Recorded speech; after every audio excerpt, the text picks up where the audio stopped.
Almighty God, we give thanks to you, the creator of the universe, and humbly beseech you to direct and prosper the deliberations of the members of this house here assembled for the advancement of your glory and the trust and welfare of the people of Trinidad and Tobago.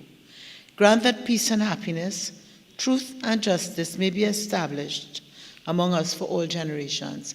Amen. Amen. Namaste.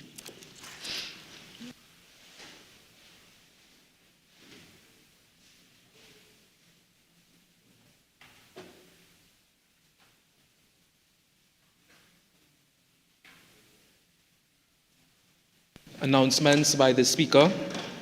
Public and Business Bills, second reading. Honourable members, the debate on the second reading of the following bill, which was in progress when the House adjourned on Friday, October 4th, 2024, will be resumed. A bill entitled An Act to Provide for the Service of Trinidad and Tobago for the financial year ending on the 30th day of September 2025. Those who have already contributed, those who have already spoken, are the Honourable Colin Imber MP, Honourable Kamala Persad-Bissessa SC MP, Honourable Stuart Young SC MP, Mr. David Lee MP, Honourable Mr. Keith Scotland SC MP, Mr. Dinesh Rambali MP, Senator the Honourable Donna Cox, Ms. Vandana Mohib MP, Honourable Ayana Webster Roy MP. Minister of Trade and Industry. Thank you very much, Madam Speaker, and it's always an honor to come to the lower house, and particularly at this time to contribute to the 2025 debate, Fiscal Appropriation Bill, steadfast and resolute, forging pathways to prosperity. And firstly, I must express gratitude to our Honourable Prime Minister, Dr. Keith Rowley, for his exceptional leadership and his unwavering commitment to this country's progress and development. And at this time, I want to commend my colleague, the Honourable Minister of Finance, Colin Imber, for his very comprehensive, realistic and responsible budget presentation. His leadership has really been sound, taking us through some very difficult periods and, of course, leading us to economic recovery, even amidst all of the global challenges. So, Madam Speaker, it is quite noticeable in the response by the opposition leader, that very little was said on the private sector. Just a fleeting discussion, a mere minute, on the question of SMEs. And it's just as well, because let me let you know that the private sector is not on the leader of the opposition, is not on the two factions, and is not on the UNC. All right? And I get the whispers and the statements and the comments and so on all of the time. They want the PNM to stay in power. The private sector always does better under PNM governments. And so I'll go straight into the non-energy sector, looking at overall GDP growth, energy and non-energy, and using GDP at constant prices. And I looked at the 2022 figure, $150.3 billion, 2023, $152.3 billion, and 2024, $155.3 billion. Growth 2022, 2023, 2024, expected growth as well. And then I thought to look at the non-energy sector, excluding petrochemicals, and the growth is there. From 2022, $102.8 billion, expanded by 5.8% to 2023, $105.5 billion, expanding again by 2.5% with a projected expansion in 2024 of $107.9 billion. And the fact is that the non-energy sector has grown. And I want to compare, and I will do that throughout my presentation, looking at the GDP at constant prices in 2015. Remember I said that GDP at constant prices in 2024 is projected is $107 billion. And looking to what it was in 2015, that is the non-energy excluding the petrochemical sector, it was a mere $61 billion. Members, it is a 75% growth, clear evidence of business buoyancy and a diversified economy. And looking at the contribution, the composition of the non-energy sector, and again, minus petrochemicals, there are some major contributors: trade and repairs, financial and insurance activities, manufacturing. And I'll speak a little bit about three of them. Trade and repairs is all connected to business, and it therefore is connected to the manufacturing sector, etc. It includes all of the distribution, all of the wholesale and retail sectors in the economy. It also includes the sale of vehicles and so on. Trade and repairs in 2023 was $37 billion, contributing to 24.3% of GDP. It has grown and projected to be in 2024 $38.1 billion, contributing a 24.6 contribution to GDP. And again, I went back to 2015. Do you know what it was, Madam Speaker?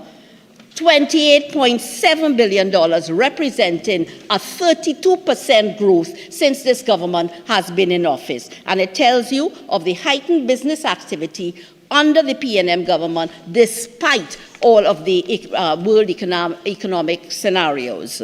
So very healthy sector. Looking at financial and insurance activities in 2023, $9.8 billion, contributing 6.5%, and is projected to be $10.1 billion in 2024. But again, this sector can only do well as it's doing because the business sector is doing well, because the manufacturing sector is doing well, because wholesale and retail sectors are doing well. So all of this talk about 6,000 businesses closed down and so on, that is not at all reflected in the figures. You're completely wrong on that. What we have is a burgeoning financial sector, business doing well, the financial and insurance activities also doing well. Evidence of again, a buoyant private sector. And looking at the manufacturing sector, and again, excluding petrochemical and chemical products, but in this case, it's minus some of the non-energy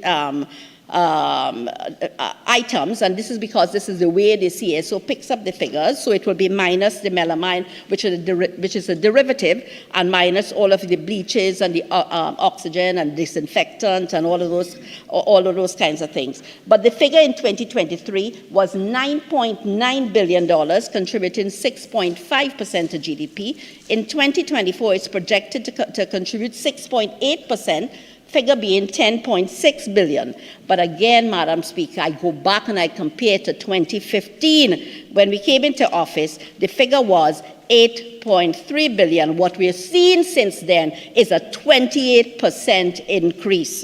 And I make the point that these subsectors, you're seeing the evidence of heightened business activities, contrary to all of the doom and gloom assertions on the other side. And when I look at the manufacturing subsectors, I'm still talking output here. When I look at food and beverage and tobacco products in 2023, $7.2 billion, projected to be in 2024, 9.1% increase to $7.9 billion. Looking at 2015 again, 60% higher. In 2015, it was $4.9 billion. In 2024, projected to be $7.9 billion. 60% higher. And thanks again to the efforts, the ingenuity, the capability of our SMEs, our large business manufacturers as well, and all of the private sector and their contributions, the TTMA in particular. We thank the Trinidad and Tobago Manufacturers Association and their members. And looking at the other manufactured goods, textiles, clothing, leather, wood, paper and printing, glass, etc. In 2023, $2.6 billion, and in 2024, conservatively expected to grow by 2.7 to 2.7 billion. And I sought to validate and to corroborate domestic production. And again, the figures that I got looking at this index of domestic production further validates. And the index measures the changes in the volume of production over time in various industries of the economy and shows where there are increases or decreases in output. And I can tell you from 2015 to 2023, under assembly type and related products, etc., increased by 2,000%. Food processing increased by 583%. Drink and tobacco increased by 172%. And chemicals increased by 28%. Again, we thank the private sector for being confident enough to reinvest, to continue to reinvest in the economy in Trinidad and Tobago. I recognize their contribution today. To our country. And I tell you, as I speak to recognizing the contribution of the private sector, in particular the manufacturers, when I looked at the reinvestments by the manufacturing sector in 2023, reinvestments, 82 reinvestments that I can extract, $125 billion by the manufacturing sector, creating 837 jobs, and that's reinvestment only. And they're reinvesting because they have confidence in the economy under this PNM government. And I can tell you what has supported this reinvestment. We provide the enabling environment in the government, not only the Ministry of Trade and Industry, but the Ministry of Finance as well, and other ministries. And so we have created this environment and done several things, and I will speak perhaps about them here or in the next house. But it's the Forex facility which we've provided at the Exim Bank. It's the numerous grants and incentives under the Ministry of Trade and Industry, Ministry of Agriculture, Lands and Fisheries, the Ministry of Youth Development and National Service. It's the trade missions and the trade agreements that we have in place. It's the implementation of new e-services to facilitate the ease of doing business. It's the development of industrial parks that only happens under us. It's the apprenticeship programs to prepare young persons for the world of work. And now we can expect to see further manufacturing being encouraged through the new Special Economic Zones Authority, which comes with a new suite of incentives now in place, and that will be incentivize the business sector, not only the manufacturing, but it will incentivize, and it's important for me to say, not only foreign direct investment, but equally so, local investment as well, across all sectors, micro, small, medium, and large. And I segue into export performance. Once again, we have a positive trade balance in this country of $8.6 billion in 2023. And I want to highlight something. We always speak the truth on this side, so that always speak the truth. And so you will notice, as I speak about export figures, total export figures, you will notice a decline from 89 billion to 53 billion. That is only so, we know, because of the lower energy prices and petrochemical prices, commodity prices, and even on the non-energy side, the lower prices fetched for iron and steel. I could tell you that iron and steel went down by $1.8 billion, and that is because of the glut in the steel market and the lowering of the price. So those are the kinds of figures. But I look directly at manufacturing and manufacturing exports, right? And again, today we're seeing manufacturing exports, and we were able to pull all of the non-energy manufacturing exports, a whopping figure of $13.3 billion.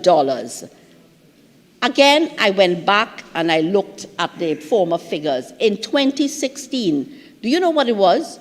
Manufacturing exports had fallen to $9.6 billion, and that's because of the exit of ArcelorMittal. So minus the absence of ArcelorMittal, the manufacturing export figure in 2016 was $9.6 billion.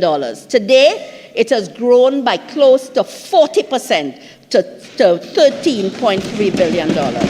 And there are several subsectors that have done very well, including the food and beverage subsector, grown by 49%. The paper and paper-related sector, grown by 70%. Other chemical products, the bleach and all of those things, detergents and so on, grown by 33%. Plastic and rubber products, all your PVC pipes and plastic bottles and so on, grown by 73%. These are our exports.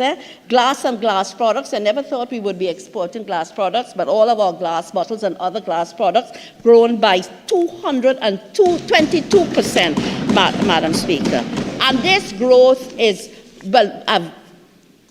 across the Caribbean and at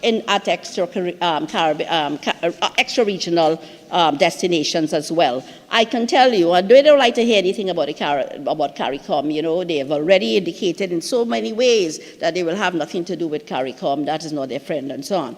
But we have always depended on that CARICOM market, and I can tell you that we have had a 47% increase in exports to CARICOM in 2023 from the 2015 value. In 2015, $3.6 billion exports to the region. In 2023, $5.3 billion in exports, a value increase of $1.7 billion under this PNM government. And even in Asia, 280 Asian countries, 283% from 303 million, and that's good, to $1.16 billion. And in Oceania, I'm talking Australia, New Zealand, and all of those other 15 little territories, we've seen a 55% increase, and even that is encouraging, moving from 15 million to 28 million and so on. And so, business is good in the Caribbean, and of course, I'm very pleased with, when I look again at particular destinations like Jamaica, Jamaica has increased by 41%. So much valuable is the CARICOM region to us, by 41% from 2015.9 billion, last 900 million, to $1.3 billion under this government. Guyana increased by 100%. From $0.57 billion in 2015 under them to $1.4 billion in 2023. Grenada, a 58% increase from $153 million in 2015 to $216 million under this government. And in St. Lucia, 42% from 96 to 228 million again. I mean, they are saying, even in the CARICOM region, never again UNC, right? That's the general voice. And in the private sector again, in Trinidad and Tobago, never again UNC. So you know that trade is a dynamic thing. And every country is now trying to export, manufacture and export and so on. You have to stay competitive in order to retain your market share. And therefore, we have to keep on top of our exports and to continue to grow. And between 2015 and 2024, I'm so pleased that we were able to do 71 trade missions and trade shows, which have all generated considerable export leads. And I told you of the growth intra-regionally and extra-regionally. Again, and huge thanks to the TTMA and our export agency with regard to these exports. And in fiscal 2024, there are going to be, in fact, there have been, and I've been on several of them, 2 trade missions to Guyana, to Barbados, to Antigua and Barbuda, to Belize, to Ghana, and I've tried to lead as many as I can: Bahamas, Curacao, Aruba, Suriname, Jamaica, Canada, and of course, there have been in-bias missions, and there have been attendance at trade shows, 2 in Cuba and China, in Panama, in Brazil, in the USA, attendance at 2 trade shows, and in Colombia.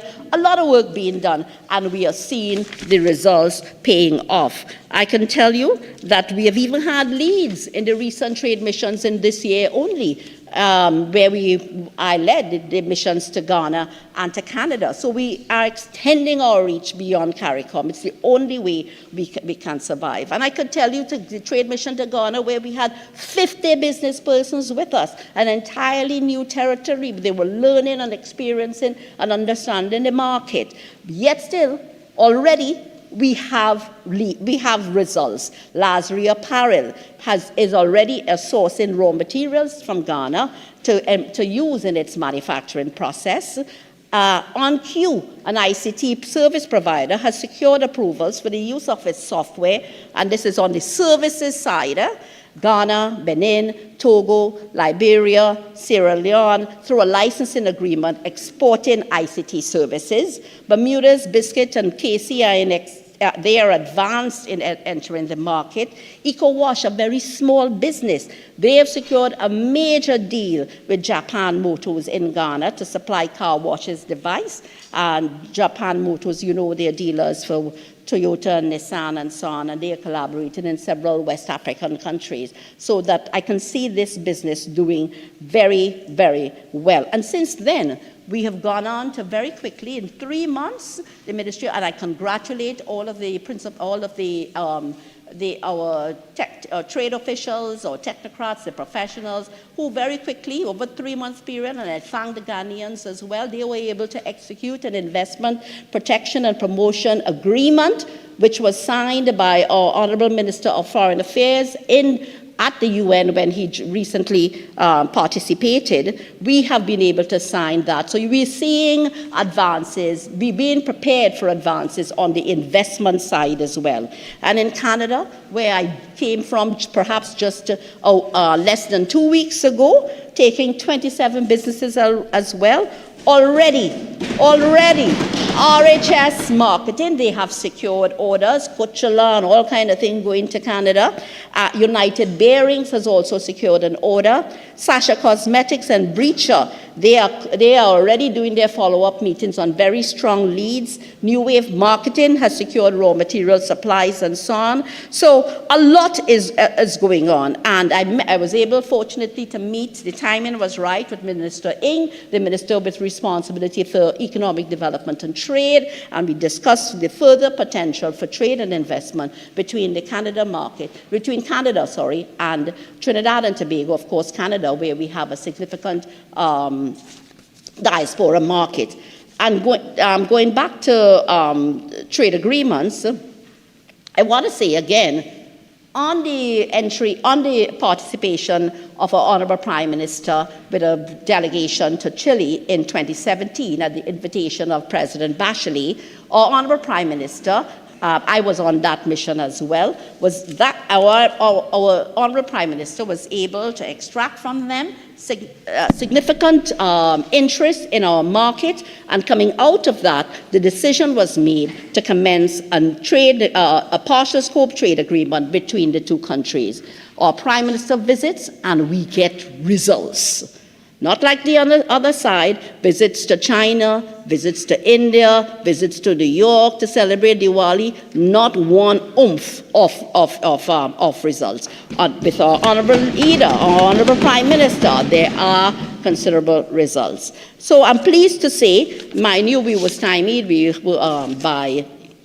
So we had some unfortunate interventions, the COVID, the elections in Chile, that also delayed us. But we are at the point where we have concluded the technical agreement, and which includes an exchange of 500 products between both sides.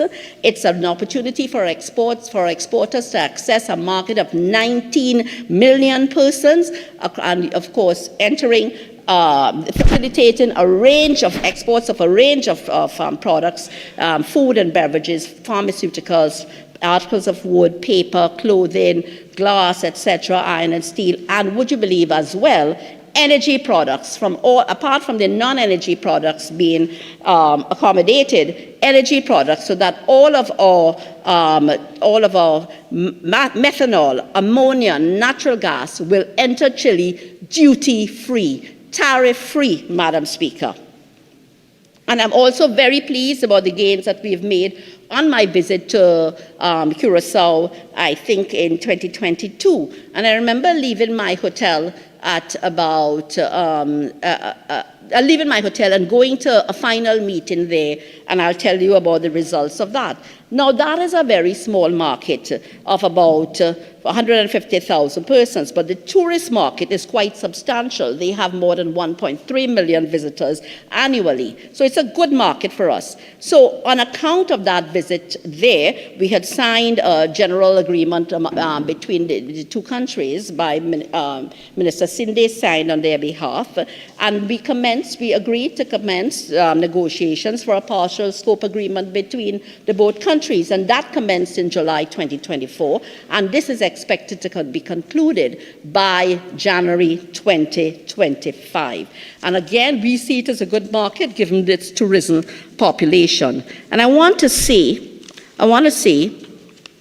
that what I was particularly excited about with this trade agreement is that we do have the opportunity to displace many of the products that Curacao imports. For instance, they import 90% of their poultry, which gives us an opportunity in poultry.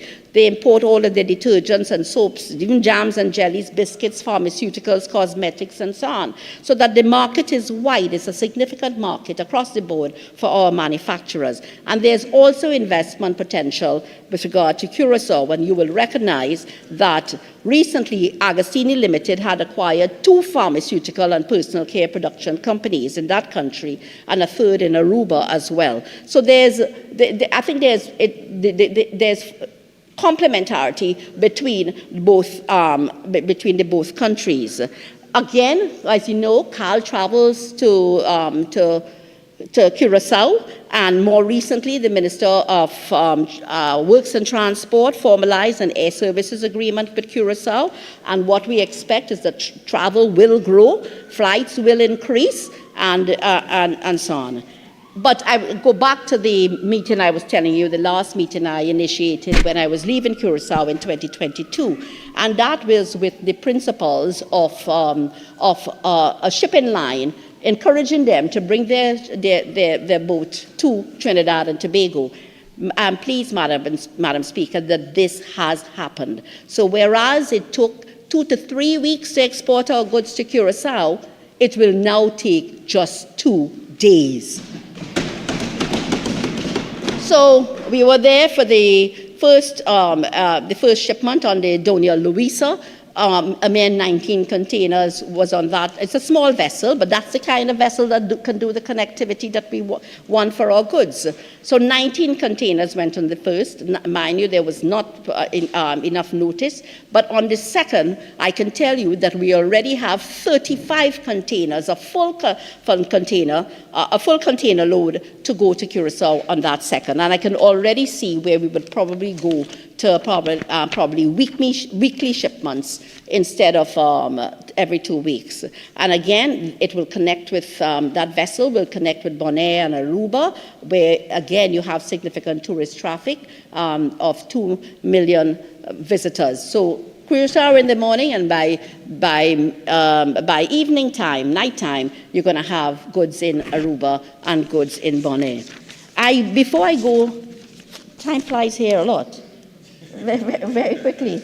It's not.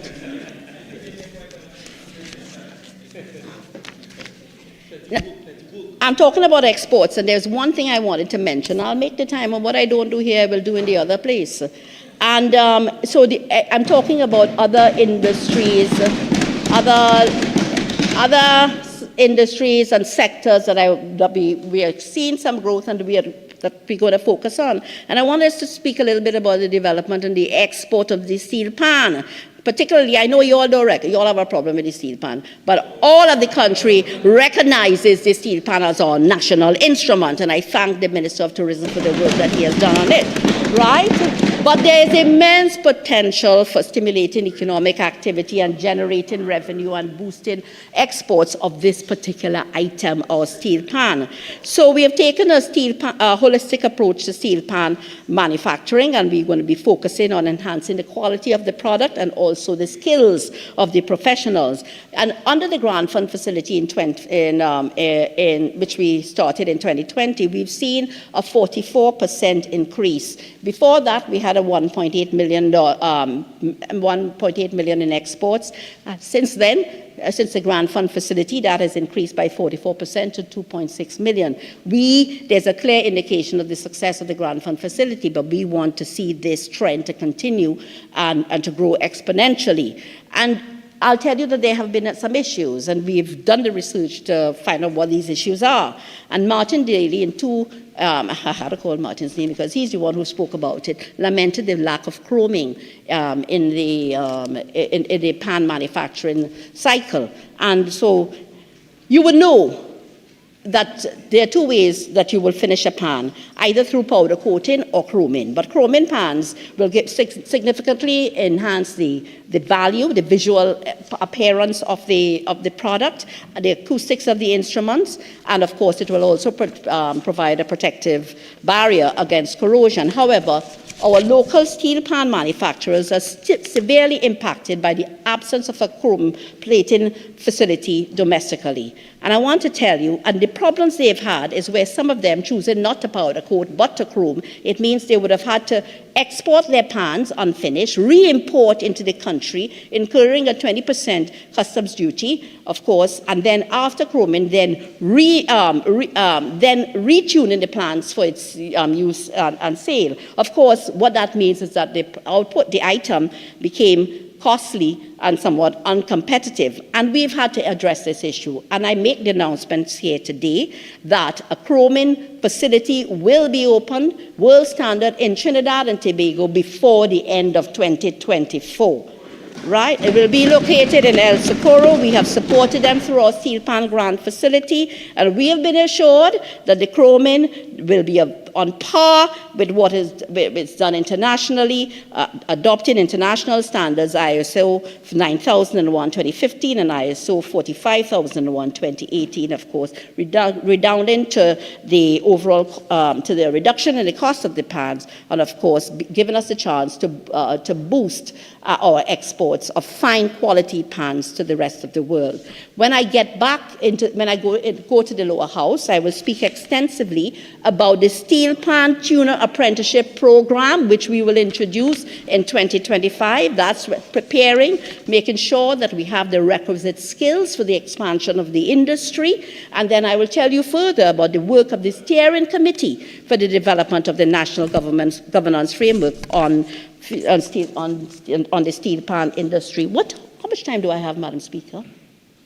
Your original time ends at 10:47, and you're entitled to an additional 10 minutes if you wish to complete your presentation. So if you wish, you could make that. Yes. Okay.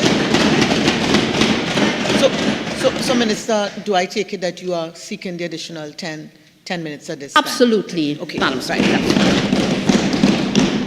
And I thank you. 27 more minutes, but I'll still have a lot to say in the next place. So now, fleetingly, they spoke about SMEs, but I must tell you a little bit about it here, right? You know that they're the backbone of Trinidad and Tobago. The CSO estimates that 20,000 SMEs are operating in Trinidad and Tobago, accounting for 85% of all registered businesses, employing 200,000 persons and contributing 30% to the country's GDP. I don't understand how you can be so dismissive of them in your 3 3/4 hour presentation, right? But SMEs, we know, have unique challenges, and we have, as a government, have understood this, and we have created the right tailor-made policies and programs focusing on 3 critical areas: access to finance, capacity building, and market access. This is indeed an entrepreneurial economy, and this government is committed to helping entrepreneurs. And recognizing this, I'll just briefly tell you what some of the ministries have been doing and will continue to do. So as it relates to access to finance, we have had 2 tranches put on by the Ministry of Finance of the Government Loan Guarantee Program to assist firms as they weather the storm coming out of the pandemic. And following from that, the Ministry of Finance again instituted the long-term loan guarantee scheme in partnership with the commercial banking sector with very attractive terms and conditions. Again, through the Ministry of Finance, low-cost financing through the Exim Bank's Catalytic Fund in partnership with the Development Bank of Latin America, CAF. And again, through the Exim Bank, these 2 funding facilities, and the Minister spoke about it again, to treat with imports of raw materials for manufacturers and imports of basic needs for this country. Again, another project on the tourism side, the Tourism Accommodation Upgrade Project for SMEs in the tourism sector. Again, from the Ministry of Finance, VAT refunds, as well as increase of VAT registration, an increase of the VAT registration threshold. You will remember that. From the Ministry of Trade and Industry, the grant fund facility provided matching contributions for them seeking to expand production. That is through the Steel Pan Grant Fund facility, the Research and Development facility as well. Again, from the Ministry of Finance, the exemption of corporation tax for approved small companies for a specific period. Again, from the Ministry of Youth Development and National Service, that micro and small business grant. Again, numerous grants under the National Entrepreneurship Development Company, and I could speak to the many ways that this government continues to assist in the SMEs in accessing finance. And in the area of capacity building, again, there have been a number of apprenticeship programs, and I will elaborate on that in the upper house, focused on the manufacturing sector, the woodworking sector, the yachting and marine industries, in collaboration with the MIC Institute of Technology. And then, of course, there's the School to Work Apprenticeship Allowance, which encourages businesses to hire new graduates. Again, through the Ministry of Trade and Industry, capacity building through the National She Trades Hub, focusing on 700 women-owned led businesses. Again, scale up Trinidad and Tobago together with the Unitrust Corporation under the Ministry of Trade and Industry. Again, through the Ministry of Finance, the SME Mentorship Program in collaboration with Trinidad and Tobago Stock Exchange and the Central Bank. I could go on. Again, NEDCO, numerous business-related programs, capacity building under them. High-quality training programs under Export TT, which will now continue under the new Trade and Investment Promotion Agency, and several initiatives as well under the Export Booster Initiative. Capacity building for the SME sector.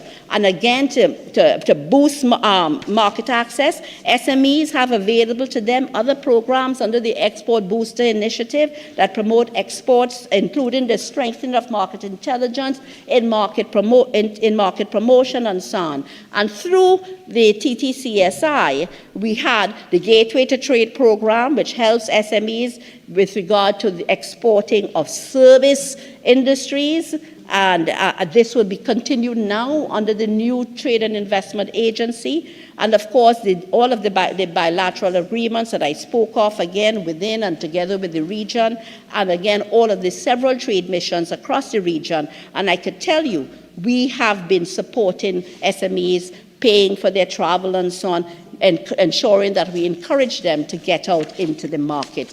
All of this under a P&M government supporting the SME sector.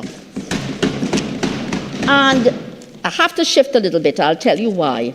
I intended to do this in the lower house, but in the wake of an article which I read in the newspaper yesterday, in which there were the article.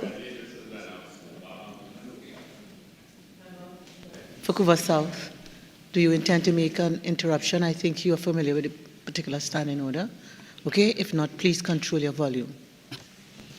Right. Yeah, I still feel I want to attach myself to it, speaking a little bit about inflation and food prices, and I'm sure that my colleague, Minister of Agriculture, will elaborate on it when he speaks in this place. So the article yesterday in the newspaper was Trinidad and Tobago food import bill highest at $7.3 billion, and we won't shy away from responding to this. And I saw the comments by, I think it was Professor Wadavira, and of course Dr. Hutchinson as well, both saying that, that it's not a simple fix, recognizing that it's not a simple fix to reduce your food import bill, and of course commenting also that people keep buying luxury goods despite the high duties, etc. It's not something, it's a free will. We can't walk away from that.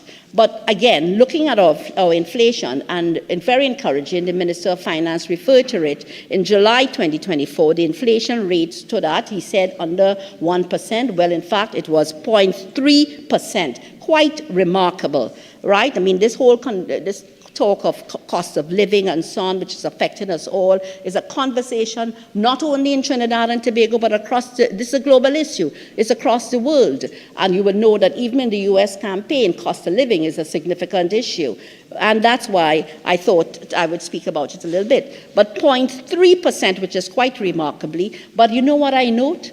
I note that it's significantly lower than the 8.5% in 2014 and the 5.5% recorded in 2015 under the previous administration. And I could tell you in those days, there was no war, there was no pandemic, there was no shipping disruptions of food supply, of supply, the supply chain and so on. None of that. But inflation under them was 8.5% and 5.5%. Under us, 0.3%. And I looked across the world because you are talking about it. It's a constant talk over there. And let me tell you what it is. In the Caribbean, Jamaica, this is inflation, 7%. Guyana, 2.8%, the more recent. This is at July 2024. Guyana, 2.8%. Belize, 3.1%. Barbados, 3.9%. Antigua and Barbuda, 2.6%.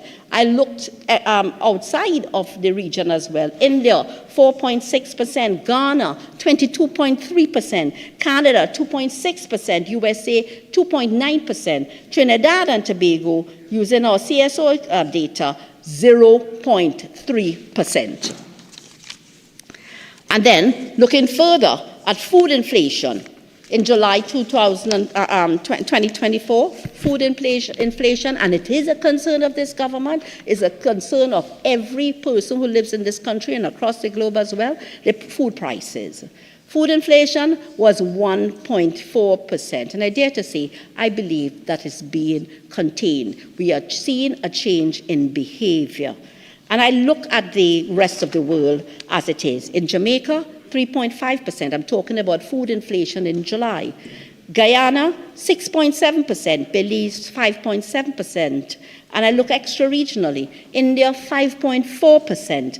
Ghana, 21.5%. Canada, 2.7%. USA, 2%. And Trinidad and Tobago, again, 1.4%, the lowest that I can find among the research countries.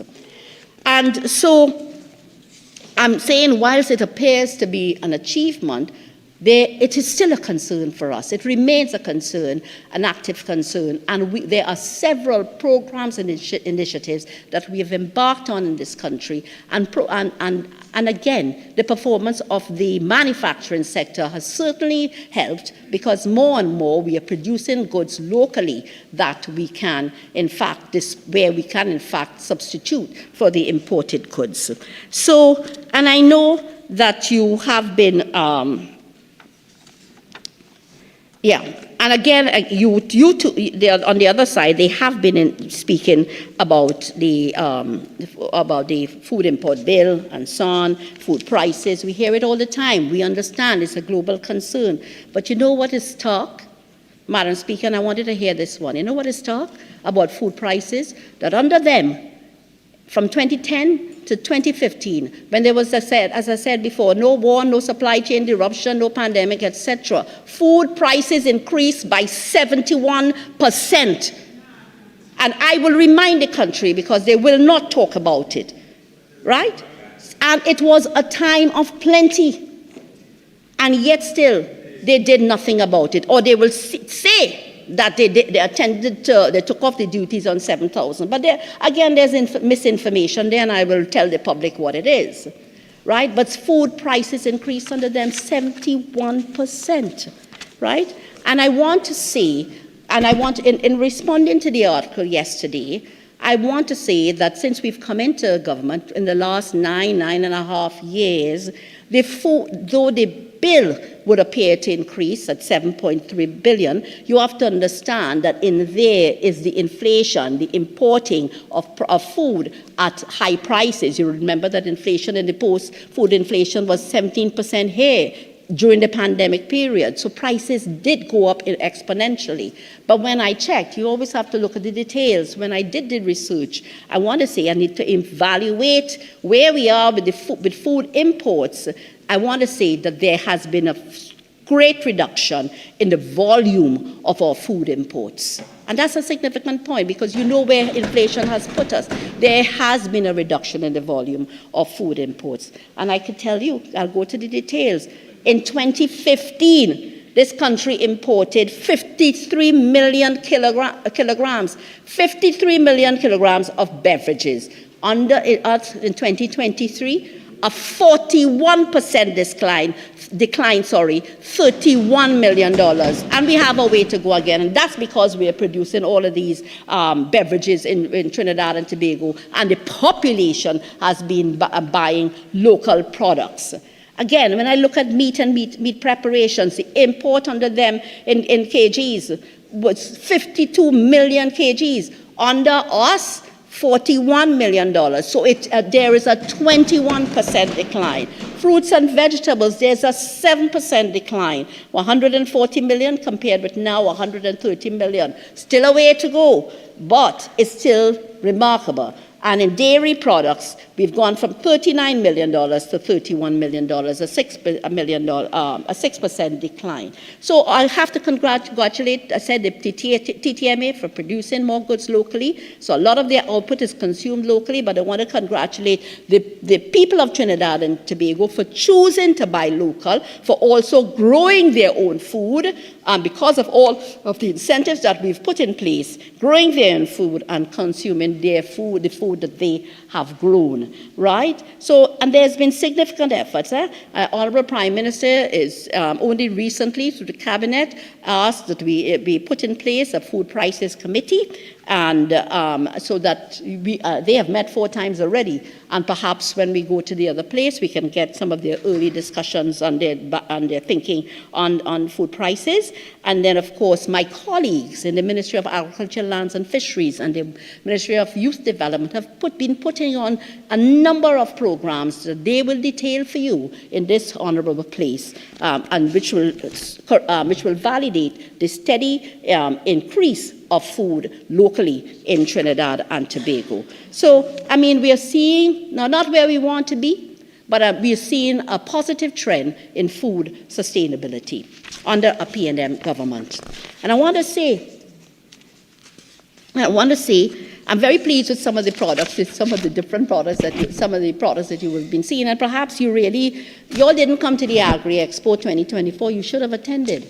And you would have seen some of the new products on display. For instance, one of the new products is the locally made ghee. That's dairy value added.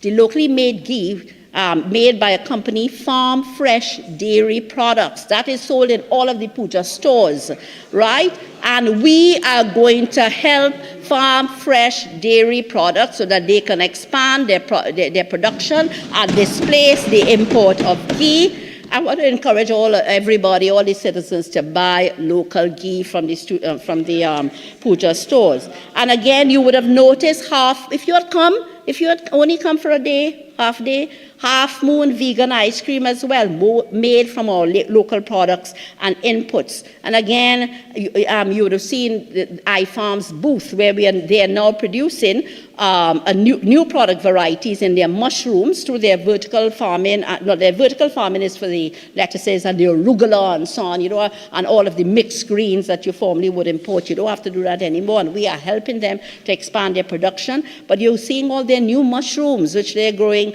as well. Pink, yellow, pearl, and oyster mushrooms. I mean, tasting fantastically. Yeah? I mean, I had some of it, which we traditionally will be importing all those things. All of those things being produced in Trinidad and Tobago, you really missed a lot at the fair.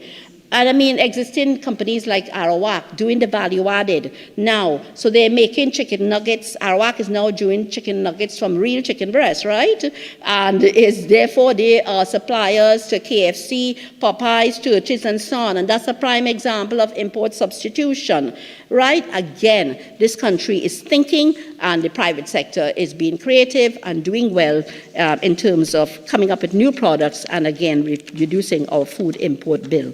And what have we helped to, and I know I might as well finish this because it's so important to the population. I'm looking at my time. What have we done to help our consumers further? In a period of declining revenues from 2015, every year we have gone to quoted, this is at CARICOM, for the suspension of the CET on basic items. When I look at the revenue foregone for beef, corned beef and sardines and cheddar cheese and tuna and sardines and pharmaceuticals, we have foregone in these depressing times $1.1 billion just to make goods cheaper, and of course to provide savings to the consumer as well. And we will continue our work in the Ministry of Trade and Industry and so on in highlighting food prices across the country as well. I know you talked about your 7,000 products. We are smarter than you, right?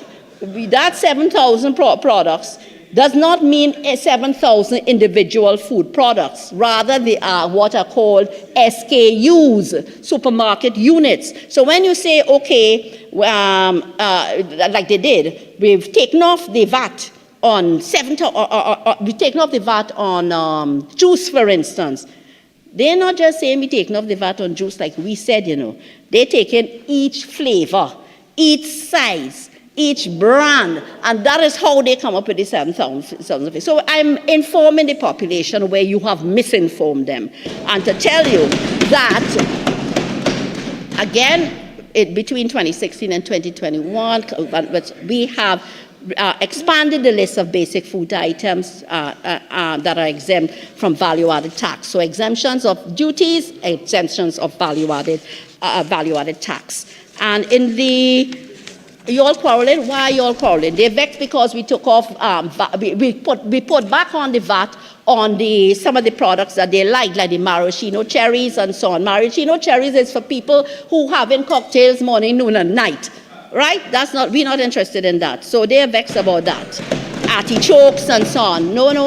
The VAT is back on artichokes and so on. We're not interested in that. But again, my colleagues will speak to you extensively. But I'll tell you what I will speak of in the short time that I have when I go to the lower house. I will speak about the institutional strengthening that has taken place in the Ministry of Trade and Industry.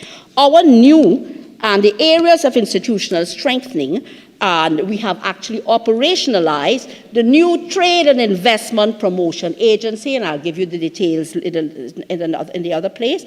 Our commercial officers and attaches are operating in key markets. I will give you the details. We have established our Special Economic Zones Authority. We continue to strengthen the regulatory framework for the scrap metal industry. We have enhanced the e-services under TT BizLink. We have in place, and we will have in place by the end of this year, a new e-commerce strategy. It's on the way. And we will have in place as well a new national trade strategy, which I will speak about in the other place when I go down. Again, I will detail in our investment performance, but I can take the time to tell you, I spoke about the $1.2 billion in reinvestment by the manufacturing sector. I can tell you the investments which we have facilitated, and that's not all the investments across Trinidad and Tobago. What we have facilitated amount to $3 billion TT dollars, and with job creation of 3,493 jobs facilitated through the Ministry of Trade and Industry. And I wanted to speak particularly about our nearshoring industry, which has grown exponentially under us. In that short time, and I will give the details when I go down, in 2015, there was the existence of one local operator. Now there are 11 BPOs, 9 of which are foreign investors in Trinidad and Tobago. And there has been growth. In 2016 to 2021, ICO invested some $134 million and created 1,777 jobs. And I will show you the details when I go to the other place. I will speak as well about our building the capacity of our people. I spoke a little bit about it before. Another exciting industry which has been doing very, very well is the expansion of the retail, of the entertainment sector. And you see it across Trinidad and Tobago. I can't understand how anybody will speak of a lack of confidence under the P&M government. I could speak to confidence, and with a surge of retail activity, a surge of entertainment activity, consumer spending, and enhanced service offerings across Trinidad and Tobago. And in the north, for instance, I could speak about these establishments, and they are not only where those of higher incomes will go, they are those that the man in the street will go to, like Garden Park in the north, in Aranguez, Food Square in Woodbrook, the 16 food places there, 139 Woodbrook Yard with 9 food spots. In the north, we have now the Ivy Steakhouse, Mina House, Elysium Bar, and the Seafood and Champagne Lodge. All of these new and restaurants. Honourable Minister, you have 2 more minutes of full time. Yes, and in the south we would have the new Aspara South, the Cross and Sons, the C3 South Park, all in the last 10 years. In central, Brentwood Mall, which is expanding, M6 Plaza with a lot of shopping stores and food places, Heartland Plaza. This is all where you know, Dennis P. Ramden Complex. There's a new reservation and entertainment hall opened in 2024 in Couva. The port in Macbean, Couva, Food Village in Chaguanas. In the east, there's now the upgraded Val Park Plaza with 5 new restaurants, the Piarco Plaza, the Grandie Food Hub. MP, you know about the Grandie Food Hub. Pennywise Plazas in Chaguanas, Laramie, and so on. And then, of course, there's the Vice Nightclub and Lounge, the Tipsy Ibis in Arapita Avenue, Sixes Social Cricket, right? Which is an international franchise. And I say all of this to say that across the country, in the north and in the south, in the east and the west, there's business mushrooming in various sectors, various industries. And that is why, Madam Speaker, we will beat them in the north, and we will beat them in the south, and we will beat them in the west, and we will beat them in the east. I won't say the last sentence. I'll leave it for your minds.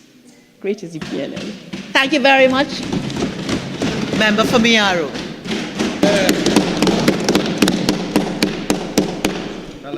Thank you very much, Madam Speaker.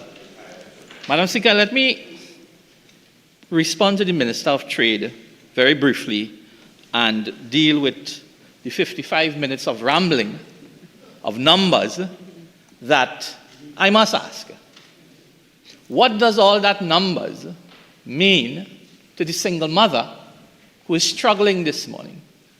What does all that numbers mean to the small businessman who cannot get $200 in the bank to buy anything on Amazon or anywhere to support his business? What does all that numbers that has been rattled out mean to the small businessman who's been extorted by gang members? What does all that numbers that has been rattled out mean to the struggling families who cannot get a job, who are grappling with unemployment? Well, I tell Honorable Minister that it means little or nothing to those people who are trying to eke out a living on a daily basis, Madam Speaker. Madam Speaker, I rise today with a profound sense of duty and responsibility, not only to the people of Mayaro, but to the wider citizenry of Trinidad and Tobago. I wish to thank the wonderful and kind people of the Mayaro constituency who have had the pleasure of serving and representing in this parliament, and who I suspect I will continue to serve with passion and humility as long as they would have me. Madam Speaker, I will continue to uphold the finest tradition of honesty and decency in my public and in my private life as long as I hold this office. In my 9 years as a representative in this parliament, I have been very careful to ensure that my office has never been dragged into a place it should not be, whether in the day or the night. I wear this badge, Madam Speaker, with pride as a husband, a father, a son, and the many other roles that I hold for so many people.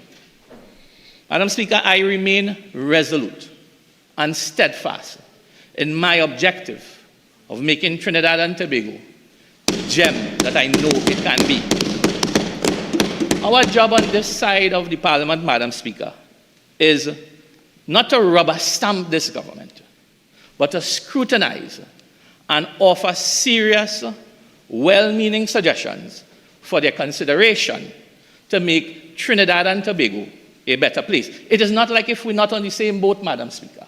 We're all on the same ship. But if they fail to do so, if they fail to take the comments and the commentary and the suggestions that we who are scrutinizing their policies and plans, well then they will fail and they will end in political demise, and they will make way for serious people who are ready to do the job of governance in Trinidad and Tobago, Madam Speaker. Madam Speaker, before I begin I wouldn't call it an attack, but a serious view on the bill that was presented by the Finance Minister, I feel compelled to address a matter that has been weighing heavily on my heart over this weekend. I wish to express deepest condolences to the family of young Jaden Lalchan, a former student of St. Stephen's College, who tragically passed away. As a proud student of St. Stephen's College myself, Madam Speaker, this news hit particularly close to home. The bond I share with the institution, its values, and the community it represents makes the loss all the more personal. Jaden was a bright, promising student, and his untimely death, allegedly stemming from the horrendous act of bullying, reminds us of the urgent need to protect our children and create environments where they feel safe, valued, and supported. His passing, Madam Speaker, should serve as a wake-up call for all of us, especially in addressing the pressing issue of bullying in our schools. To Jaden's parents, Roshan and Farida Lalchan, I offer my deepest sympathies. I cannot imagine the depth of your pain, and my thoughts and prayers are with you at this time of grief. We must ensure that no family endures such a tragedy again, Madam Speaker. May Jaden's soul rest in peace, and may his memory inspire us to make the necessary changes to protect the lives and futures of our nation's children. Madam Speaker, as we navigate the difficult realities of our time, it is essential to recognize that the budget, though cloaked in the hopeful language of steadfast and resolute forging pathways to prosperity, this remains yet another document of missed opportunities and unrealized potential. It signifies that our country's leadership is unable to make that crucial shift from ideas to purpose, from purpose to action, and from action to delivery. Madam Speaker, after $500 billion plus in 9 years in governance, if they haven't figured out how to do it by now, I do not believe they will figure out how to do it again. While the minister's budget speech might win an award for best fiction, Madam Speaker, the review of the economy 2024 offers a front row view of the disastrous trajectory this administration is leading us on under the misguided leadership of the Honorable Prime Minister and his Minister of Finance. Madam Speaker, while the government speaks of progress, growth, prosperity, the people are feeling sharp edges of economic hardship. And it is our responsibility to be the voice of those concerns. Madam Speaker, these are very challenging times for our nation. Our citizens are under siege by record levels of crime. Our economy is in intensive care. There is lower consumer confidence, low local investor confidence, low foreign direct investment, and an overwhelming sense by everyone that things are not going to get better. Madam Speaker, given these challenges, it speaks to the callous and brazen nature of this government that the Minister of Finance would have the audacity to present to the people of Trinidad and Tobago a most visionless, a most uninspiring budget in the history of Trinidad and Tobago, Madam Speaker. Madam Speaker, over the last 9 years, this government has waged an unprecedented assault on every sector of our economy. The government has presided over the decline of every economic indicator known to mankind, Madam Speaker. Everyone has deteriorated. They have weakened our energy sector by banking on baskets of eggs and foul belly, Madam Speaker. They have undermined our small and medium-sized businesses, neglected our agricultural and tourism sectors. And they have allowed a crime wave to transform itself into a tsunami that is targeting the very fabric that is desperately attempting to keep our country together. You see, Madam Speaker, Budget 2025, it truly is an assault on the collective imagination of every citizen of Trinidad and Tobago. It is an attempt by the government to tell the people of this country, stop dreaming of a better life. Stop imagining a better future for your child. Stop believing that our country could be safer, could be more prosperous, and that you could be happier. Madam Speaker, the people of Trinidad and Tobago, they are not fools.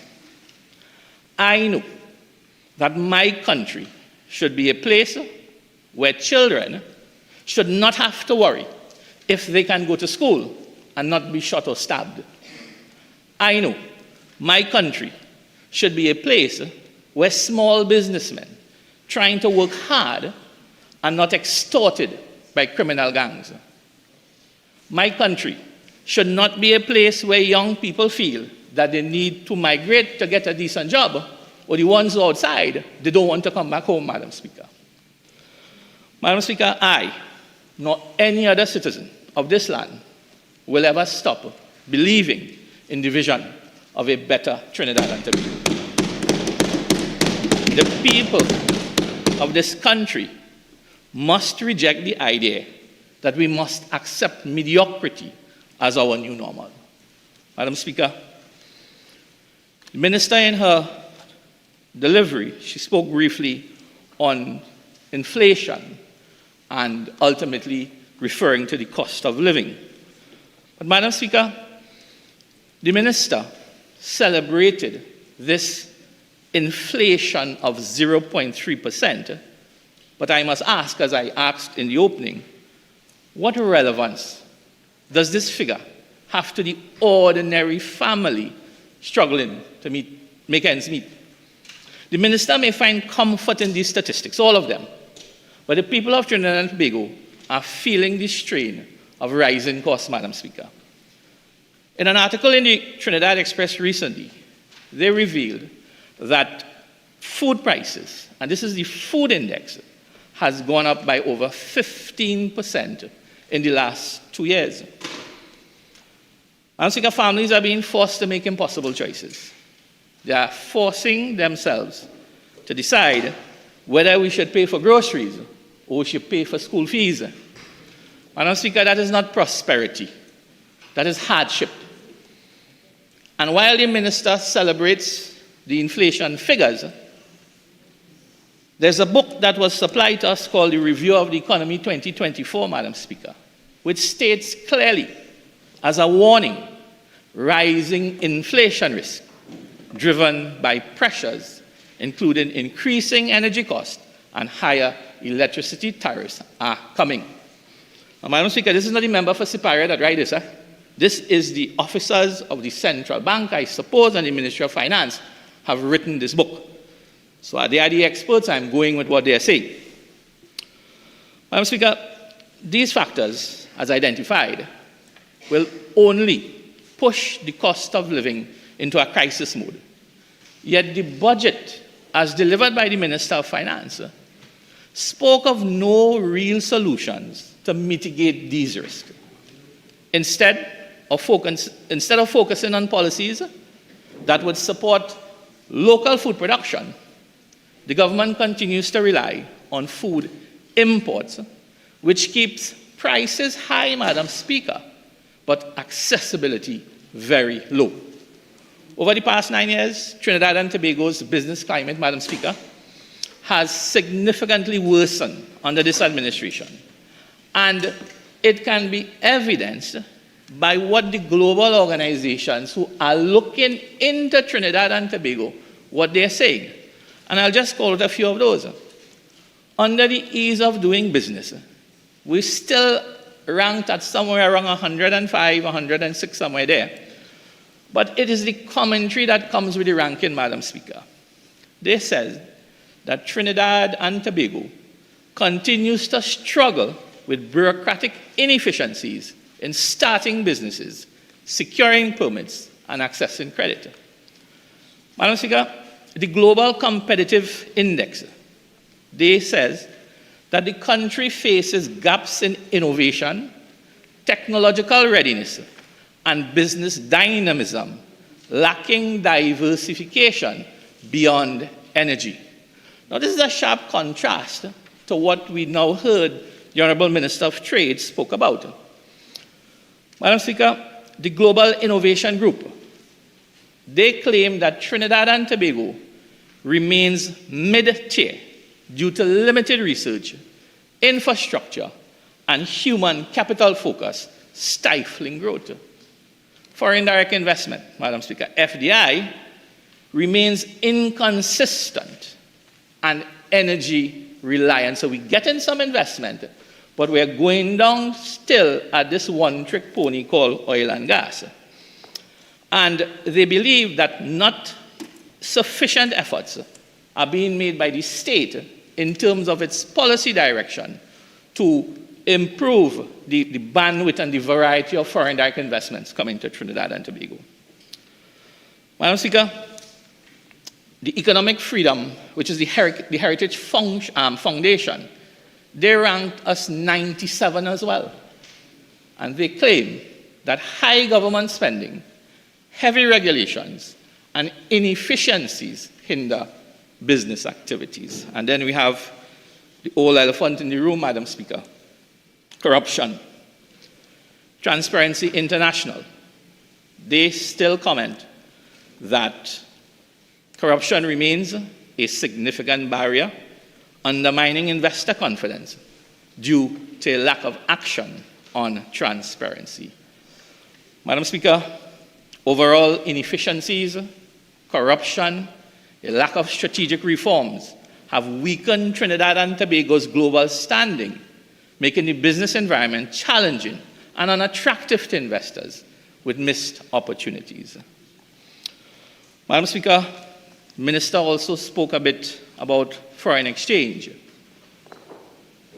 I want to place on the record that foreign exchange is, and it is going to continue to be, one of the crises in our economy. And when you listen to the Minister in his budget presentation, there was no real policy to deal with that. And what is our role here? Our role here is to scrutinize policy. I don't have access to all the 10,000 bits of data that the Minister came with. But we could look at policy from an objective and a subjective way and figure out how it is going to affect the man on the street. Now, Madam Speaker, the Minister, he boasted of a $5.5 billion reserve in terms of our U.S. reserve, which is good. Could be better, but it's good. But why, as reported, 70% of SMEs, they have over a 3-month delay to get foreign exchange from the commercial banks? Now, this affects businesses in Mayaro, fishermen, or small agro-processors, retailers. They are struggling because of this. Now, half of them can't get foreign currency through the Exim Bank, and they are at the mercy of commercial banks. Madam Speaker, there was a lot of talk about special economic zones.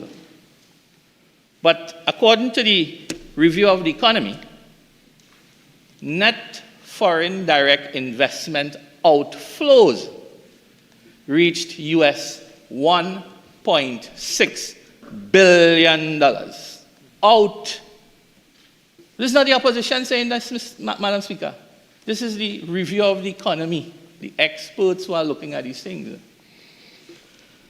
What does that tell me is that our investors lack the confidence in their ability to get a fair return on their investment if they put their money in Trinidad. And capital is coward. In business, Madam Speaker, we say capital is coward. It is going to go to a place where it has the least amount of risk with the best returns. Now, instead of encouraging export growth and supporting SMEs, the government seems to favor large corporations, leaving local small businesses sidelined. And I say that in context that there is no clearly defined policy as stated in the 2024-25 budget. Madam Speaker, there is an absolute disconnect between the government and their approach to trade and investment. The trade and investment proposals are, again, in my view, a bit lofty, and at times, because of the drip-down effect, I am not seeing the connection to businesses on the lower end, the smaller end, more so those that are operating within rural communities like the one that I serve.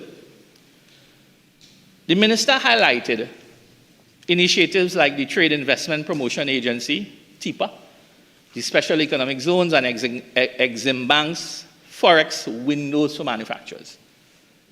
Now, Madam Speaker, these measures sound progressive.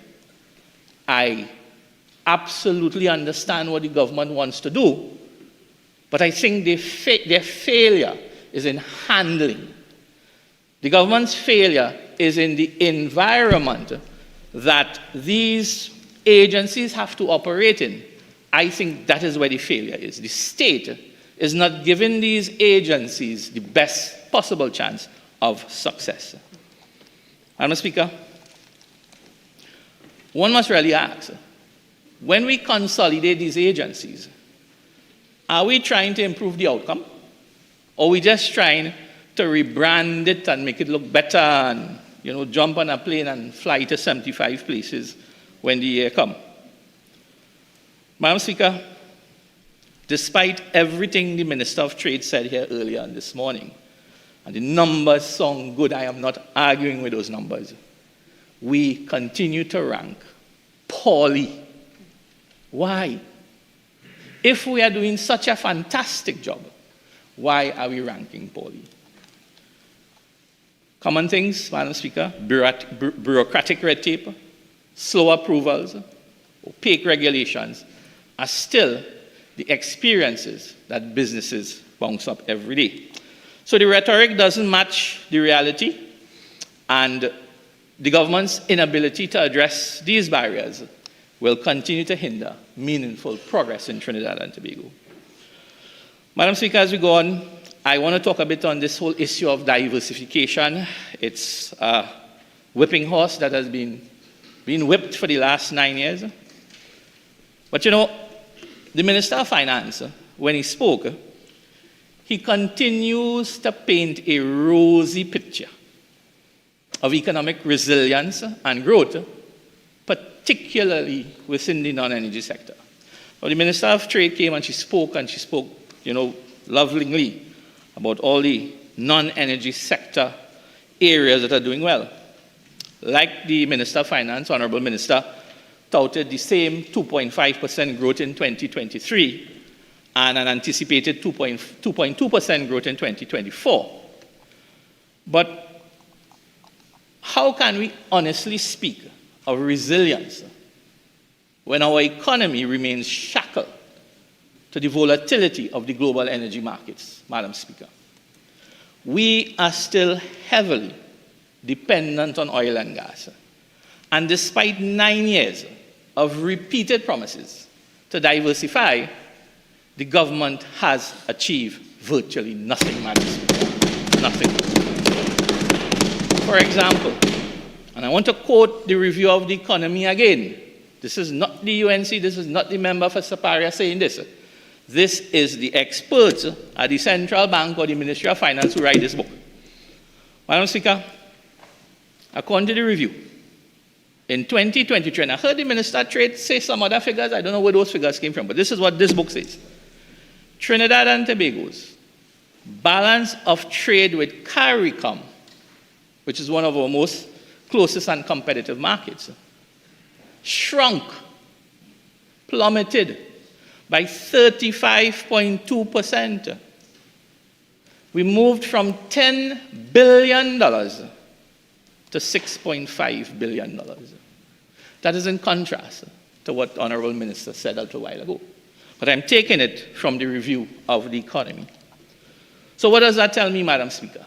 It tells me the stark decline exposes, I hope falsehood is a parliamentary word, behind the minister's claim that the non-energy sector is seeing some progress.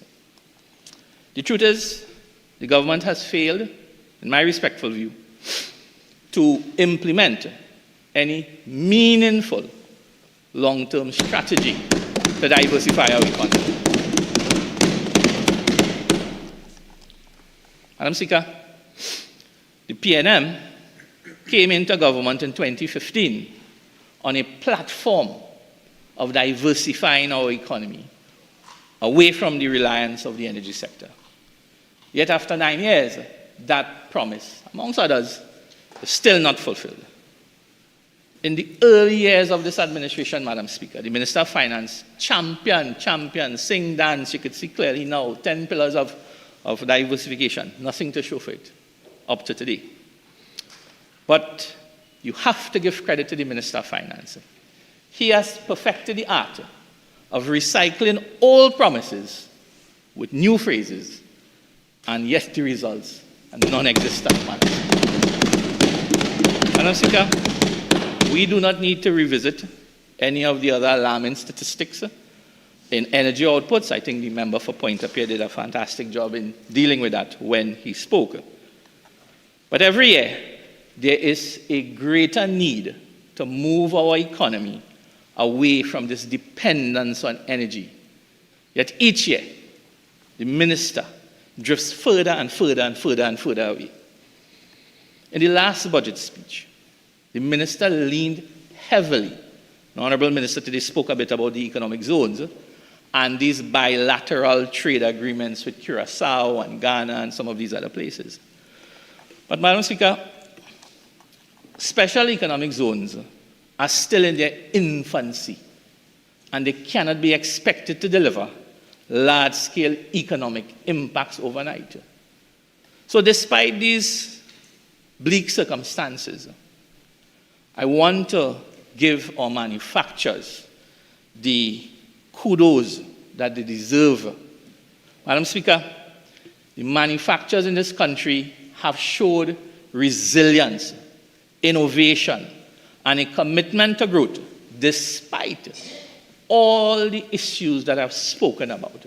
So they must be commended. They must be commended for the work that they continue to do. But as I mentioned, they are hampered by the very same environment that the state is failing to secure and enable. High utility costs, low productivity, bureaucratic red tape, shipping delays, and the ever more present crime crisis that is curtailing the movement of employees, customers, and so on. Madam Speaker, the government speaks about Phoenix Park, the Piarco Aero Park as major economic alternatives. I have no doubt when these facilities come on stream sometime in the future, they can make an impact to our overall economic fortunes. But there has been nothing new.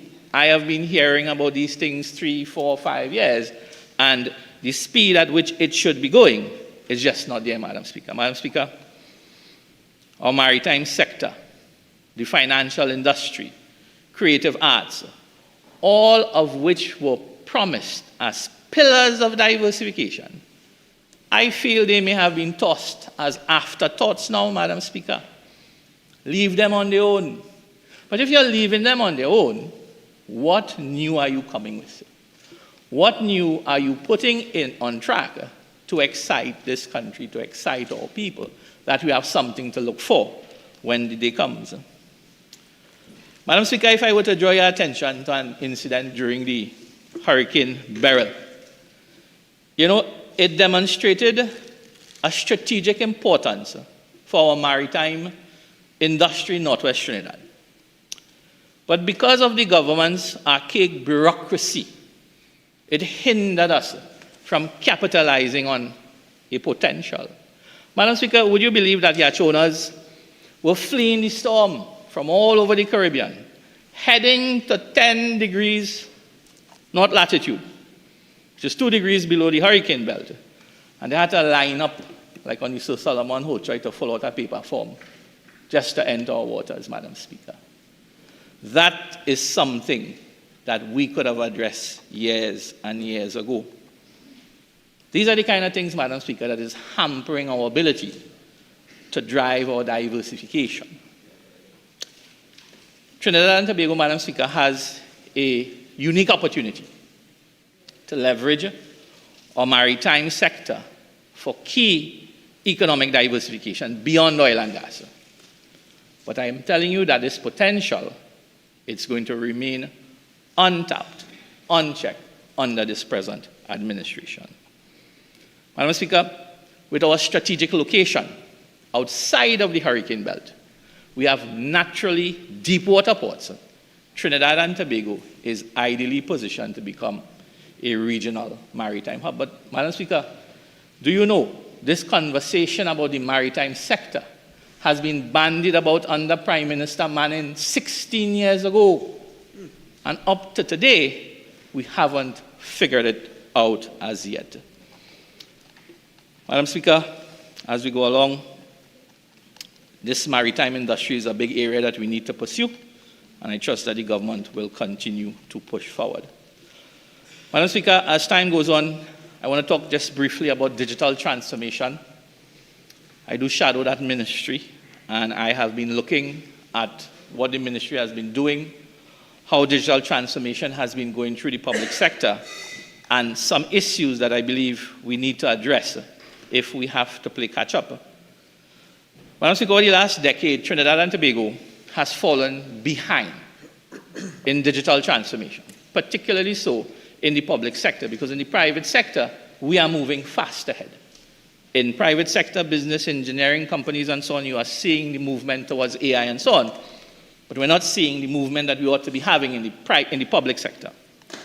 So when you look back at the initiatives like the National ICT Plan 2018-2022, providing government e-services, the country continues to struggle with inconsistent implementation, outdated systems, and more so over the last year, Madam Speaker, poor cyber security infrastructure. We have gotten hit several times, and that's just the ones that makes the newspaper. Key digital services, Madam Speaker, remain inefficient compared to global standards, and cybersecurity efforts have been insufficient in the face of rising crime. One of the major failures that I can talk to you about, Madam Speaker, is the government's failure to adopt the Budapest Convention on cybercrime. What that has done is isolate us from getting the best international cooperation needed to combating the growing threat of cybercrime. Why have we not done that? That has been before us for years, Madam Speaker.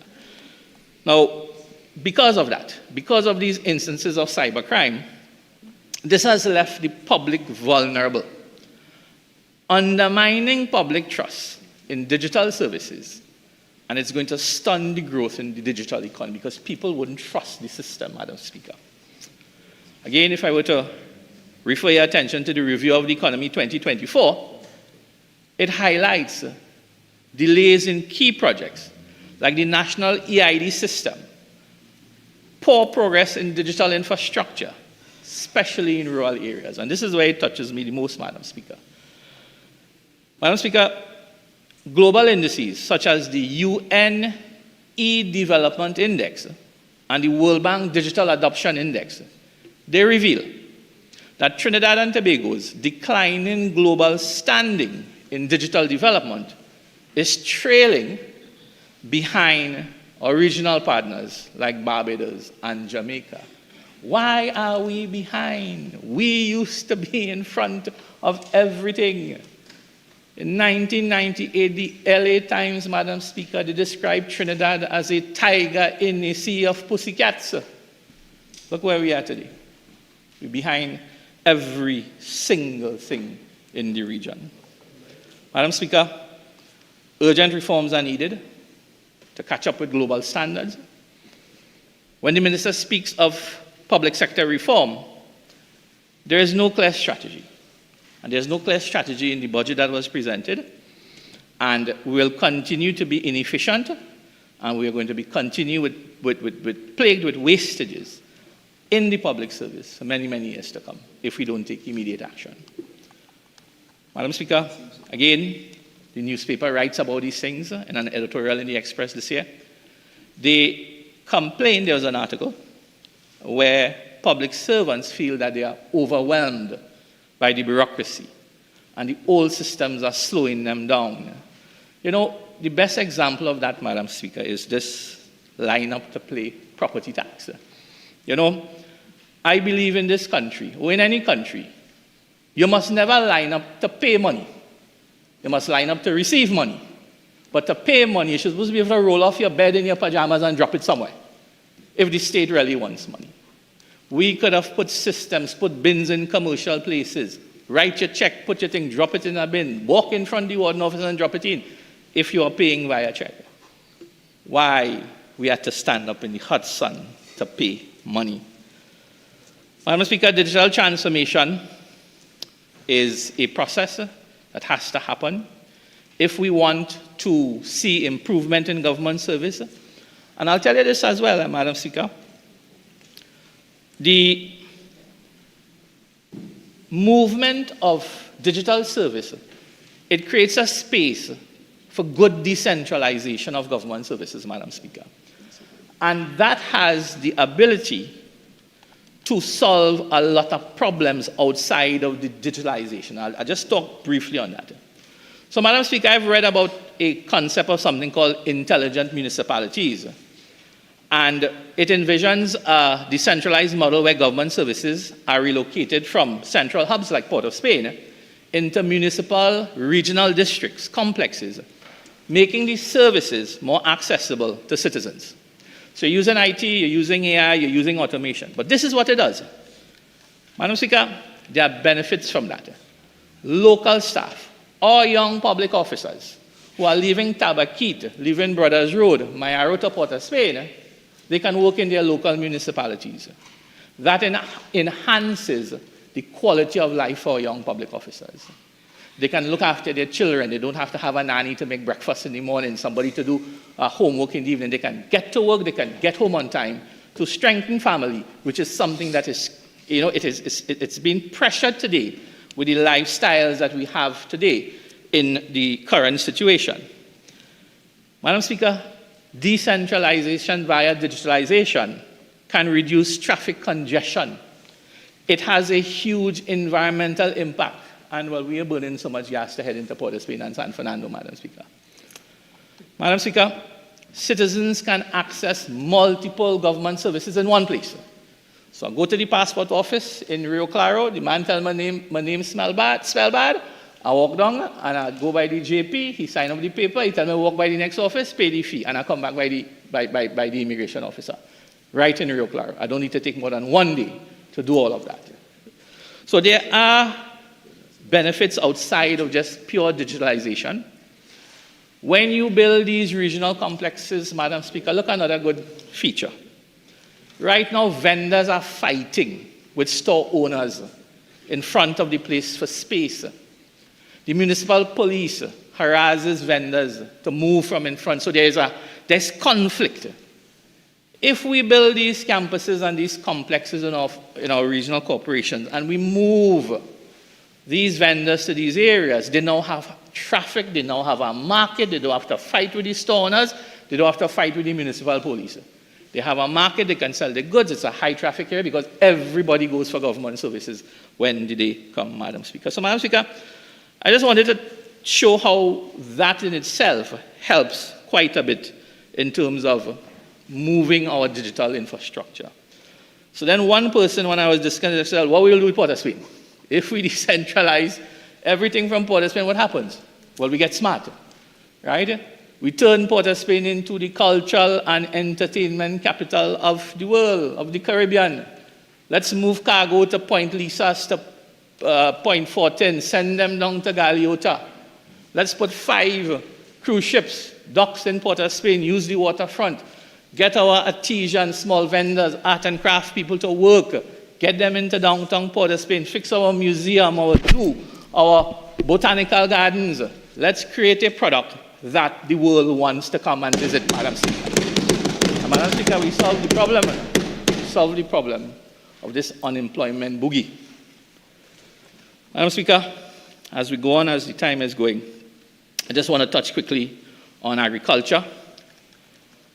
The minister spoke for 5 hours and 12 minutes, I think it was. And agriculture was reduced to a single paragraph. Mere tax exemption without any strategic vision for the sector's transformation as late as it would be. But Madam Speaker, rural constituencies like Mayaro, agriculture and fishing should thrive. Yet they are so neglected that the sector contributes, the whole sector, less than 1% of our GDP. And you know what, Madam Speaker? We have a fisheries bill that is laid down somewhere in a drawer in this parliament, I don't know where, for the last year or 2. And this bill will address a number of the problems that are holding back the fishing sector. And I hope that bill comes in this year, this legislative year, that we can deal with it. But despite the rhetoric of this $7.3 billion food import bill, which is the highest in our history, Madam Speaker, and I understand is the highest in the whole region, what is odd? CARICOM neighbors like Guyana, Barbados, Jamaica, they are all making strides. We signed an agreement 2 years ago, Madam Speaker, to reduce food import to the region by 25%. I have it on good information that we participate in nothing in the last 2 years. What? We have been lazy to even report to the CARICOM Secretariat. Oh, of what measures that we've been making. So are we serious? Are we serious on this issue of driving this $7.3 billion food bill? Madam Speaker, I looked at the review of the economy as well, and I saw some data in terms of our vegetable and fruit production.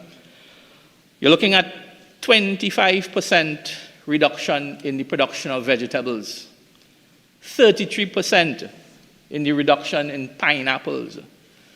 Minister talked a little while ago, Madam Speaker, about finding poultry to send to Curaçao, but our poultry record is in diminishing returns here. And then just recently, we had the state threatening to knock down a poultry farm with about 15,000 chicken in it. So how do you make that make sense of how we want to operate? Find a market in Curaçao, but we don't have enough chicken for we. But we're knocking down farms. Madam Speaker, these are things that, as a member of parliament who is serving a rural community, and when you have to explain why things are how they are. Madam Speaker, we need to have more collaboration, we need to have more farmer training, we need to have private sector hold handing with some of our farmers if the extension units of the ministry can't do it. We must address the issues of perennial larceny. We must address the issue of a reliable water supply. We must leverage international expertise to deal with the issues of climate resilient crops. These things are coming. Freshwater security. All of these things ought to be huge policy positions that we ought to be articulating from now. Whether it's 2 years down the road, 4 years down the road, we have to address, we have to confront these things, Madam Speaker, and it is not there as any part of any policy. Member, you have 2 minutes of ordinary speaking time left. You have 10 additional minutes available to you if you wish to complete your presentation. So you're going to use the additional 10 minutes? Okay, you may proceed. Thank you, Madam Speaker. Madam Speaker, we have to revitalize our coconut and cocoa industry. In the Minister's budget presentation, he spoke about this 900 acres of coconut on the East Coast. Madam Speaker, I drive that East Coast every day. And I'm still trying to find that 900 acres of coconut that we're trying to rehabilitate. I can tell you, Madam Speaker, that the farmers in Mayaro, we do have the potential to drive meaningful change. All they need is a government that is willing to invest in their future. With a genuine vision, Madam Speaker, to support the agricultural sector, I think our farmers in Mayaro, that's the constituency of Mayaro, can be on the forefront of national development. The time for all these empty promises is going fastly, Madam Speaker, and the state must act now. Madam Speaker, let me talk quickly about job creation, and there's a crisis of youth employment. The data as presented by the minister, he says, is 5.4%. In Mayaro, Madam Speaker, the unemployment rate is tipping over 11% in Mayaro. And what is amazing is the percentage of that is youth unemployment. And that has a psychological effect on the future of our country, Madam Speaker. So this review of the economy 2024, you know what it said, Madam Speaker? That youth unemployment nationwide stands at 25%. And in 1 quarter alone, it went up to 31.7%. Madam Speaker, that is a review of the economy, so I'm taking it word for word. So, Madam Speaker, when you have this level of youth unemployment, that is nothing short of a national crisis. You know what it is to spend 5 years in university and come home and sit down and watch your neighbor's son, short pants, 2 gold chain, he ain't walking nowhere. But he moving like a big boy. But you now sacrifice 5 years, your mother and father stop eating, drinking, going on holiday, so they could pay your school fees. And you can't get a job. As an MP, we are limited to looking to see where OGT could offer a job, and there's only so much that they can do. So that is something that we have to address head on. How are we going to move? Well, you're the government. You're the government. When we change, I'm going to tell you how to do it. Madam Speaker, sorry about that. The minister speak about job creation, and we need to find a sustainable way to do it. And, if we push our diversification, as we talk about decentralization, the issues around, agriculture, we can find the jobs. We can find the good jobs, the sustainable jobs for our young people. But if it is not in a policy, we can't turn action, ideas, deliverables. Madam Speaker, and we go on. So, Madam Speaker, in the few remaining minutes that I have, I want to talk specifically now on this issue of crime, because it is hitting everyone. It is turning wonderful, beautiful constituencies like Mayaro, that has always been a place of rest and relaxation, a place you come with your family to feel safer. And slowly, that is changing. Madam Speaker, people of Trinidad and Tobago, we are indeed living in fear. Everywhere you go to temple, you go to a mosque, you go to prayers, there is this question about crime and why isn't the government getting a handle on it. Madam Speaker, crime has escalated into very, very terrifying levels. I took note that the Honourable Member for Port of Spain South has put some actions in place in terms of getting these joint patrols, these joint task forces, to get outside there and get some work done. But it's not only about 12 boats that I think the minister said we're going to buy, 2,000 vehicles over 3 years. We are not addressing operational issues in the police service, operational issues in forensics, operational issues in the prisons, operational issues in the judiciary. If we can convince the public that swift justice is around the corner, we will not improve trust. And if we don't improve trust in our law enforcement, no matter what we do, I don't think we are going to make a dent in crime in any way. Madam Speaker, illegal guns. Illegal guns is what is driving the gun-related murder crime. I think we are over 500 today, I think. But the approach has to be proactive, not reactive, which is what's happening now. So we can't stop the guns on the high seas because we are on a boat. We can't stop the guns on the port because the scanners are working. So what we are doing? We have to find them in the homes where they're sitting. And my understanding is between 1 and 4 in the morning, the gun and drugs not in the house, it's across the road by the fig patch. So you have to be smart where you go and look for it because they bring it back 5 o'clock in the morning. If we can't catch them in the house, they are moving in motor car to somewhere to put on a crime. So we have to attack them there. And if we can't catch them in the car, they're walking with it on their side, gallantly on the streets, walking with it bravely. So, Madam Speaker, what does the police do? The police has to take an immediate crackdown, attack with full force, island-wide searches, go after them.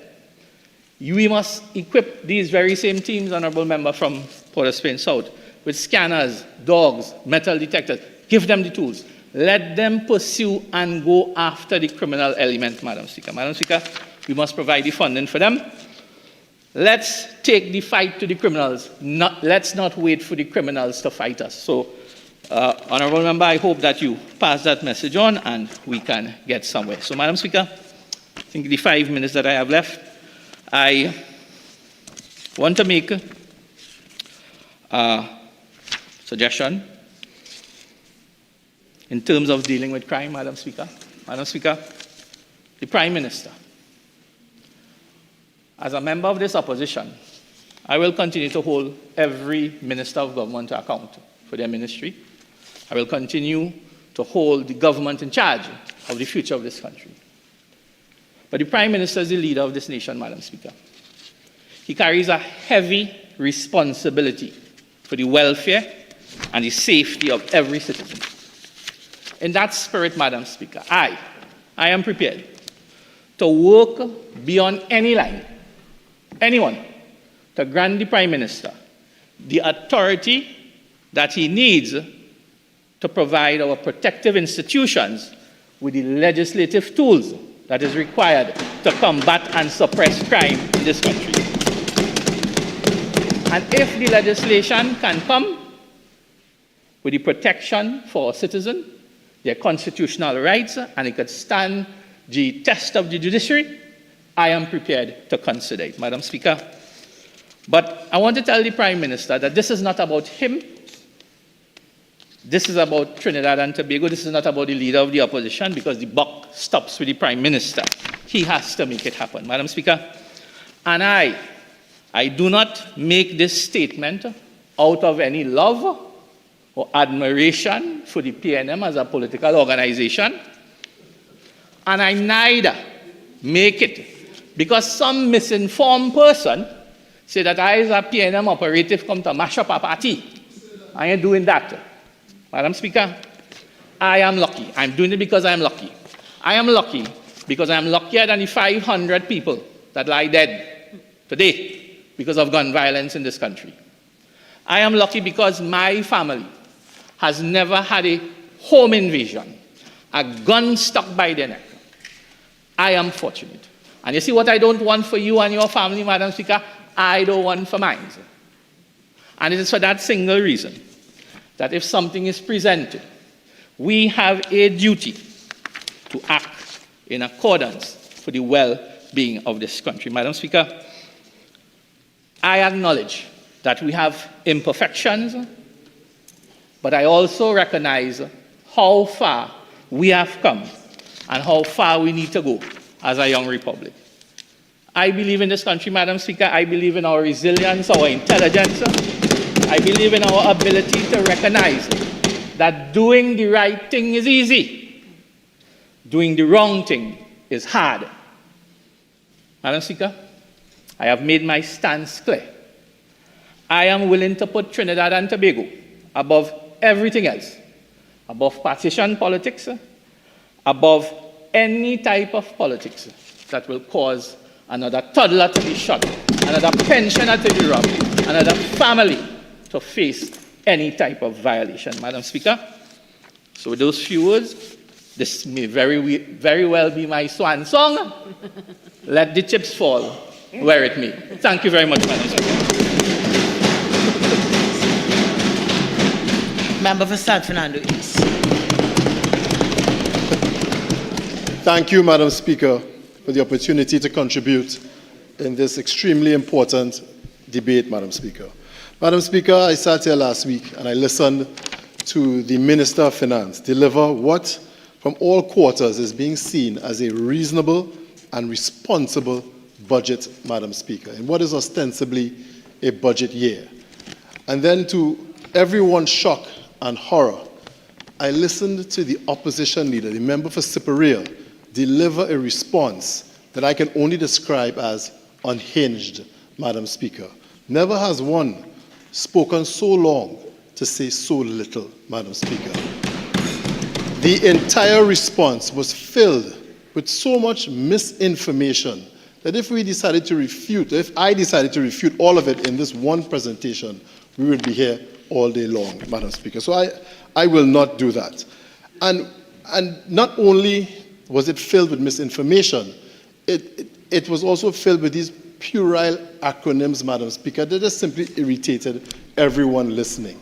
When that didn't work, the opposition leader, the member for Seecheran, decided to segue into the dangerous, Madam Speaker. The opposition leader began to attack the business community, the business chambers, and the energy chamber in this country, Madam Speaker, because those entities came out and also said that this was a reasonable and responsible budget. The opposition leader decided to attack those bodies simply because they did not agree with her assessment. That is something we should all be concerned about, Madam Speaker. But fortunately for us all, the numbers tell the tale. I heard the other opposition leader, the member for Mayaro, mention that the presentations were filled with these numbers, Madam Speaker. Madam Speaker, on this side of the aisle, we call those numbers facts. And I'm going to present a few more facts for the people of Trinidad and Tobago who want to know what is actually going on in the economy of this country. Madam Speaker, to begin with, Trinidad and Tobago has been given a clean bill of health by every single independent international agency that has taken a look at our economy. That is something to be extremely proud of. And that is no accident, Madam Speaker. That has come from proper management of this economy over the past decade. And keep in mind, over the past 10 years, Madam Speaker, as this government has been in office, Trinidad and Tobago has experienced maybe the most challenging economic period in the history of this country. And let me give you the facts. Let me explain exactly why. In 2008, we had the global financial crisis. The effects of that were felt worldwide and went on year after year after year, Madam Speaker. We had an extreme reaction to that incident. In 2014, 2015, there was a shale oil drilling revolution, Madam Speaker. We are still very much an energy economy. The shale oil drilling revolution dramatically affected international energy prices, both oil and gas, and had a dramatic negative effect on the revenues from the energy sector of this country. At one point, I remember looking at it, the oil price, international oil price, fell to somewhere around $27, $28.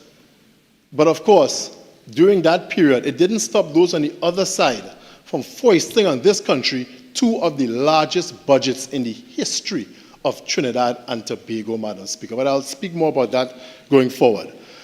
After the shale oil revolution, which collapsed energy prices worldwide, we were, of course, faced with the once-in-a-lifetime incident of a global pandemic, Madam Speaker. It shut the entire world down for almost 2 years.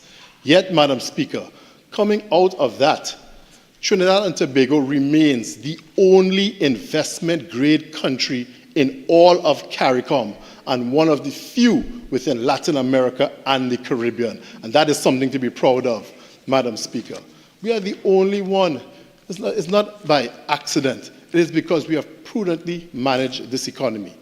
Those before me have spoken so much about rising debt levels, have spoken so much about government dipping into the HSF. I read an article over the weekend by one economist, I believe attached to the University of the West Indies, where he warned about deficit budgets, and that deficit budgets could lead to the destruction of our economy. I would like to ask this gentleman and others to consider, where would this country be without deficit budgets during this critical and crucial period? I guarantee you, if the government of Trinidad and Tobago were ever irresponsible enough to pull $5, $6, $7, $8 billion a year out of this economy, it would be a completely different place. Right now, we are investment grade, and let me explain what that means to the population, the people of Trinidad and Tobago. An investment grade rating is much like a credit score. It determines the cost of borrowing of this country. Because of that rating, Trinidad and Tobago has the ability to access relatively low-cost debt on both the local and international markets. Madam Speaker, that, along with our reserves and the Heritage and Stabilization Fund, has saved this economy. And those are all PNM policies that have benefited the people of Trinidad and Tobago, Madam Speaker.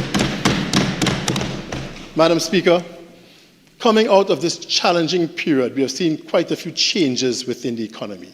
The biggest change, I would say, is that now the non-energy sector now outperforms the energy sector in Trinidad and Tobago.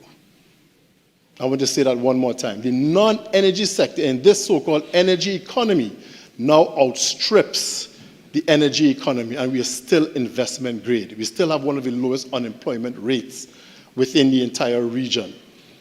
Madam Speaker, during this difficult time, the people of Trinidad and Tobago have shown their creativity and resilience, and we have been able to adapt to the challenging times. As my grandmother used to say when I was growing up, a bad thing never happened yet. The people of this country have adapted to these challenges that we have faced, and I'm extremely proud of how we've responded to adversity in this country. Let me give you a few facts about the manufacturing sector, which is leading the non-energy sector in this country. Madam Speaker, right now, trade and repair sector and the accommodation and food services and transport and storage industries make up approximately 28% of our GDP. Manufacturing in the non-energy sector is about 91% of the non-energy sector. Inflation rates, Madam Speaker, from 2022 to 23 has gone from 8% to 3.9%. In July 2024, we have an inflation rate of 0.3%. Food inflation, though still high, has gone from 2022, 17.3% to 2024, 1.4%, Madam Speaker. Madam Speaker, we have been running deficit budgets in this country since, I believe, the year 2009, and during that time, only one government has ever presented a surplus during that time, and it was in 2022, and it was this PNM government, Madam Speaker. Madam Speaker, we are well aware of what it takes to manage an economy, and some of the advice that we have gotten, it just does not make any sense. It would have created such severe hardship in this country that no one would have been satisfied or happy with that. So we did listen to good quality advice, but we decided to implement policies that were to the benefit of the people of Trinidad and Tobago. Madam Speaker, let us compare some of what was done under this government in an election year ostensibly to what was done by those on the other side in 2015, Madam Speaker. Madam Speaker, they come here and they complain about deficit budgets, about the government using debt to supplement some of its revenues so that we can continue this economy growing. Madam Speaker, in 2014 and 2015, the government of those on the other side presented a budget in 2014 of $64.6 billion, Madam Speaker. This is in the face of collapsing international energy prices. In 2015, they presented a budget of $61.4 billion. Madam Speaker, those are the two largest budgets in the history of Trinidad and Tobago. Both years were deficit budgets, mind you. They were borrowing money in an attempt to buy an election, which they eventually still lost, Madam Speaker. But what they did during that time, because of the reckless borrowing, buried future generations of this country under a mountain of debt that is going to take us a very long time to dig ourselves out from under, Madam Speaker. Madam Speaker, in this budget, which is an election budget, none of that occurred. Madam Speaker, in 2024, our budget was $57.5 billion, a far cry from what was done in 2014, 2015. This year, it's one of 59.5, with an average deficit of between 5 to 6 billion. It's 5.5 billion expected deficit this year, Madam Speaker. That is reasonable and responsible. The Minister of Finance has been expertly managing the debt of this country as in an attempt to not mortgage the future of our young people just to win a general election, Madam Speaker. And that is why the people of Trinidad and Tobago trust this government and do not trust those on the other side because they know what to expect. They've seen it before and they do not want to see it again, Madam Speaker. It was wanton and reckless. Both the member for Paray and the member for Mayaro spoke about the SMEs in Trinidad and Tobago. They're saying that we're doing nothing for SMEs. Madam Speaker, that cannot be true. We cannot have a growing and burgeoning non-energy sector in a growing economy, has grown for the past 3 years as opposed to what we have seen throughout CARICOM, and not have a system and policies in place to benefit SMEs within Trinidad and Tobago. I know in the constituency of San Fernando East, we have seen many young people and also smaller businesses grow and prosper in the last few years because they have decided to take advantage of many of the policies implemented by this government. And let me let the national community become aware of a few of these policies, Madam Speaker. Madam Speaker, we have one, the SME Stimulus Loan Program. It provides up to $300 million to help SMEs impacted by the COVID-19 pandemic. That is available to the SME sector of this country. Loans are guaranteed by the government and come with a 2-year moratorium. So it allows you to take these loans and also a period to get on your feet so you don't have to immediately start making repayments, Madam Speaker. There's also the SME Listing and Mentorship Program. aim to support SMEs by providing mentorship and facilitating their listing on the Trinidad and Tobago Stock Exchange, Madam Speaker. It invites collaboration with the Central Bank and the Ministry of Trade and Industry. Now, the Minister of Trade and Industry earlier on went through a laundry list of programs available to the business community of this country, including SMEs. This is one of them, Madam Speaker. We're not just in the business of handing over finances to some of our burgeoning business people. Some of them need help. As someone said earlier, they need some hand-holding. So not only will the government finance your burgeoning business, they will also give you advice into how to do your books, how to pay your taxes, how to have performer statements, all of these things that business people require to be able to function within any industry, Madam Speaker. And that is also with the purpose of one day allowing these businesses to grow and to be managed properly enough so that they can list themselves on the stock exchange. And I'll get to more of that as we go on.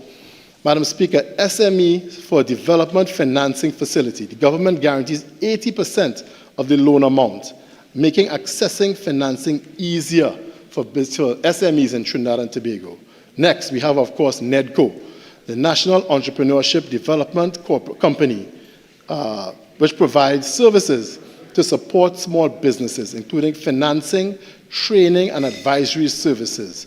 This company is well known to all in Trinidad and Tobago and plays a major role in the economic diversification through entrepreneurship in Trinidad and Tobago. Madam Speaker, next we have the Ministry of Social Development and Family Services, which provides support to small businesses through various programs aimed at fostering economic growth and stability. All of these programs exist, Madam Speaker. We're not making this up. Not only will we provide funding, but we provide technical support to SMEs, and that is a major reason why the non-energy sector now outstrips the energy sector in this country. So they want to talk about diversification, but they want to pretend as if it is happening by accident, as if the government didn't do any of this. It just happened all on its own. It couldn't have, Madam Speaker. This government, and especially the Ministry of Finance, has put a special focus, especially on the SME sector from day one. And I would like to especially thank the hardworking people at the Ministry of Finance, the Central Bank, and also the Unit Trust Corporation for effectively supporting these programs and providing them to the young entrepreneurs of this country. Madam Speaker, let me mention some of the things that the Unit Trust Corporation of Trinidad and Tobago is doing to benefit entrepreneurs. There's one, the Scale Up TT program, a business accelerator program for SMEs with significant growth potential. There are workshops, mentorship sessions, all of that. Scale Up TT at the UTC, Madam Speaker. Number two, SME listing support. This assists SMEs in being listed on the stock exchange. More of that soon, because there are many benefits that come from that. Three, collaborative efforts with the Ministry of Trade and Industry to provide comprehensive support for SMEs. Financial support, mentorship, strategic guidance. All of this is available. So, Madam Speaker, I encourage young people, and maybe not so young, who are involved in small businesses in this country to take advantage of these opportunities. Developing SMEs in Trinidad and Tobago comes with major benefits. It benefits the economy. We are seeing it. They create employment. They add so much to the economy of this country. The government has focused especially on that.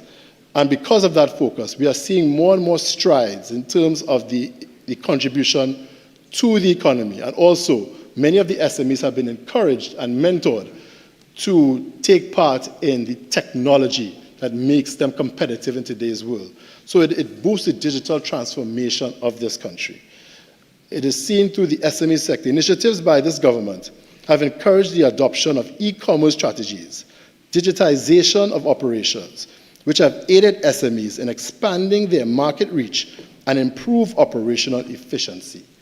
That has been happening in the SME sector.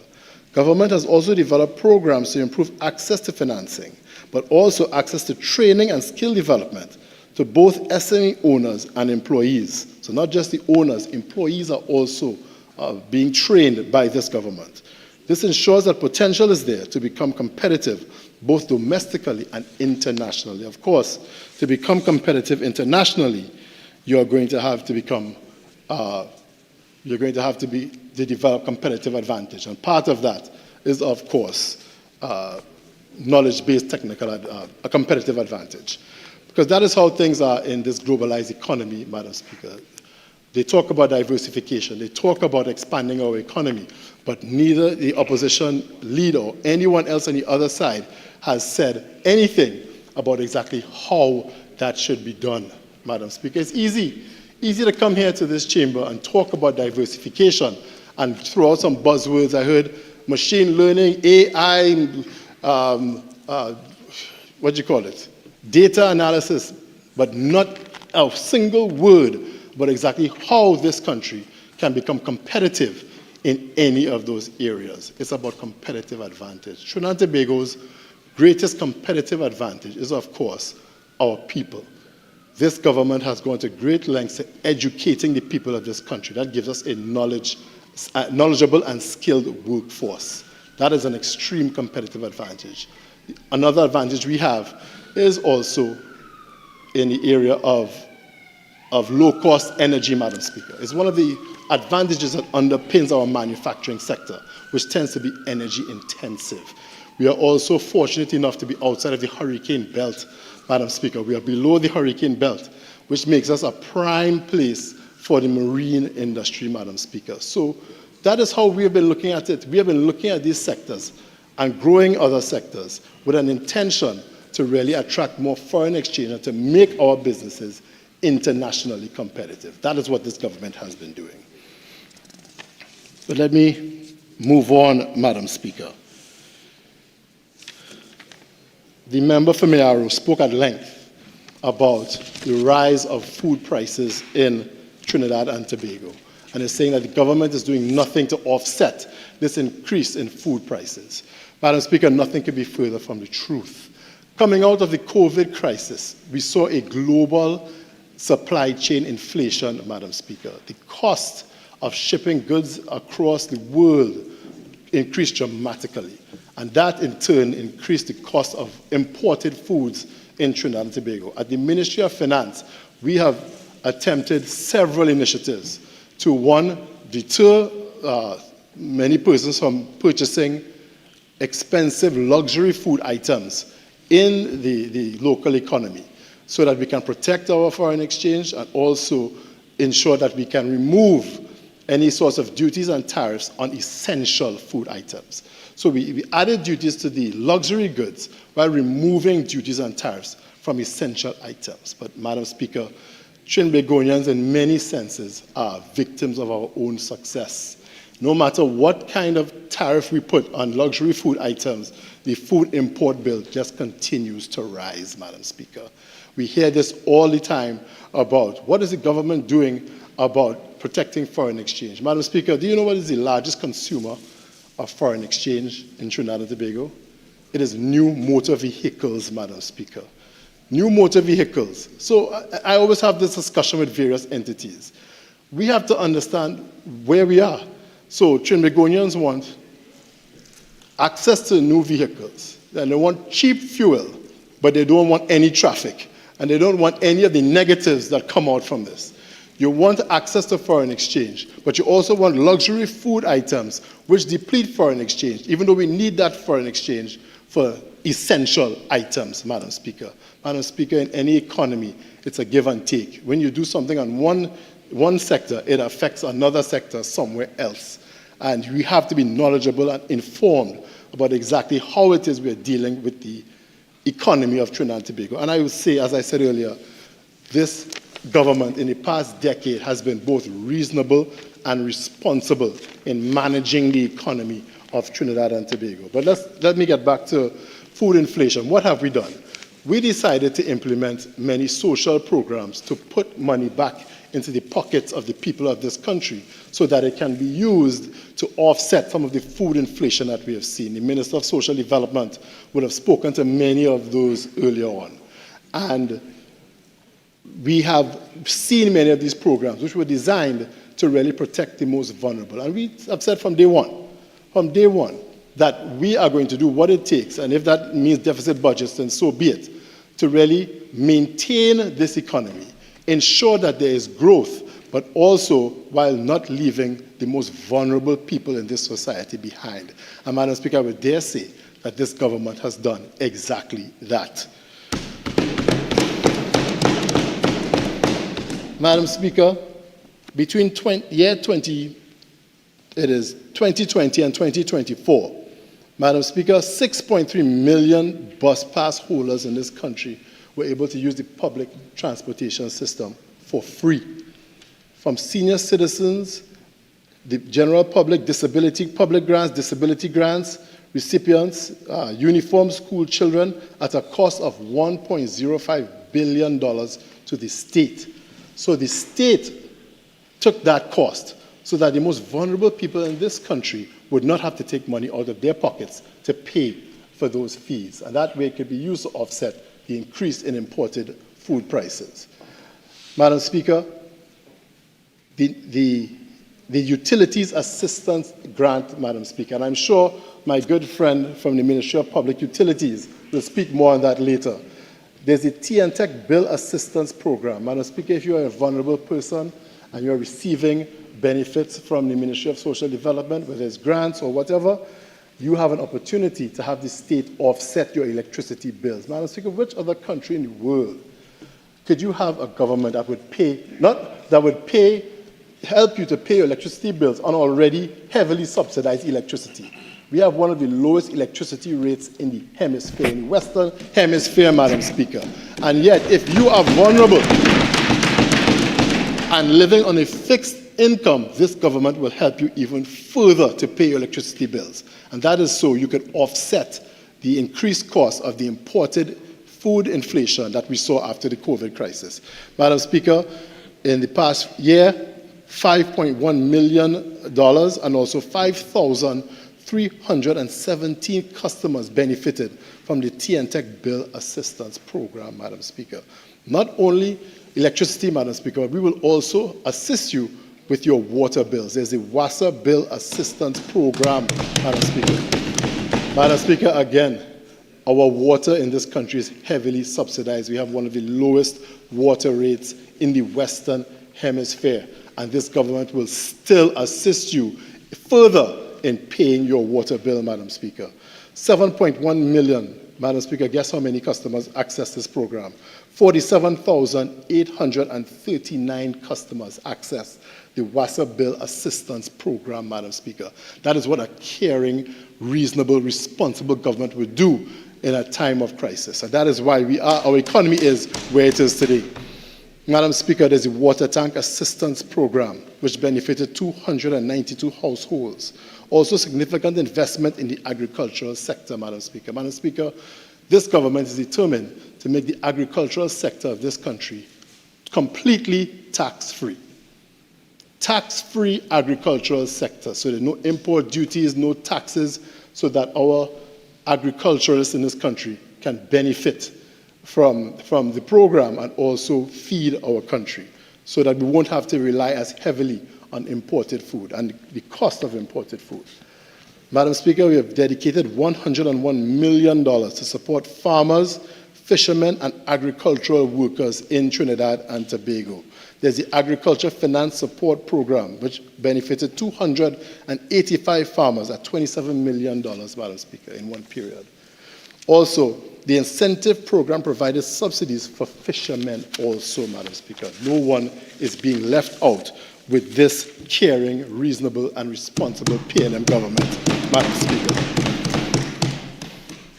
Madam Speaker, next let me move on to a topic that I know is has been discussed a lot in the past few years, I would say, in Trinidad and Tobago, and that is the one issue of property taxes, Madam Speaker. We have heard all kinds of dangerous rhetoric from those on the other side about property taxes being used to damage the people of this country, to harm the most vulnerable. People are losing their homes and so on. Madam Speaker, none of that can be true. There are so many exemptions, Madam Speaker, for the property tax legislation, also deferrals. And I'm going to mention some of that here today because I've been meeting with the public in general, as we do regularly in San Fernando East. I'm in office almost every Thursday, Madam Speaker, and I meet with the public, and they have their questions. So I answer them. So I know what the issues are. With property taxes, what we had to do, Madam Speaker, at the Valuation Division was really populate the valuation roll. Now, this is a massive database. We have over 400,000 residential properties in Trinidad and Tobago, approximately. We had to populate the valuation roll to at least 50% to ensure that we were in keeping with the legislation. Now, we came up, I believe, with 197,000, approximately, property owners on the roll. Of course, some persons would have more than one property. That's why it's less than 200,000. So 197,000. Then we had to make sure that the valuation roll information matched the database at the Board of Inland Revenue so that the property tax could be assessed and notices sent out to the general population. Now, to rectify and to verify, cross-reference the valuation roll, we had to access databases at TNTech, WASA, TT Post, all of these places. So we have all of this information for 400,000 properties, and we have to discover which one is correct and accurate and lines up with the information also at the BIR. Madam Speaker, this has been an extremely difficult and challenging situation, and that is why it has taken so long. I think we have taken maybe 15 or 20 years to implement what is ostensibly an effective and also upgraded property tax system, Madam Speaker, and it is one that I believe is fair to all. Previously, we had the land and building tax legislation, and what it did, you would be charged a percentage in terms of property tax on the overall capital value of your property. This property tax system, this modified, updated, upgraded property tax system, charges just 2% on the annual rental value of your property. What the annual rental value is, and I don't want to bore you with too much technical finance, Madam Speaker, what the annual rental value is an estimate of what you would get for your home if you decided to rent it on the open market in an arm's length transaction.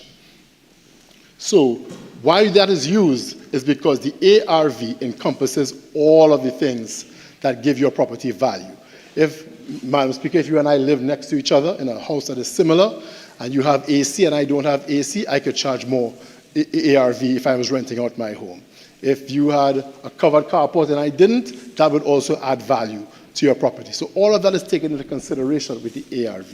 And then on that, it is 2% of the annual rental value. Madam Speaker, it is one of the lowest property tax rates you will find anywhere at all, Madam Speaker.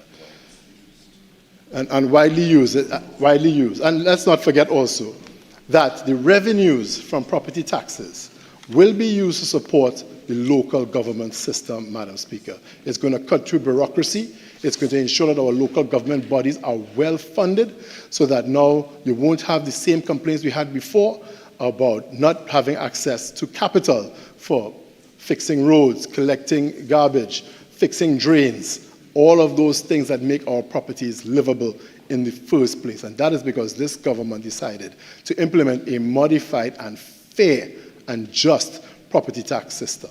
But just in case that you live on a fixed income, Madam Speaker, or you're a person who is struggling at the moment, there are exemptions and deferrals to really protect the most vulnerable people in our society. And so all the rhetoric we hear from the other side about the government trying to take your home, the government don't care about you, the government trying to torment poor people, nothing could be further from the truth. Let me let you know some of the exemptions in the property tax legislation, Madam Speaker. Land used exclusively as churches, chapels, and places of public worship, or any religious denomination, and every cemetery or burial ground, Madam Speaker, exempt from property taxes. School buildings, offices and playgrounds of schools within the Education Act, exempt, Madam Speaker. Lands used for educational, philanthropic, or religious purposes, exempt. Lands owned and used exclusively by an incorporated charitable institution, exempt. Land of a designated class that is declared by the Minister of Finance to be exempt, exempt.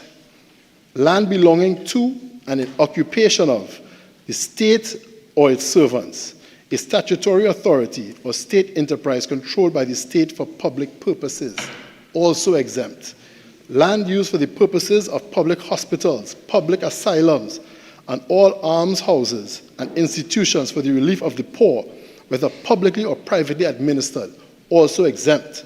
Land belonging or occupied by the University of the West Indies and its servants, Madam Speaker, exempt. Land belonging to a tertiary learning institution or managed by the state, exempt. Land belonging to the University of Trinidad and Tobago, exempt. Land belonging to the University of Southern Caribbean, also exempt. Land belonging to the College of Science, Technology and Applied Arts or COSTAT, exempt, Madam Speaker. The government is not here to pauperize anybody. We want to ensure that we continue the growth and development that we have seen in this country, even during the worst of times, while ensuring that the most vulnerable amongst us also have an opportunity to succeed, Madam Speaker. And that is just the exemptions. I haven't even mentioned the deferrals just as yet, Madam Speaker. There are several deferrals within the property tax legislation. One, a person who is on a public assistance grant can defer property tax payments, Madam Speaker. That's usually a person on a fixed income. They have challenges and they would have a difficult time increasing their income going forward. Those persons can defer property tax payments. Persons on disability grant also can defer those property tax payments, Madam Speaker. Persons on senior citizens pension can also defer payments. A Trinidad and Tobago conditional cash transfer card from the state also can defer. Madam Speaker, anyone who does not receive an annual income exceeding the maximum amount specified in Section 3 of the Senior Citizens Pension Act can also defer those payments, Madam Speaker. Madam Speaker, the legislation is modernized, it is well thought out, and it is designed to benefit the most vulnerable people in this country while finding a new source of funding for the local government entities in this country so that we can move our country forward and have a cleaner environment for all. Madam Speaker, earlier I spoke about all of the myriad of programs that this government, including the Ministry of Finance, Ministry of Industry and Trade, Central Bank, UTC, and others, have implemented and made available to the SME sector of Trinidad and Tobago. Now, Madam Speaker, the goal that we have is that we want to see more SMEs in this country accessing capital on the stock exchange in Trinidad and Tobago. Now, accessing capital on the stock exchange has many benefits. One of the major benefits is that you're not borrowing money. You don't have to put yourself in debt to really finance the growth of your business. To get to that level, you also have to have the right management in place. You have to have the right systems in place to ensure that there's an ability to understand exactly what is happening within your company, and there's a level of transparency that would give investors great comfort. Madam Speaker, for companies listing on the stock exchange in Trinidad and Tobago, there are several incentives. One incentive, there are tax incentives. For the first 5 years, there will be a full exemption of corporate taxes, business levy, and green fund levy for all businesses listing on the junior stock exchange in Trinidad and Tobago, Madam Speaker. And if that isn't enough, total tax holiday for 5 years. For the next 5 years, you have a 50% reduction in all of these taxes. Madam Speaker, that is what a caring, sensible government can do, and that is why we are seeing so much growth in the non-energy sector and the SME sector in Trinidad and Tobago. We are giving our businesses every opportunity to compete and to thrive so that they can hire employees and they can also compete internationally and generate much needed foreign exchange within our economy. Madam Speaker, next, another benefit, access to equity financing. SMEs can raise capital without the need for collateral or the repayment of debt. I mentioned that earlier. That's a major benefit of listing a company on the stock exchange. 3, increased visibility and reputation. When a company is listed on the stock exchange, it gives investors the confidence that it has gone through a stringent due diligence process. It makes you feel confident that you are taking your hard-earned dollars and investing it into a company that is doing things the right way. It's not some overnight company. You're not sure what's going on. You can't see any financial statements. A fella come to you and say, hey, I want you to make an investment in my company, and you're not certain what is going on. You know if a company is listed on the stock exchange, the junior stock exchange especially, it has been properly vetted and has gone through a stringent due diligence process. So I encourage more and more SMEs in Trinidad and Tobago to register themselves and to list on the junior stock exchange. And I encourage more investors in Trinidad and Tobago to take a look at some of these companies. You may be looking at the future of the economy of Trinidad and Tobago and maybe beyond, Madam Speaker. Madam Speaker, another benefit, price discovery. You may not know the market value of your company. You may have questions about it. You may say it costs one thing. Another person who may want to invest or buy may think it costs something else. Listing on the stock exchange gives you the market value of your company in no uncertain terms, so there's no more debate or discussion as to exactly what your company is worth. Also, the ability to have an employee stock ownership plan. Stock ownership plans, especially for growing ventures, is extremely important. I look at some of the recent AI companies internationally, and many of their employees, because they have invested in an employee stock ownership program, have become millionaires, as those artificial intelligence companies have taken off in recent months or recent years, Madam Speaker. It's extremely important. It gives you the ability to attract investment, attract employees, and to make sure that those employees are well compensated when the company becomes successful, Madam Speaker. Next, it allows you the ability to raise additional capital through APOs or additional public offerings, which means that you can offer additional shares if you need to raise capital for future projects in your business, Madam Speaker. Whether you wanted to add more inventory, whether you're growing your business, whether you have to invest in storage somewhere else in another country and so on, you can raise capital to do these things without incurring more debt. And you do that by an APO, which means selling additional shares into the public market, Madam Speaker. Madam Speaker, those on the other side seem to like to pretend that the global pandemic in 2019 didn't occur. They want to pretend that Trinidad and Tobago did not come through an extremely difficult period where the global economy shut down. It went to zero, Madam Speaker. Now, I've heard the opposition leader, the member for Seecheran, come to this house and question, one, vaccines, and then two, decide to ask, where did all the money go during COVID? Well, Madam Speaker, that is absolutely laughable. Our revenues fell to zero. Yet during that time, not a single public servant in this country lost their job, and they were all paid in full and on time, Madam Speaker. This was for 2 years. I don't know how the opposition leader thinks that happened, if it was a miracle or what. But it wasn't a miracle. Well, maybe it was a small miracle. But it was mainly due to the planning and the competent management by the Ministry and Minister of Finance and this government, Madam Speaker. That is how we were able to pay all of these persons their full salaries during the COVID crisis when revenues were minimal at best. And let me remind the people of this country and also the opposition leader as to who that entails. Madam Speaker, during that time, a 2-year period where revenues were next to nothing, teachers paid, police paid, fire officers paid, soldiers paid, nurses paid, doctors paid, corporation workers paid, public servants paid, port workers paid, pensioners paid, Grant receivers paid, Madam Speaker, paid. So the next time the opposition leader comes to this house and asks where the money gone, I would like to inform the good lady to look in her pocket because she got paid too.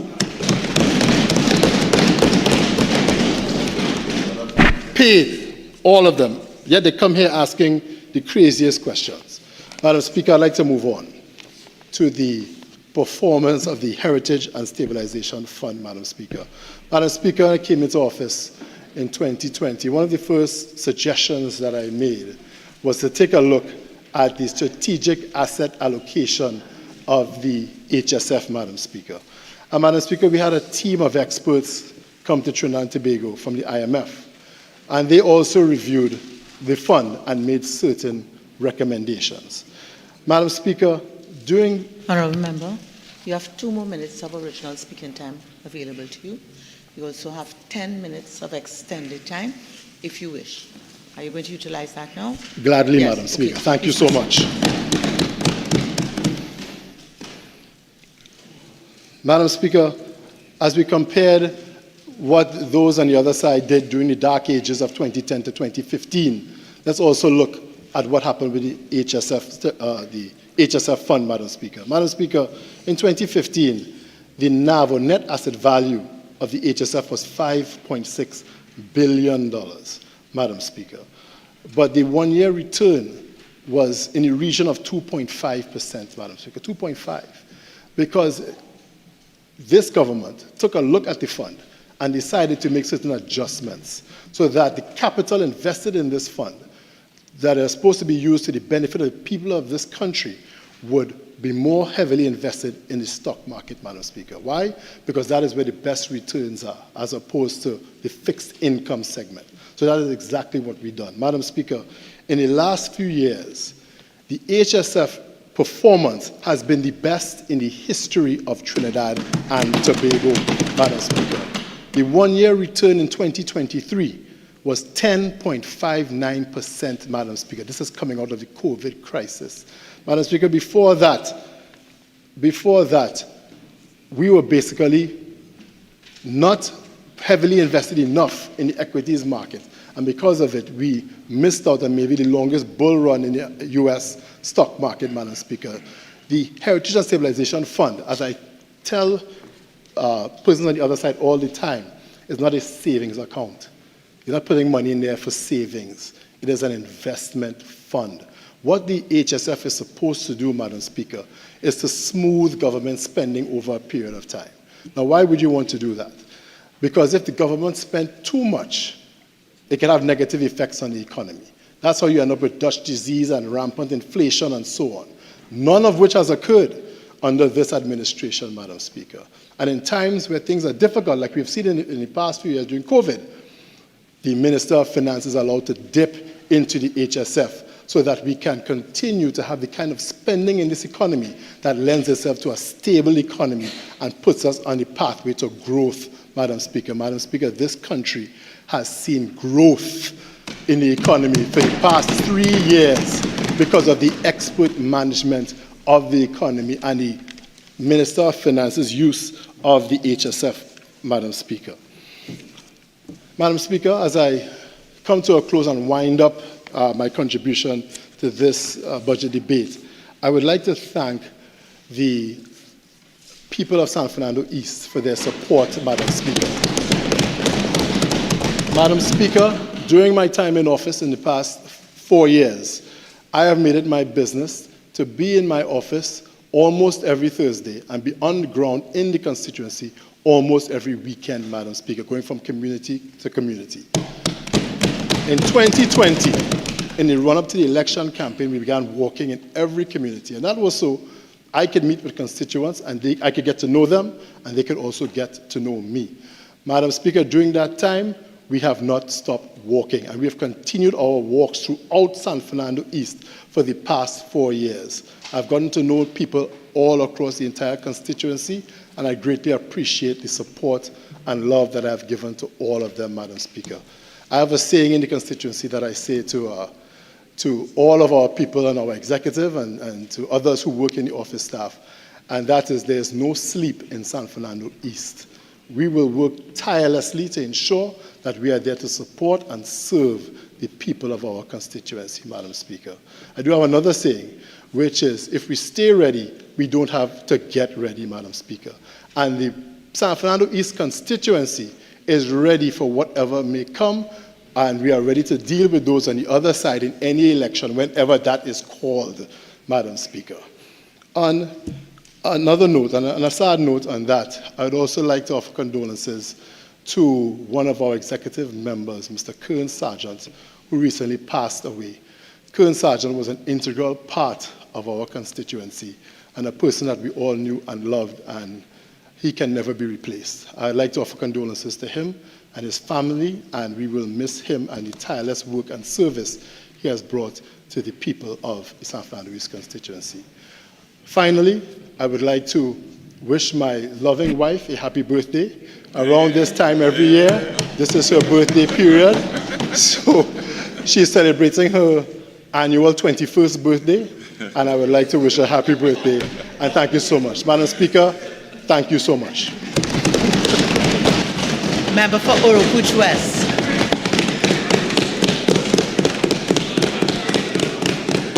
Thank you very much, Madam Speaker, for recognizing me and giving me the opportunity to contribute to this very important debate on the budget for 2025 fiscal.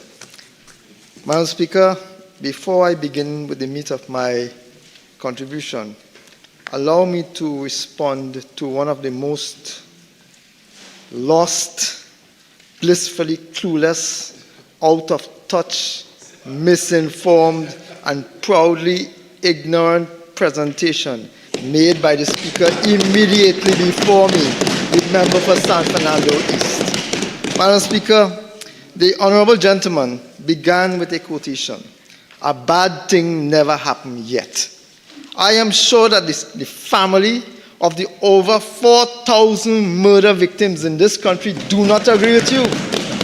I am sure that the victims of home invasion, they do not agree with you. I am sure that the pensioners who today are suffering, having to choose between food and medication, they do not agree with you. I am sure that the thousands of unemployed youths who are desperately trying to find a job, they do not agree with you, Junior Minister of Finance. I am sure that the business community who are suffering today because they cannot get access to foreign exchange, they do not agree with the Junior Minister of Finance. But the minister went on. He also spoke about 6 billion bus pass holders between 2020 and 2024. 6 million. Sorry, thank you for the correction. 6 million bus pass holders. When last I checked, we had 1.3 million people in Trinidad and Tobago. 1.3 million people. I don't know where this minister got his 6 million bus pass holders from. Don't know where he got it from. The minister himself, the minister said his words, 6 million bus pass holders. Try to understand the language if you don't understand English. Try to find another language. As I move on, Madam Speaker, the minister said, just to show their obsession with taxation, the minister in the Ministry of Finance says, no matter how high the tariff on food prices they place, people still importing food. That is their focus. You know what's the solution, Minister? You know what the solution is? Produce more food. Treat the farmers well. We still have a government, Madam Speaker, who up to today has refused to provide an allocation to the Agricultural Society of Trinidad and Tobago, the farmers group, the group that represents farmers across Trinidad and Tobago, and this government has refused to pay them their stipend for the last 9 years, Madam Speaker. And you want to figure out now why agriculture is in a crisis in this country is because the government simply do not care. Their priorities are elsewhere. Madam Speaker, last Monday, Trinbagonians needed a plan to breed. We needed a plan to seize the economic opportunities of the next decade. A plan to treat with the problems that citizens face now and may face in the future. A charted passageway for the future, Madam Speaker. A plan to give them hope that the government that they pay is suddenly focusing on the issues that they have and has a solution for it. Instead, Madam Speaker, what we got is 5 hours plus of noise. 5 hours plus, Madam Speaker. This budget, the 2025 budget, does not speak about the country's present or the government's plan for the country going forward, for the future, Madam Speaker. Instead, it's a sad story of 9 years of P&M waste, mismanagement, incompetence, neglect of the population, Madam Speaker, and running away from responsibilities by ministers who are charged with the responsibilities and paid for it by the taxpayers, Madam Speaker. 9 years of ignoring the problems and cutting the funding for the solutions, Madam Speaker. If you listen to the Minister of Finance and his colleagues opposite, Madam Speaker, you would swear that this country is going well. You would swear that citizens in this country is doing exceptionally well. And as a matter of fact, the Minister of Finance himself boasted that citizens are happy. But in the words of the great Bob Marley, check out the real situation, Madam Speaker. So for me, there's an easy test. For me, there's an easy test that any citizen can apply to determine what this government's function and performance has been over the last 9 years. Citizens only have to ask themselves, are you better off today than you were in 2015?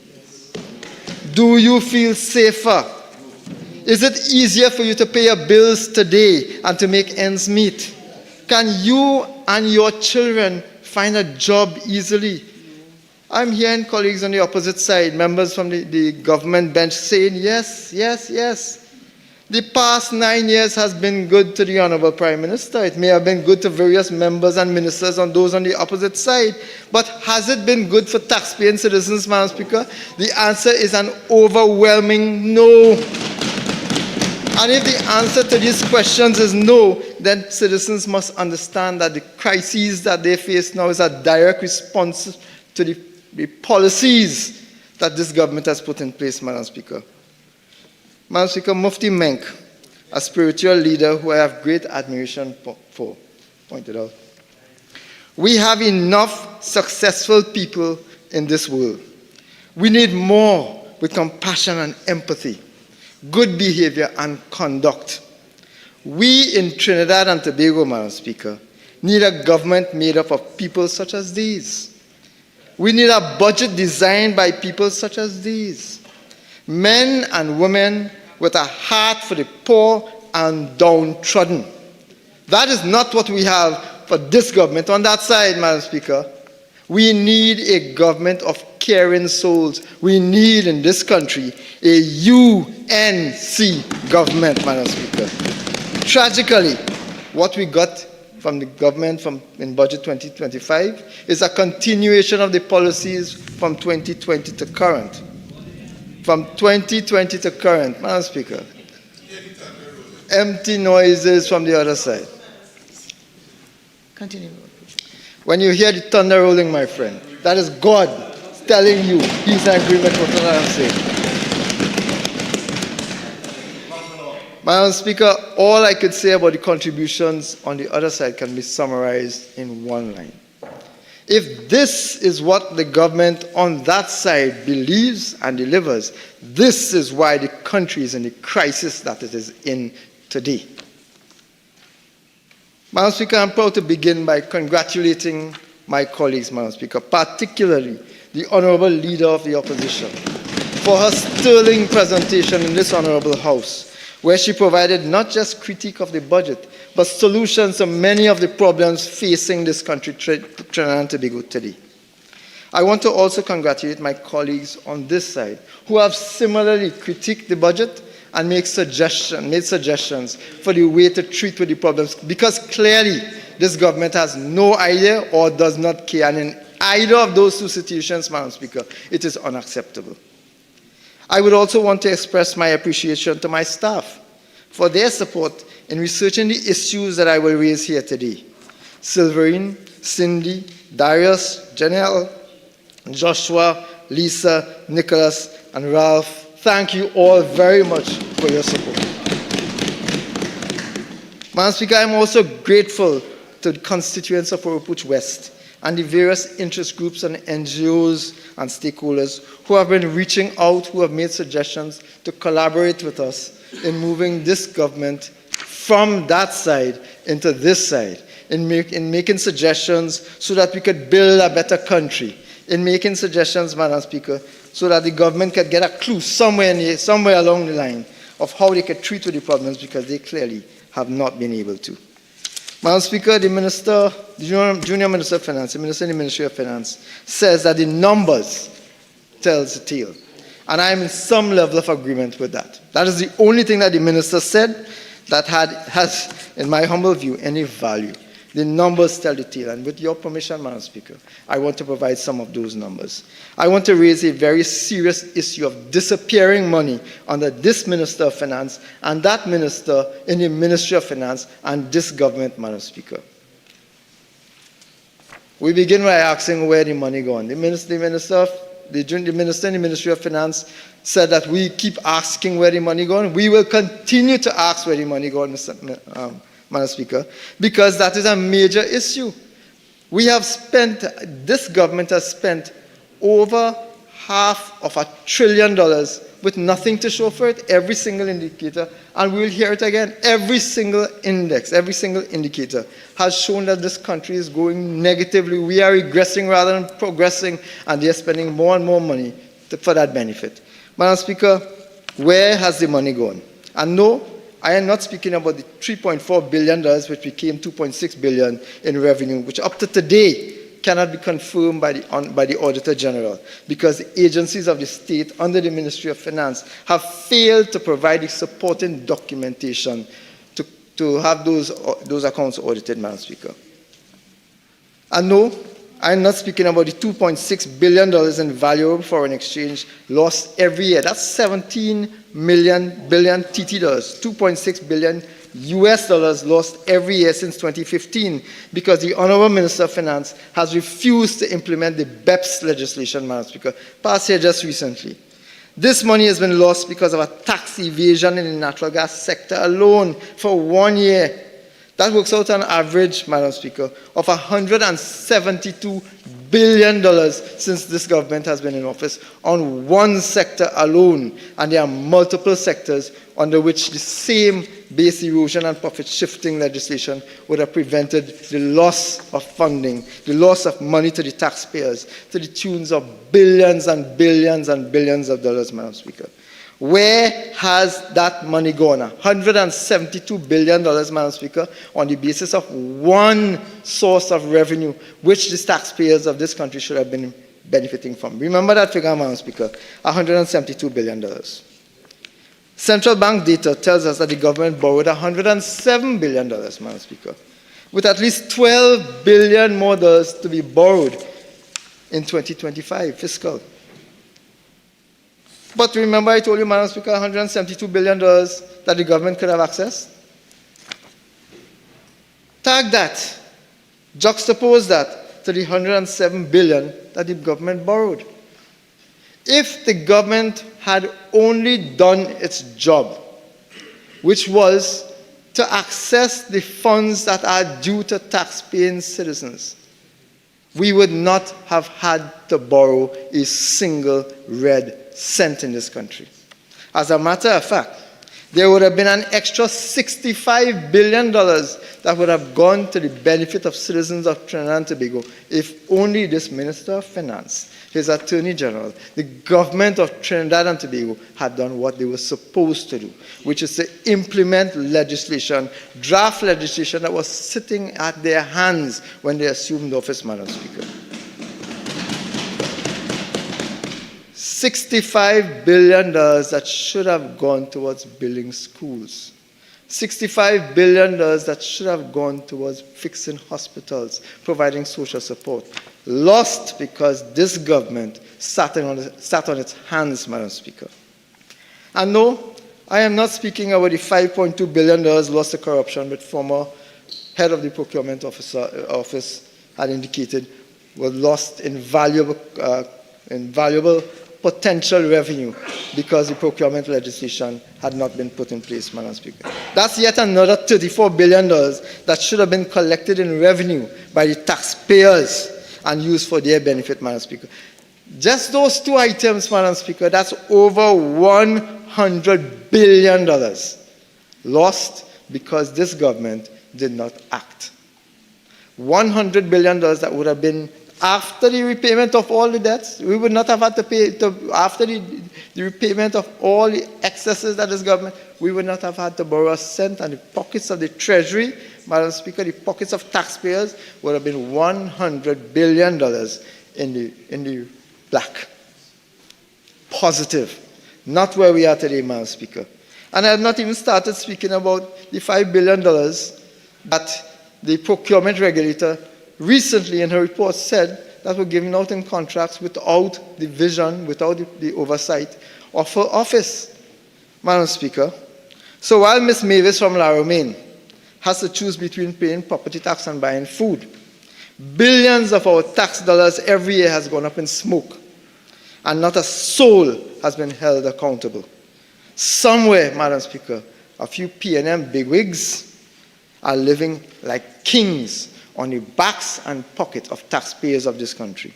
A few, because 99% of these citizens of Trinidad and Tobago, including 99% of P&M supporters, are suffering today because of the negligence of this government, Madam Speaker. 99% of us are catching our nenen thanks to this incompetent government, Madam Speaker. That's accountability P&M style. That is governance P&M style, Madam Speaker. Malfeasance, corruption. History is repeating itself. P&M has established a track record for corruption, Madam Speaker. Where the money gone?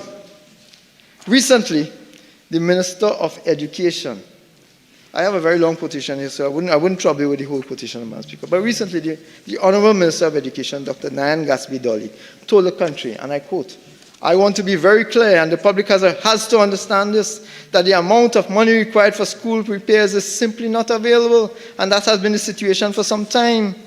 Children are being forced in this country," end of quotation, "children are being forced in this country after 9 years of the P&M, Madam Speaker, to live and work in schools or go to school that is compromised by bat droppings, by pigeons, by rats, by mosquitoes. They have had to close down schools under this P&M government, Madam Speaker, because of mosquito infestation, because of rat infestation. They've had to close schools. That is because, according to the minister, who sits in the very same cabinet as the Minister of Finance, they didn't have the money. They didn't have the money. The Minister of Finance just recently, just a few months ago, said, and he wants citizens who are accessing CDAP, that it's become very difficult for the government to finance the CDAP program. I want to caution citizens to pay attention to this, Madam Speaker. I want to caution citizens because what that means is the Minister of Finance has now put his evil eye on the CDAP program. I think you should withdraw those words. I think that's unparliamentary. Please, I know you can find another way to say. Thank you very much, Madam Speaker. The Minister of Finance has now placed his emphasis. Point of order. Yes. I don't know the exact number, but we're talking offensive language. There is already a program in CDAP. The P is for program. So wait. Have you asked for an interruption? All right. So I have already ruled on the offensive language, and the honourable member has withdrawn. Thank you very much, Madam Speaker. Despite having spoken for 5 hours plus, the Honourable Minister still believes that he has not said enough. Frankly, he has said more than enough. And he will have his chance in the wrap-up. He will have his chance in the wrap-up, Madam Speaker. The truth of the matter, Madam Speaker, is that this budget was an exercise in misdirection. No matter what figure that the minister presents here, no matter what figure he presented in the budget, no matter what figure he comes with in the Standing Finance Committee and talk about, no matter what those figures are, Madam Speaker, they bear no resemblance to what will actually be spent. We all know that, Madam Speaker, because it's historical that allocation by the minister in the budget has nothing to do with the disbursements of funds. The one does not relate to the other, Madam Speaker. This budget debate then, Madam Speaker, is a deliberate waste of time by the government, since they have no intention in implementing any of the plans and the policies that they say that they have focused on, Madam Speaker. Every year, the Minister of Finance comes to the Parliament with a multi-billion-dollar budget. Every year. That budget would have been informed by various ministries who over the year would have collected their data, made their proposal, made their estimates, identified what projects they wanted to implement, focused on it, costed it, provide a request to the minister for funding and approval for funding, etc. All of those things, Madam Speaker, would have been the basis on which the minister would have come up with a budget, according to him, of plans and programs and money for said plans and programs, Madam Speaker. So, for example, these budgets are very, very specific.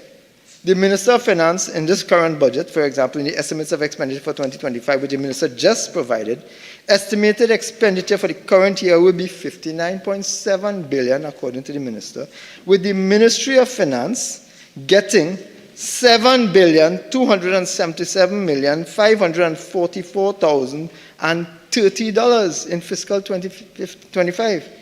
Down to the last $30, Madam Speaker, is estimated. Moreover, there's a potential for supplemental funding in the mid-year review, if we get to the point where we have a mid-year review, because we don't know whether this government will stay or leave, and we all hope that they will leave before the mid-year review, Madam Speaker. But it is at this budget state, it is at this budget situation, is that where we are today, it is at this budget stage, Madam Speaker, that the minister and the ministers on the opposite side will come with plans and policies of programs and initiatives they want to engage in, that they plan to undertake in fiscal 2025, between now, October 1st, and the end of September next year, Madam Speaker. This is an opportunity to grab the headlines, to pat themselves on the back, to grab the headlines for a week. Chambers of commerce, business houses, NGOs, etc., commenting, not realizing the repeated illusion that is being foisted upon them by the Honourable Minister of Finance and this government, Madam Speaker. It's a fiscal sleight of hand, Madam Speaker. Remember this. At the Standing Finance Committee, all ministers come sit before this Honourable House and the country by extension and defend their budget. Defend why they want $1, $2, $5, $50, $20, and in the case of the Minister of Finance, why he wants that $30 that he has in his allowance, Madam Speaker. But as with this minister, the devil is always in the details, Madam Speaker. You simply cannot trust the words of the Honourable Minister of Finance. Let me give you an example, Madam Speaker. Let me give you an example. In 2016, this Parliament approved the expenditure of $66.97 billion. Do you know how much money was actually spent, Madam Speaker? $56.6 billion, a difference of $10 billion that was not spent, approved by the Parliament, but not spent in the benefit of the country, Madam Speaker. In 2017, same thing, $59.8 billion, $59.8 billion approved by the Parliament. The amount spent, $54.9 billion.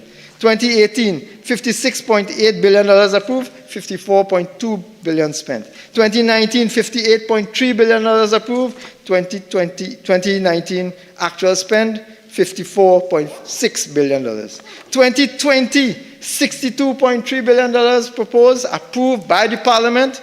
Actual spend by the ministry and the government, $57.4 billion, Madam Speaker. 2021, $59.9999999 billion approved, Madam Speaker, $56.5 billion spent. 2022, $63.3 billion approved by the Parliament, $59 billion spent. 2023, $75 billion approved, $69.4 billion spent.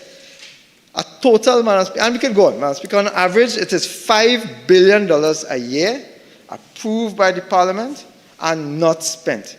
And if you check for the mid-year review, Madam Speaker, when they come back, on more occasions than one, the ministers coming back to ask for more money for specific purposes and then not spending the money. That is an absolute waste of time. In the first instance, Madam Speaker, it is a waste of Parliament's time. But secondly, Madam Speaker, you have gotten approval for the money to be spent by the Parliament. You have identified where the funding is going to come from, Madam Speaker. All of this, Madam Speaker, by the way, comes from the Auditor General's report on the accounts of Trinidad and Tobago. All of this. So, ask yourself, Madam Speaker, they claimed that they needed the money. They came back and they asked for more in the media review, and then refused to spend an average of $5 billion every year. That was already approved by the Parliament without once explaining why. Without once explaining which projects that they announced in this Parliament that they had no intention of implementing. From the current state of the country, Madam Speaker, we already know that every single ministry has been underfunded. The result of that, Madam Speaker, is that we have today the worst level of national security. Health sector is in crisis, education in crisis, roads and infrastructure in crisis, social support in crisis, public utilities in crisis, all underfunded by this PNM government. They have refused to collect billions of dollars, Madam Speaker, outstanding and available to their hands. But not just that. They have refused to spend the money that they have approved in this Parliament, Madam Speaker. And the Minister of Finance will come and talk about a $10 billion tax gap. Sorry, Mr. Deputy Speaker. The Minister of Finance will come to speak about a $10 billion tax gap annually. So who is the minister in charge? Who has been in charge for the last 9 years, going in 10 years, to come to cry about a $10 billion tax gap? The responsibility is his. The fault is his, Mr. Deputy Speaker. It is his responsibility to implement legislation that exists. And the minister will come afterwards in his wrap-up probably and speak about the TTRA not being available. Mr. Deputy Speaker, if the minister were interested, $172 billion would have been collected. $172 billion would have been collected in money that should have been collected, and substantial $10 billion plus would have also been collected to add to the tax revenues currently. Mr. Deputy Speaker, ask yourself, Mr. Deputy Speaker, why this government has a passion to borrow instead of accessing the funds that they have access to. Why is the preference to borrow, Madam Speaker? Ask yourself, and also, sorry, Mr. Deputy Speaker, and ask yourself, who is pocketing the multi-million-dollar finder's fees and the other related expenses that have to do with the respect of the $107 billion borrowed since 2015. Ask yourself, Mr. Deputy Speaker, who is pocketing the multi-million-dollar finder's fees and other related expenses with respect to the $107 billion borrowed since 2015. Why are they borrowing when they could have simply accessed the funds that they had at their fingertips, Madam Speaker? Who are the lawyers, Mr. Deputy Speaker, engaged in the legal transactions required to formalize these loans? Is this why the Honorable Attorney General has refused to provide any sort of accountability to this Parliament or to this country for the billions and millions of dollars being spent on on legal fees? Sorry, the millions and hundreds of millions of dollars spent on legal fees to anonymous attorneys? Clearly, the Honorable Attorney General doesn't understand that the citizens of this country are his clients, not the lawyers. The citizens of this country are his clients, and he owes an obligation as a citizen himself, being paid as an employee of taxpayers. He owes an obligation to the taxpayers to account for the money that he is authorizing and spending.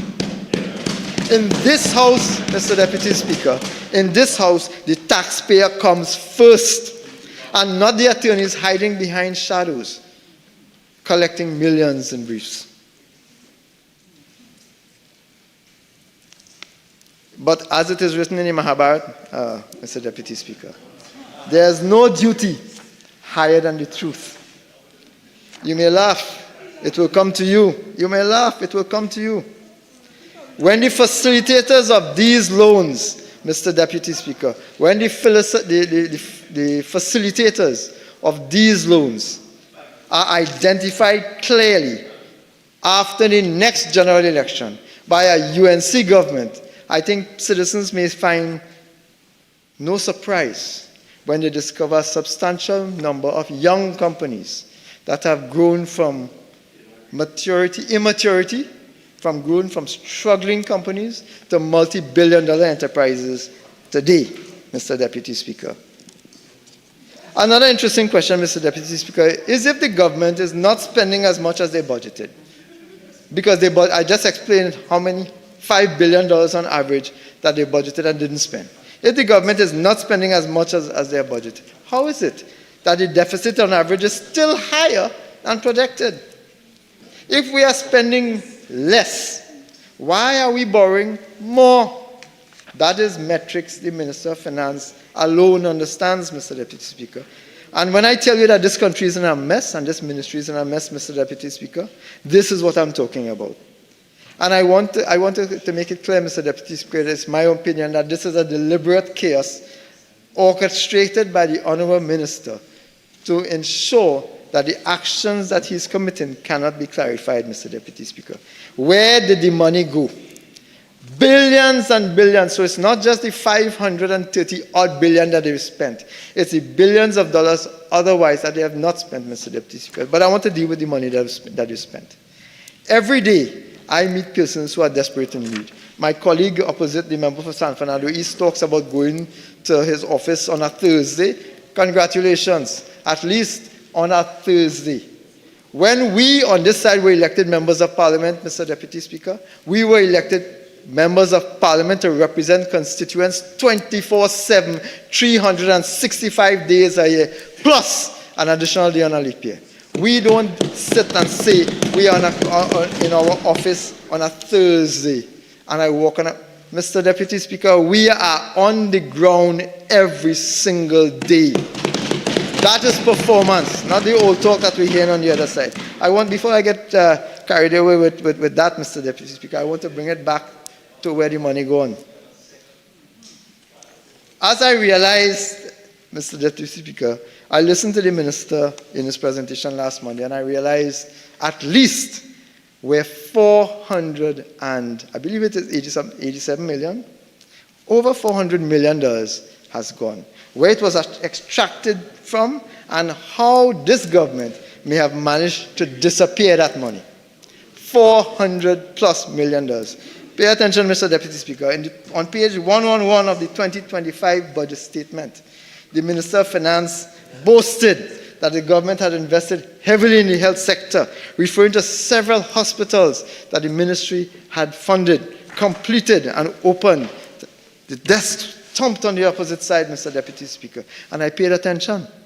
One of those that the minister boasted about that his government built was the 100, and I'm quoting, the 100-bed Point Fortin Hospital at the cost of $1.3 billion. The 100-bed Point Fortin Hospital at the cost of $1.3 billion. Remember this figure, Mr. Deputy Speaker, because a basic online search, and I know they don't like to do online searches, a basic online search reveals something startling information, which should make every single citizen ask a question. A basic search online raised a question which should make every single citizen ask the question. WTF? Where are the funds, Minister? Where are the funds? Because in September 2017, at the sod-turning ceremony, the Minister of Health announced that very same 100-bed Point Fortin Hospital. The Minister repeated, 100... He knows what the other one... Members, please, well, you realize where the disturbance is coming from, right? It's on both sides, Mr. Sorry. All right, please, members, in silence. It's on both sides, Mr. Deputy Speaker, because my side must respond to his side from the utterances on his side. So I'm fully endorsing them. So the Minister of Health says that the hospital costs $1.3 billion. Sorry, the Minister of Finance announced in the budget $1.3 billion. The Minister of Health in 2017, when he was still in the SOD, said that the hospital, same hospital, was going to be built, contract signed at $1.2 billion. He repeated that statement a year later the project was reduced from $1.5 to $1.2 billion. Again, that's the Minister of Health. In November 2018, boasted about having saved $1.6 billion on 6 projects. The Prime Minister, the Honorable Prime Minister, had this to say. The Point Fortin Hospital, he said, was awarded at $1.5 billion, and the PNM renegotiated an arrangement and settled it at $1.1 billion, a saving of $400 million. Mr. Deputy Speaker, do you remember what the original figure was? The minister himself at the budget statement last Monday said $1.3 billion. Everybody else, 1.3. You know what it is. The number is the same. $1.3 billion. How then is it that the cost is now being announced at $1.3 billion? Not the $1.2 billion that the Minister of Health announced, or the $1.1 billion announced by the minister, but at the cost of $1.3 billion. This is not chicken feed, Mr. Deputy Speaker. This is substantial money. Where did that additional $200 million come from? And where did it go? 3 different figures from 3 different ministers sitting in the same cabinet. Mr. Deputy Speaker, at least 2 of these ministers are guilty of misleading the country, or maybe all 3. Citizens deserve to know. I hope that the Honorable Minister of Health, who is here now, will respond. Citizens deserve to know. WTF, Minister of Health? WTF, Minister of Finance? WTF, Prime Minister? Where the funds? But it gets worse. It gets worse. The same Minister of Finance also boasted about the construction of the Roxborough Hospital at a cost of $133 million. Remember that number now, Mr. Deputy Speaker, $133 million. Speaking at the opening of the Roxborough Hospital, as quoted in an official release by the Office of the Prime Minister, dated January 2021, and I quote, "The new 31,320 square foot hospital located on Bloody Bay Road, Roxborough, Tobago, was completed at a cost of $98,378,410.04, VAT inclusive." Close quotation. Not the $133 million the minister just raised, $98 million. So where did this $133 billion come from? Again, one or both of these ministers is guilty of misleading the country. Where did this additional $34.6 million charged on the public purse come from? And who got it? Who benefited from it, Mr. Deputy Speaker? Because the hospital was fully finished and operationalized when the Prime Minister was there cutting the ribbon. He was there. And this is the figure that he quoted, $98 million, compared to $133 million quoted by the Minister on Monday last. WTF, Minister Dayal Singh? WTF, Prime Minister? Where the funds? Who this financing? What this financing? Why taxpayers' funds? And there's even more money unaccounted for, Mr. Deputy Speaker, as revealed in the Minister of Finance's budget statement. In the same budget statement, the Minister of Finance told the nation the new $1.1 billion Sangre Grande Hospital was opened earlier this year and serves over 155,000 persons from neighboring constituencies and communities. And the PNM banged their desks. But remember that figure too, Mr. Deputy Speaker, $1.1 billion, according to the Minister of Finance. The Prime Minister told the country something totally different in 2018. According to an unchallenged Express article, he said, that is the Prime Minister, that the Sangre Grande Hospital, exactly as Point Fortin, came in at $850 million, $550 million less than the Point Fortin Hospital.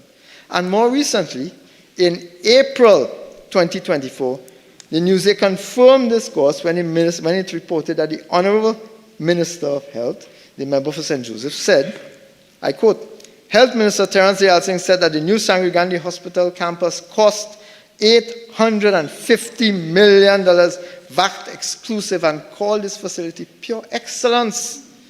This is one more case where the cost of a hospital was inflated, this time by $250 million.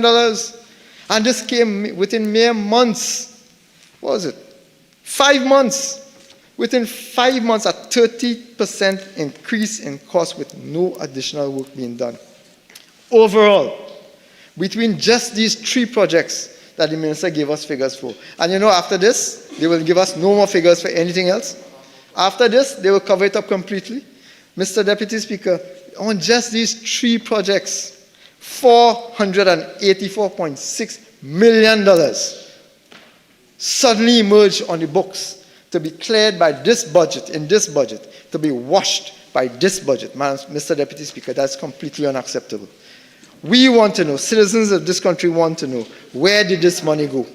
On what basis were these figures inflated? Because what the minister is giving here is substantially more, $500 million more than what would cost advised to the national community before. They just put it in here. So we will approve. Figures gone. Everything is under the carpet. Clean. $500 billion, Mr. $500 million. $500 million. Poof! Just vanished by sleight of hand by the Minister of Finance, Mr. Deputy Speaker. $500 million, which again cannot be accounted for. Mr. Deputy Speaker, do you see why it is so concerning? Why it is so concerning? Why you also cannot trust anything the government says? You cannot trust anything they say. Think about this. If this is the corruption on only 2 projects that they are doing openly in front of the eyes of the national population via the annual budget statement, if this is the level, can you imagine what they have done over the last 9 years? Can you imagine what they have done over the last 9 years? I want to remind you, Mr. Deputy Speaker, that the procurement regulator just told us that in 2023, $5 billion worth of contracts were awarded without proper procedural oversight. $5 billion. Is that why the government stalled the implementation of the procurement legislation so they can engage in the construction of these 3 hospitals and come now and inflate the figures and expect that we must close our eyes and approve $500 million more in expenditure without an explanation? Not acceptable at all. This opposition will continue to hold this government accountable for every single cent that they have spent. Every single cent. They must account for it, Mr. Deputy Speaker. And they may get away today because they are in government. But when government changes, heads will roll for this kind of bacchanal and bubble, Mr. Deputy Speaker.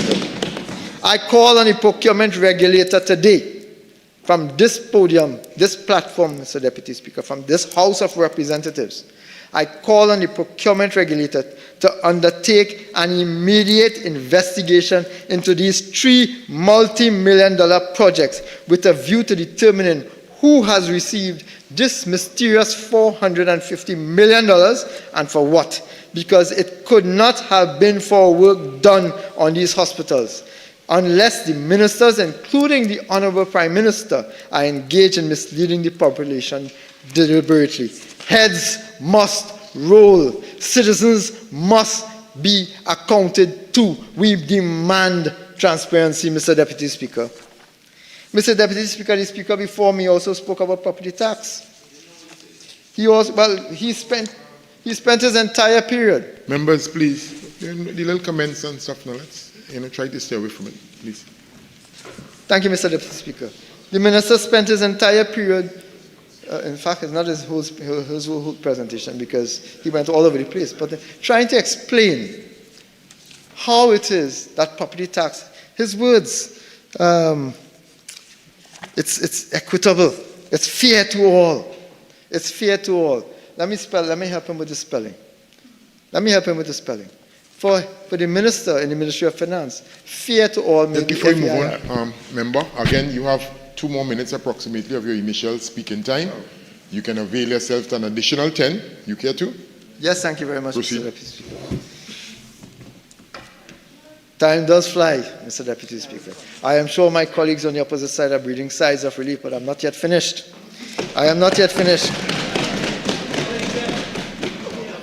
Thank you very much.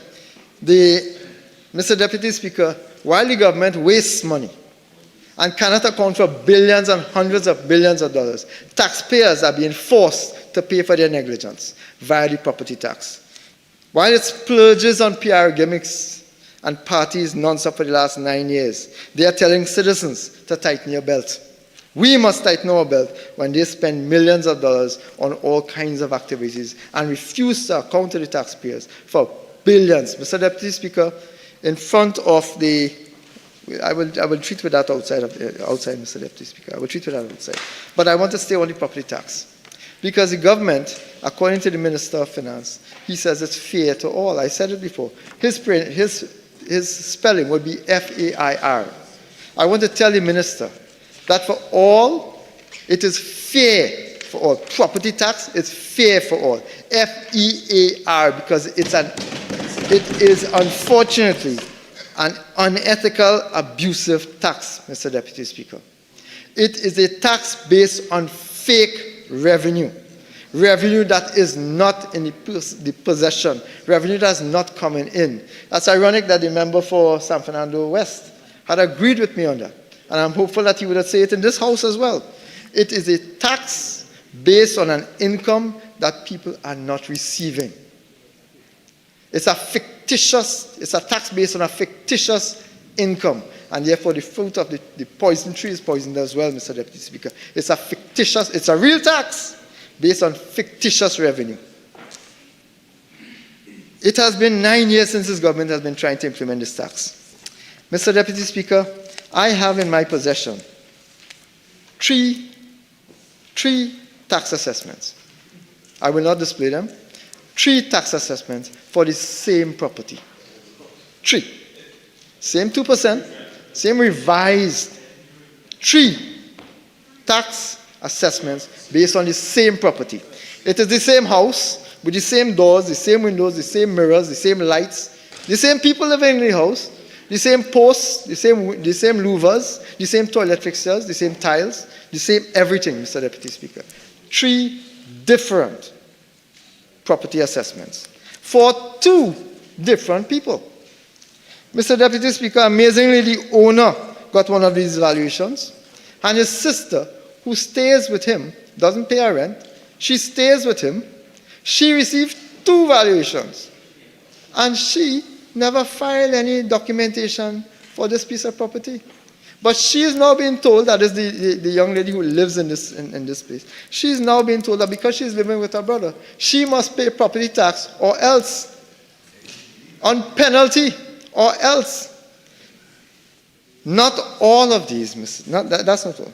That's not all. Of the 2 assessments, one she got is 5 times higher. 5 times higher than the other one.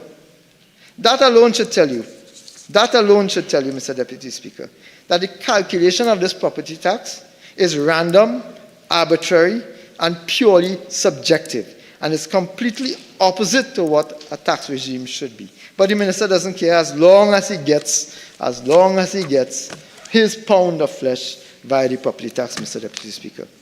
Mr. Deputy Speaker, there's a lot more to say, and I know that my time is running. I want to spend a few minutes on the foreign exchange cartel in this country, Mr. Deputy Speaker. In fact, I will spend very few minutes on this point, because there are other issues. Mr. Deputy Speaker, I think the issues with regards to the foreign exchange crises that we face in this country is well known. Regular persons cannot get access to foreign exchange, but big businesses can. And as a result of that, we have what is called a polarization of our economy, where only certain groups can access foreign exchange. Only certain groups. Yes, to buy American pumpkin, etc. Only certain groups. While we in Trinidad and Tobago are producing, farmers are being victimized by this government for producing local pumpkin. You can now buy in some conglomerate-based supermarkets, you can buy American pumpkin. The Minister of Finance is complaining that no matter how much taxation they put, people are still importing. They're importing foreign pumpkin, while local pumpkin is being sold in this country, Mr. Deputy Speaker. They are victimizing, discriminating against the very same farmers that he's talking about, that they have some concern about. Mr. Deputy Speaker, this foreign exchange cartel created by this government has ensured that foreign exchange only gets into the hands of a favored few. But those favored few have now enveloped, they have now taken over. They have now taken over small, micro, and medium-sized businesses via this ability to have this unfair competition by easy access to foreign exchange. This is perhaps why this government reacted so unfairly, so actively, and so aggressively and with such great hostility when former governor of the central bank, Jwala Ramban, raised the issue and provided clarification as to exactly who was getting foreign exchange in this country. Mr. Deputy Speaker, I think it is fair. I think it is fair because that foreign exchange does not belong to the PNM. It doesn't belong to this PNM. It belongs to taxpayers of this country.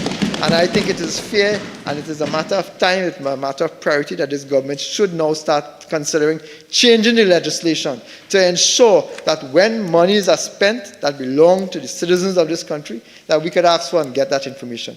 I think there's time now to bring an amendment to the Central Bank Act to provide the facility so that we will be able to know who is getting the foreign exchange. And when that happens, Mr. Deputy Speaker, you will see what we already know, that there's unfortunately the development of a foreign exchange cartel which has been victimizing small and medium-sized businesses in this country to their detriment. Standing Order 48-6, please.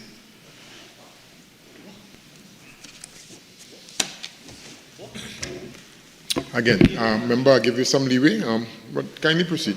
Kindly proceed. Thank you very much. Thank you very much, Mr. Deputy Speaker. You see, I understand, Mr. Deputy Speaker, that the truth offense. Thank you very much. Mr. Deputy Speaker, I want to touch a base on a bit on what, on an issue that was raised by one of my colleagues previously. Of your final speaking time. All right. Thank you very much, Mr. Deputy Speaker. I'll be very quick. The divestment issue, Mr. Deputy Speaker. We have raised some issues, and I want to raise the issue by asking a question, Mr. Deputy Speaker. The Minister of Finance indicated that there have been a shortlisting of 3 companies who he named, who have become the preferred bidders for the Petrotrin refinery. And I have a couple of questions I would like to ask. Is it true that one of those companies shortlisted in September was suspended from the Johannesburg Stock Exchange on March 27, 2024 for failure to publish their accounts for the last 2 years as required by law? I'm asking for my one and only friend, the taxpayers of Trinidad and Tobago, Mr. Deputy Speaker, who own this asset. Is it true that in June on our website called the Economy Post, is it true that it was reported that the company has incurred losses of over 156 billion Nigerian naira dollars in 2 years and lack the assets to repay their loans? Is that true? How is it that suddenly this company, bankrupt just a few months ago, has now emerged as one of the top bidders for the Petrotrin refinery? Has there been a capital injection by some other entity, maybe another gentleman who may have been in Trinidad and Tobago, who may have expressed an interest in the refinery, who decided that he would find another avenue, Mr. Deputy Speaker? I am asking for my friends who are the taxpayers of Trinidad and Tobago. We must not allow this PNM to engage in a PNM election fundraising using the tax resources, using the patrimony of Trinidad and Tobago. It is ironic that all of a sudden, Clico shares, Clico company, Magdalena, Petrotrin, all of a sudden, just on the urge and the verge of an election, this government suddenly decides that they want to divest, give it away. They're spending hundreds of millions of dollars to fix up the Magdalena to sell it off again. Suddenly, just before an election, without procurement regulation being, my political leader has already indicated a desire to have all of these regulations, all of these transactions, all of these divestment opportunities come under the procurement legislator and procurement regulator, and we insist that that should happen. Mr. Deputy Speaker, before I close, I want to say that the citizens of Oropouche West are fed up and tired of begging this government to treat with the issues in front of them. Vicious home invasions and robberies in my constituency continue because the police service there, the police there are underfunded and unresourced. We have water crises. The Minister of Public Utilities will talk about a 1 to 3 day and a 1 to 7 day cycle. They have constituents in Oropouche West who have not had water for over a month. The water truck system is overburdened because of the demand, Mr. Deputy Speaker. I want to tell Mr. Deputy Speaker, I want to tell those citizens, hold strain, the time is near. Government will change, because the only way that their issues and the issues relating to the country, Mr. Deputy Speaker, the only way that that will be resolved is if this government is removed from office. And I challenge them again, call elections now. Give the country a chance to breathe, Mr. Deputy Speaker. Citizens are fed up. In closing, Mr. Deputy Speaker, I heard a song on my way up today, and I got the lyrics with it. There was a collaboration between various Caribbean artists, including Kes and Destra and David Rudder. It goes like this. Problem, problem, problem. Everybody's got them, but they're making money. So they don't want to solve them, and the days and nights will fall. But I know we'll carry on. Now it's the time for us to stay strong. So let's come together and rise again. We will rise again. I thank you very much, Mr. Deputy Speaker. Member for Lupino-Bonnet West.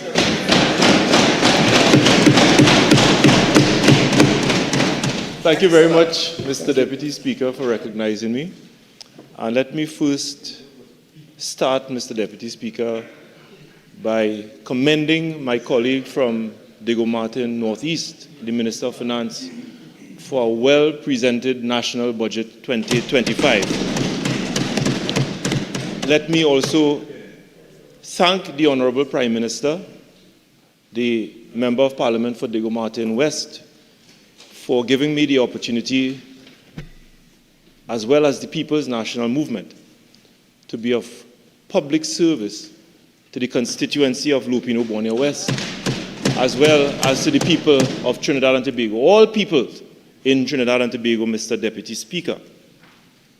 And Mr. Deputy Speaker, as I have done on previous occasions, I will do so again today, that I am a proud citizen of Trinidad and Tobago, and I'm a proud PNM Minister of Government, standing on the shoulders of great men and women who would have devoted their lives to the service of the people of Trinidad and Tobago.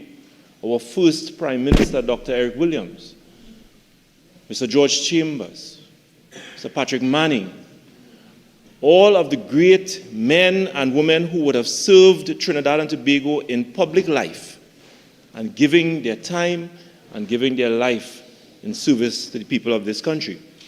But more so, Mr. Deputy Speaker, this government has been in power, the PNM, since 2015.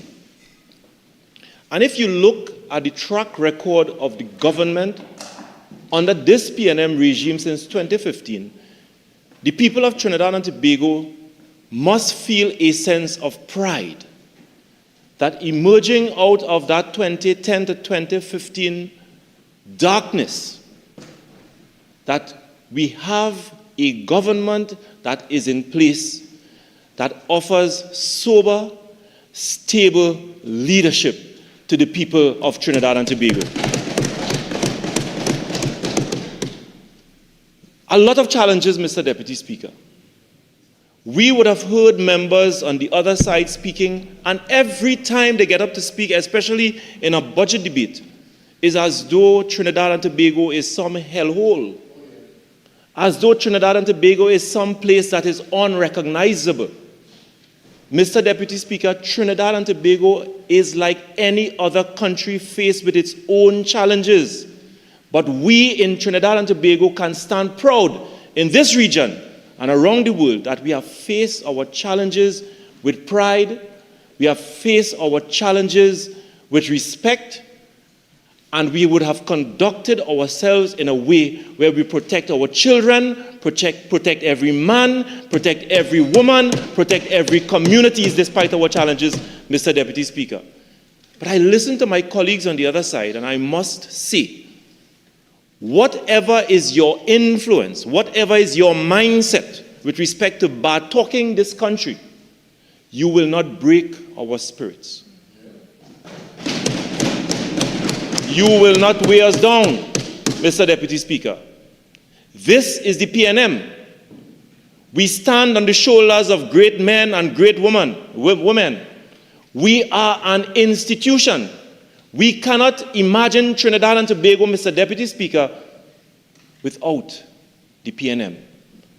Because outside of the PNM, they continue to exist in chaos and confusion. Mr. Deputy Speaker, I listened to my colleague from the other side who just spoke, and he had every manner of bad things and ills to say about this country. Nothing good. But I don't know where he was, perhaps just a normal citizen in Trinidad and Tobago, as I am, and I was, during the 2010-2015 era. And I want to ask the previous speaker, my colleague from Oropouche East, West. Do not be a snake oil politician.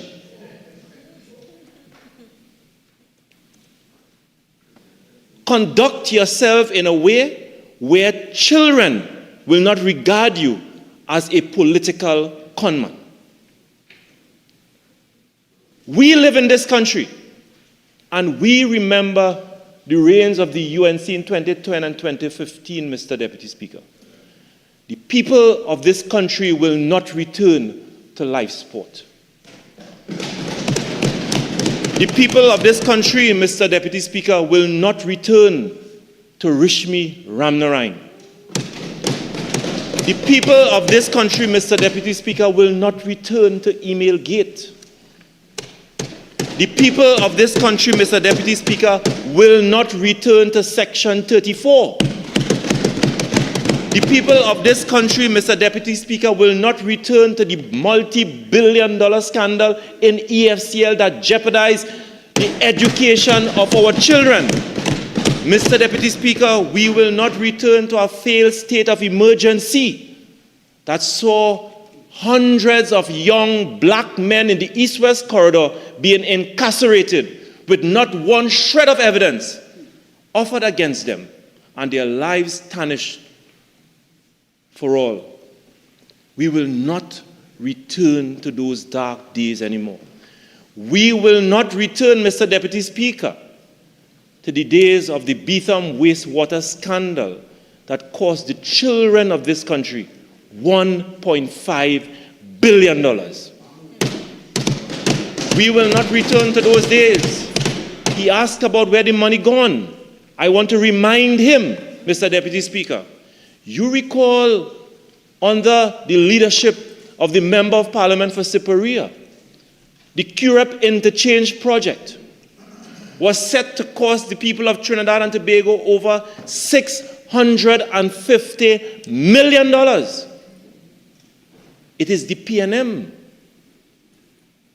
and the good judgment of the people of Trinidad and Tobago that replaced that corrupt government and put the PNM in government in 2015, where that highway, that same interchange on the East-West corridor, cost the people of Trinidad and Tobago under $350 million.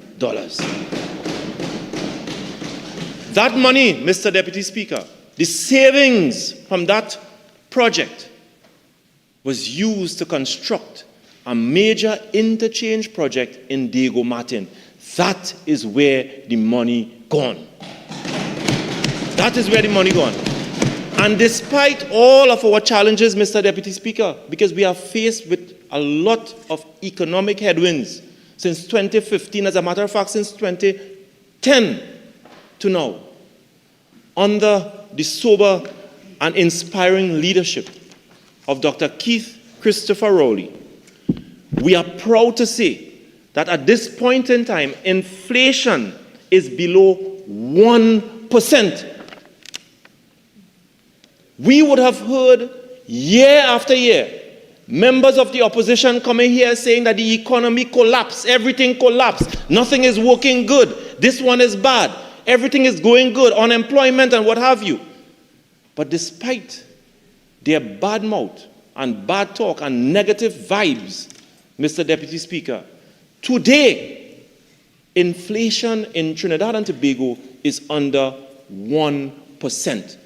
Isn't that an indicator that what the Minister of Finance is doing in the Ministry of Finance and my colleague from San Fernando East, under the leadership of Dr. Keith Christopher Rowley, Trinidad and Tobago and our economy continues to face economic headwinds and yet still is grounded in stability.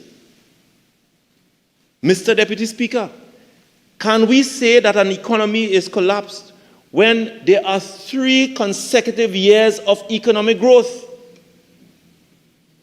Despite all of the challenges that we have faced with falling gas revenue in the energy sector, our colleague from Port of Spain North, St. Anne's West, under the leadership and the guidance of the Honorable Prime Minister, engaged in a restructuring of our energy sector that despite falling gas production and oil production, we would have seen an incremental increase in energy taxes because of the hard work that the Prime Minister and our Minister of Energy would have done in revitalizing our energy sector on behalf and for the people of Trinidad and Tobago. Inflation rate is below 0.3%, Mr. Deputy Speaker. It's something that we should be very proud about. That despite the challenges being faced in all CARICOM countries in the region, in Latin America, all over the world, when inflation rate averages 5%, in Trinidad and Tobago is 0.3%. It is because of the good, stable, sober, and sound leadership of the Honorable Prime Minister under this PNM administration. Food inflation rate, Mr. Deputy Speaker, fell 3 years ago from 17.3% in 2022 to 1.4%, Mr. Deputy Speaker, in 2024. All strong economic indicators, despite our challenges, it shows then that the work that we continue to do by this PNM-led government, the economy is grounded, fundamentally strong, Mr. Deputy Speaker. And with the work that we continue to do with our international partners, in 2 or 3 years from now, we will continue to see a growth in our revenue position where we will continue to provide for the services of the people of Trinidad and Tobago. So let us get it. No corruption, no fraud, no ministers being fired. Are we going to remove the future of Trinidad and Tobago and put it in the hands of people like Oropouche East and Oropouche West, Mr. Deputy Speaker? Are we mad as a people? Are we going to remove my colleague from San Fernando West, the Minister of Rural Development and Local Government, to put the member for, what's it? St. Augustine? Are we crazy? Are we going to move the Minister of Finance, the Honorable Member for Diego Martin Northeast, to put the previous speaker from Oropouche East, Oropouche West? Are we crazy? Are we going to collapse as a country, Mr. Deputy Speaker? Are we going to move my colleague from Dabadi Omera, Minister in the Ministry of Education, and put who? Well, it would have been Tabakid, but she might have to consider membership of the PNM, Mr. Deputy Speaker.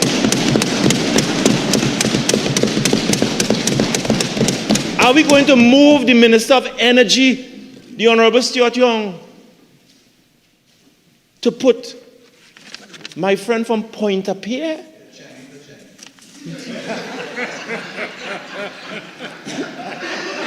He probably resembles my colleague from Port of Spain North, but in no way his political caliber is close to my colleague from Port of Spain North and Dance West. No way, Mr. Deputy Speaker.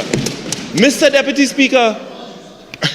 If it was anybody else that said it, proceed. Mr. Deputy Speaker, are you going to move my colleague from La Hoqueta Talparo to put Couva North? What example are we going to be setting for our young people, Mr. Deputy Speaker? Are we going to move my colleague from Tobago West to put who? Shogunas East. Nobody lives there, Mr. Deputy Speaker. Nobody.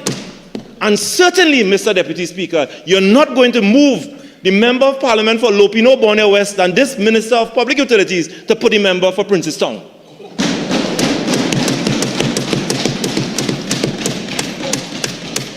You see, Mr. Deputy Speaker, I'm speaking to the people of Trinidad and Tobago. And I am telling the people of Trinidad and Tobago that the alternative to the PNM continues to be chaos and confusion. Continues to be chaos and confusion. And it is for that reason, Mr. Deputy Speaker, some good and honorable members on the other side who were sitting on the higher bench, they are of no use to this current UNC, and they have been demoted to this side of the House. But we welcome them. We welcome them. Good honorable men and women, good honorable colleagues on the other side, we welcome them. And we will ensure that with the PNM on this side, and they who sit on the other side, that we will continue to represent the people who send us to this parliament with dignity and decorum, Mr. Deputy Speaker. Because that is our role and that is our responsibility. And I want to tell them, don't be faint-hearted. God is good, and He's good all the time. Every day. He's good every day. Stand for what you believe in. We will work with you for the benefit of the people of Trinidad and Tobago, and we will ensure that this current UNC, under the leadership of Seecheran, will not see the reins and the corridors of power, because our children deserve better, Mr. Deputy Speaker. Our children deserve better. But that's enough for them. I have to report on a very important ministry, and I have a lot to report on.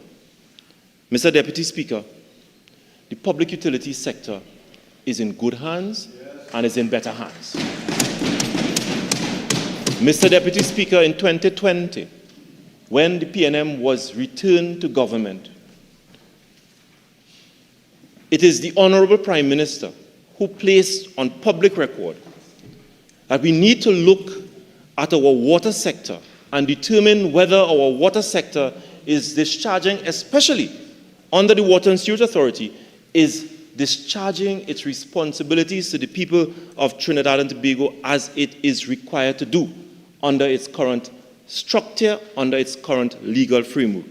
As a result of that, Mr. Deputy Speaker, we undertook a comprehensive review of the water sector, and in particular WASA.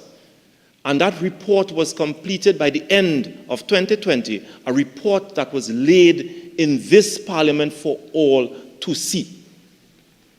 And in that report, Mr. Deputy Speaker, it called for a comprehensive transformation of the leadership of the Water and Sewage Authority.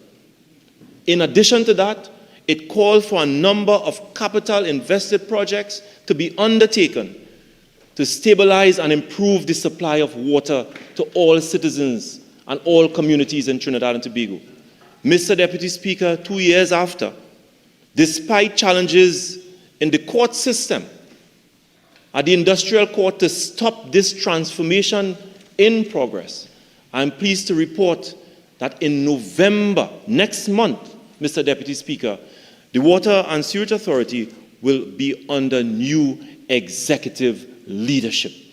A mandate and a responsibility and a promise that was made by this government that we will ensure that the Water and Sewage Authority is placed in good management hands by competent people so that it can discharge its mandate to the people of Trinidad and Tobago.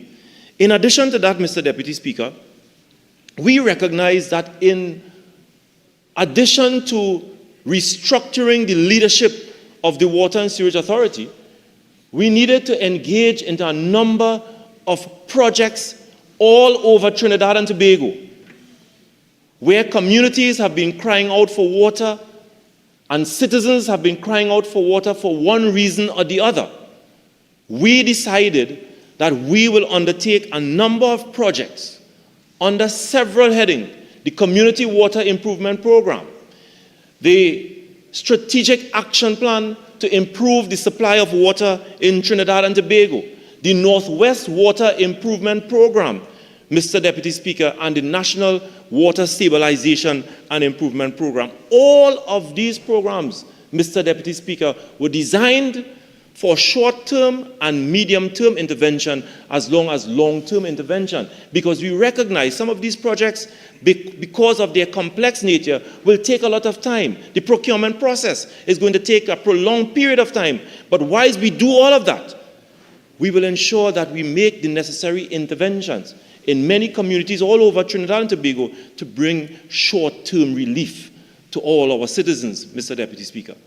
And as a result of that, Mr. Deputy Speaker, I am proud to say that between 2020 and 2024, the Water and Sewerage Authority has completed over 191 projects all over Trinidad and Tobago.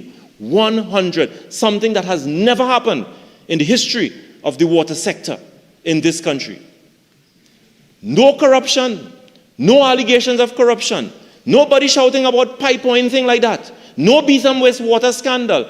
Projects being rolled over all over this country to improve the supply of water and to bring relief to all our citizens. 191 projects successfully executed under our development program for the Water and Sewerage Authority.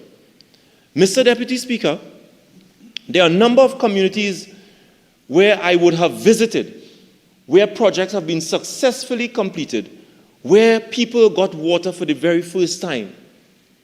And there was one project that stood out to me, was in the constituency of Tabaquite.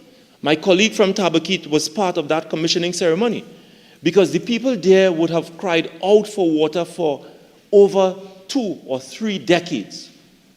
I would have met citizens there who complained that their cry and their hope for water was over 30 years, spanning various administrations. This community of Curacao in Tabaquite, simple people, farmers, teachers, the simple public servants, and the people of Curacao under our community water improvement program, Mr. Deputy Speaker, got water for the very first time in 2023, thanks to this government. And I must commend my colleague from Tabaquite, because from time to time she engaged me in conversation in this parliament about this program and working with the people from her constituency and in this particular community. We engaged a project that cost the taxpayers over $6 million and brought water for the very first time to over 300 people who live in Curacao. And that is in a UNC constituency. That is in a UNC constituency. Mr. Deputy Speaker, another project that resonated deep with me was in a community called Mont Diablo in the constituency of Seecheran. A constituency, and rather a community, that suffered for decades by a well-oiled water trucking racket right under the nose. Again, retract that word, please, and use a...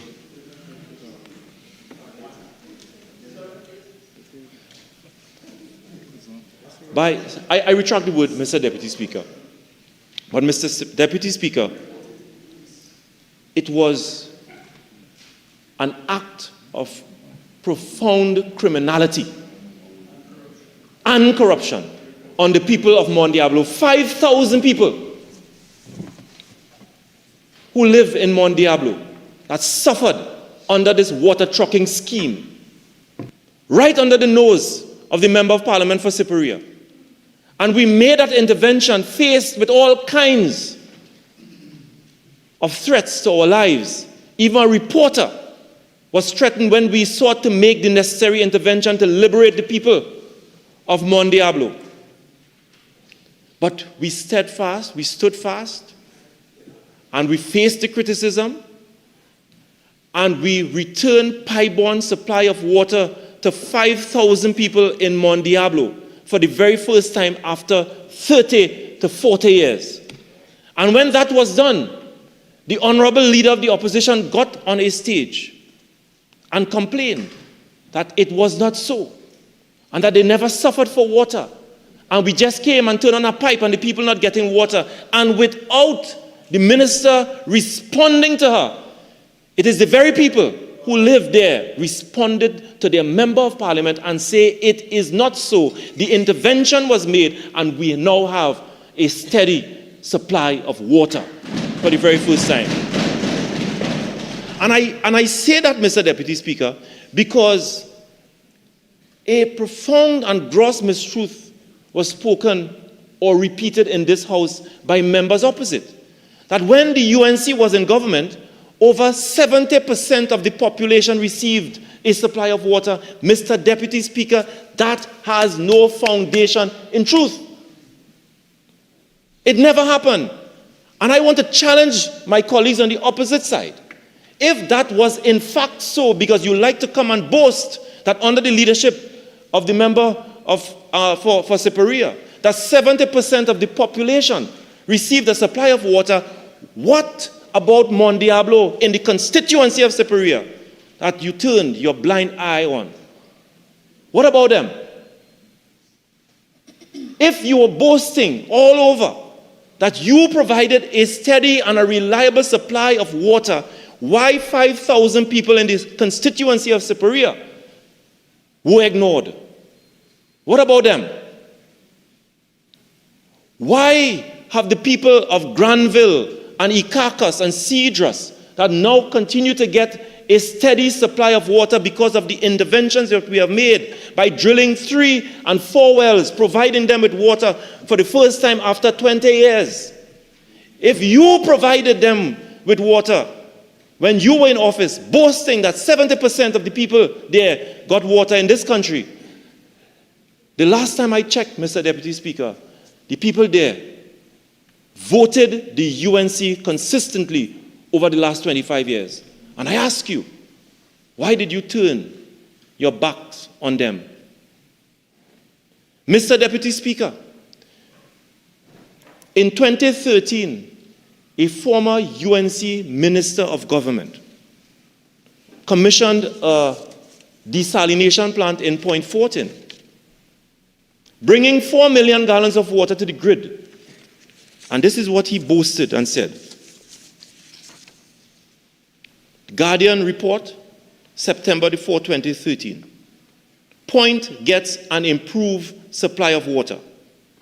Minister of the Environment and Water Resources, Ganga Singh, commissioned the Point Fortin desal plant at the Petrotrin Marine Terminal facility on Wednesday, ending 4 decades of water woes in southwestern peninsula. 4 decades, according to him. And I want my colleague from Princestown to hear that. In 2013, he boasted that when he assumed office, the 24/7 supply of water was just 12 or 13%. And he boasted that under his leadership, in 2013, it rose to 26%. 26% in 2013. Where did you get 70% by 2015? But it goes on to say that the desalination plant, this, according to this former Minister of Public Utilities, will serve an estimated 29,000 persons living in the communities between Point Fortin, La Brea, Mahaika, Clifton Hill, Newlands, Fanny Village, Egypt Village, Reservoir Hill, Salazar Trace, Cap de Ville, Gonzales, Pariland, Lot Number 10, Vance River, Vecini, Sobo, and La Brea. Mr. Deputy Speaker, what a monstrous untruth, a diabolical untruth, Mr. Deputy Speaker, because it is only today, because of the intervention that have been made under this government, the communities that I've just mentioned, they now continue to get, and now is getting a supply of water. Only today. But in 2013, Mr. Deputy Speaker, this former UNC minister commissioning a new desal plant, bringing to the grid 4 or 5 million gallons of water, promising these communities that they will get 24/7 level of service. It never materialized. It never happened. And one must ask the question, and perhaps when my colleague from Point 14 stands and speaks in this debate, he will tell the people of Trinidad and Tobago what the 4 million gallons of water and where it went. But the communities that were promised a supply of water, Mr. Deputy Speaker, never get their supply of water. It is thanks for the interventions that we continue to make over the last 2 years, with wells being drilled in Ikakas, wells being drilled in Carapal, wells being drilled in Granville, that 20,000 people who suffered for water for decades, they now have access to a reliable supply of water. Mr. Deputy Speaker, over the last 3 years, based on the allocation that was made to the Ministry of Public Utilities, we drilled 15 wells, increasing water production by over 6 million gallons of water today. And as a result of that, communities in Freeport, communities in Tobago, in Granville, in Ikakas, parts of Point 14, parts of Sangre Grande, they are now starting to get an improvement in their supply of water. Mr. Deputy Speaker, my colleague from Tobago, I know when she stands, she will go into more details, but I can tell you that there are a number of communities in her constituency in Tobago West and in Tobago East. They now continue and now get and receiving a reliable supply of water because of the successes of our well drilling program. 2 weeks ago, I was in the constituency of La Brea, and I met the people of Carapal, where we commissioned the drilling of 2 wells in that Carapal area, Carapal A and Carapal B, and we expect that those wells will come into production before the end of the year. And I want to guarantee and to celebrate and to promise the people of Losiro, the people of Palo Seco, the people of La Brea, as well as the people of Point 14 in this whole southwestern peninsula, that based on the successes that we continue to have, and we will continue to have towards the end of the year, 25,000 people will see an improvement in their supply of water. And because of the successes that we continue to enjoy, Mr. Deputy Speaker, I am proud to say that in 2020, when I assumed the portfolio of Minister of Public Utilities, I was told by the Water and Sewage Authority that based on the evidence that they have at their disposal, only 32% of the population enjoyed a 24/7 level of service. And as a result of that, we commissioned a number of projects all over Trinidad and Tobago under the programs that I have identified a short while ago, especially our Community Water Improvement Program, benefiting over 500,000 citizens in communities all over. And we have been able, Mr. Deputy Speaker, to improve and increase the 24/7 level of service from 32% in 2020 to now today, it is at 65%. 65% of the population now getting a 24/7 level of service. And I am being advised that with the success that we continue to enjoy in our well development program, that towards the end of 2024, 70% of the population will enjoy a level of service of 24/7, the very first time in the history of Trinidad and Tobago. The very first time. And I want to assure the people of Trinidad and Tobago, insofar as it relates to our well development program, 14 wells are going to be drilled towards the end of the year, and communities like Cascade and Belmont and St. Anne's and Pomrose will see a significant improvement in the supply of water. We will continue to drill wells in Signal Hill in Tobago to improve the supply of water there, and in the Sangre Grande area in Valencia and in Sangre Grande, we undertake to continue our well development program so that communities like in Vega de Oropuch and Manzanilla and in Sangre Grande, in the middle of Sangre Grande North, Valencia.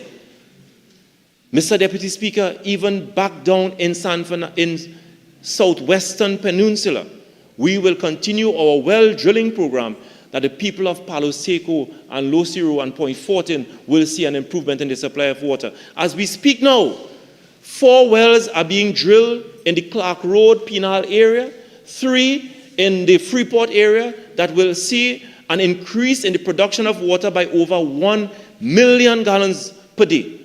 And by doing so, Mr. Deputy Speaker, hundreds and thousands of citizens, wherever you are in this country, you will see an improvement in your supply of water. And we are marching towards a level of service for the very first time to 85%. At the end of this budget contribution, I want to assure some communities in the constituency of Diego Martin Northeast, my colleague, Minister of Finance, Moraldo Street, based on the intervention that we have made over the last 2 years, Moraldo Street and Upper Celestine Trace, they are now getting water for the very first time. And I want to thank the Minister of Finance for his generosity in ensuring that our community water improvement program is sufficiently funded so that simple people, simple man, a simple woman, a simple child will have access to a reliable supply of water. Minister of Finance and my colleague from Diego Martin Northeast, I thank you very much for the support that you continue to give the Water and Sewerage Authority and the Ministry of Public Utilities so that we can touch simple lives, Mr. Deputy Speaker.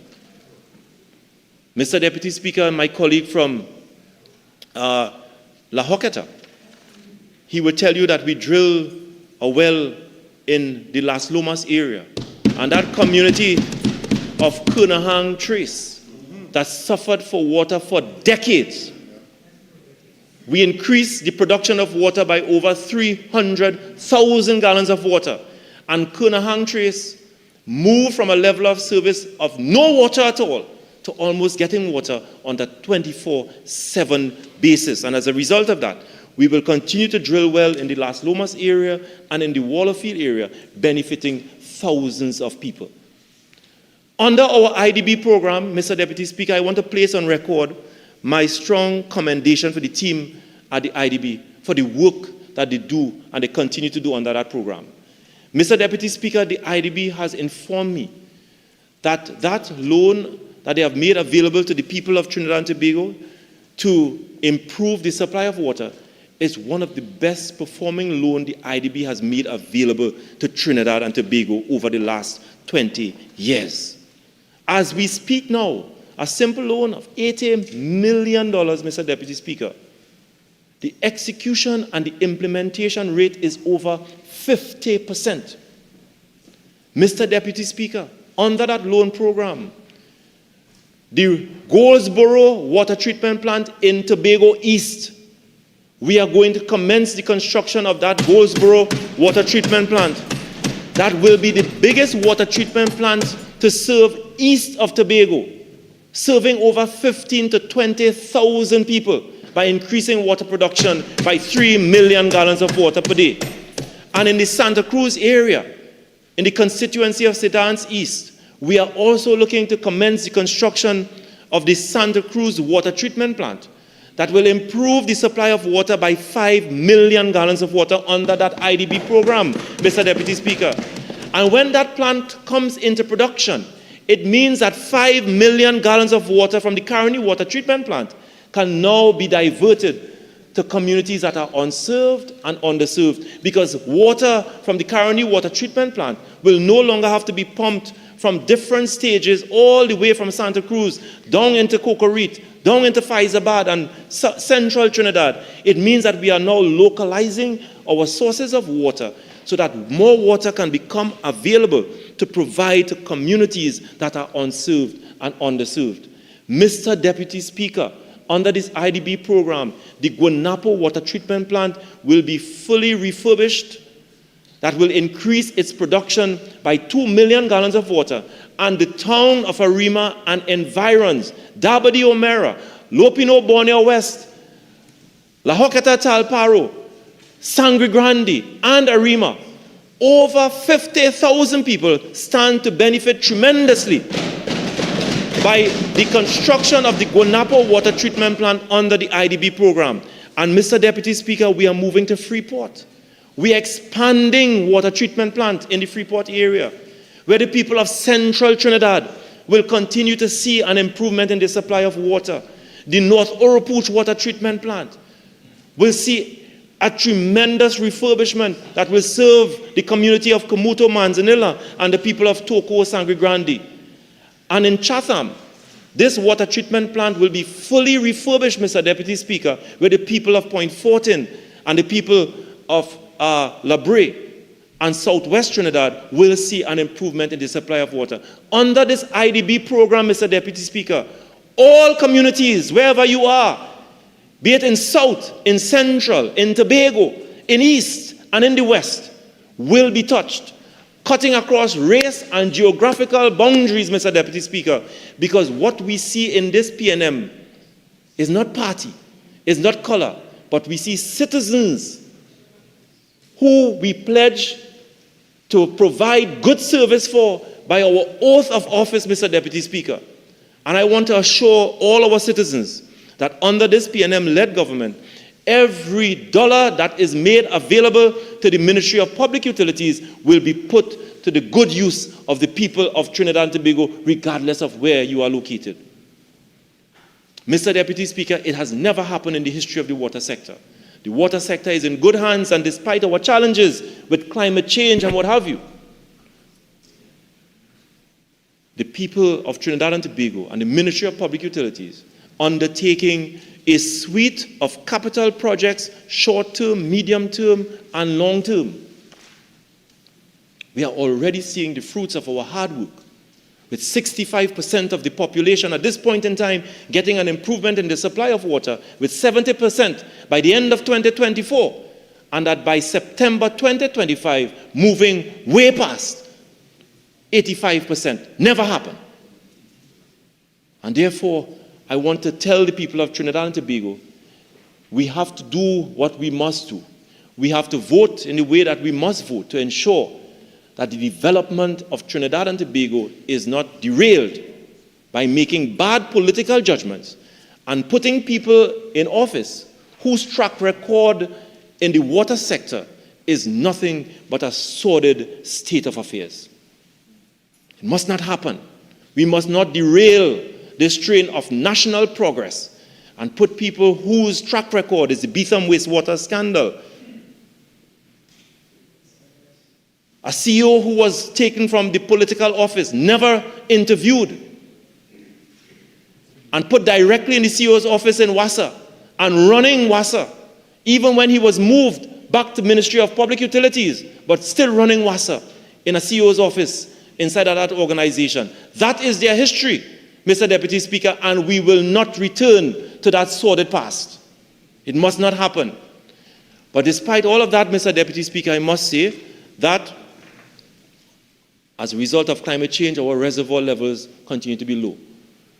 The World Meteorological Office, as well as the Caribbean Meteorological Office, our local Met Office, Mr. Deputy Speaker, they warn that climate change will continue to have an impact on our utility services, especially water and electricity.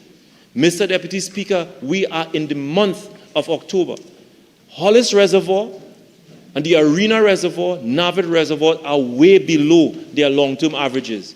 It is not something that is unique to Trinidad and Tobago, Mr. Deputy Speaker. All our counterparts all over the region and around the world, they complain about the impacts of climate change on lives and communities. And we are seeing the evidence of that, Mr. Deputy Speaker. And therefore, the work that we continue to do, the infrastructural interventions that we continue to make, the wells that we continue to drill, the high leakage pipelines that we continue to replace to save our non-revenue water, the booster stations that we continue, Mr. Deputy Speaker, to refurbish and ensure that we have pumps that are working so that people can get a supply of water on a daily basis. All of that hard work can be derailed by climate change, but our well development program is providing the level of resilience to protect communities. Okay. Honourable Member, at this time, your initial speaking time, you just have about 2 more minutes, and you have an additional 10. You care to avail yourself? I will avail myself, Proceed. Mr. Deputy Speaker. I have quite a lot to talk about. And Mr. Deputy Speaker, I want to thank the hard-working men and women of the Water and Sewerage Authority, especially those who are going into the communities, meeting with people, talking to communities, talking to the children, making the necessary interventions to improve their lives.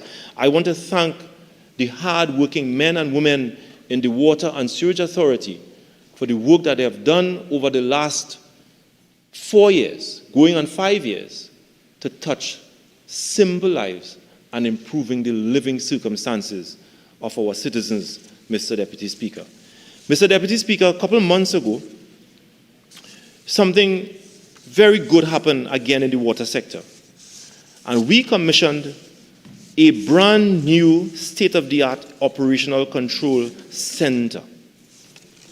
And what is very interesting about this center, Mr. Deputy Speaker, in 2009, I was advised that efforts were being made to put together a main SCADA office in Wassa in order that the national grid for the transmission and the distribution of water can be done remotely, so that whenever you have disruptions taking place in communities that for one reason or the other do not have access to water, this operational control center can detect what is happening so that the issues of some communities not getting water for a prolonged period of time can be significantly reduced, because you can now control and see what is taking place in real time.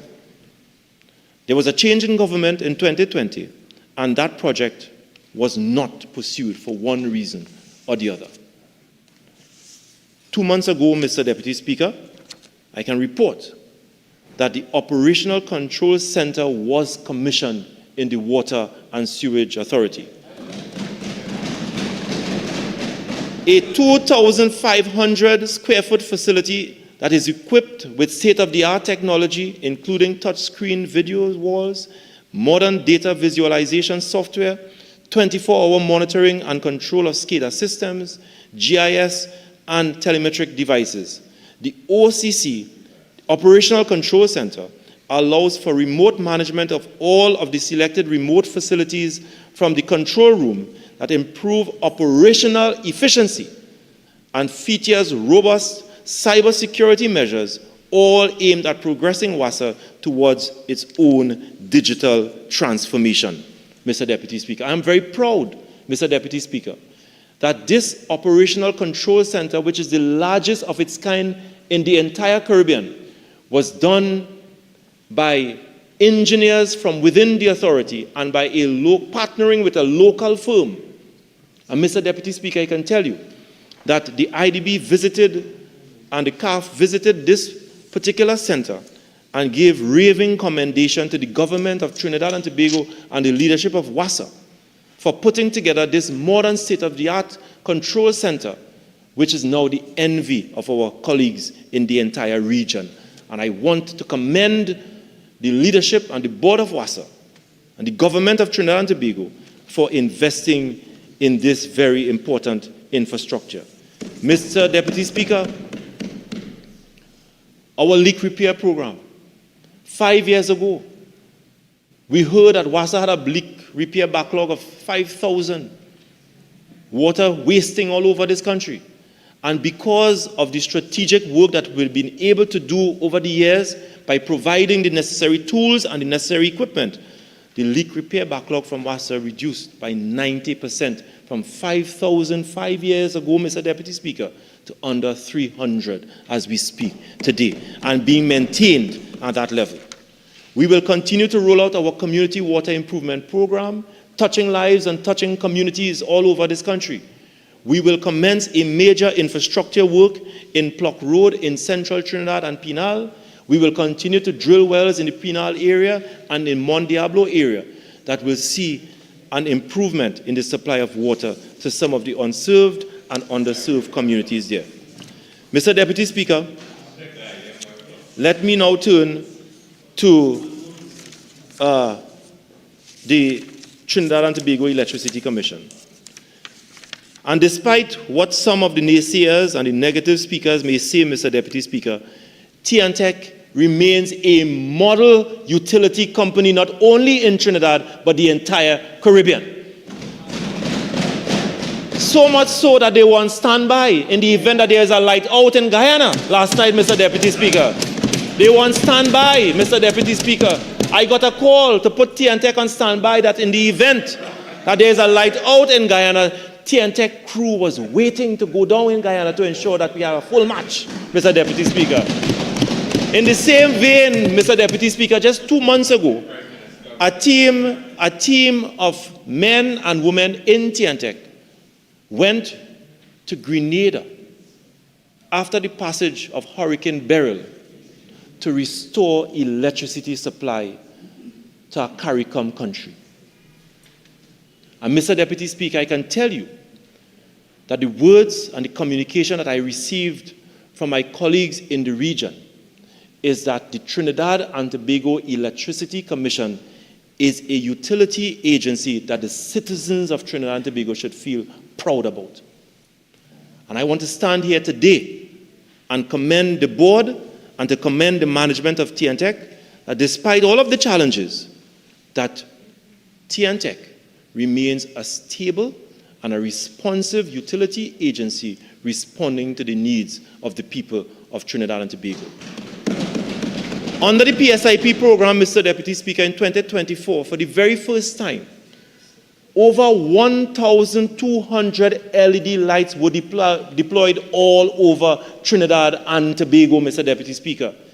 In Diego Martin, the Diego Martin Highway, the lights were upgraded to LED lights, improving visibility and safety to the people of Diego Martin. From West Moorings straight down to Chagaramas, lights were improved by the installation of LED lights to improve visibility and to improve the visuals by persons who traverse there, especially at night time. And in fiscal 2025, Mr. Deputy Speaker, I want to assure that our LED program will be rolled out in some of the major highways and byways and streets all over Trinidad and Tobago, reducing our carbon footprint and improving the safety of citizens all over. Mr. Deputy Speaker, the lighting of our grounds and the lighting of some of our public spaces in 2024, over 13 recreational spaces were lit all over Trinidad and Tobago. In areas like in Laventille, some parts in central Trinidad, in South Trinidad, recently in Point Fortin and in La Brea. Mr. Deputy Speaker, we improved the lighting in some of our recreational spaces so that the communities can come together at night and enjoy each other's company by engaging in sporting activities and cultural activities. And when this budget is passed, I will ensure that I will work with my colleagues on this side, on the other side, and on this side to ensure that some of our recreational spaces are properly lit so that our communities can engage in productive behavior and productive activities, especially at night time, Mr. Deputy Speaker. Mr. Deputy Speaker, our street repair lighting program, in 2024, TNTech repaired over 25,000 lights all over Trinidad and Tobago. 25,000 lights in addition to the 1,200 LED lights that we deployed. TNTech, Mr. Deputy Speaker, is a model utility company that is deserving of our praise and our commendation. Mr. Deputy Speaker, ongoing infrastructure projects, which is the upgrade of the Pinto Road substation. Works on the Pinto Road substation were ongoing in fiscal 2024 and will continue in 2025. The reconductoring of the Rushton Road, West Moorings, KV 66 kV circuit substation, and the upgrade of the Bamboo Rushton Road number 2 and number 3 will continue in 2025.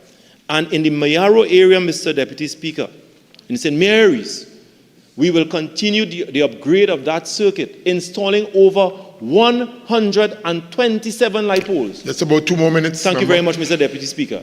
that will improve the supply of water, electricity to all of the people in the Mayaro area. Mr. Deputy Speaker, our social program, we continue to provide for the vulnerable people in Trinidad and Tobago. Despite the lowest rates for water and the lowest rates for electricity in Trinidad and Tobago, the government of Trinidad and Tobago continues to fund our social programs, our utility assistance program, our aged people, our vulnerable people who are not employed and what have you, providing over $70 million over the last 5 years to ensure that they pay for their utility bills, water, and electricity. Our rebate program, Mr. Deputy Speaker, despite the lowest rates for water and electricity, Mr. Deputy Speaker, you'll be pleased to know that over 220,000 citizens benefit from our rebate program under our utility assistance program, Mr. Deputy Speaker. Our residential electrification and assistance program for persons who may wish to wire their homes, Mr. Deputy Speaker, or who may wish to improve the electrical on their homes to ensure their safety. We would have provided support for hundreds of people under our residential electrification program, Mr. Deputy Speaker. And in our allocation for 2025, the government of Trinidad and Tobago will provide support for some of our vulnerable citizens, Mr. Deputy Speaker. So, Mr. Deputy Speaker, I would have given you a glimpse, and the country a glimpse, of the great work that we continue to do in the utility sector in Trinidad and Tobago by the allocation that have been provided to us in the national budget over the years. We see the evidence and the fruit of our hard work, Mr. Deputy Speaker. We will continue to provide good, sober, strong leadership for all our people. And Mr. Deputy Speaker, they will not put God out of their thoughts and put those members opposite in charge of Trinidad and Tobago, because Trinidad and Tobago is in good hands under the PNM. I thank you very much. I recognize the member for Princestown.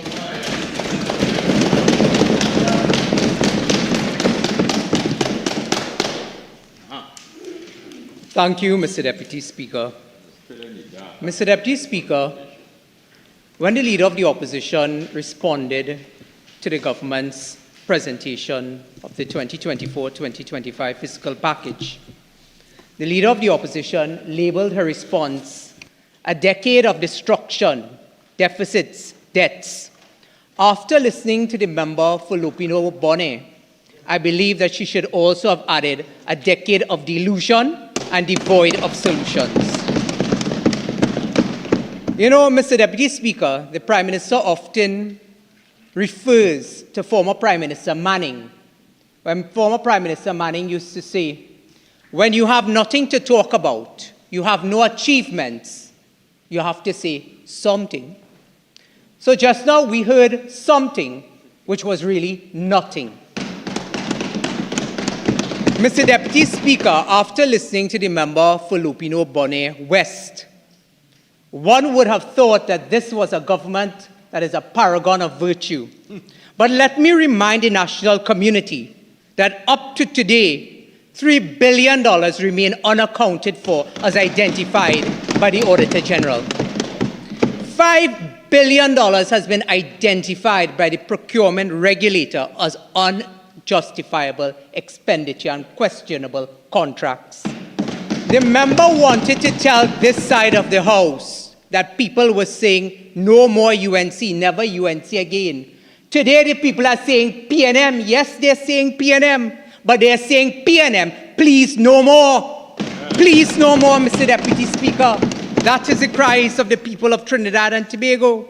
You see, the member for Lupino Bonnet West wants us to forget the billions that was lost in Naikwan, the billions that was lost in NGC. You see, Mr. Deputy Speaker, when you cannot talk public utilities, you pivot to a prepared text on the issue of inflation on the economy. The minister essentially engaged in an apology in the first 10 minutes of the debate when he presented. He gave us all of the excuses for the lack of performance and the lack of competence in terms of dealing with the public utility sector in this country.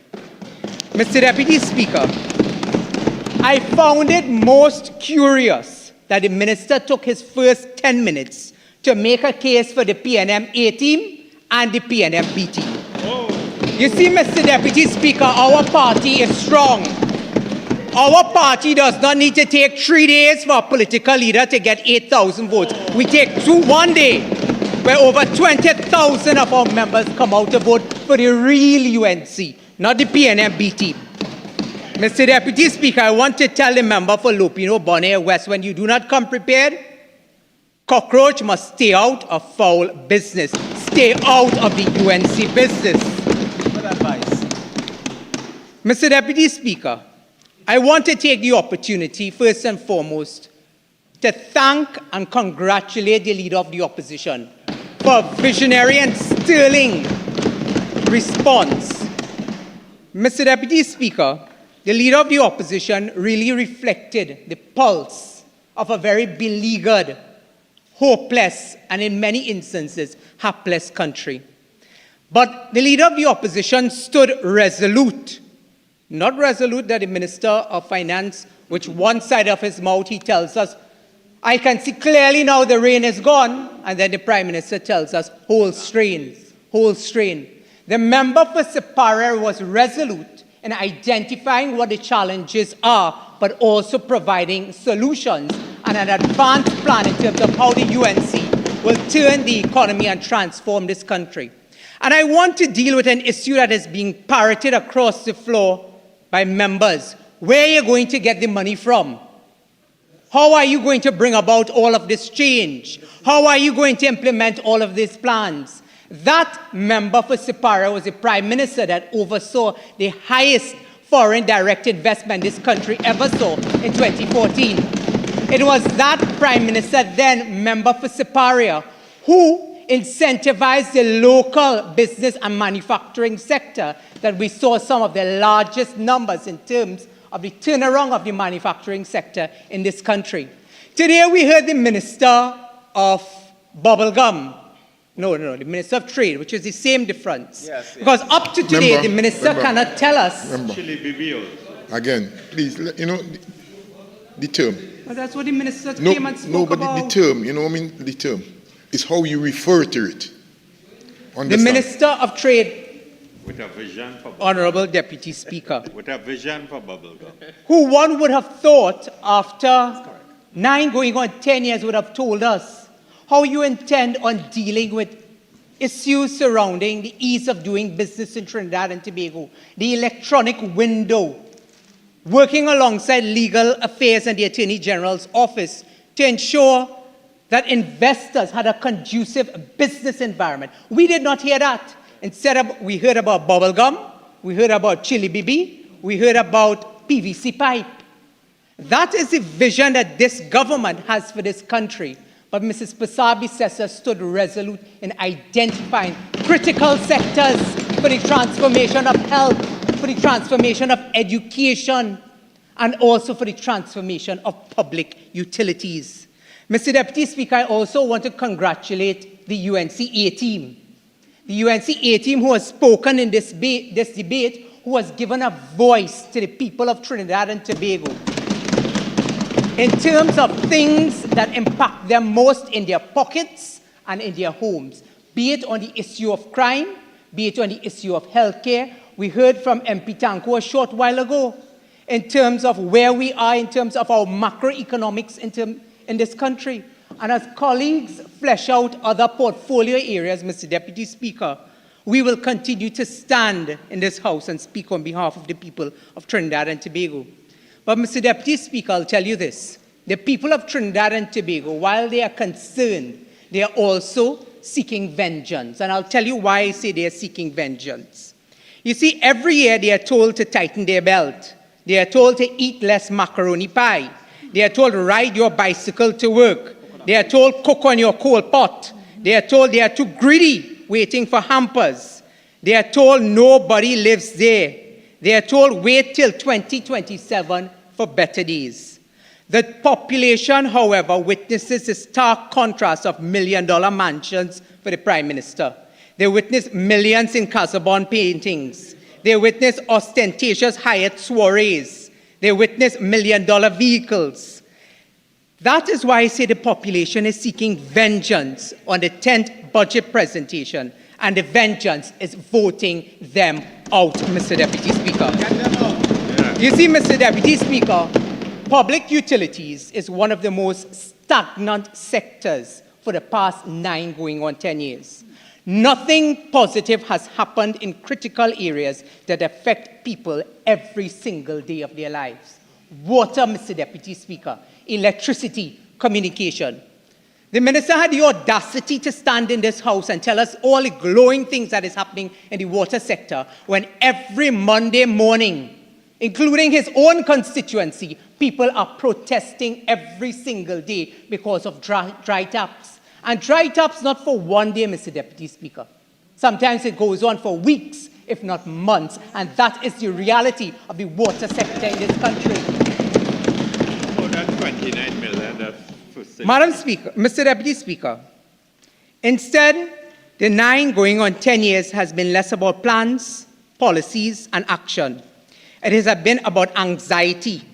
The government focus in the past 9 years in the public utility sector has been focused on sending up water, electricity, and blood pressure rates. Mr. Deputy Speaker, this financial year, the Ministry of Public Utilities was allocated $3.2 billion. Out of that, WASA was allocated $1.25 billion. The 2025 estimates represent a cut of $522 million on the 2024 revised figure of $1.72 billion. Therefore, this will have a significant impact on the operations of WASA and the production and distribution of water. Mr. Deputy Speaker, from time to time, I've come to this house together with several of my colleagues, and we have raised critical water projects within our own constituencies in terms of water production, but also the issue of water distribution. I heard a short while ago my colleague from Lupino-Bonnet West speak about the investment that will be made. It's always a coulda, woulda, shoulda, but has never happened after 9 going on 10 years. And who has suffered? Who has suffered? And that is a critical question we must ask ourselves. Who has suffered as a result of incompetence and poor management of the water sector? $522 million has been cut in WASA. Critical areas of materials and supplies, repairs, maintenance. Year after year after year, we have seen no investment in those critical areas of infrastructure. And that has had a significant impact on the production side of the coin, but also the distribution side of the coin. Mr. Deputy Speaker, the panacea to every issue in the water sector identified by this government has been the restructuring of WASA. The minister spoke for 55 minutes. Every single time he stands up in this house, his excuse has always been the restructuring of WASA. But today, when he had the opportunity to account and speak to the people of Trinidad and Tobago, not one word on the restructuring of WASA.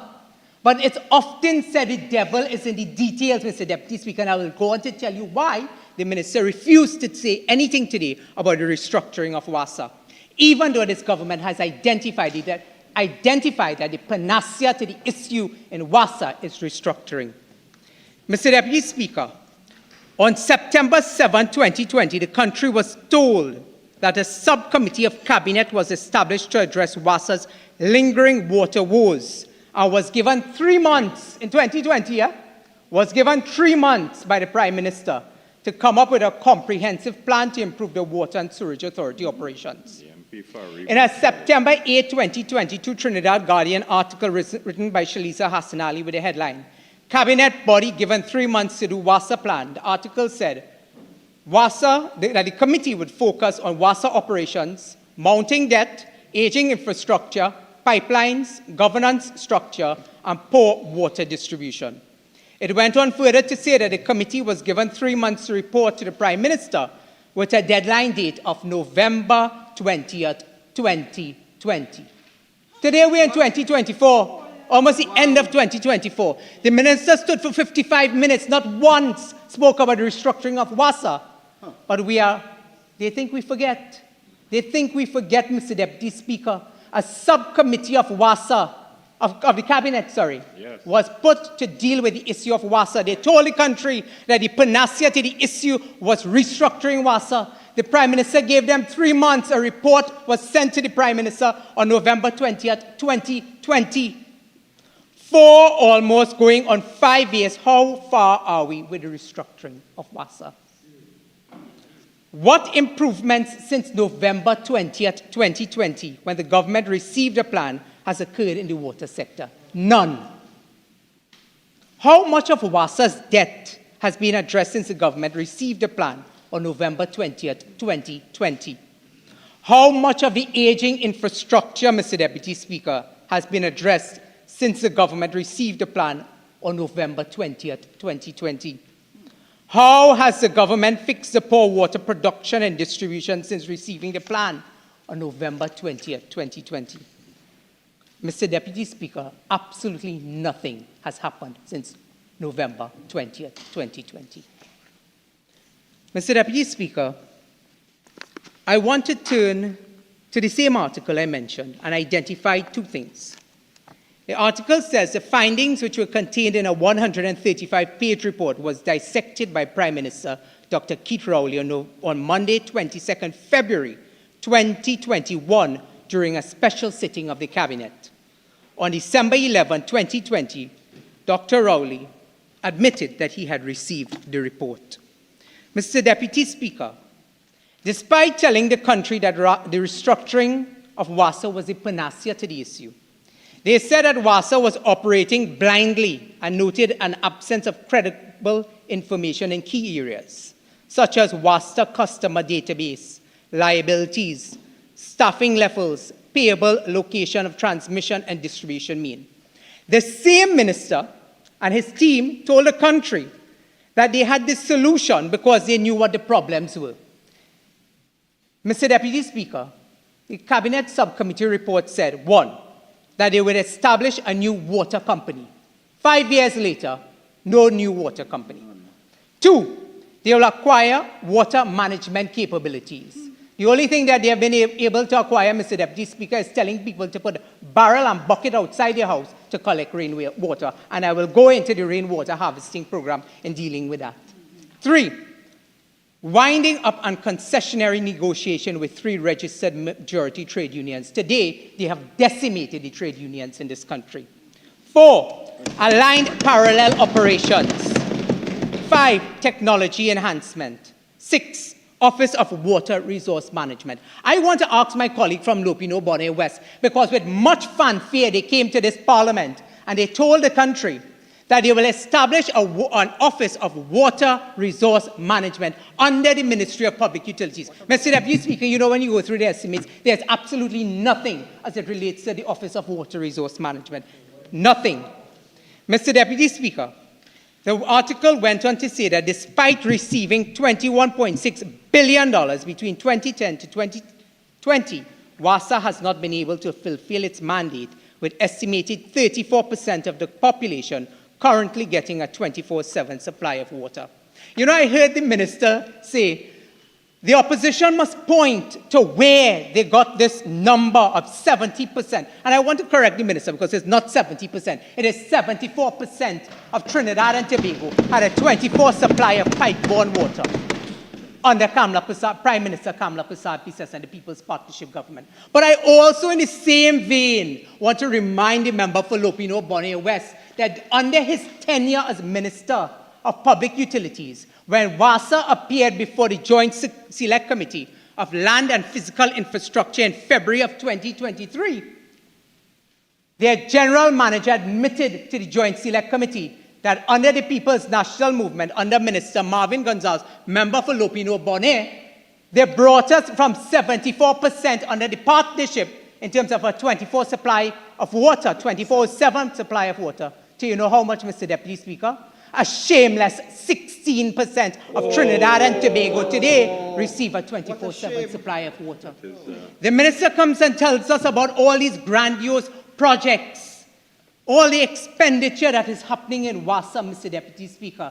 If it is so grand and things are so wonderful and rosy, why is it that every single Monday morning in Lopino Bonnet West, Princestown, Oropouche West, Penal Debe, Oropouche West, Oropouche East, Chagonas East, Carney East, St. Augustine, even in their own constituencies, as we speak, Mr. Deputy Speaker, parts of Lopino Bonnet West and Aruka Maloney is under severe flooding. Parts of Wassa right now in St. Joseph is under floodwaters. And therefore, when you ask the minister, instead of identifying all these pie-in-the-sky projects, why didn't you invest in these retention ponds along the east-west corridor? Why didn't you invest in surface water resource management along the east-west corridor? Your own constituencies, you know, I often say, when people tell us in our own constituencies, well, why don't you get the minister to help you do this, the minister to help you do that?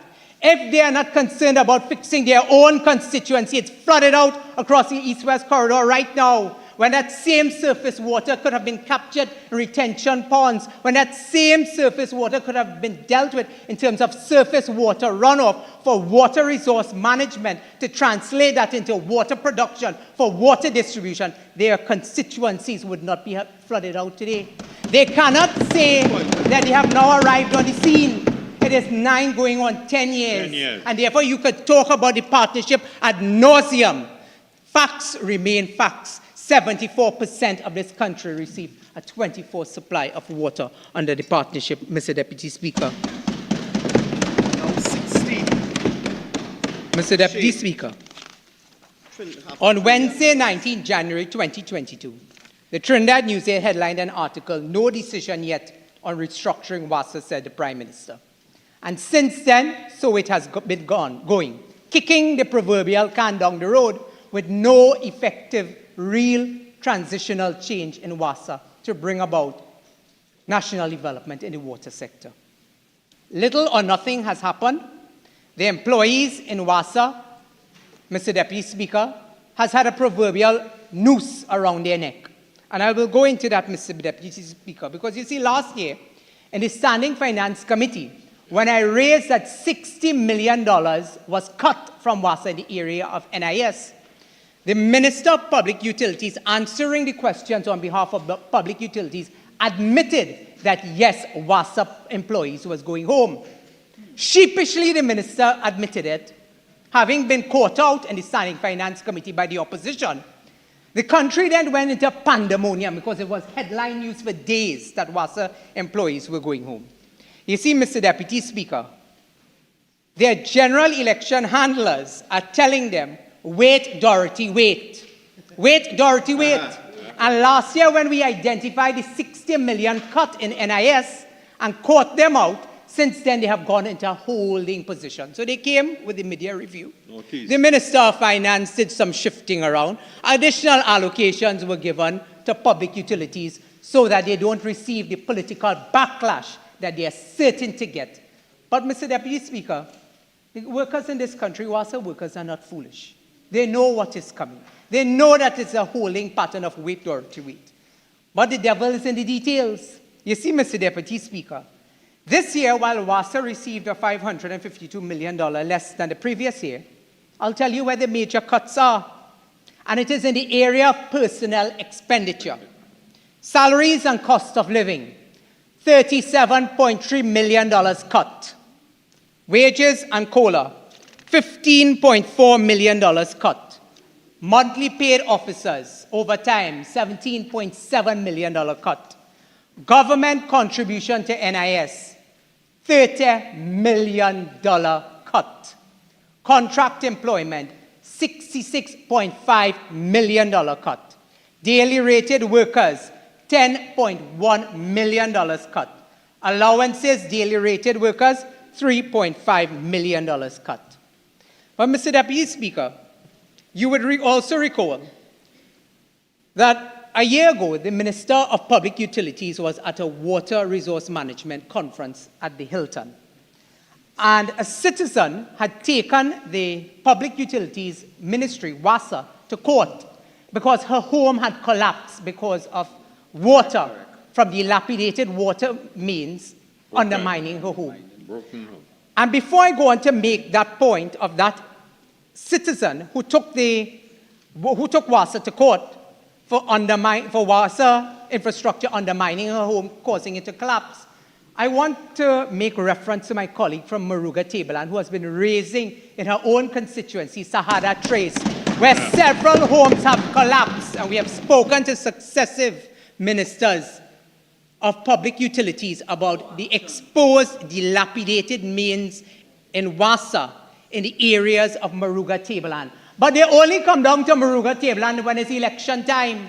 When it's election time, when they come to give you $300 in a red jersey, and they expect that you will forget the 5 years. Let me tell you, the people of Lengua Indian Walk, is not all the people of Maruga Tableland. And Michelle Benjamin and the people of Maruga Tableland are well prepared for you in the next general election. But Mr. Deputy Speaker, I make that point in relation to the citizen who took Wassa to court. In the budget estimates, I was shocked to discover, for the first time, there's a line item for settlement of claims under Wassa. A whopping figure of $25 million under line item 02, page 212.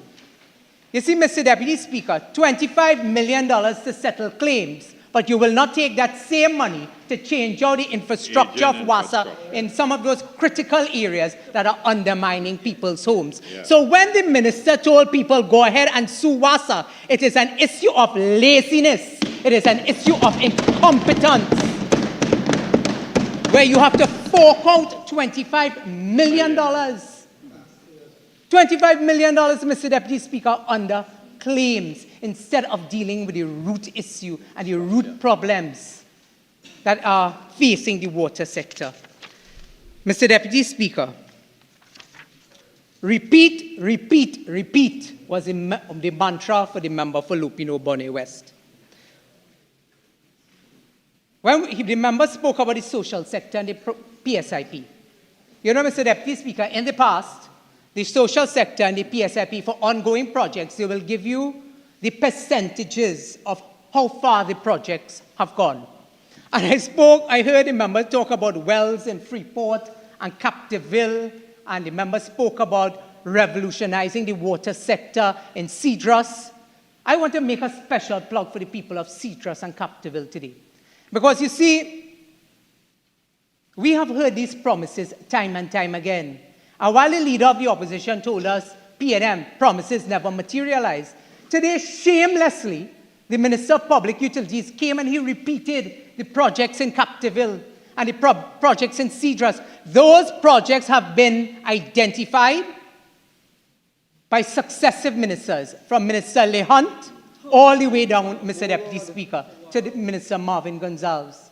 And Mr. Deputy Speaker, I will not go through that except to say that when I heard Captiville and I heard Cedras again, I said, how unfair but how shameless can you be to once more lie to the people of Cedras and Captiville? There's no better word, Mr. Deputy Speaker, there's no better word. Retract. I retract, Mr. Deputy Speaker. I say, what an untruth to perpetrate on the people of Captiville, Cedras. Mr. Deputy Speaker, you know they say if you don't laugh, you'll cry? This Minister of Public Utilities, after telling everyone in the country that the panacea to Wassa was restructuring, on March 23rd, 2021, grand announcement again, told the country that the government has agreed and they have signed a memorandum of understanding with the government of Canada for 10 water-modulated treatment plants. What? And that 10 water-modulated treatment plants will bring on several million gallons onto the domestic grid. And therefore, the water that is being produced by the Salcott will go back onto the industrial grid where it was meant for. Let me first deal with the modulated water treatment plants that the member spoke about. Because since that grand announcement, the member also told us that the first water-modulated treatment plant would come in central Trinidad in 2021. Well, 2021 come, 2022 come, 2023 come, we're almost at 2024, and not one water modulated treatment plant. But you see, the minister has stopped speaking about those 10 water modulated treatment plants because they have abandoned that idea, they have abandoned that project, just like they're abandoning the restructuring of WASA. Mr. Deputy Speaker, I heard again the member for Lopino-Bonnet speak about the issue of desalinated water plants. And the member, again, speaking that the government will look to increase the capacity of WASA through desalinated plants. They promised the people of Maruga Tableland a desalinated water plant. I had my staff do a word search for every budget document. And Mr. Deputy Speaker, you know, once more, P&M, please no more. Please, no more. Please no more. Deceiving the people of Maruga Tableland. There's no allocation for any desalination plant. They were parroting this in Lingua Indian Walk. They were parroting this in the last year. No, maybe they're smelling the rat, Michelle, in Maruga Tableland. So they too, just like they have abandoned the 10 water modulated treatment plants, they have. This is the second time you're referring to your colleague by their names. So please use the proper titles. Yeah. Thank you, Mr. Deputy Speaker. The honourable member for Maruga Tableland. Mr. Deputy Speaker, I want to turn to the issue of tea and tech. Mr. Deputy Speaker, the Cabinet in October of 2023, we are now in October 2024. On the 19th of October 2023, the Cabinet of Trinidad and Tobago received from the Regulated Industries Commission the proposed increased rates. Subsequent to that, the Minister of Public Utilities and every government minister has been telling us that we need to collect additional revenue, that we have the lowest rates in the world, and therefore we need, and the government is intent. They even in an IMF report told the IMF that one of the strategies to increase revenue collection was to increase water and electricity rates. That is even contained in the 2023 first quarter Central Bank Bulletin, where the information provided from the Ministry of Finance was that they are intent on collecting additional revenue for water and electricity. Those were not my words. Those were the words of the government. 1 year later, you have the report, but again, it's wait, Dorothy, wait, because your public relations handlers has told them that there's a severe backlash. I want to thank the UNCA team, my colleagues who turned out in their numbers, who supported me at every public consultation, giving a voice and pushing back at this government that today the reason why you cannot introduce new water and electricity rates is because of the hard work of the opposition UNC. And it's because of us, and we will take the kudos and credit for that. Mr. Deputy Speaker, but we are calling on the government, as the leader of the opposition has said, we must go into this general election in terms of public utilities with our eyes wide open. They owe a duty of care and a responsibility to be frank, open, and honest in terms of what is your intention and what is your policy as it relates to increasing water and electricity rates. Wait, Dorothy, wait is not a strategy, Madam Speaker. Madam Speaker, in the area of tea and tech, we filed a question in the Parliament, and 1 year ago we were told that tea and tech is owed $1.8 billion. I had my staff do an exercise because every year when we go into the Standing Finance Committee, under the ministries you will see from the actual to the revised to the projection for the year going forward, you will see a disparity in the figure. And when asked, the Minister of Finance or the line minister will say to us, well, the issue is that there are arrears. So I asked my staff, I said, can you then compile for ministry, state enterprise, see how much of these arrears have actually been paid? Madam Speaker, with $1.8 billion being owed by the state to tea and tech, and we have continuously said that anytime you under-resource and you under-budget state entities, it is because you are driving them into the ground. You want them to fail so you can then privatize and do as you wish. Strongly enough. And the devil is in the details, because out of a $1.8 billion debt that the government, this is not the average man and woman on the street, you know, Madam Speaker. This is the government of the Republic of Trinidad and Tobago owing over the years, and not under the UNC. This debt was accumulated under this administration, Madam Speaker. $1.8 billion, and out of that, they have paid $223 million. They have not even cleared 0.8 of the billion dollars, Madam Speaker. And therefore, TNTech continues to remain in the position they are today. And the minister has the audacity and the bold face and brass face disposition to come out and tell us that TNTech is one of the best run state enterprises. That is utter hypocrisy, Madam Speaker. Madam Speaker, since taking over the shadow portfolio of public utilities, I have been raising the issue of the subsidy. The subsidy. And for those in the national community who does not understand how it works, is that TNTech purchases gas from NGC for the production of electricity.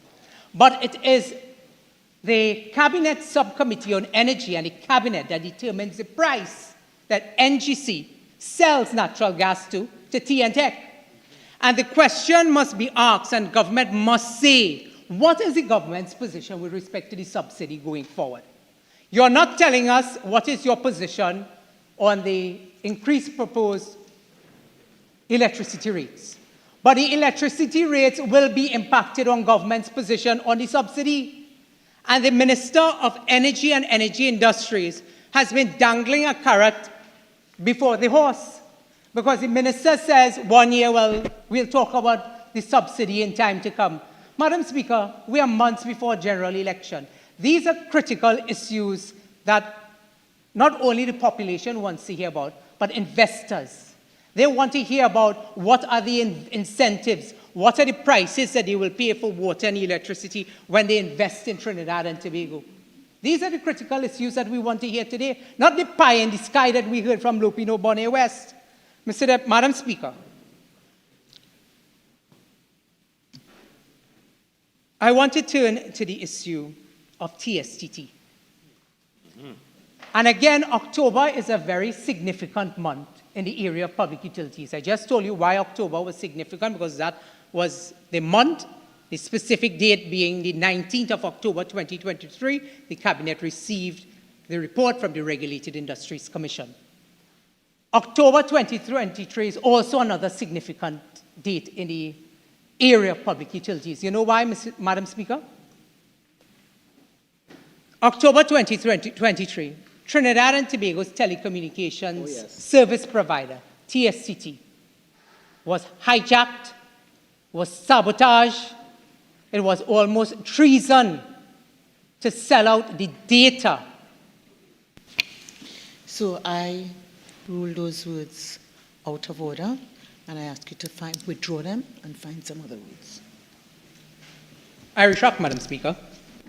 I will say that the telecommunications sector was undermined. The telecommunications sector, we are being told, was sabotaged. Correct. And October 2023, the first instance of that cyber attack at TSTT occurred. Subsequent to that, in a question asked by my colleague, the member for Couva South, in this very parliament, and by myself as a member for Princestown in a follow-up, frontally the Minister of Public Utilities was asked, can you give the country the assurance that citizens' data was not breached and compromised? The minister stood in this house, and the minister bold-facedly told us that no citizen data was breached or compromised. October 2023, 1 year ago. Exact, 1 year ago. Subsequent to that, it was then discovered, and a private member's motion was filed. It was not private members, it was a privileged motion. Privileges motion. when the member got wind of the privileges motion by the opposition, hurriedly the member took front. You know, in local parlance, they say, you take front before front take you. That was the case of the member for Lupino Bonnet West. It then ensued into a very messy battle between one former CEO of TSCT, Lisa Agard, the then chief financial officer, with several firings and so on. But most importantly, before we got the information before the Joint Select Committee, that both those aforementioned persons spoke before and divulged some very alarming details, it was confirmed that over 1 million subscribers of TSCT's data was on the dark web. It included their credit card information, it included their mobile numbers, it included their addresses, their personal ID, etc., Madam Speaker. Madam Speaker, since then to now, we have had a promise of an independent report into the cyber attack at TSCT. And I'll tell you why this is so important. Apart from the issue of protecting in terms of data protection of subscribers' information, it also has to do with the protection of the telecommunications industry in terms of investors' confidence, in terms of the analytical and infrastructural arrangements with other telecommunications and internet providers. Up to this time, Madam Speaker, 1 year has passed. 1 year! And the Minister of Public Utilities, standing in the Parliament today, had not one word to say to restore or give any idea of when we can expect that report. The Minister did not add any confidence to the service providers, to the investors in the telecommunications industry, that this matter is being dealt with. Obviously, Madam Speaker, efficiency is not in the vocabulary of the member for Lupino Bonnet West. And therefore, today, as I stand here, dealing with the public utilities sector, it is evident in terms of the cuts across the board from WASA to TNTEC to TSCT. The only common thread we have seen is driving the companies into the ground by under-resourcing the companies. Driving the companies into the ground by sending home and laying off employees. The only common thread that we continue to see, Madam Speaker, is the privatization, the attempts to privatize these companies in a lack of transparent process. And therefore, Madam Speaker, we can expect a lot more of secrecy, a lot more of the government taking the position that they will not answer the critical questions that affects the public utilities sector. But I started off by saying that the public utilities sector impacts people the most in most instances because it impacts their homes and it impacts their pockets. And the leader of the opposition was very correct when she said, should citizens take God out of their thoughts and elect a People's National Movement government in 2025 or before, they can very well expect that the very first act would be to send up electricity and water rates. And Madam Speaker, you know, they say in local parlance that you must go with your eyes wide open. And therefore, we are asking the people of Trinidad and Tobago to ensure that your eyes are wide open and see them for and who they are. And Madam Speaker, I'm almost certain that the population this time around will not exhibit cataract. They will exhibit no symptoms of cataract. They have 20/20 vision, and they are seeing them for who and what they are.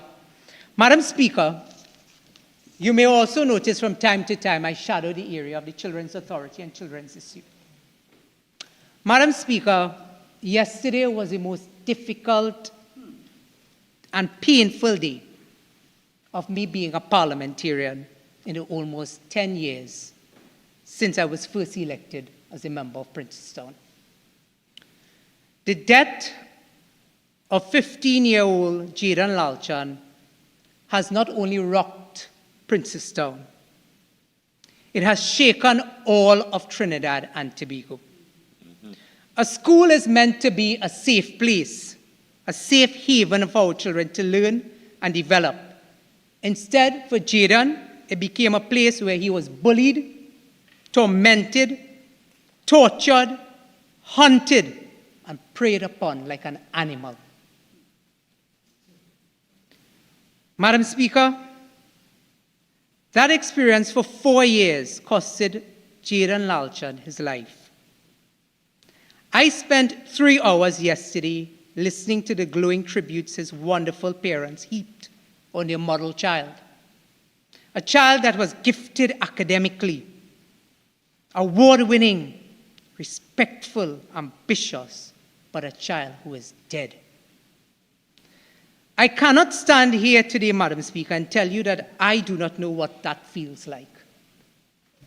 I cannot tell you that I too have not experienced what Jaden endured. I cannot tell you that when I entered these hollow walls, that I too expected that this would be a safe place. Instead, from our nation's school to the nation's parliament, bullying, torment, and torture has been normalized. And I make no apologies for saying that. I have seen it happen with my colleague from Shogunas East. I've seen it happen with my colleague from Barataria San Juan. Every single colleague on this side of the bench has faced that torment and that bullying, and I will make no apologies for pointing out my colleagues across the floor. Madam Speaker, what has occurred in our nation's schools are a direct result of what is being mirrored in the highest offices in our land. Bravado, toxicity, vulgarity. I can never imagine the endless pain losing a child brings with it, but I know what contemplating suicide is. Honourable Member, you have 1 more minute original time left. You're entitled to 10 more minutes to wrap up your presentation. Okay, so you may proceed. Thank you. Madam Speaker, it is when you find yourself in a place where you feel defenseless, where you feel cornered, where you feel the bully had won and is in control of who others perceive you to be. The school system failed Jaden. The TTPS failed Jaden. The laws of Trinidad and Tobago has failed Jaden. The $66 billion spent in education over the past 10 years has failed Jaden. The over $100 billion spent in national security has failed Jaden. Nothing that we do here today, Madam Speaker, nothing that we do here today will bring back this child of our nation. Why has the policies failed? Why has the school failed? Why has the child protection unit failed? Why has the legislative framework failed? Why has the billions of dollars spent in the last number of years failed to yield results? The most important thing to any of us, Madam Speaker, are our children. I have one. Many of us have one. Jaden's parents had one child. Madam Speaker, when they bleed, we bleed. When they cry, we cry. When they hurt, we hurt. I called the Minister of Education, got no response. A while after, received a text message saying, text me. I did, understanding the trauma, anguish, and the tragedy of the situation. Hours later, I got a reply saying, oh, how tragic. I will look into it. I will ask for a report. I subsequently tried to reach the Minister of Education over the weekend, but in the most callous, flippant, and uncaring manner, no response. You know, I'm seeing many people making the comment. They're saying, well, why are you doing all these vigils and all these awareness programs after the fact the child has died? It is because we have ministers of education like that who refuse to accept responsibility for programs, plans, and policies that are meant to prevent bullying in our nation's schools. If you do not have the compassion, if you do not have the care as a mother, far less for being a Minister of Education. Madam Speaker, no wonder our country is going to hell in a handbasket. Madam Speaker, you look at today's newspaper. I will not display, I did not seek permission. It says, cops probe schools boy death. If bullies must answer. I want to thank the Leader of the Opposition for her support on this issue. I will tell you, when I endured bullying in this Parliament, and many of us, we still go through it, I tell people, many times you do not hear what is said to us across the floor. You only hear how we respond. But if that is the role models, and that is the persons who expound government policy, then do you expect anything different in our nation's schools? Madam Speaker, I just want to read a few headlines for you over the past year, because I heard my colleague from Tobago East speak about all that is happening with respect to children. And there was an article in today's Newsy, and the headline says, Webster Roy, government looking after Tobago children.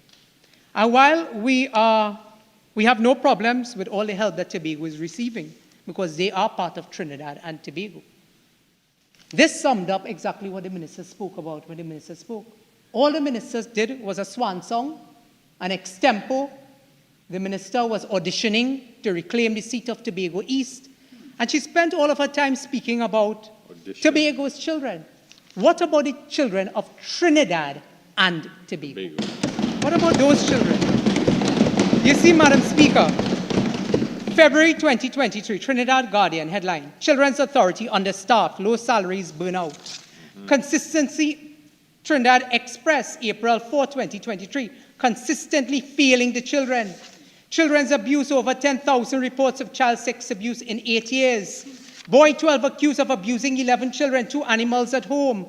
Couva Children's Home Manager suspended as the front page of today's papers after revealing abuse allegations. Critical new roles for Children's Authority. Children's Authority falling short.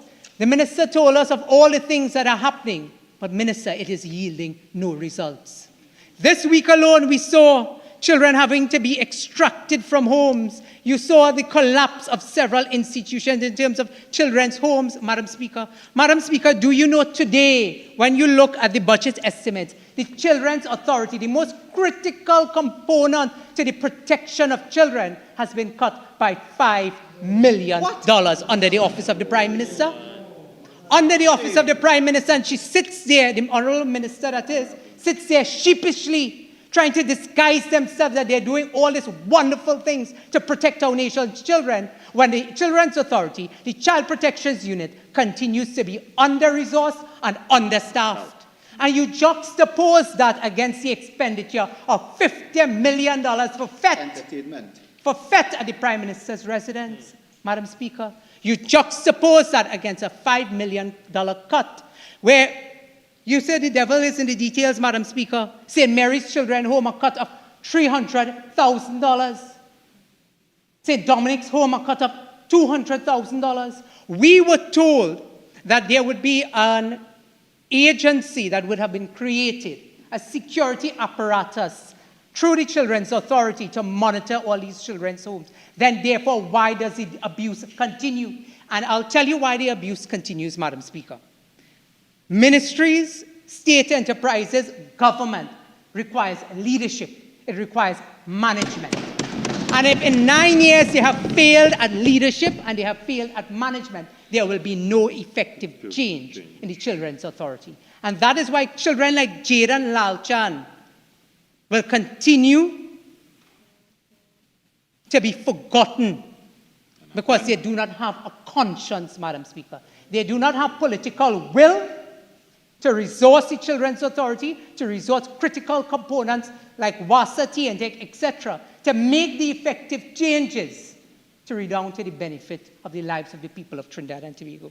You know, Madam Speaker, I heard the response of the Honourable Prime Minister on the news to some of the issues that the member for Paray raised. And I have this to say in my closing. The Honourable Prime Minister referred to some of the things the Honourable Member for Paray spoke, but the Honourable Member for Paray, when she stood here, she gave plans She gave policies. She gave solutions to every critical sector. It will take a sick mind that lives in the sewer to focus on nighty, panty, and titty. No, listen.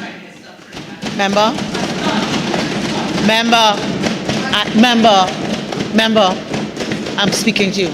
I want you to withdraw those last words. Okay? I want you to withdraw them. I apologize, Madam. Withdraw, Madam Speaker. But it's true. No, it is member, you just spoke about the 9 years you've been here. You're too senior. An apology and a withdrawal must be without any reservation. So I ask you to stand. I want you to apologize to me for repeating what you said, and I want you to withdraw those words without any conditionalities. Madam Speaker, I withdraw. And apologize. Thank you very much. I don't say. Well, Member for Tobago West.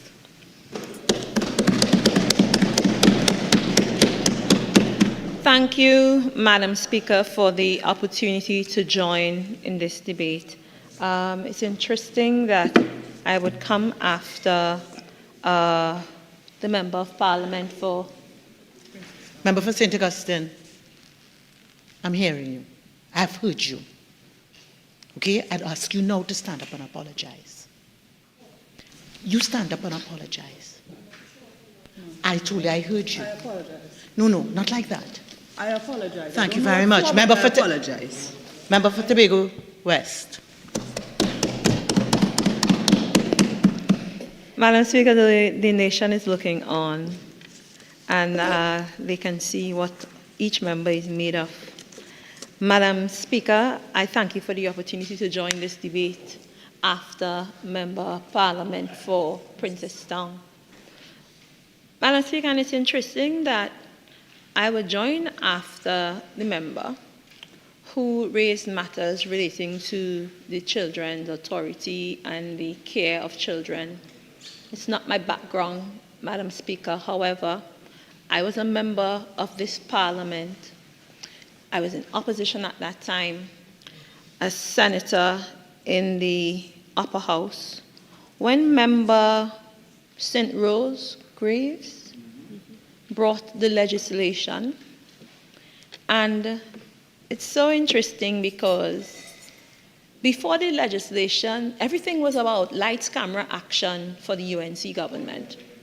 Before the legislation was passed, Madam Speaker, we were in the Parliament at midnight, still debating the legislation. 2 a.m. we were still there. She was ringing bell and catching power. And when you look at the newspaper, Madam Speaker, the Express had already printed that the legislation was passed. Yes, and then the following day there was this convention or meeting of some sort and huge celebration that they had finally passed this bill. So, Madam Speaker, what the member forgot to tell you is even though they passed the law, that's pretty much all they did. They did not set up the regulations or the different supporting framework and institutions to support the law that they had created. That was it. All that work had to be, and then, Madam Speaker, all that work had to then be done by this Member of Parliament for Tobago East, by this government. And members of the opposition party went to court to sue and so on based on the same law that they had created that they knew fully well that they did not set up the regulations for, Madam Speaker. So to stand here and to witness this hypocrisy, it is really something to see. But that is how they operate. And that's not something that I have to spend any long time talking to the people of this nation because they know them fully well. Madam Deputy Speaker, I'm pleased to join the debate on this 2024-2025 budget. I want to commend the Minister of Finance for delivering what we have described as a reasonable budget, for delivering something that is practical and a blueprint to development that we can work with, Madam Speaker. I want to also salute the Member of Parliament for Remand, the Minister of Planning, because oftentimes we forget to mention the Ministry of Planning and we forget the hard work that goes into making sure that we have the allocations that can actually work in some way, form, or fashion. I want to commend every member of this government, every supporter of this government. It is not easy, as the Member of Parliament for Tobago East said, it's not easy to lead our people, especially at this very, very difficult and sensitive time. So I would like to say I think it's a good budget. It's realistic, it's practical, it's progressive. Madam Speaker, it provides measures to improve the lives of people from all walks of life. People who are from the bustling streets of Port of Spain all the way to the clean, green, serene villages of Tobago. The Chamber said that it's a reasonable budget, and many of the Tobagonians with whom I come into contact on my weekly walkabout and so on have said, nothing to jump and scream or write home about, but certainly something that we can work with. Madam Speaker, for me, what really stands out is that we're doing the best we can with what we have, catering to the most urgent needs of our citizens and making sure that there is a robust safety net for the vulnerable, while not sabotaging the quality of life for the children of tomorrow. It's all about sustainability. It's about building on a firm foundation, protecting our legacy and implementing measures that promote greater success and productivity, strategies that will facilitate a more fruitful and rewarding opportunities for the children of our country. As I said, it's a blueprint for growth, for resilience, I would say productivity and equity. So I salute our government as it relates to that. I listened to the contributions of those opposite, and it's interesting for me to point out, I must point out that many of them are saying to the nation, hurry up and vote the UNC back in power. And I'm saying, we've delivered this budget. We are focused on the next generation and not so much the next election.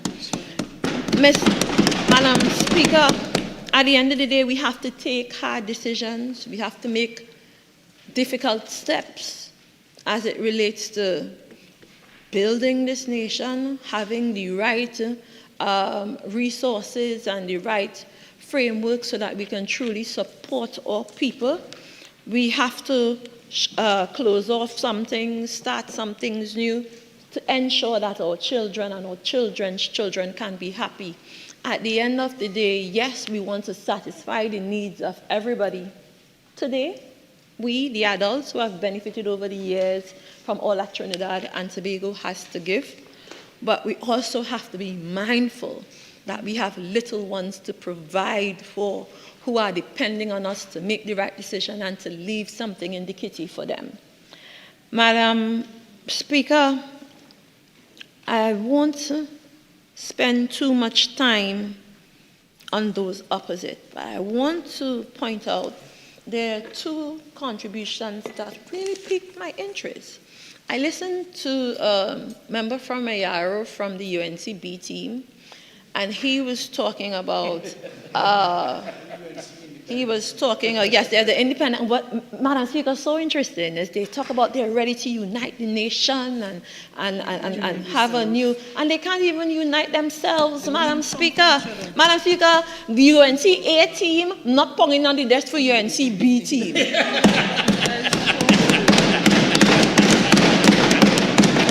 Madam Speaker, UNC B team, it seems like they're caucusing on their own, they're coming in their own time. Madam Speaker, and I think that UNC B team really made some real solid points over the last couple days. And they can't even find it in their little hearts and heads So say, you know what, that's a good point on behalf of the development of the people of Trinidad and Tobago. All they know is they're vexed and they're not ponging for them. If it's only, yes, exactly. If it's only 18 and 19 of you and you can't pull it together, bad mind. Wicked.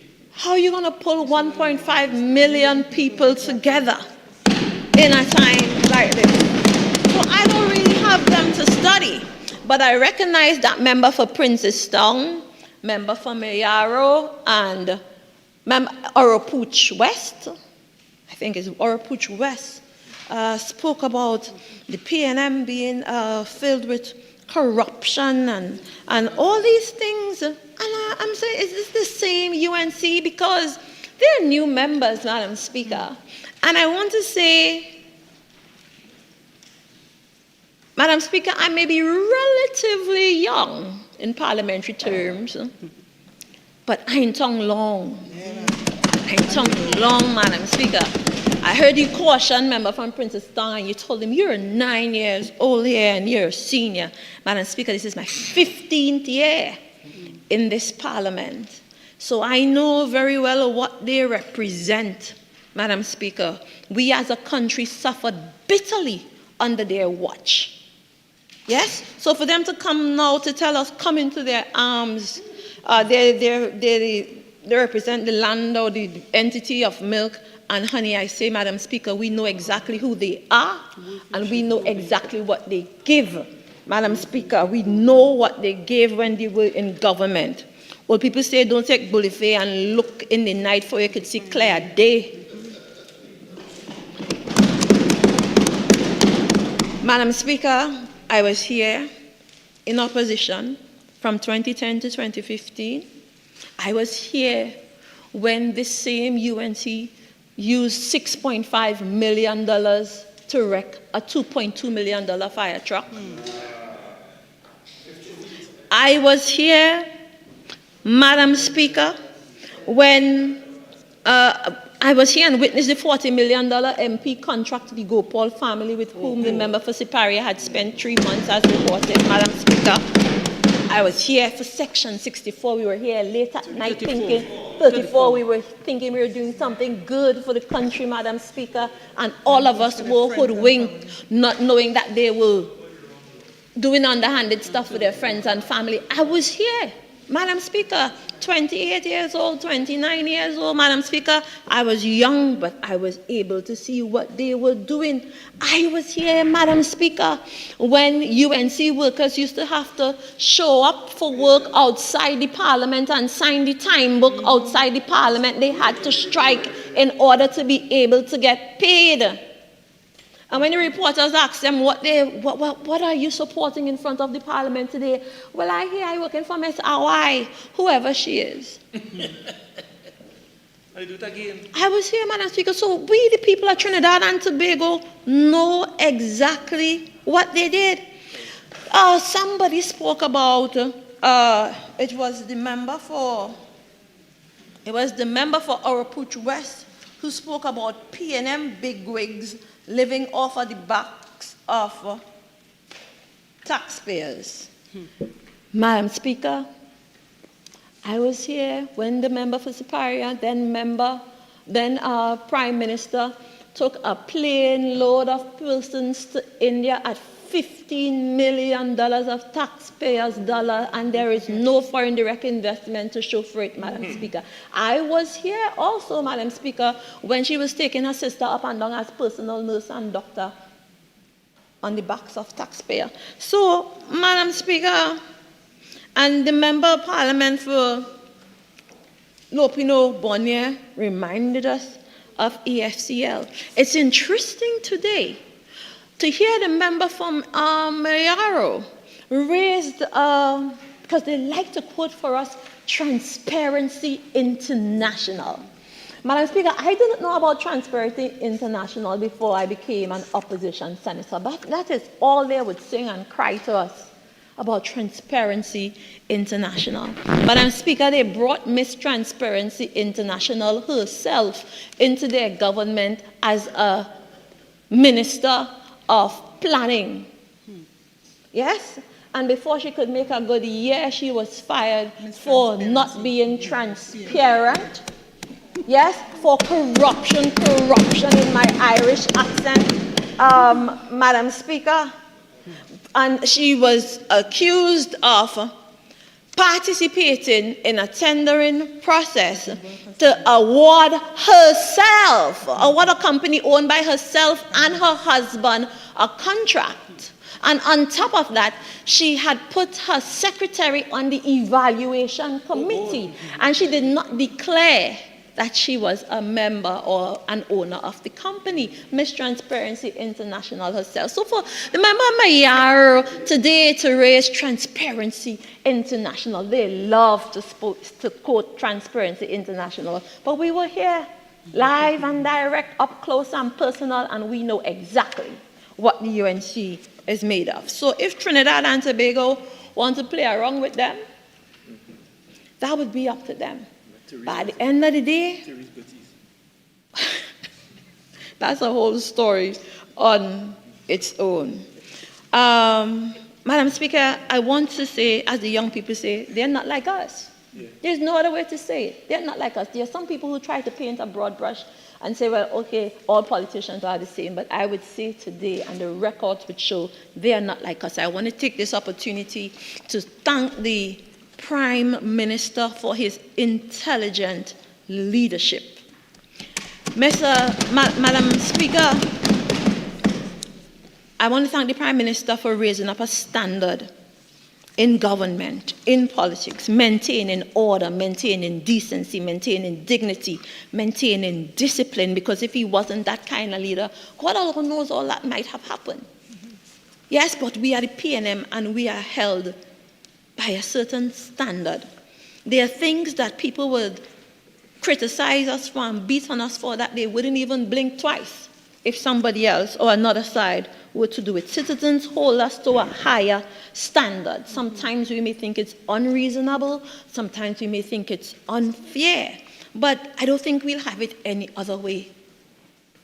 Because we are the People's National Movement. We are the PNM of Dr. Eric Williams, George Chambers, Patrick Mane, and Dr. the Honorable Keith Christopher Rowley, and we stand by that. I'm pleased to be a member of this cabinet, and I'm humbled by the opportunity to serve the good people of Tobago. I came from the bowels, the belly, the gut of the mighty people of the majestic Tobago West constituency. And it's a real privilege for me to represent and serve the people who nurtured and raised me, the villagers whom I owe all that I am.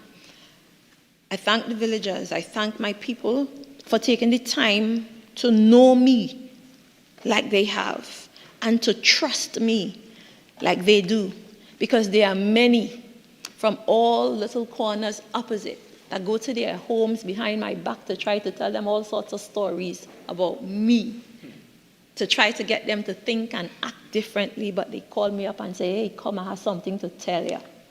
This is what they say. And I'm pleased to know that those who know me, know me. Madam Speaker, as I walk my constituency each and every month, I want to thank my constituents warmly for welcoming me into their homes and for the time that they take to advise me, to encourage me, and some of them even to school me. I'm grateful. I owe them a debt of gratitude, and I vow, as my motto says, to always be right there with you. We have come a long way together, from training and mentorship programs for youth, empowerment of our men, skills development for our women, roving public days, monthly walks, house visits, monthly school engagements, or human library sessions that the women enjoy so much, the legal clinics, home refurbishments, church refurbishment, food support, Easter and Christmas bazaars, school uniform, textbook, and supplies support each year for children, for hundreds of children. Matter of fact, this year we supported over 240 children. We offer support to the needy, the unwell, to athletes, to youth, to groups. You name it, Madam Speaker, the list goes on. It has been and it continues to be a true privilege to journey with them and to serve them. This budget will allow us to redouble our efforts as we embark on a next chapter, stronger together, increased minimum wage, continued support for children's education, literacy support for adults who have missed the opportunity at school. You check the length and breadth or front to back of our budgetary statement and the package. There is something in there for each and every one to better themselves. Now, the Tobago House of Assembly, Madam Speaker, received an allocation. Well, they asked for $3.956 billion, and they received an allocation of $2.599 billion. The Tobago House of Assembly, it's clear to all now that they're displeased and they didn't get what they requested. They said it's a budget of wickedness, they didn't get enough, and so on. Interestingly, Madam Speaker, the Ministry of Sport and Community Development did not get even half of what it requested. Madam Speaker, I could join the chorus and say, I didn't get enough, and things bad, and we can't do nothing, we can't move, and all that is being said. And I know for sure that there are many other colleagues. I know nobody got what they asked for. I can safely say that as a member of the cabinet, I can safely say that not one minister got what they asked for. And for the time that I have been here, 5 years in opposition and 9 going on 10 years in government, I don't know for ministers to get exactly what they asked for. Of course, we have dreams and aspirations and plans that we have for the upcoming year. But we have to remain mindful that we are working with a set revenue. Yes?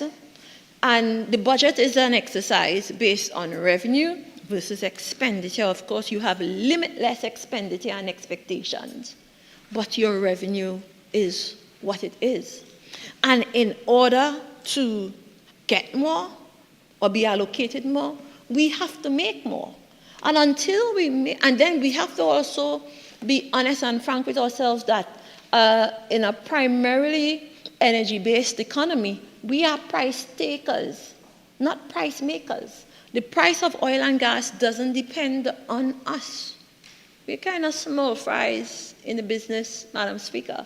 So we have to wait on the others and listen for what price the world market is going to carry, Madam Speaker. So sometimes you start the year off thinking that the oil and gas price is going to be at this, oh gosh, man, Cudjoe-Lewis, your season, you're in here long enough.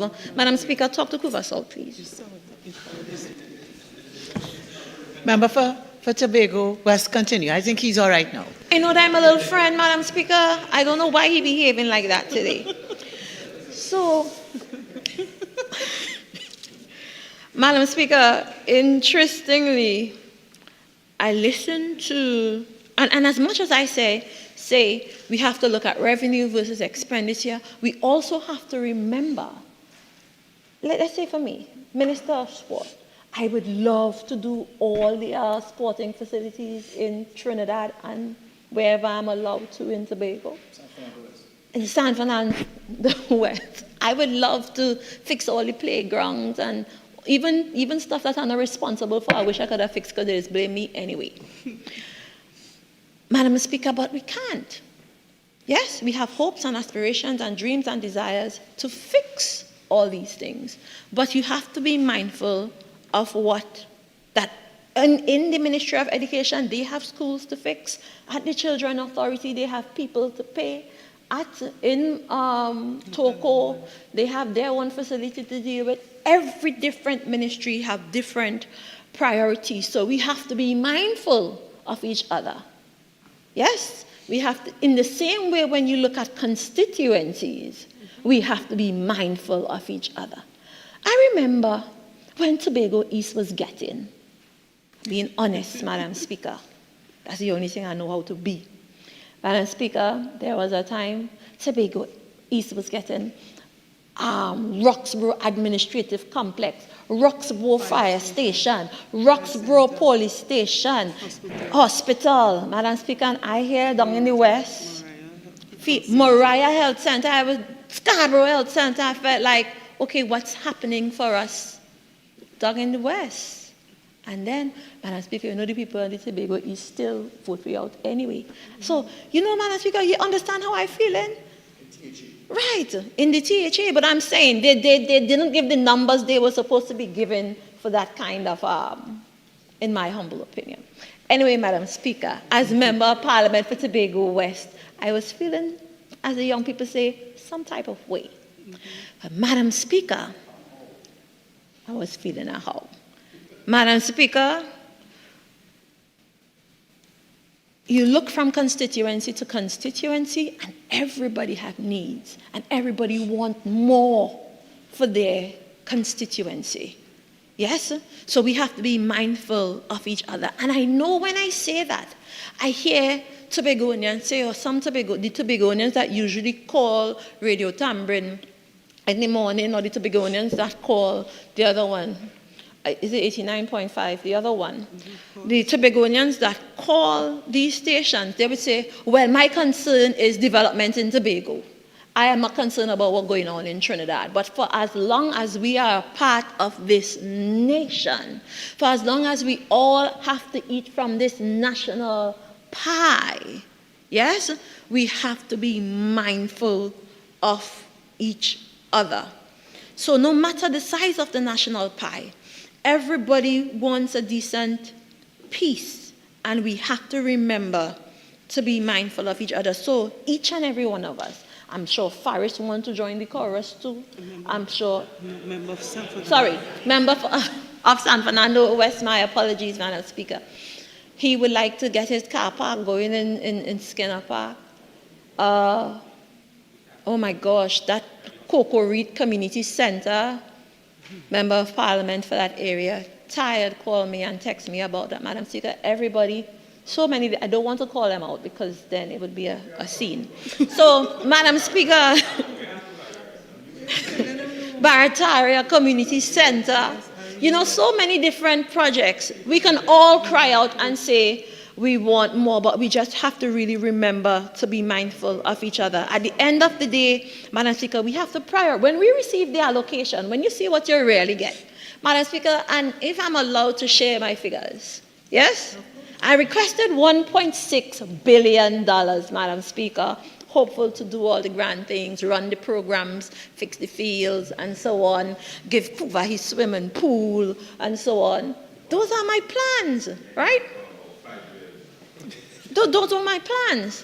So imagine asking for $1.6 billion.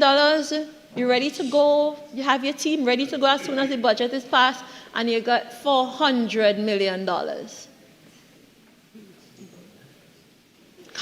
When you compare, Madam Speaker, that is Zuma's and Bongo money. When you think about what you really want to do, yes?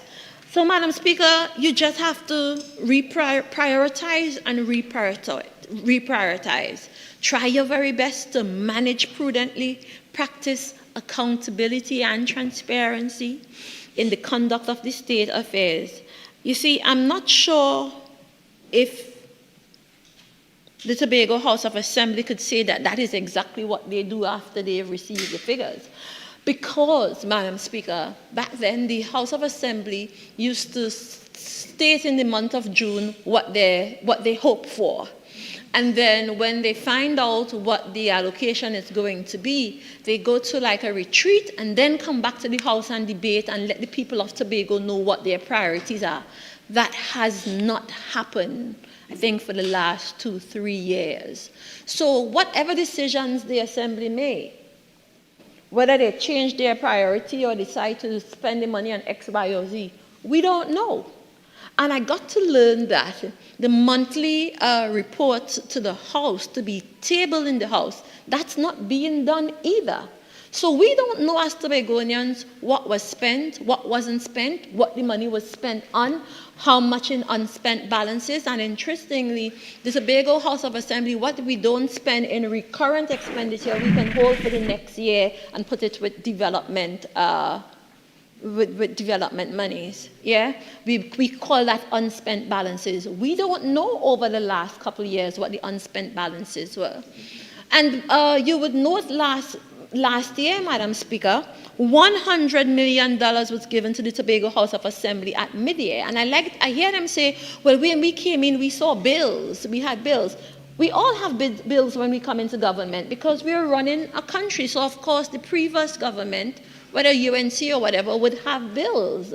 Yes, they requested $100 million from the Parliament. The Parliament gave the $100 million, but we don't know whether they paid the bills, if they paid some, if there's a residual balance, what's happening. Madam Speaker, the same could be said for the oil spill money, Madam Speaker.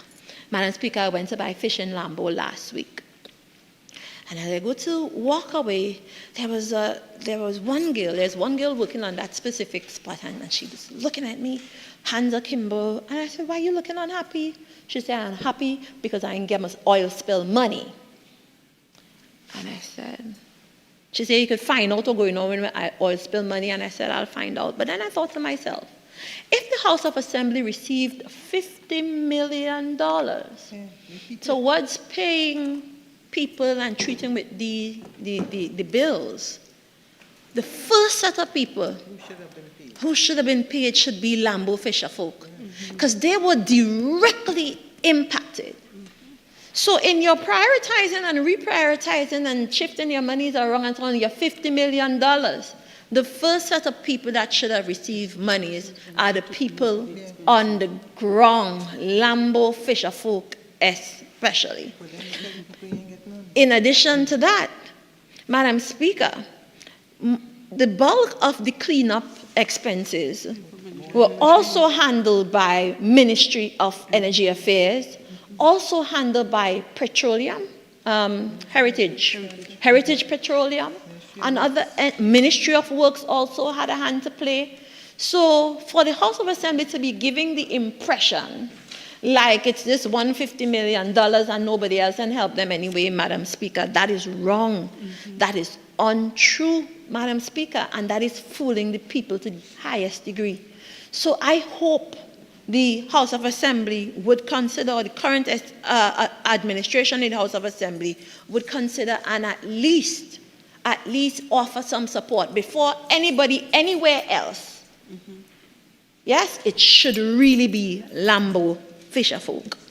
Madam Speaker, I also hear the cry coming out from the House of Assembly that, okay, the 4.03%, you know, interestingly, Madam Speaker, the dispute resolution committee, we came up with 4.03% to 6.9%. Over the years, governments have been giving the Tobago House of Assembly 4.03%, flat to the coin. Yes? Under the UNC government, it was to the coin that even if they ended up with 0.33333 of a cent, that is what was recorded. I don't know if they rounded up or down after, but when you did the multiplication, it was 4.03% flat. I must say I'm pleased that the Minister of Finance have been going a little above the 4.03%, Madam Speaker, but just like everybody else, we would all say more is needed to do what we want to do and to realize our aspiration. But interestingly, Madam Speaker, over the years, we have seen the Tobago House of Assembly under the leadership of persons like Mr. Orville London and Kelvin Charles and so on, do a lot with 4.03%. Just because we didn't get what we wanted, it doesn't mean that the whole program just stopped. We still have to produce, we still have to serve, we still have to deliver to the people of Tobago. And Madam Speaker, over that period, with that same 4.03%, we delivered community centers, from Bethesda Community Center, Buku Community Center, John Dial, Palatuve, Lowlands Community Center. We invested in upgrading equipment at the quarry in Tobago, Madam Speaker. Infrastructural programs, Northside Connector Road, Blackrock Catsin Drama, Steel Pan Facility, all of that was delivered under that same 4.03%. Gave land to Buku Buccaneers, land to the Hindu community in Tobago, land to the Spiritual Baptist community in Tobago. We built Scarborough Health Center.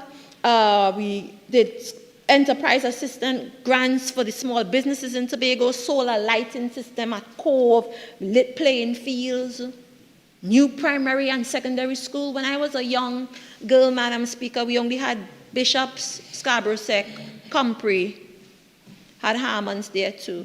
It is the THA under Mr. Orville London who built Speyside High, Goodwood High, Mason Hall Government, and so on. At the same 4.03%. We even went on to build RC primary school.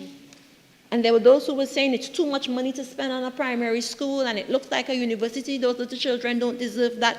But now everybody wants their child to go to Scarborough RC school. Kendall swimming pool, YMCA swimming pool, so many things that I can list, Madam Speaker. Send children to school under the Division of Education. I remember, Madam Speaker, in around 2011, 2010, 2011, the hospital in Tobago was sending its laundry to Trinidad because we didn't have a working laundry in Tobago. So we had to send our stuff down to Trinidad to be washed with Mount Hope, Madam Speaker, and we had to wait in line. Madam Speaker, it's with that same 4.03% that the then Chief Secretary Orville London decided to make that investment to build the Fort Tobago or Scarborough Laundry in order to service the Scarborough Hospital. Same 4.03%, so the program doesn't stop.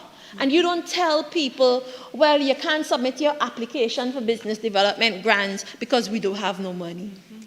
Everybody you're telling, hold up because we don't have any money. You can't stop the program and the development of people because one thing that's sure, your allocation, you got your allocation. You got your allocation. And I think the people of Tobago deserve to know what happened to their monies. What happened to the allocations that were meant to develop them? Yes? Yes, we can rally around a road leading to nowhere and a roundabout at Shervan.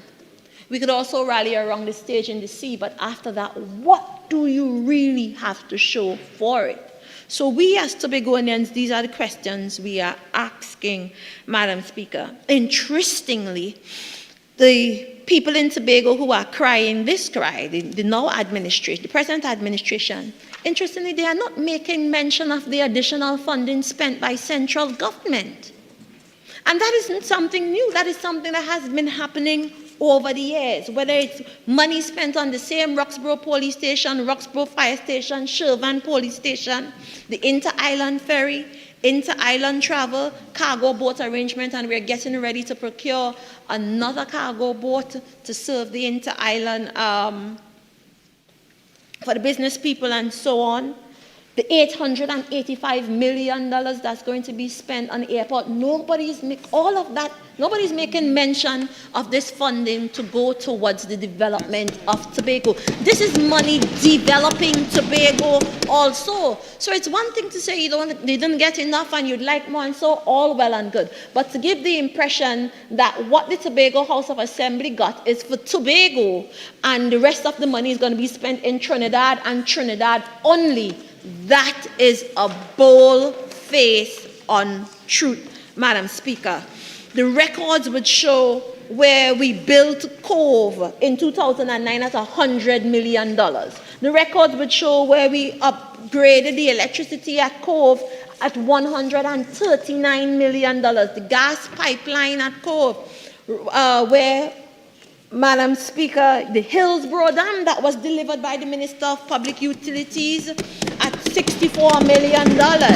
I I remember when Minister Lavantil, now Minister of National Security, was Minister of Public Utilities, when he delivered the $125 million wastewater treatment plant to Tobago, Madam Speaker. We speak about the $8 million well. A brilliant and very successful project, $8 million well dug in Bad Hill, serving Tobago West with water, booster stations, lane projects. Madam Speaker, and I can go on and on and on and on. And as we speak to, I remember lighting Pigot Trace in Canby. Those people received light for the first time when Minister of Public Utilities and I went there and delivered light. Big Stick Gully in Bethel, Madam Speaker.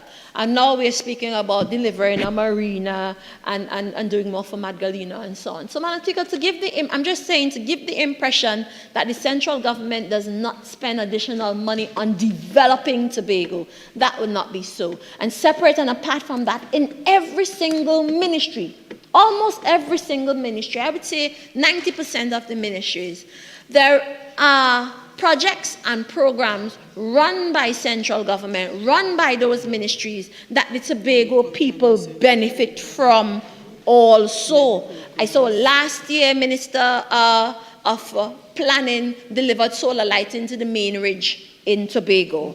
I saw Ministry of Youth. I was there with Ministry of Youth last week delivering grants to young people who are setting up their businesses in Tobago. Madam Speaker, what the Children Authority is doing, none of that money is coming from the Tobago House of Assembly.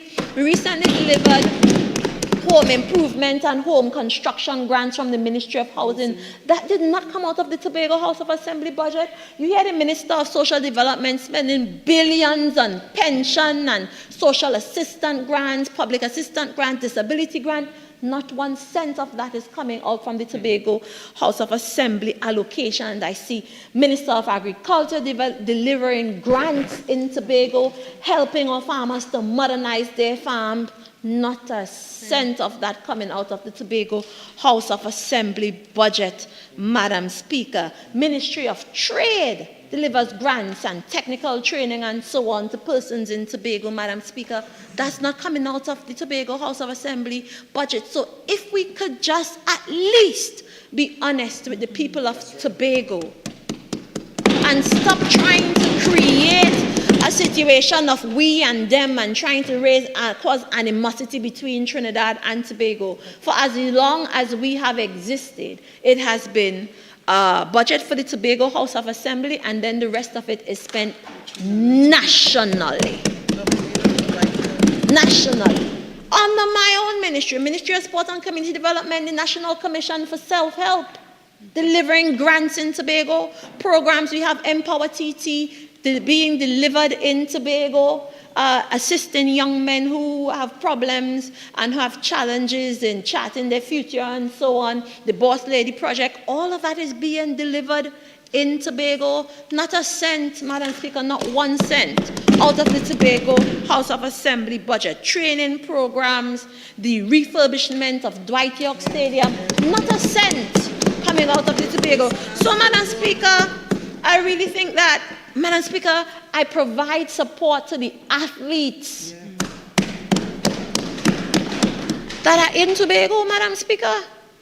Half of them cannot access the Lalon Gordon Fund that the Tobago House of Assembly has. They don't even know where to find the application form. We don't even know if an application form exists, Madam Speaker. They all find their way at the doorsteps of the Ministry of Sport and Community Development, and we do assist them. We don't say, oh, sport in Tobago is under the division of the THA. No, once you come, we consider your application. We provide support to their dragon boat teams, provide support to their sporting events, Madam Speaker, you name it. The central government, when they submit their applications from Tobago, we consider, we don't turn them back. We offer the assistance, Madam Speaker. And it's interesting because some of the same athletes... Member, you have 2 more minutes left of original speaking time. You're entitled to 10 more minutes to wind up your presentation, if you wish. Yes? Wow, that time went fast. But Madam Speaker, I want to touch on my ministry. And I hope I get the opportunity. I will get the opportunity to go to radio stations and so on to continue doing my talking. I don't have any regret as they blame Minister Webster Roy for talking about Tobago while she was here. It's the people of Tobago that have me here. You understand? So, Madam Speaker, I wouldn't be a minister or a member of cabinet if the people of Tobago didn't vote for me. So I have a duty to report to them first and make sure that their business is in order.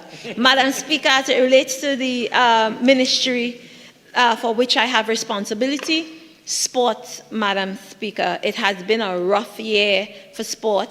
There are many who are saddened that, okay, we don't medal at this Olympic, Madam Speaker, but there are some other exciting things that happened in sport this year. We have to remember that we focus on more than athletics. The Olympics focuses primarily athletics. You have some swimming and so on going on there.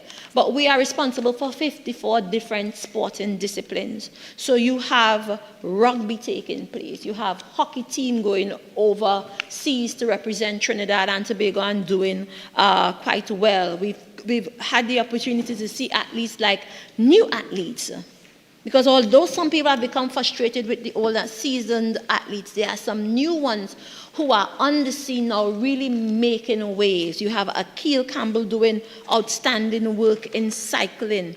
You have Daniel Dascent placing third at the 87 kg event in Taekwondo. You have boxer Tiana Guy doing extremely well in boxing. Akeem Stewart, of course, the usual, brought home medals, the silver medal for us from the Paralympics. And of course, Madam Speaker, you have a young Makira Wallace, a cyclist.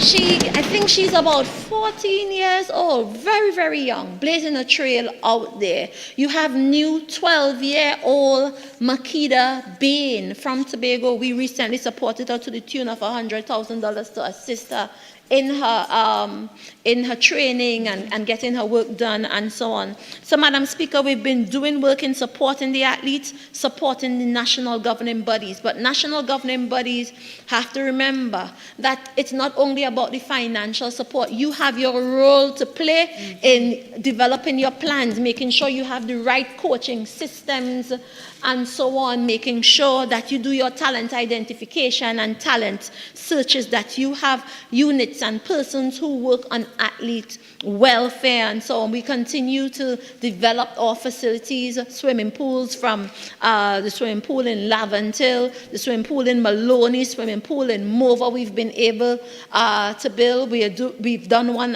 in Darbadee also, Madam Speaker. Madam Speaker, we have already started refurbishment at the Atto Bolden facility. We also did some field work recently at Hasty Crawford Stadium, and we are currently evaluating tenders for the track at both Hasty Crawford Stadium. UDCUT is responsible for the replacement of the track in Dwight York Stadium, and they are going to be doing a similar process, Madam Speaker. UDCUT is also doing work at Jean Pierre Complex. They have already started with that works. Madam Speaker, we've also been hosting a lot of international events, whether it's in cricket, CPL, ICC cricket. Madam Speaker, we hosted the Summer of Tennis here in Trinidad and Tobago, really promoting sport tourism in the ministry. We have the Pink Rain campaign, promoting women and girls in sports. We have the April pools, where we trained over 900 persons in how to swim and how to save others while swimming and so on. We've done the adaptive classes to help people who are physically, who are special needs, teaching teachers, teaching coaches and so on, so that they can properly manage these athletes, Madam Speaker. We have capacity building for coaches, administrators, and managers. We continue to develop facilities across Trinidad in the different communities. From we did Boogmalatrace, we did work throughout Trinidad, Madam Speaker, as it relates to sport. Brian Lara Cricket Academy. We did Moruga facility, Mahaika facility, National Racket Center. We just put down the turf at the hockey center. We're having some challenges there, but we're doing some testing for 2 months, and then we'll know if we have to do more. As it relates to community development, you know, we have over 300 community centers. We have been able to deliver Chickland, San Fernando North, Bagatelle, Diego Martin Central, Diego Martin North, Indian Trail, Quarry Road, Taradale, Tishier, Lisa's Garden, My Tower, Maraval, and the list goes on and on and on. We've been working with YTEP, Ministry of Digital Transformation, to run programs through these different community centers, and what I'm pleased about is the IT centers that the Ministry of Digital Transformation have been delivering and building throughout these community centers. We have about 6 community centers with gyms operating in order to promote healthy living. We have the Empower TT program working with young men who have dropped out of school, giving them a new start. Boss Lady Project teaching women life skills and handicraft and so on, helping them to develop skills so they can be entrepreneurs. Madam Speaker, Great Yourself, promoting a culture of agriculture in communities so you can build your own kitchen gardens and you can nourish yourself and so on, Madam Speaker. We have a very robust mediation program in order to ensure that conflicts at the community level don't escalate into criminal activity, and we handle over 2,000 cases per year.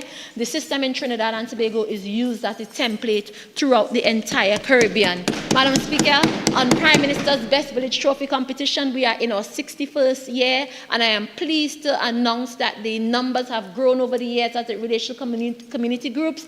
We have 224 community groups that came out this year.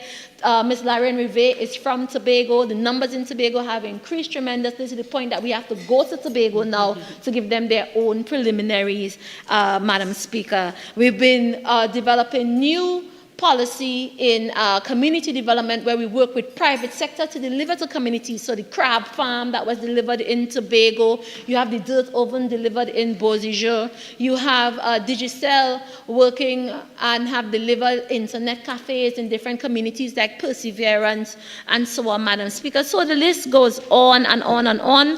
We are doing tremendous work with our women, our youth, and our men, Madam Speaker. It's about building resilient communities, helping people to recognize their talent and develop their skills at the end of the day towards building Trinidad and Tobago community by community, assisting our athletes and our community groups. We spend over $52 million each year providing support directly into the hands of athletes, national governing bodies, and community groups. And we are going to continue to invest in that way, Madam Speaker, and that's separate and apart to the $20 million that over the years provided by Prime Minister's Sport and Culture Fund and the over $20 million provided by the NLCB. So athletes have options, Madam Speaker. So we continue to do our work. We continue to focus on developing the people of Trinidad and Tobago. Madam Speaker, I want to thank you for the opportunity to let Tobagonians and Trinidadians know you have seen this People National Movement buckle down and get the work done. Madam Speaker, we've made the hard decisions, we've taken the difficult steps, the unpopular steps, because it's all about looking at the welfare of the next generation and not necessarily the next election, Madam Speaker. So it has been a privilege to present to you today, Madam Speaker, and I will continue to do my talking as I go from place to place. I'm pleased that I was able to deliver and speak on Tobago, and the rest we'll talk elsewhere. Thank you, Madam Speaker. Member for Caroni Central. Thank you very much, Madam Speaker, for the recognition and the opportunity to address this August chamber in respect of the financial package delivered last Monday by the Honourable Minister of Finance, a member for Diego Martin North East. A few rebuttal points, Madam Speaker, in respect of the speaker before me. Had I not been in this parliament today, Madam Speaker, and I was just hearing a voice for at least the first 45 minutes, I would have thought that the person speaking was an opposition member of the Tobago House of Assembly. And whilst the member spent some time speaking about what is happening in UNC-A and UNC-B, I thought the member was auditioning or at least screening for the seat of Tobago West. But, Madam Speaker, I have news for the member. The member spoke about UNC-A, UNC-B, who clapped in, who bonging this. I want the member to look at who was appointed to serve in the Senate of this, under the leadership of the Prime Minister, in the person of Answer Dennis, who's coming to be the next candidate for Tobago West. So, Madam Speaker, when you look at what was presented, the member had know everything that is happening in the UNC, but the member didn't know about how to turn off her cell phone and went roaming throughout the Caribbean. The cell phone on roaming. The member failed to indicate, Madam Speaker,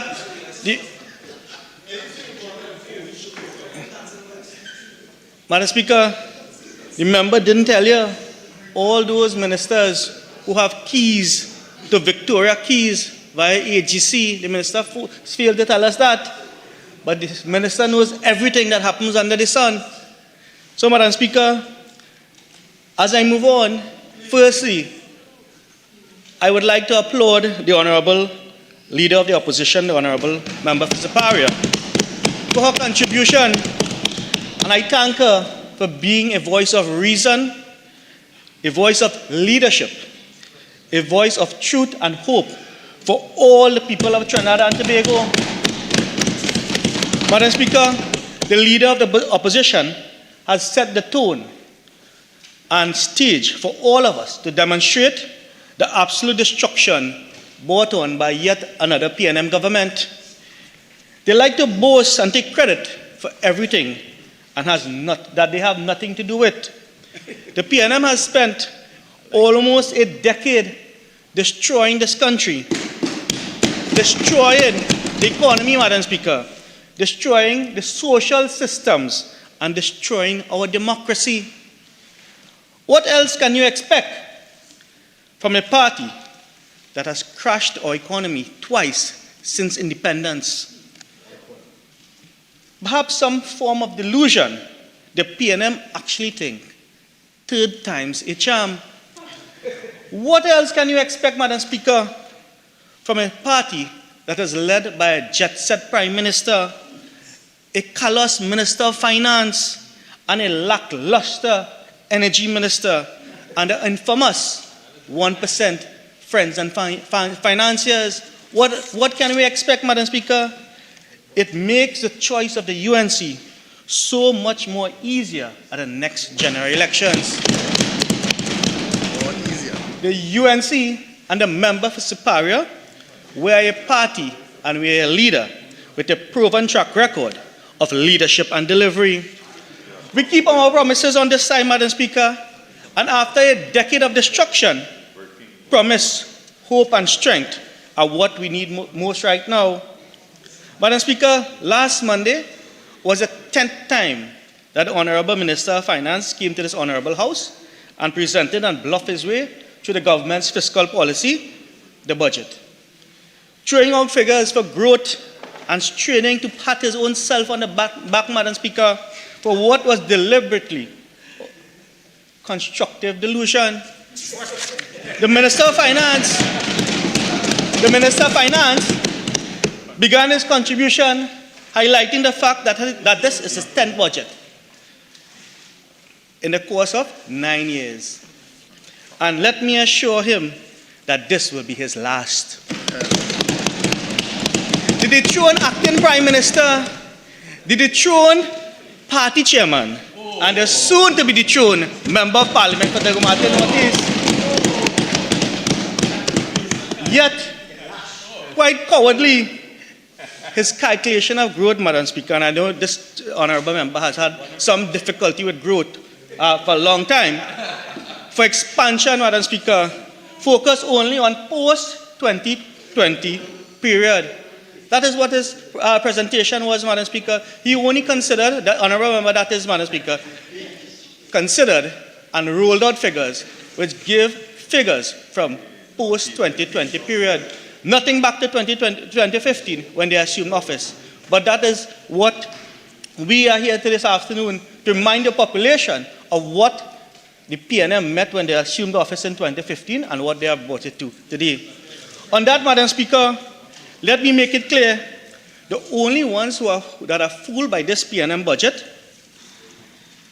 is the PNM. Because the fact is that Trinidad and Tobago has declined drastically when measured against what they assumed and what they got in 2015, what they met in 2015, Madam Speaker. It is when we look at the performance of the PNM from 2015 and find the level of failure, the level of incompetence that they use to disguise the reality by using the post-COVID-19 pandemic as the benchmark. That is what the Honorable Minister of Finance did. In fact, the PNM has everything to feel ashamed of. But the Minister of Finance has found a convenient opportunity to use the COVID-19 pandemic and the subsequent global shutdown as a baseline for the PNM's past performance. Madam Speaker, let's say someone asks the Minister of Finance, the Honorable Minister of Finance, to borrow his car, and he gave them it with a full tank of gas, and they returned it with quarter tank full. He will go and put half tank of gas, put it up to half tank of gas, and say, when I got my car back, it was almost empty. The car nearly shut down on quarter tank of gas, but I turned it around. Because of my intervention, the tank is now 100% fuller than when I got it back. That is the metric that this Minister of Finance will use. That is kind of maths that this Minister of Finance will use. This is what the PNM is well known for, conveniently switching between numbers and percentage whenever they find an opportunity to distort and to hide their failure. Again, it is no surprise to anyone when the PNM took office that the country was in a much better place. Again, it is no surprise to anyone when we look at the dire state of our nation, because that is the very best that the PNM can do. Madam Speaker, almost every economy in the world, post-COVID, when restrictions were opened, and when restrictions were lifted, experienced a surge in economic activity because everything had went to almost zero in terms of it halted almost to zero. But in more serious countries, Madam Speaker, with a serious government in place, there is no sly attempt to change benchmarks for the sake of political one-manship. The leader of opposition dealt with those facts extensively, and I fully endorse her assessment. This budget, Madam Speaker, was a farce. It was devised purely to disguise how weak our economy has become. It has nothing to do with sustainability, and a mediocre performance at attempting to rally the troops, as the Minister of Finance did last Monday, did nothing but expose the fact that the PNM has no performance to account for. Madam Speaker, I wonder if you're aware that in the 10 budgets since 2015, the Minister of Finance has spoken for almost 34 hours in this House. And to be clear, last Monday wasn't about delivering a budget. It was a filibuster performance, Madam Speaker. Do you know what it's like to speak for almost a day and a half and say nothing?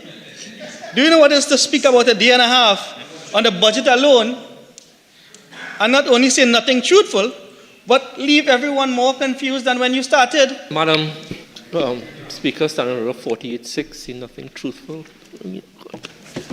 That's okay. Please continue. Madam Speaker, the effect of crime on this country is showing up in many forms and fashion. This Minister of Finance reminds me of a newspaper article, at least, where some company is claiming to be the number one and the number two business. That is what this budget and this Minister of Finance give in terms of, what is, an analogy, so to speak, Madam Speaker.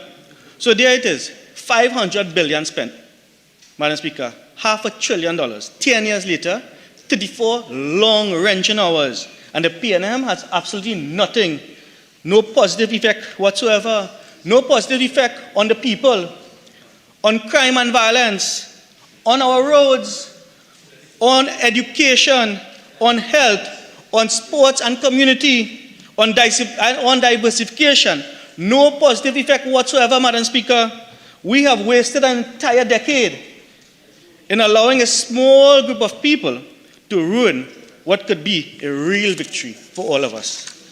Even the Prime Minister has turned to appealing to the population to look for achievements of his government, not failures. What achievements, Madam Speaker? What achievement does the Honourable Prime Minister speak of? The Prime Minister have even warned about hardship until 2027. It makes you wonder which leader of the PNF is in charge this month, because the Honourable Minister of Finance is saying something else. And whilst the Prime Minister wants us to tighten our belt till 2027, we have had in this House in the last session, Madam Speaker, a Salaries Reviews Commission report, which I think the Honourable members on that side wish to bring to the House in this session. So if the Prime Minister is saying to tighten your belt, just ask all members that, if we could contain the level of our noise, I would really like to hear the contribution of the Honourable Member for Caroni Central. Member. Thank you, Madam Speaker. And Madam Speaker, I was making the point. The Prime Minister is telling the nation to tighten our belts. And the last session, this government Madam laid... Speaker, with reluctance on a point of order, because this may continue for the next couple of days. 55(1)B, we've heard this so many times. I really don't want to hear it another set of times. So, Member for Diego Martin Northeast, thank you for inviting me to consider 55(1)B. I think it's a bit early in the day for that. Member for Caroni Central. Yes, Madam Speaker. So, Caroni Central is ruffling. Let us see whether the government and whether I preclude them in bringing the recommendations of the Salaries Reviews Commission to this House in this session. Because the Prime Minister might not be aware that even his most ardent supporters who have benefited handsomely from his tenure are unable to identify any real actual achievements, ignoring needs in infrastructure in 9 years and suddenly looking busy. That is not performance, Madam Speaker.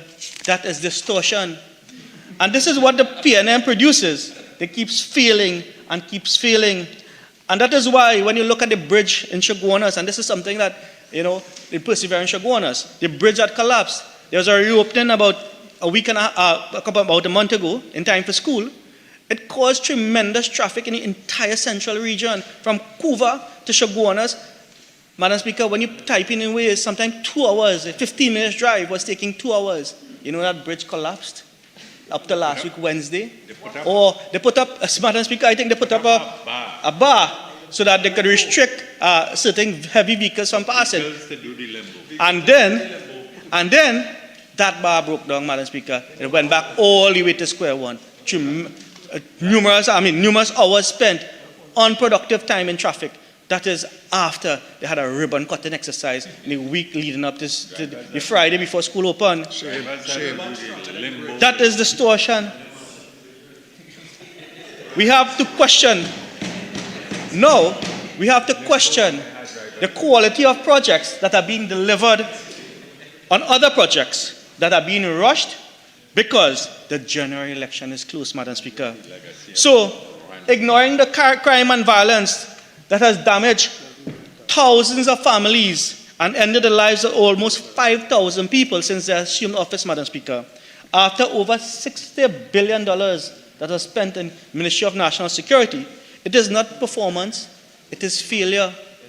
And that is why the honourable member who came before me spoke for almost 45 minutes about Tobago and not concentrating on the issue or not concentrating on the ministry in which that member is tasked with. I would have thought, Madam Speaker, or a reasonable person would have thought, Madam Speaker, when you are prosecuting your case for re-election, that you will say what you have done. The honourable member for Tobago West spoke for 45 minutes as an opposition member of the THA, in my respectful view, Madam Speaker. And that is failure. That is failure. Ignoring the increased levels of poverty, hardship, homelessness, unemployment, and underperformance in our nation's schools. It is not performance. It is failure again, Madam Speaker.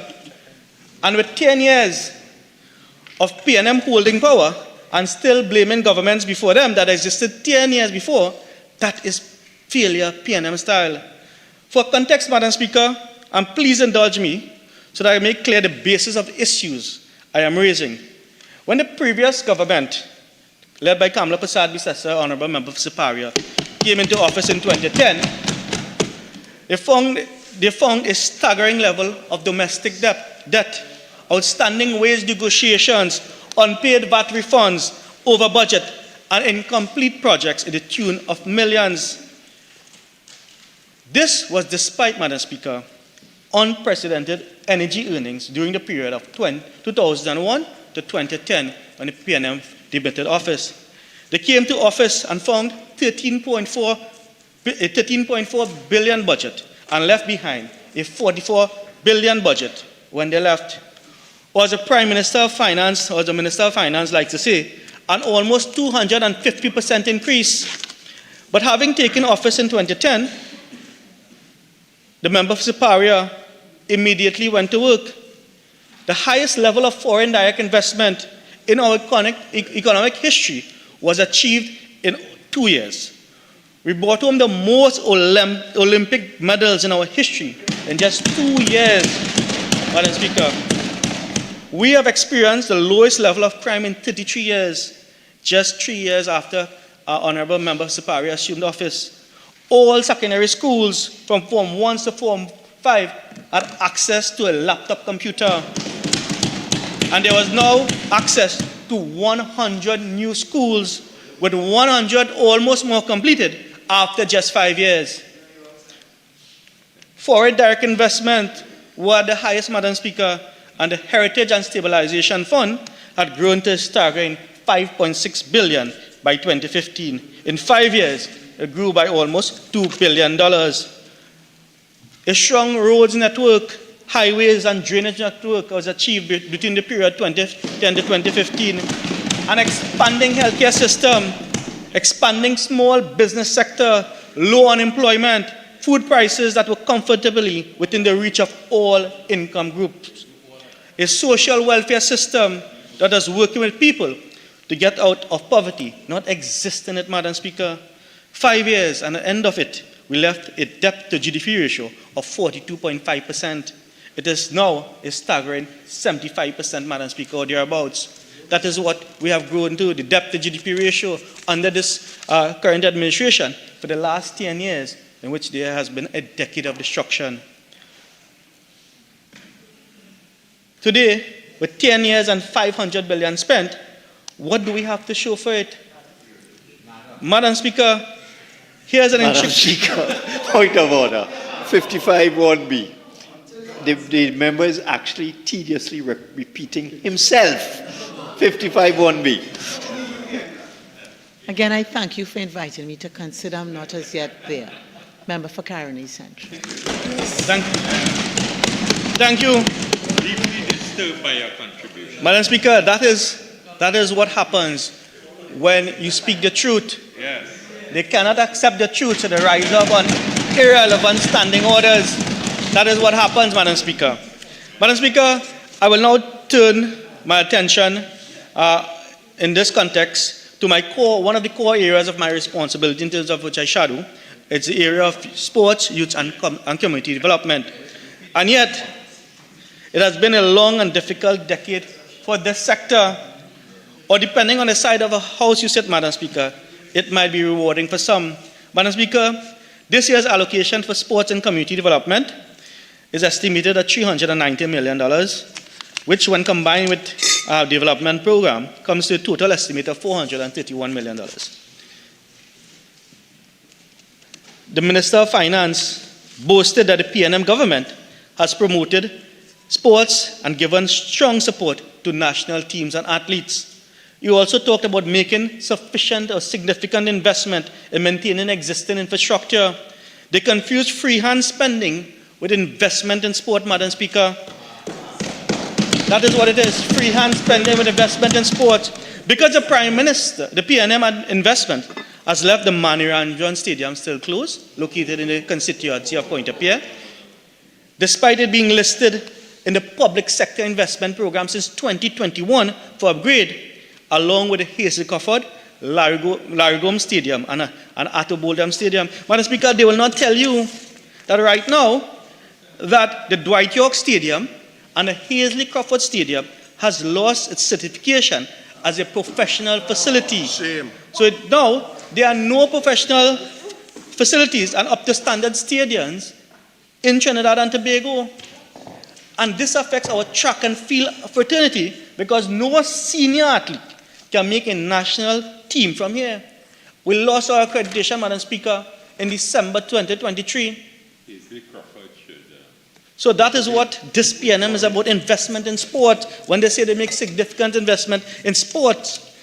Now in PSFE 2025, this is what we find in developmental program of a master plan for sports and youth facilities. So what? The PNM has a plan for a plan. So they developed a master plan to include policies and procedures for the upkeep and maintenance of physical structures of facilities, the engineering components, the sport-specific component, and all aspects relating to the facility usage. So, Madam Speaker, how are we to trust the integrity of these PNM-generated documents? These are the same people who produced the Vision 2030, aka a re-edited version of the Vision 2020, which had cataract. By the way, as was for dollar, what the PNM called GATE and called it their own. As was the Revenue Stabilization Fund, which the PNM called Heritage and Stabilization Fund, and they called it their own. This is how easy misappropriation is for this government.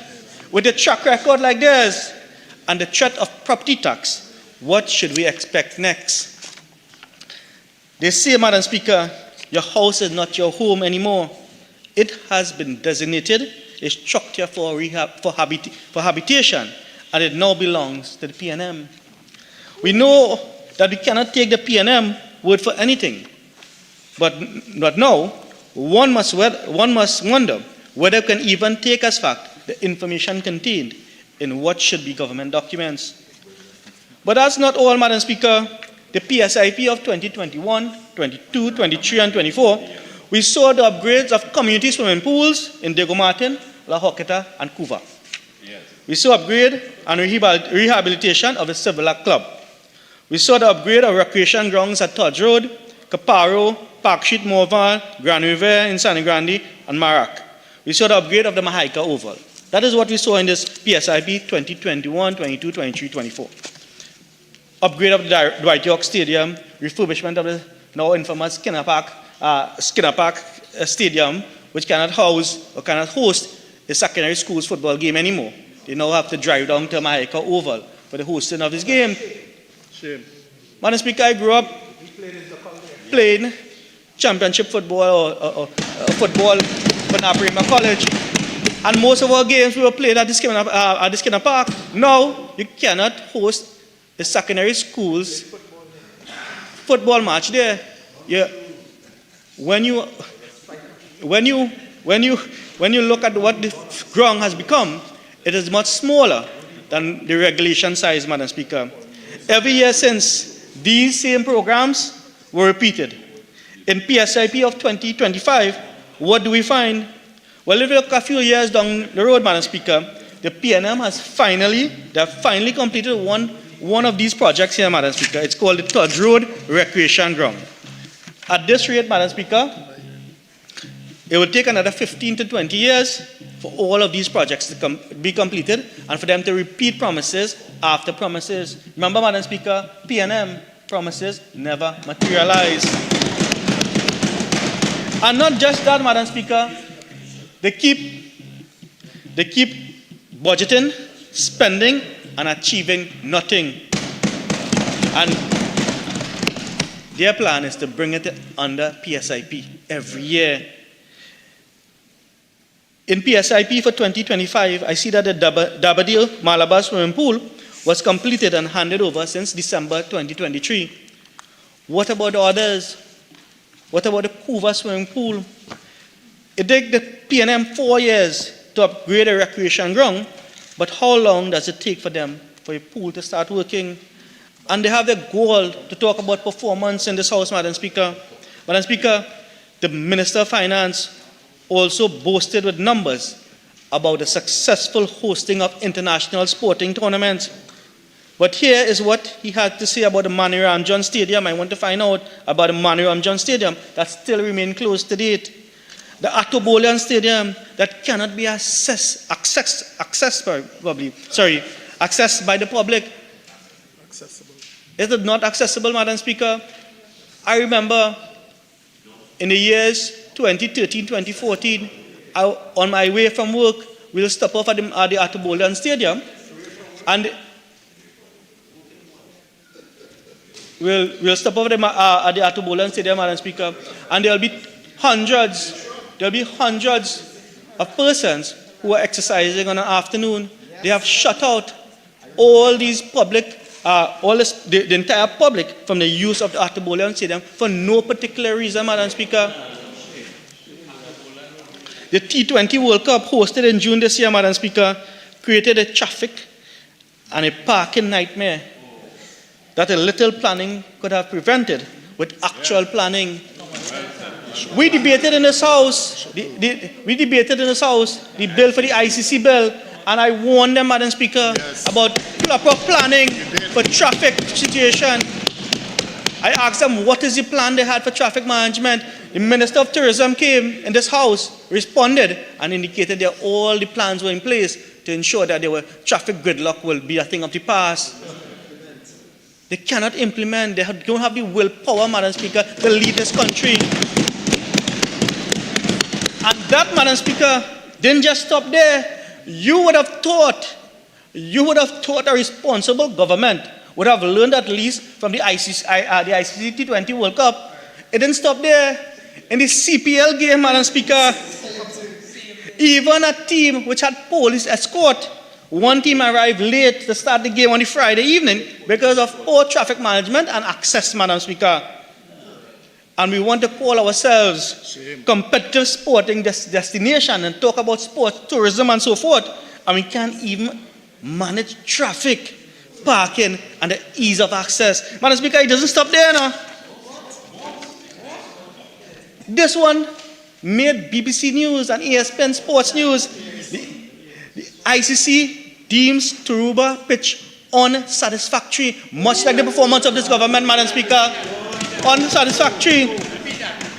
The ICC deems Turuba pitch unsatisfactory. The International Cricket Council has deemed the pitch prepared for the 2024 T20 World Cup semi-finals at Turuba unsatisfactory. The bongs during the match against South Africa was unpredictable, with deliveries squatting or rearing up from similar lengths. And this was said by Afghanistan coach, Madam Speaker, Jonathan Trott, after the game. Pitches at Brian Lara Academy were difficult throughout the tournament. This government, which started, or previous PNM administration, which started the construction of the Turuba Stadium at $250 million, went to $1.2 billion, and yet there are so much issues still at the Brian Lara Stadium. Madam Speaker, there was an article by AZP News, Paray on the 2nd of October 2024. UDCOT promises to fix issues with media box at Brian Lara Cricket Academy. The Urban Development Corporation of Trinidad and Tobago, and I read from the article dated 2nd of October 2024, is promising to fix issues with media facilities at the Brian Lara Cricket Academy.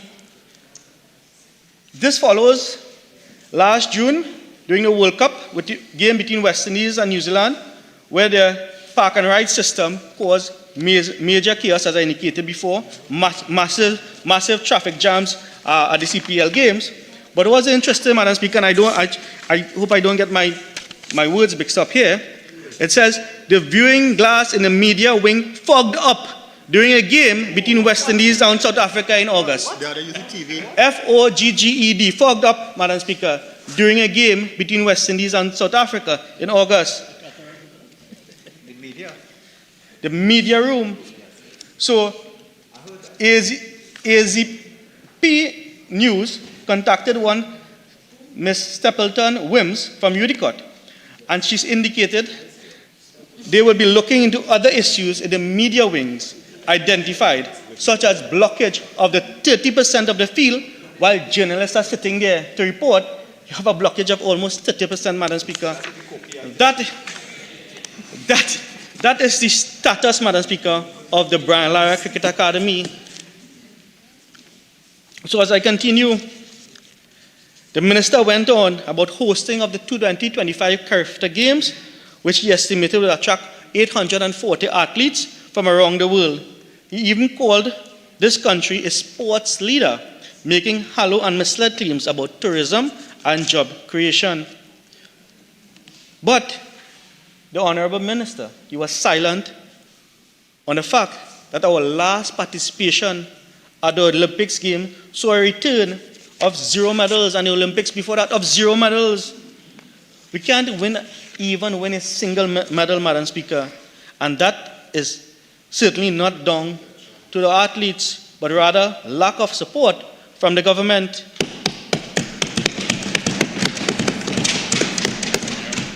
Madam Speaker, by contrast and for context, I wish to remind honorable members that in fiscal 2015, under the member for Siparia, the development program in sports received an allocation of 122.3 million. And that is some of the work that was undertaken by the UNC government. Madam Speaker, there had been a lot of other programs which were highlighted by the honorable member, Minister of Finance, when he spoke in the budget, Madam Speaker, and he indicated that they had established and would complete a number of upgrade works. They had, deal with something called the National Schools, Secondary School Track and Field Championship. And this was discussed, Madam Speaker, in the budget. The Honorable Minister of Finance said the program serves as a platform for identifying and nurturing young athletic talent. This has benefited 600 students and athletes from across the nation. This is what the Honorable Minister said. I have some questions for the Honorable Minister, Madam Speaker, which must be answered. How exactly has this program, this is the National Secondary Schools Track and Field Championship, how exactly have this program benefited these 600 athletes? At what level were they performing prior to this program being implemented? And what benchmark were they working towards? What monitors and measurements are in place to ensure continued progress of the 600 athletes that you have identified? Given the government's poor handling of Olympic preparations, how exactly will identified talent be directed and supported to ensure a balance in education as well as athletic development? Those questions are some burning questions based on the announcement and pronouncements of the Minister of Finance. The Honorable Minister also spoke about the I Choose Sport program. Madam Speaker, they have these action-oriented names for everything. But with everything else with the P&M touches, nothing works. Because everything is done for favors and publicity, not sustainability. Notwithstanding that, it was stated that this program has successfully engaged almost 2,000 students across 52 schools to date. Madam Speaker, what does this mean? I am engaging the House right now. Does this mean that members of the government bench will understand and take heed of everything, or be guided to do better in their portfolios? No. I could say to the honorable members that last Monday, the Minister of Finance engaged 40 members in this budget. That statement does not speak of the fact that all those members except himself believe his entire budget to be a publicity stunt and a bold demonstration of distortion.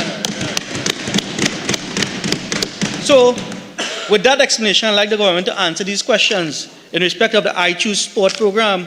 What were the terms of engagement of these 2,000 students? Which are, or where are these 52 schools located? How were these schools selected? I am not aware of any of these schools, 52, chosen in the constituency of Caroni Central. What were the skills level of the students at the start as compared to the end of the engagement? And what are the next steps for the high performance students who show their talent and want to make a choice in pursuing athletics?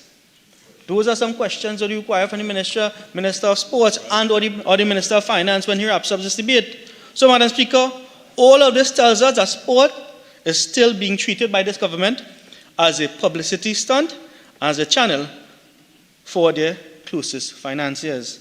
It has nothing to do with a vision for producing top athletes, providing superior facilities to attract sport tourism, or creating sustainable opportunities for young men and women of this country.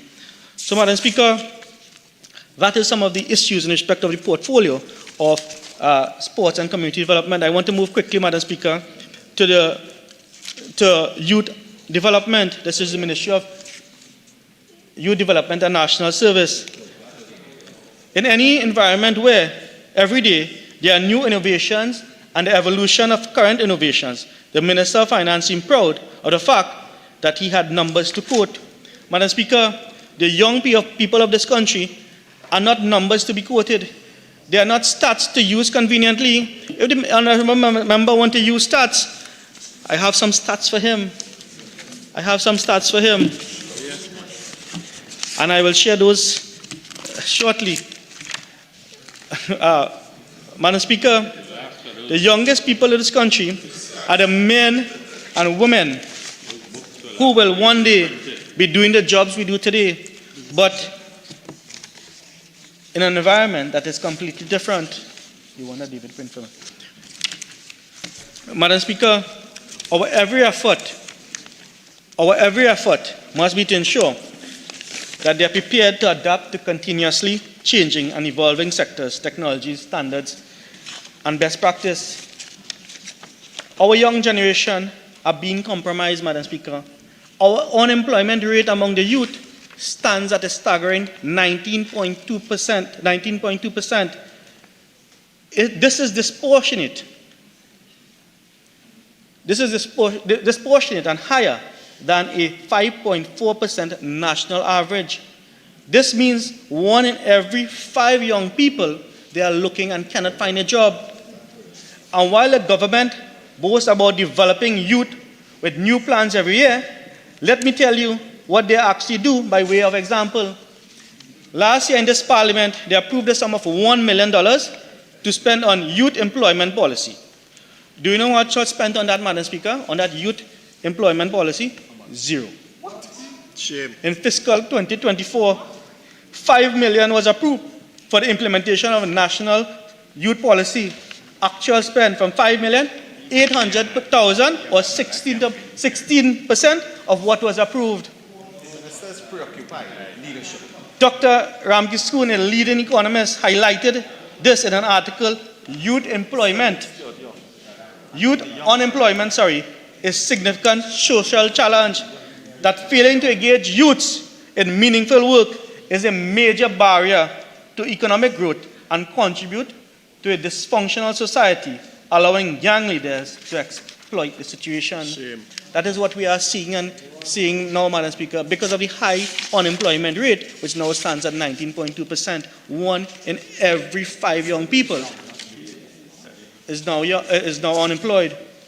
Last year and this year, in the budget, the Honorable Minister of Finance boasted about the support they were providing via the Elite Athlete Assistance Program to our young aspiring athletes who were seeking to represent our nation. Yet for fiscal 2024, the year just gone, a year that included the Olympics, the minister slashed the allocation to this program by almost 36%, chopping $2 million off the initial allocation to the program. The upgrading of corporation grounds was slashed by almost 80% last year, with the allocation for development and upgrading of recreational grounds, parks, and spaces hacked by a massive 98%. Madam Speaker, as we are speaking about the upgrading of corporation grounds, in this financial year, the Minister of Finance has allocated a measly $75,000 to the Kuva Tabaki Talparo Regional Corporation for the maintenance of grounds. 75,000. Madam Speaker, there are 103 grounds which fall under the remit of the Kuva Tabaki Talparo Regional Corporation. 103, $75,000 allocated for the maintenance of those grounds.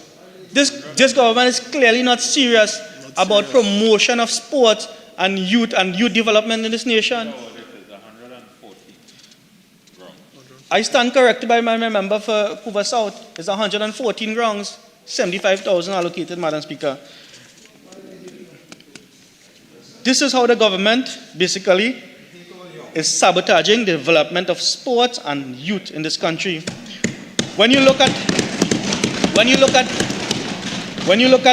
under the programs and initiative funded by the PSIP, the development and upgrading of recreation grounds, parks, and spaces, estimated $10 million in 2024, actual spent $167,000, Madam Speaker.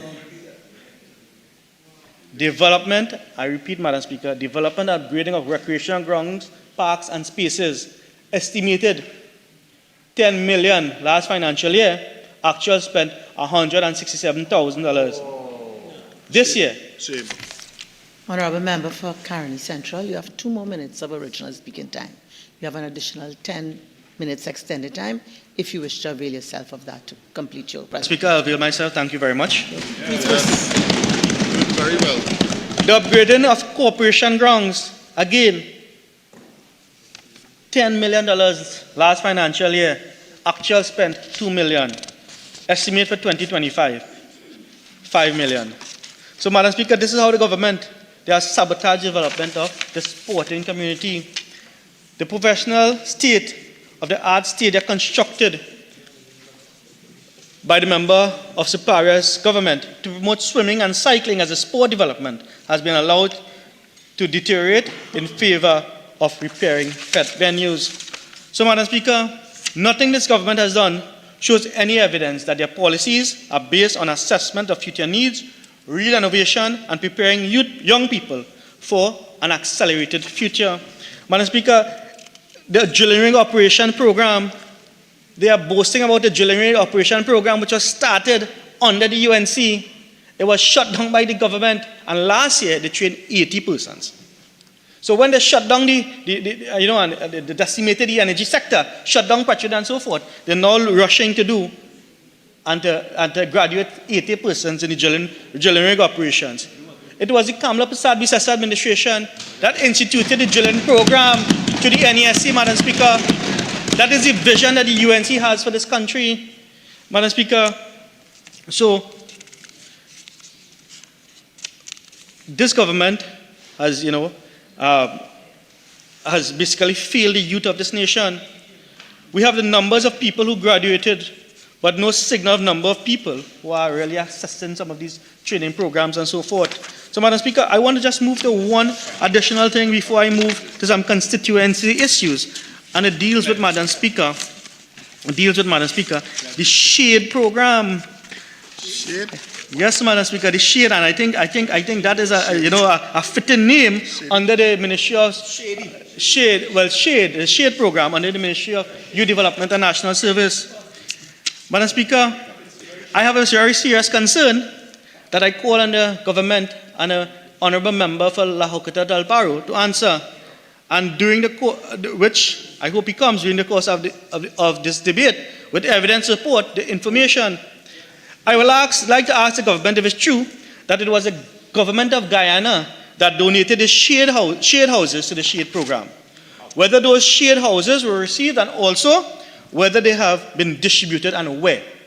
Madam Speaker, I am advised that the shade program started with 100 students. 60 participants graduated. Only 35 joined the relevant cooperative, which has not been registered to date. A total of 20 shade houses were promised for cohort 1, but only 4 were delivered. No deadline on when the next 16 will be delivered.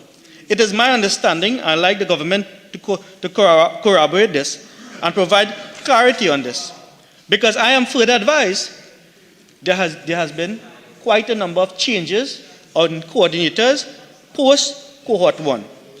It was brought up during a meeting that the shade houses were delivered from Guyana and just sitting, they need assembling. The shady business, Madam Speaker, in the shade program. Our sources indicate, Madam Speaker, and confirm that the 4 shade houses that were built in Chaguaramas were not built using the material provided by Guyana. If this is true, it would mean that notwithstanding the donation from the government of Guyana, an understanding was made to construct these houses locally, but not with the material from Guyana. Because whoever built these shade houses at the cost of some $5 million, when the actual cost is about $400,000 for one, they did not do a proper job. Did not do a proper job, Madam Speaker. They disregarded ventilation. So, Madam Speaker, the irony is it, the course itself taught the proper construction of the shade program, the shade houses, and the proper construction by the method by which you should do it. But whoever got the contract to do it, built it, and they got it wrong. That is what is happening in the shade program. Shady. It's a shady business down there, Madam Speaker. So, Madam Speaker, those are some of the questions I asked of the Minister of Youth Development and National Service. Madam Speaker, I have with my couple of minutes remaining. There are a couple issues, constituency issues, which I like to highlight. And one which I always do, Madam Speaker, is a Presal Government Primary School. Madam Speaker, the Presal Government Primary School has been housed in a community center for the last 10 years.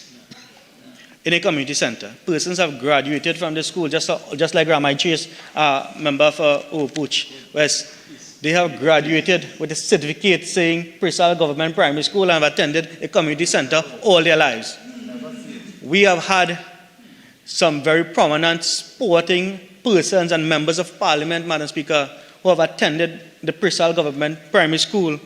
Persons like Lady Kelvin Ramnath, former member of Parliament for Couva South, former member of Parliament for Carney Central, Dr. Hamza Rafiq, attended the Presal Government Primary School.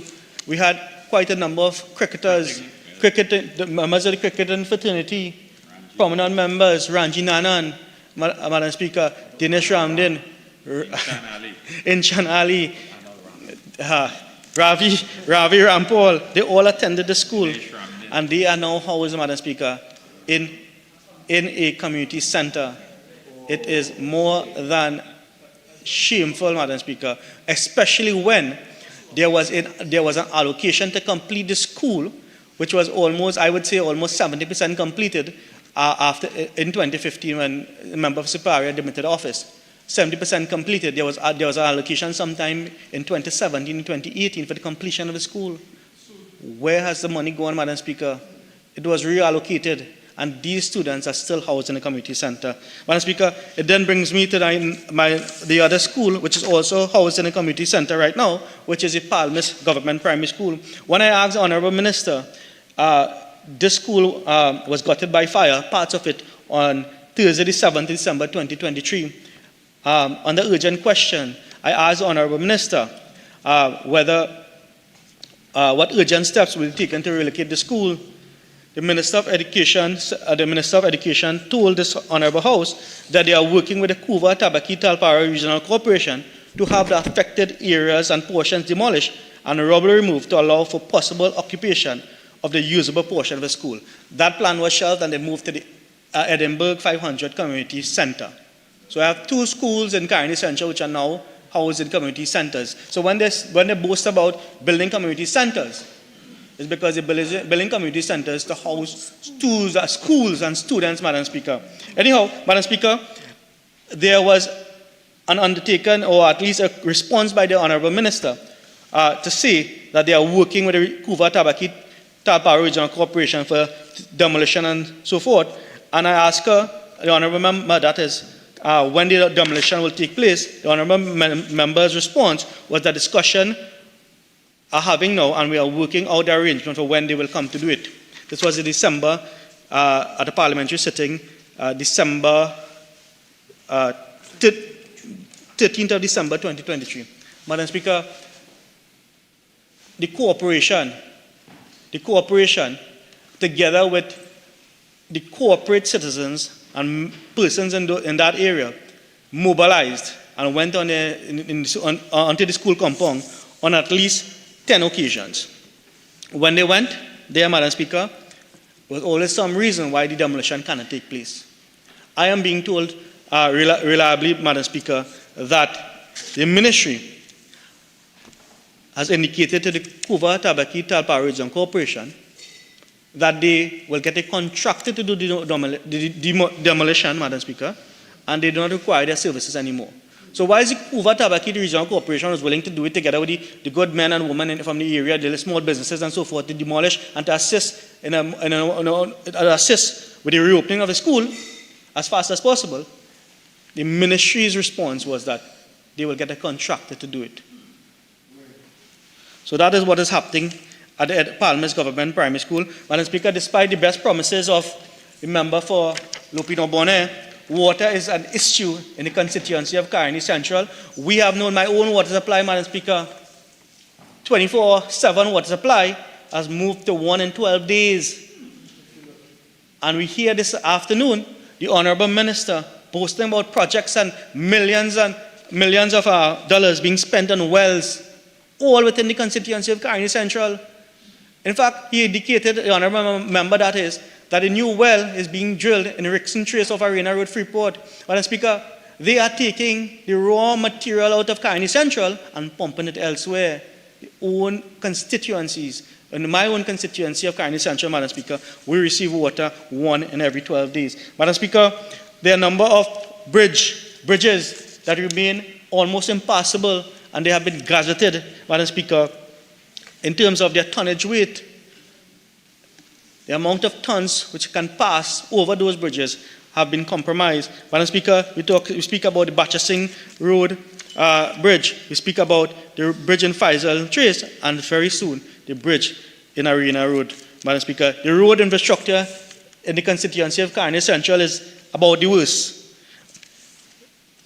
In particular, the Edinburgh Road, the Freeport Mission Road, Cedars Road, Lackwissa Road, and environs, Madam Speaker. They remain almost impassable and have led to destruction, much alike the destruction that we have to endure over the last decade by this government. So, Madam Speaker, those are some of the burning issues within the constituency of Carney Central, and I wish to thank the honourable constituents for the trust and confidence they have reposed in me in being their member of Parliament. I thank you, Madam Speaker. Member for Davide O'Meara. Madam Speaker, I thank you for the opportunity to contribute to this budget debate. And as much as I would like to deal with some of the glaring inaccuracies for the member of Carney Central, unfortunately, I have far more important things to speak about. Madam Speaker, it pains me to address a matter of great gravity before delivering my contribution to this very important debate. Last week, Trinidad and Tobago faced a tragedy with the untimely passing of 15-year-old Jaden Latcha. a Form 4 student of St. Stephen's College in Princestown. On behalf of the Ministry of Education, I offer my deepest condolences to Jaden's family, classmates, friends, and everyone who knew him and cherished him. This certainly rocked the nation. And as a mother, I want to say it should have never happened. Madam Speaker, the circumstances surrounding this very tragic loss are complex, and discussing the personal and sensitive details in the public domain would not be very responsible of me. However, I have seen children, adults, targeted by other persons who seem to think two wrongs will make a right. We at the Ministry of Education must honor the privacy of Jaden's family and recognize that there are layers in this situation that deserve our careful consideration. We as adults in this house must not use tragedy as a tool. Madam Speaker, the Student Support Services Division did reach out to the grieving family as well as the school to offer support during this profoundly difficult time. As a former form teacher, I can tell you, having lost a student to similar circumstances, there are children that are hurting right now. We at the ministry will wholeheartedly respect the parents' wishes and will allow them the time and space they need at this particular hour. The Minister of Education has instructed the Senior Guidance Officer mobilize the entire team to ensure that ongoing support and monitoring are provided to the entire St. Stephen's College community, parents, children, teachers. In addition, the Student Support Services Division will continue its efforts to speak with students of the school today, as this tragedy is a challenging situation for everyone involved to cope with. Madam Speaker, we must recognize that a range of underlying issues can contribute to a child's distress, and it is vital that we approach the matter with the utmost sensitivity and empathy at this time. We do not need to make death a political tool. I take this opportunity to remind all parents that they can request counseling for their children. These services are available in schools, but also at the Ministry of Sport and Community Development, their mediation centers. The Minister of Social Development and Family Services sent her team out this morning to visit the family. Madam Speaker, this is the government contributing what they must. In addition to that, Madam Speaker, the Ministry of Social Development and Family Services has established a national suicide prevention hotline, 800-COPE, C-O-P-E, 800-2673.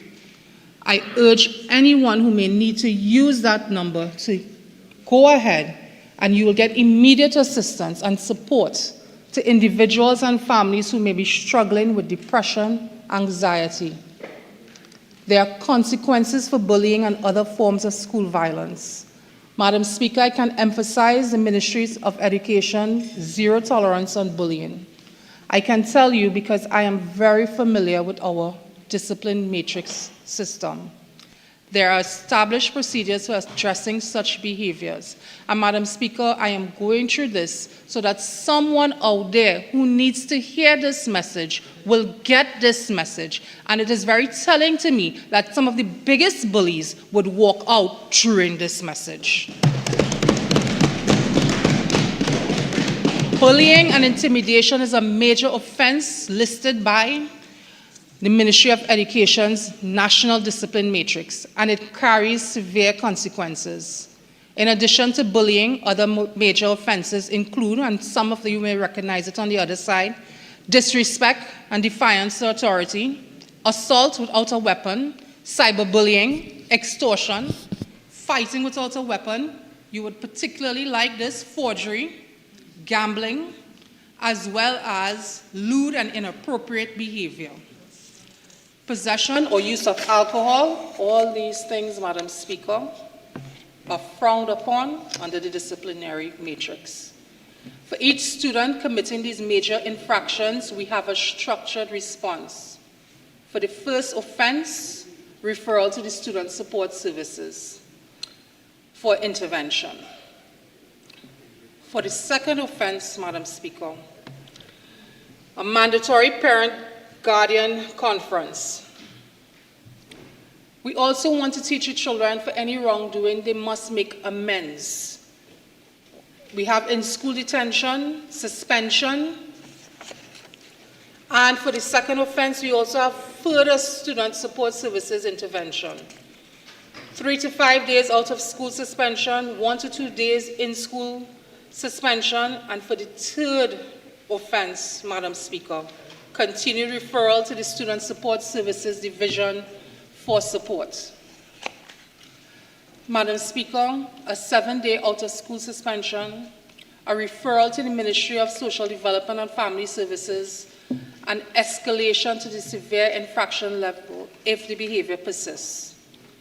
In fact, Madam Speaker, any infraction that involves violence against another person and results in criminal charges that will be laid against a student will be treated as a severe third offense, resulted in expulsion.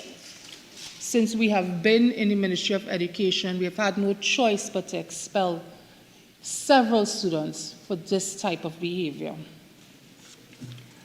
Madam Speaker, once again, we offer sincere condolences to Jaden's family, and I want to urge parents to have these discussions with your children. Talk to them about bullying and forms of school violence. Reach out to teachers, form teachers, and school supervisors if you feel you are not being heard. And to the students who may engage in these acts, let me make myself very clear.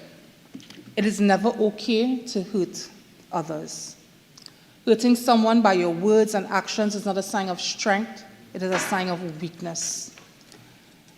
Madam Speaker, when I listened to the member for Princestown, I must confess I felt very touched. It is difficult to be bullied. It is difficult to be attacked for who you are or how you are perceived. But Madam Speaker, that same member bullies members of his own side for simply doing what they thought was right. So miss me with the hypocrisy. You cannot pick and choose what is a bully. It's either you are or you are not. And I have realized hurt people hurt people.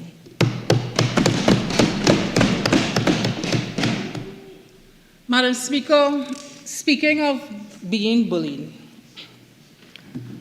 I've noticed that members of the other side seem to pick on the Minister of Finance, who's a man that cannot be bullied. Madam Speaker, I must commend him and his team for their tireless work in crafting a budget that not only addresses the immediate needs of our citizens, but also lays the foundation for sustainable development in years to come. We are all familiar, at least those of us with a proper education, that when Alexander the Great wept because there was no more worlds to conquer, the member for Diego Martin Northeast smiles because he is the man that bought us CDAC, GATE, UTT. He also bought in CTC, scan and MRI equipment, fast ferries. He changed the Port of Spain skyline, water taxis, the Grand Bazaar interchange, and that is just a few, because when I asked him, he said there were far too many to mention.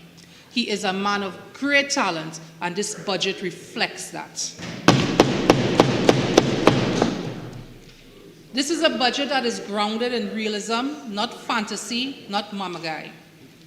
Madam Speaker, and when I spoke about bullying, I also wonder about the fascination with death, murder, and mayhem.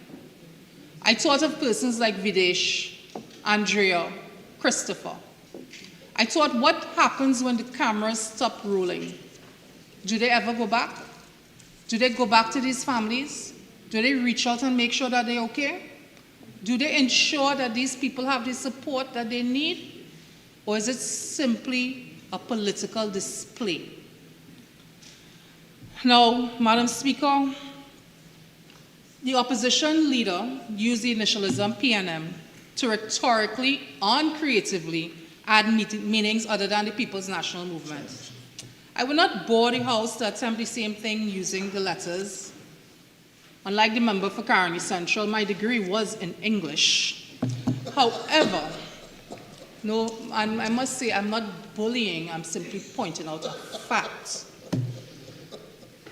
Madam Speaker, but listening to the opposition leader, I decided that the U in UNC must stand for unable.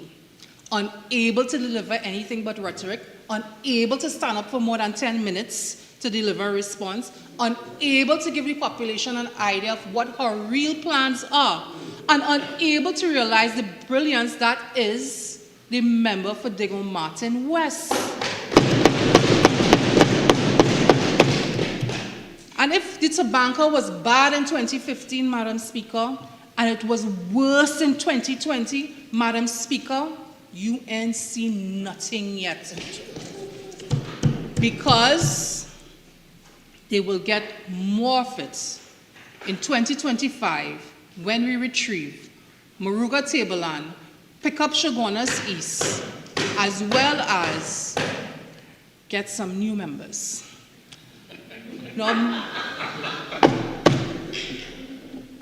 Now, Madam Speaker, again as a mother, I feel I have to address the opposition leader's reckless statements about the PNM being involved in a pedophile ring. Every time I hear something like that, I am disgusted. Because as a mother, as a grandmother, as a auntie, you are supposed to report it to the police. You are supposed to carry that information in. You're not supposed to play political games in it. If children are in danger, Madam Speaker, you have every right as a leader in this country to make sure something is done about it. And if it says it's simply you like to play fast and loose with the truth, Madam Speaker, that is just as disgusting.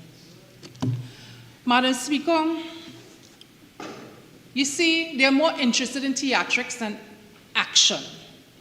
It is ironic to me that the same persons that stayed silent on child marriages and exploitation now wants to act as the champions of child protection. Madam Speaker, today I wore my blue heart for human trafficking. I wore it because, Madam Speaker, the same exact way children are being exploited from Venezuela and Colombia and being brought to this country and other countries, our children could be headed in that direction. And if that beast exists in the bowels of any movement, they need to be removed. And if you want to say that you care and you truly care about people, and you truly care about children, you simply have to cut that cancer out. Madam Speaker, the fake empathy, the fake sympathy, the pause for tears, miss me with the boulder wash. The records speak for themselves. This government has done more to protect the children of Trinidad and Tobago than the opposition leader ever did during her tenure. Through our policies and interventions, we have strengthened the child protection services, improved the legal frameworks, and provided real support for our families. And I must commend my colleague, the Member of Parliament for Tobago East, for the outstanding work she has been doing and she continues to do because, Madam Speaker, she is genuine and she truly cares. You see, this government doesn't just talk, we act. And I want to make this very clear to everyone. When it comes to our children, leave them out of your politics. Leave the politics out of education. You want to make sure that you win. You can do what you want, but you cannot say what you want without being challenged, because we know the truth, and so do you. In this government, we have no time for games. In this government, we are here to serve the people. In this government, education is not just an investment in our children now, but for our children's children. Every single person here was supposed to have benefited from a P&M education. And Madam Speaker, I just want to pause to state one more thing as I spoke about bullying. And I want to tell my colleagues, the ones of decency, morality, on the other side. You will always be challenged for speaking the truth. You will always be condemned for wanting to do the right thing. But we have an obligation to do the right thing because it is the right thing to do.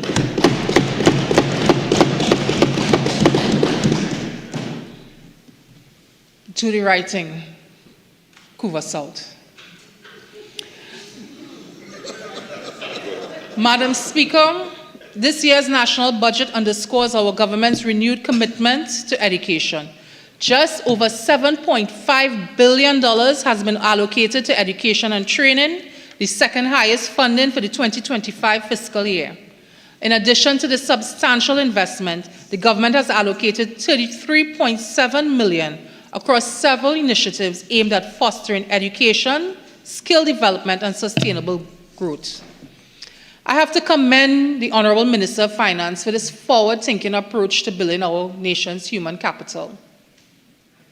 It is an investment. Some of the key allocations I particularly am impressed with. I was the first of 7 children, Madam Speaker. In a very difficult time, my father having lost his job during the One Love phenomena of the NAR, of which the member of Paray was a member. And lessons was considered a luxury. My parents would have to pick and choose which child would get lessons for what. And because of that, each one had to teach one. And I must confess, sometimes we missed one because we simply could not do it.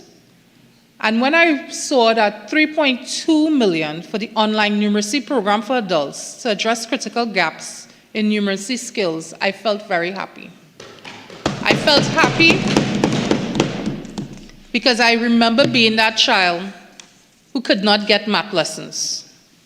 I felt happy because I remember being in a school where it was assumed that everybody bright, so if you were falling behind, nobody would pull you up. The $5 million for the National Digital Literacy Project to bridge a digital divide in underserved communities and ensure that vulnerable groups can thrive is also another investment to make this an even playing field. $2.9 million for the Digital Literacy Certification Program to make sure that they have the essential digital skills for success, also a brainchild of this government. $2.6 million in solar-powered sustainability project in secondary schools promoting environmental awareness and education about renewable energy. I know that the member for Mayaro will be extremely interested in that. $20 million to continue the $1,000 school supplies and book grants, supporting 20,000 disadvantaged students with school books and supplies for the next academic year. The Minister and I are deeply grateful to the Minister of Finance for recognizing education's critical role in our nation's development. A wise man once said, the future of our nation is in our children's school bags. And when I brought that up, I also talked about patriotism. Recently, Madam Speaker, as you're well aware, we had the privilege to visit Cuba. And my colleague in Couva South will support me in this. The level of patriotism that I experienced, that I saw from children who did not have very much, but were taught to love and respect their country. And I thought about how, for this Independence Day, for the first time, I saw certain members from the other side, who in an election year all of a sudden discovered what it's like to be patriotic. And being patriotic, Madam Speaker, is not standing in a house to complain about the cricket results. Being a patriot is showing up every single time because that is the right thing to do.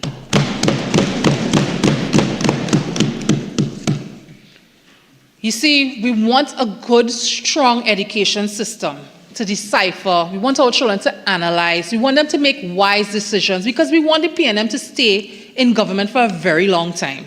And that is the only end. When you are educated, you will vote for the PNM. But then we have individuals that seek to derail, distort, misinform, and most grievous of all, relying on the miseducation of the opposition leader. Because to me, Madam Speaker, it must be done purposely. Madam Speaker, the Kamla-matics. Imagine speaking about the Prime Minister staying out of the country for any length of time, understanding that that was not a vacation. Those are work trips for our country, to support our country. But I could do mathematics too, not very well. As I said, I am an English major, so let me do some maths for my colleagues, Madam Speaker. Gary Griffith once said, not one day in her 5 years as Prime Minister has that woman been to work on a Monday, Tuesday, Wednesday. I know you're quoting, but when you're quoting, remember you're adopting it. And if you're referring to a member here, I don't think that woman is proper terminology. So you withdraw it and you say it properly. Thank you. Sorry. From speak out, withdraw. Madam Speaker, withdraw. Apologize and I withdraw. From speak out, TNT, June 17th, 2015. Monday, Tuesday, Wednesday. Saturday, Sunday. 5-day weekend. You want to run the country and have a 5-day weekend. So I checked with the Minister of Finance for San Fernando East. 5 days by 4 is 20. 20 days by 12 is 240 days. 240 days by 5 is 1,200 days. We would like our money back.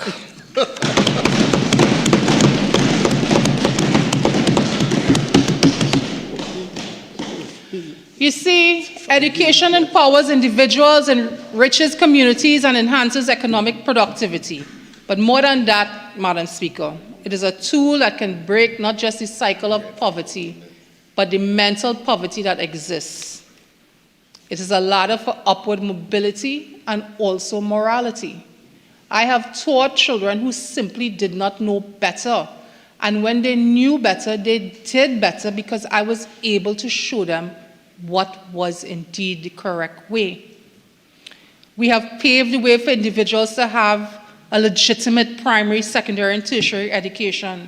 And they got legitimate certifications, not from any mill, no degree mill at all. It does not stop there, Madam Speaker. TechVoc is also available. And very soon we are looking towards offering TechVoc courses online because we see the importance of digital literacy and education hand in hand. We have so many inspiring stories of students rising from humble beginnings to achieve great things, not just for themselves, but for their families. And to me, one of the greatest stories will be the story of the Honorable Member for Diego Martin West, because he was the first in his family to benefit from an education that a PNM government built. Equity in education. So, Madam Speaker, the Schools of Focus initiative. I am particularly proud of the Ministry of Education Schools of Focus initiative, launched in 2022. The Minister of Education came up with this concept because we knew we had a problem, and we were trying to make it right. We identified 106 schools, 80 primary schools, and 26 secondary schools. And we implemented a rigid remedial education plan, reaching around 35,000 students with an investment of $8 million. A significant component of the remedial education plan focuses on discipline. To enhance discipline, we have revised the National School Discipline Matrix. Madam Speaker, I want someone to go back to the records and show who was the Minister of Education that took discipline out of schools. And it will also show it is the PNM who put it back again. We have learning support assistants who have been assigned to support school operations. Dedicated social workers, guidance counselors are present in each of these schools. As a result of these measures, Madam Speaker, I'm happy to say we have witnessed a decrease in school violence over the period 2023 to 2024 at both primary and secondary school levels. The incidence of assault and fighting, both with and without weapons, have fallen from 1,116 in Term 1 to 786 in Term 2, and further down to 713 in Term 3. It is working. So far in this academic year, we have recorded 147 incidents of assault and fighting in the first 5 weeks, which is a lower number when compared to the same period last year. To improve the student performance, we also had a vacation revision program for standards 4 and 5 students, along with selected Form 1 students benefiting over 1,200 children. To me, Madam Speaker, what sets the vacation revision program apart, it's a holistic approach. It's going beyond remedial math and English. It offers mentoring, counseling, parenting sessions. Imagine you are bringing your child to get help, and as a parent, you are receiving help also. And you're also exposed to different youth development organizations like the Cadets, Scouts, Girl Guides, Red Cross. Our ongoing volunteer youth mentorship program is active in 20 schools. We have also introduced an after-school tuition program for standards 3 to 5 in 80 schools, and it has helped over 7,000 students over the past 2 years. Our lower secondary proficiency examination for Form 2 students is contributing to a general increase in our performance. Of all these programs, Madam Speaker, we want to promote equity in educational opportunity for our students. We are fully aware the field is not level, and we are doing our best. Both ministers of education understand that.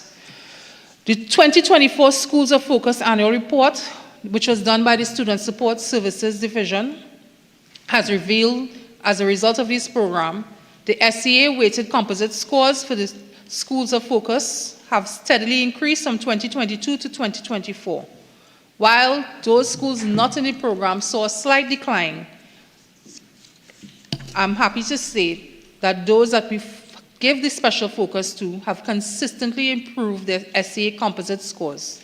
The 26 primary schools have consistently improved their SEA scores overall, and a significant drop in the students scoring below 30%. So what does this data tell us, Madam Speaker? It tells us that, 1, our initiatives are working. 2, that our students cannot do it with our help alone. They need invested parents and guardians, and I'm happy to report they are stepping up to the challenge.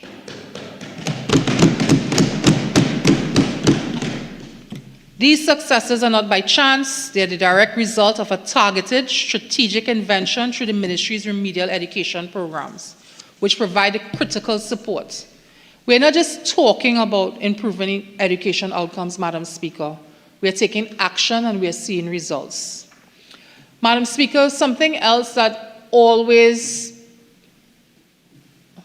tugs at my heartstring is adult learners. Very often you meet persons who just need one more CXC pass. And I always tell persons when they come to me, if you have 1 pass, then you can get 2. And if you have 2, you can get 3. And if you have 3, you can get 5. And if you have 5, you can get your degree. Because I really believe all they need is the encouragement. Madam Speaker, I knew a woman who started off as a teammate in a ministry and recently became a DPS. She worked her way up because she knew if you have 1, you could make it to 2. And she got her passes 1 by 1, year by year, while handling her responsibilities and raising her family. The program was created by Cabinet Minutes on May 29, 1981. and it was designed to provide a second chance for adults seeking to complete their Caribbean secondary education certificate qualifications. Whether it's for employment opportunities, further education, or personal development, the program has long served as a lifeline for those committed to enhancing their skills. I was once one of those tutors, Madam Speaker.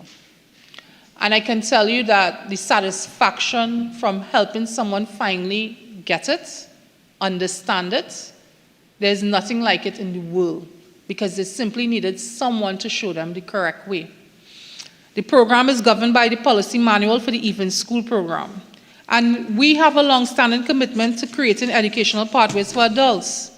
Up to 2019, 24 centers were in operation, serving between 35 to 4,000 citizens annually. And Madam Speaker, of course, it was free, free, free.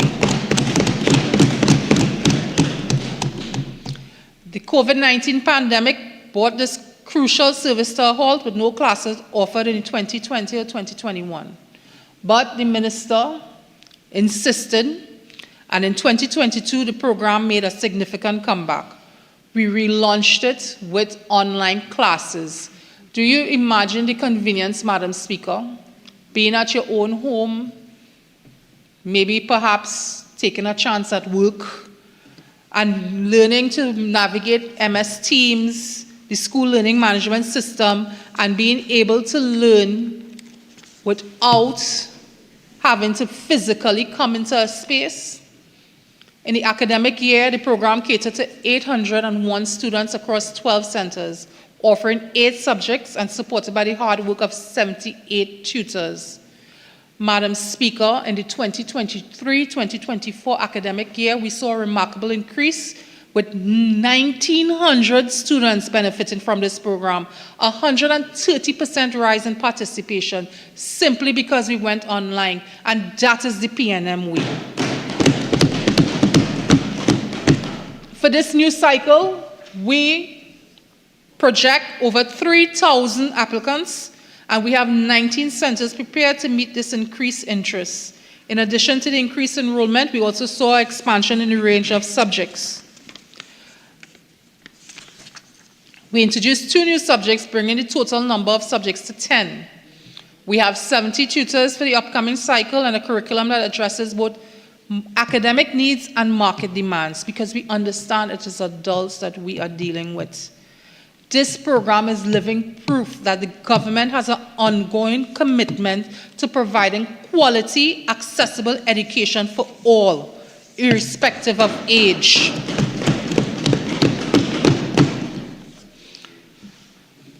The MyLAT program is another program that I have a special place in my heart for, because I had many students who decided to go the MyLAT way. And Madam Speaker, they all achieved 5 O-levels. I see many of them in various places. Some are police officers, some are working in private businesses, and each one of them, I'm proud of them because they took that decision. They needed to focus, and they went to the space that helped them achieve their CSEC passes, as well as turn them into disciplined young men. Madam Speaker, being an at-risk youth simply means that we have to take the risk to make sure that they stay on the right path. A holistic approach to educate and rehabilitate, offering students a second chance to succeed academically while fostering positive social behaviors. Now, Madam Speaker, CVQs, TVET subjects, we believe this will also minimize dropout rates. The introduction of a Trinidad and Tobago National Learning Assessment Certification. This, coupled with our Cultural Transformation Initiative that I know the Minister will speak about, will encourage greater student attendance at all secondary schools.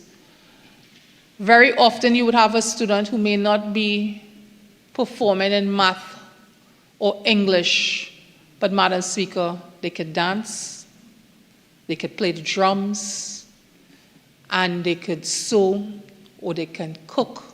And simply because they excel in those subjects, they work even harder the other subjects in order to do well. So CVQ, TVET, is definitely another way we are going to keep our students engaged. Madam Speaker, I don't agree with academically inclined. I think that we are all inclined to learn, and that's fine. But each student must have the basics of an education foundation: reading, writing, arithmetic. We will continue to work with skills-based tertiary institutions like MIC and the National Training Agency to enroll students 16 years of age and over in full-time and evening classes where they can get the certification that they need to obtain gainful employment. Madam Speaker, I already spoke about the $1,000 school supplies and book grant. One of the things we noticed that through the means test and review process, some persons made mistakes in the uploading of the documents. And that is why I'm very happy that the Ministry of Digital Transformation placing these digital libraries in community centers everywhere where persons can get help so they can apply, and they understand that everything is online now and there are ways to make sure that you do your application correctly. So some of the initial challenges will be no more. And the persons who experience delays because of missing documents, because of incorrect information, we have taken these challenges very seriously and we are working diligently to resolve them for our future grant distribution. We have learned from these early hurdles and we are committed to ensuring greater efficiency in the upcoming school year. Madam Speaker, the ministry is a giant machine where there are many cogs in the wheel trying to get things done. And I'm very happy to be working with a minister who is as committed to education, lifelong learning, and learners, because we care about all learners, children and adults. The government's continued investment in education is not a thing of wonder. It's simply about survival of our country. I must express, Madam Speaker, my bewilderment at some of our detractors' consistent criticism of the comprehensive budget. I even want to talk about the Minister of Finance proposed 5% wage increase. What is striking to me is that the persons who are against 5% are not saying how is it the UNC can propose 10%. It is highlighting bias and the agenda-driven nature of these criticisms. This reminds me of a moment in history when in 1986, Prime Minister George Chambers, fully aware, member for Vancouver South, you would have been there, I think you would have been in university, and I think I was in first year, something like that. So you may remember it a bit better than I. And member for Tabakit, you may not have been born. Right? Is your 21st birthday too? Former Prime Minister, and Madam Speaker, I know you would have been in primary school. The former Prime Minister offered public servants a 9% wage increase. And the members of the union say, no way, we're not accepting that. That's it. We don't want the PNM. They demanded a 15% increase. And all the NAR members said, yes, no problem. 15% increase for all. Vote us in. And they sang One Love all over the country.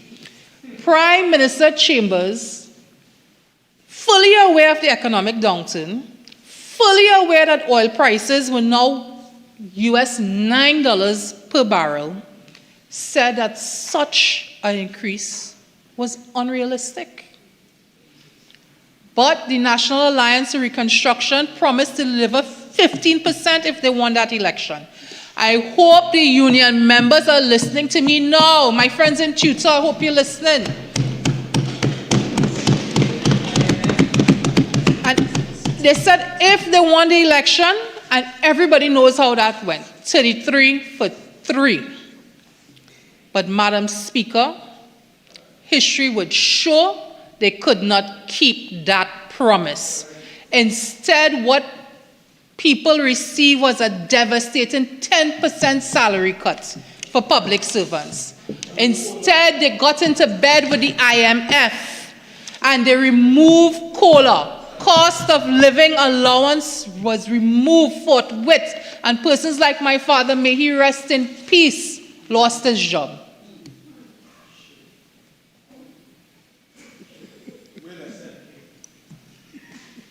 Are you willing to take that risk? And who came to the rescue?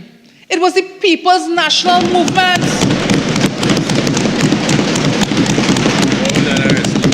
And we always have to rescue this country from the UNC and its agents.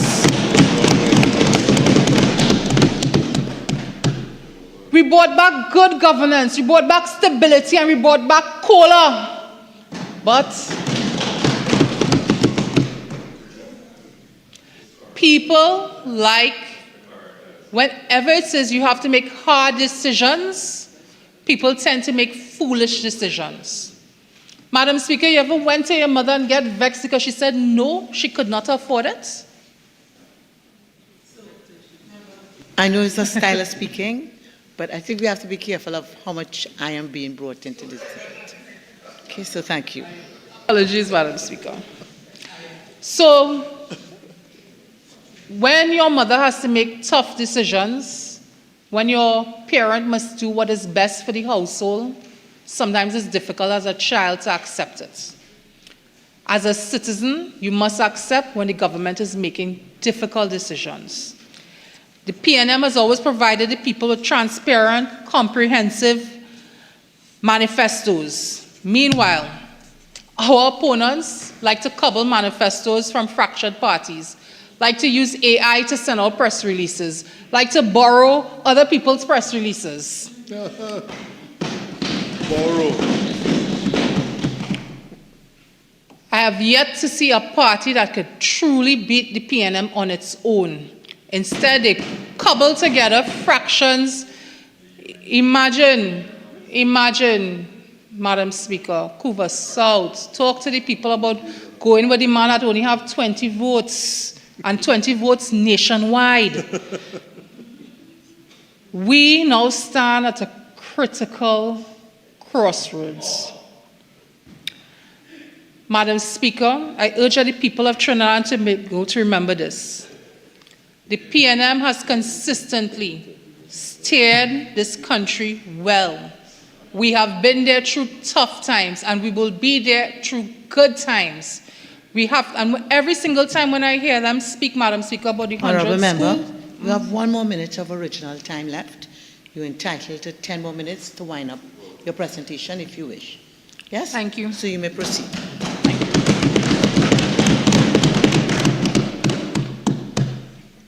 100 schools that we did not find.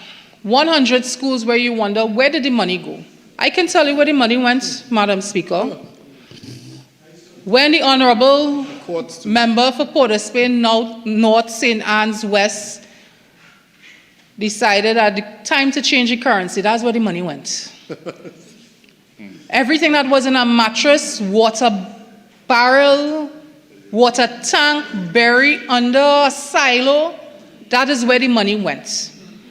Madam Speaker, as someone who watched Arima Central sit down there, it was this Minister of Education that made sure it was finally done.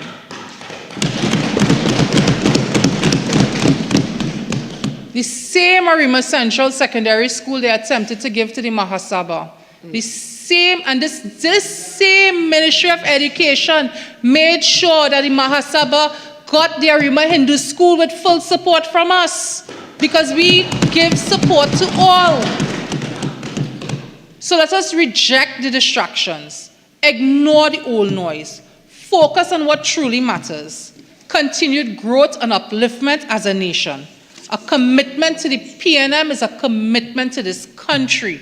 Every single thing in this country, the PNM built. Every single thing. The education system, the roads, the bridges, all because of the PNM. And the other side could never come close to what it is we have offered this nation. With the Prime Minister at the helm, we will forge ahead. We'll continue to create pathways to a brighter future and prosperity for all. And with the quality of MPs we have on this side, Madam Speaker, all I would like to say to the 5 on the other side, we are the greatest patriots in this particular house because we believe, let us put country first. Thank you, Madam Speaker. Yes. Speaker, for allowing me to join the debate.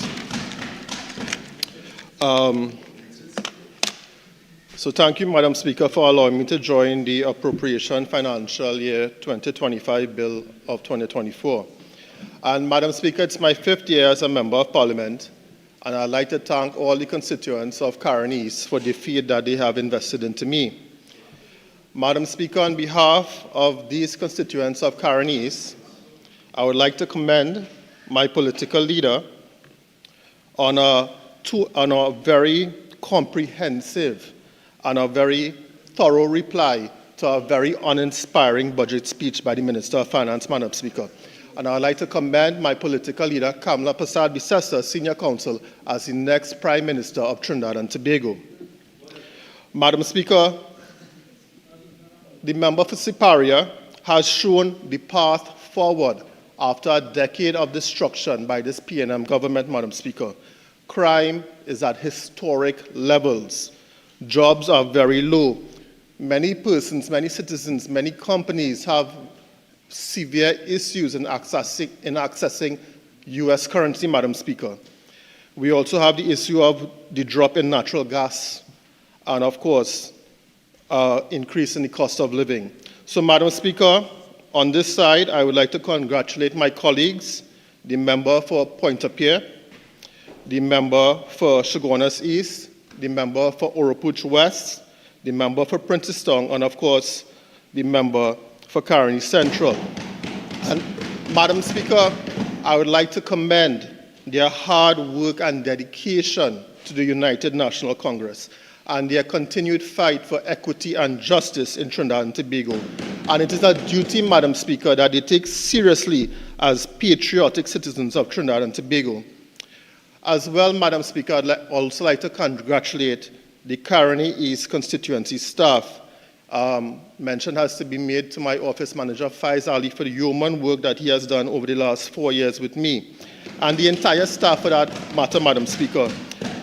They are there with me in floods.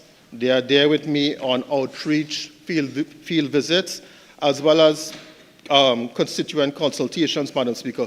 So it's another year of service that we have with the constituents of Caroni East. And Madam Speaker, the member for Dabadi Omera, she is my friend, and I thank her for her contribution, but I have some serious issues with some of the statements that she made. And one of the issues, Madam Speaker, was the fact that the member for Siparia displays fake empathy. And Madam Speaker, I take great umbrage at this comment. Madam Speaker, the member for Siparia, the opposition leader and the former Prime Minister of Trinidad and Tobago, is a grandmother. She is a mother, she is also a wife and a sister, Madam Speaker, and she is the most caring person that I know. Madam Speaker, the member for Siparia, after topping her class at Hugh Wooding Law School, chose, Madam Speaker, she chose to dedicate her professional life to serving the people of Trinidad and Tobago, Madam Speaker. So if that is not a caring person, Madam Speaker, I really do not know what is. And Madam Speaker, no one has greater empathy than my political leader, and I say that, Madam Speaker, without reservation. So, Madam Speaker, the speaker made these statements, but I'm asking the member, where is the baby grant? that the member of Paray initiated when she was Prime Minister. The PNM government has stopped that. Where are the laptops for the children in secondary schools, Deputy Speaker? Deputy Speaker, it took a pandemic to open a $2 billion hospital, Deputy Speaker. It took a pandemic, right? And the member said everything in this country is built by the PNM. So if that is their attitude, I'm asking her, is that why they did not open the Couva Hospital? Because it was built by the UNC government? Madam Speaker, my leader created the Children's Life Fund, and this was to help severely ill children to access tertiary level health care, in any part of the world to save their life. And Madam Speaker, the PNM government has used a tight interpretation of law to restrict sick kids from accessing this fund, Deputy Speaker. Those with blood-borne diseases such as beta thalassemia major, they cannot access this fund, and they have to rely upon barbecues, GoFundMe campaigns in order to fund their treatment. So, I can't explain where the member was coming with her logic. The member spoke about equity in education, and when you speak about equity in education, you are speaking about the member for Siparia. You are speaking about the member for Siparia. She was the former Minister of Education. She built dozens of early childhood centers around this country. She built dozens of primary schools. She built dozens of secondary schools. And this PNM administration have dozens of schools rotting that was started under her administration. So I just wanted to spend a little bit of time with regards to some of those statements made by the member of Davide-O'Meara. And moving on with my contribution, the slogan for this year's budget is steadfast and resolute. And Deputy Speaker, I'm asking steadfast and resolute in exactly what? In exactly what? Chaos reigns in Trinidad and Tobago. It currently reigns. North, east, west, south, central. Crime is out of control. We recently had a case, and I would like to say condolences to the family of Sachal Kunji-Bihari. He was found in my constituency in Caranis on Poker Road, murdered, his body, in a shallow grave there. And this has traumatized not only his family, but the community around Poker Road, Londonville. So nowhere, Deputy Speaker, is safe in Trinidad and Tobago. We had a recent incident in a very upscale area in Trinidad, a pharmacy, where a couple was accosted by a gunman, in the car park. And this is not a hotspot area. This is our upper class area in Trinidad and Tobago, so nowhere is safe. So what exactly are we steadfast and resolute in? Then he says, he's forging pathways to prosperity. And no one believes that. No one believes that, not the average citizen. And the question has to be asked, the member for Oropouche West said it, are we better off now than we were 9 years ago? And very few can say that they are. Very, very few can say that they are. So to me, this slogan that they use for the budget speech is totally ridiculous. And it shows that they are totally disconnected from citizens in Trinidad and Tobago. Totally disconnected. The Minister of Finance used this budget speech to recant everything that he could think of that every ministry possibly did over the last 4 years. And as we said on this side already, this is the Rowley administration's eulogy. And their backs are packed, and they are in the departure lounge. Please, you know how we do it in this chamber. Titles, proper titles, constituency. The Prime Minister, the Prime Minister. So, Deputy Speaker, I myself, as the Member of Parliament for Caranis, I believe in the values of the United National Congress, and I believe in the values of my opposition leader, my political leader. People-centered development, building human capacity, those are our focuses. And I'd like to say good afternoon to my leader as she enters the chamber here. fostering sustainable development, and she will return to serve the people of Trinidad and Tobago. So, Deputy Speaker, we are faced here with another deficit budget. In total expenditure, $59.7 billion. We have a fiscal deficit of $5.5 billion, and $7.5 billion has been allocated to the health sector. And this is the highest allocation among all ministries. But I would have to say the Ministry of Health is probably the least efficient of all ministries. So my slogan for this budget would be, are we getting value for our money as citizens of Trinidad and Tobago? Healthcare is in shambles, and nothing will change under this PNM administration. And we have many, many examples over the last 4 years. And it's not the UNC that is saying so. Patients are saying so. Nurses are saying so. Doctors are saying so. And many independent reports that we have access to from parliamentary reports. We have the Seecheran report. We have the Special Auditor's report. We even have a recent PAHO report, Deputy Speaker. So this $7.5 billion is an obscene amount of money that will be wasted again by this Ministry of Health. And, you know, we have to look at some of the infrastructure projects that they have entered into, some with no public consultations. We have the Ministry of Health administrative building. You know, over the next 15 years, the government of Trinidad and Tobago will have to pay $480 million for that building. We have the Southwest Regional Health Authority parkade at $132 million.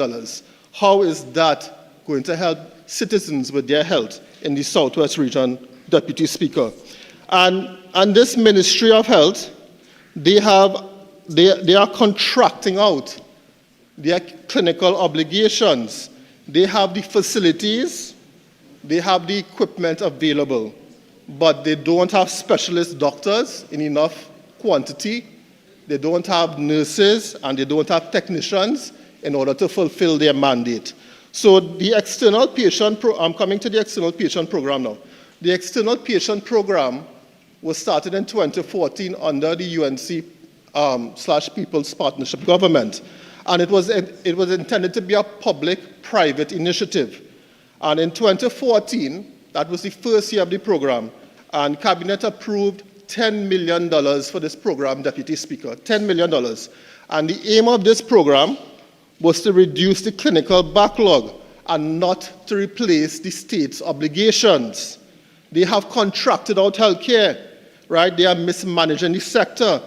And the external patient program is currently putting a strain on the Treasury of Trinidad and Tobago, right? Clinical excellence has moved out of our state institutions and into private institutions. And it'll take a Kamla Prasad-Bissessa administration to restore credibility and confidence. Member, again, proper titles. The member for Siparia. A Siparia-led administration into state institutions with astute healthcare management and people-centered development. So, Deputy Speaker, I would like to start with one of the first major accomplishments or achievements that the Minister of Finance had in his budget speech with regards to health. And it was $380 million for 3,400 renal dialysis patients. And my question is, why hasn't the state done most of these dialysis procedures, right? Now, according to the Public Sector Investment Program, and I have gone back to 2014, in 2014, $10 million was spent on this program. In 2016, $15 million, right? Going to 2022, $90 million for 1,115 patients. And that works out to be $80,000 per patient. In 2023, it was $160 million for 1,187 patients. That works out to be $134,000 per patient. And in 2024, it's 150 million again for 1,173 patients, and that works out to be 127,000 per patient. So this is an obscene amount of money. And my question is, in 2022, we are doing dialysis roughly at $80,000 per patient per year, and now we are jumping forward to currently to $127,000 per patient per year. So I'm asking the minister to please help me with those figures. And it's at 12 contracted private medical institutions. And I'm asking the minister to please tell the nation, list the 12 private medical institutions as well as their geographic location. We would like to have an idea of the geographic spread of these facilities that are, getting the largest of our state resources here. So the thing is, I went back in the PSIP as well, and dialysis equipment was procured by each regional health authority since 2015. Wow. In 2018, dialysis equipment, a substantial sum, was procured for the Eric Williams Medical Sciences Complex. In 2019, the Point Fortin Hospital moved to a 24-hour rotation in order to do dialysis. In 2020, 30 dialysis stations were procured for the Couva Hospital. In 2022, 6 dialysis stations for the Port of Spain General Hospital. So if private institutions are doing it, why can't we do it in the state institutions? And, I was trying to figure this out. The government has built hospitals in every corner of this country, but in my respectful view, they are white elephants. They are not doing what they are supposed to be doing, right? Patients have to go to a private facility in order, in this case, to get dialysis. And, Deputy Speaker, if you work it out, over the last 4 years, that's $0.4 billion of state resources that should be done within our state hospitals. And when you calculate what has gone on, because we did a private members motion earlier this year, what is lacking in the health industry is human resources. Human resources is absent, right? We lack the specialist doctors, we lack the specialist nurses, and we lack the specialist technicians, and we lack the minister. the appropriate minister. So we are unable to attract the best talent into our state industry. And it's not cheaper to send it out. In fact, it's more expensive. And why are doctors not coming into the state sector? And many feel because it's the fear of victimization. They have seen what has happened in many cases to many of their seniors. I can make mention of the fact of the doctors that were transferred during COVID. And, the statement at that time is that they were rotated out, but they were never rotated back in. So many are also cautious about very, very poor working conditions, contracts, remuneration, as well as career mobility. So safety is also a major consideration in these situations, and we have seen gang violence spill over into many of our state hospitals. We have on record murder of patients on stretchers just recently at the Port of Spain General Hospital. We have a murder at the Arima Hospital of an employee there in the parking lot, as well as we had a recent murder at the St. James Medical Complex of an employee there. So, Deputy Speaker, to put this into context, this administration has spent $1.6 billion on the Arima Hospital. They have spent $1.26 billion on the Point Fortin Hospital. They have spent $1.1 billion on the Sandy Grande Hospital, and they are spending $1.26 billion thus far on the Port of Spain General Hospital. But we are sending thousands of dialysis patients out per year because for some reason we can't do it at these hospitals. So the opposition leader and the next Prime Minister of Trinidad and Tobago will introduce First World Healthcare and build state-of-the-art dialysis clinics in all of our major hospitals in Trinidad and Tobago. And she will attract the relevant technical staff. And we will do this under extended work hours. It could be 2 shifts, and we will get the job done and have everyone dialyzed in our state hospitals. And we will absorb the state's obligation with regards to the external patient program. With regards to emergency dialysis, of course, a provision will be made for that to continue to be done at a private institution, should it be an emergency procedure. But also significantly, my leader plans to build a national dialysis center at an expanded Cuba Medical Complex. And it will be a center of excellence and a center of learning, Deputy Speaker. So the second achievement the Minister of Finance had in his budget presentation was $160 million for 2,000 patients with regards to cancer treatment. And this was achievement number 2. And I make note of the cancer equipment donations by Phoenix Gas Processing Limited, and it is commendable, and we thank them for that. But it does not confront the core issues, and the core issues being human resources. And it's not myself that's saying this alone. We actually have an article dated the 21st of March 2024 from the Trinidad Express, Patients Pay Privately or Die. And this was roughly 6 months ago, Deputy Speaker. And it's based on our Joint Select Committee on Social Services and Public Administration. And what we learned in this Joint Select Committee was that antiquated drugs, antiquated cancer drugs, were given to many patients in our health sector, and inefficiencies are plaguing cancer care. And these are the words of a very patriotic doctor, a very brave and fearless doctor, and she was the head of the TNT Cancer Society, Dr. Asante LeBlanc. And she went on to say there's non-cohesion with the Ministry of Health. There's non-cohesion with the Minister of Health.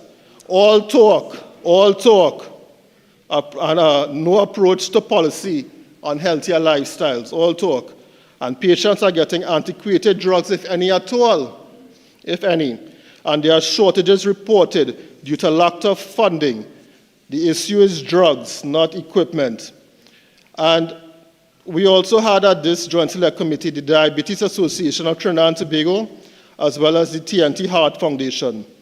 And the conclusion of this Joint Select Committee was not favorable to the Ministry of Health. It was not favorable at all.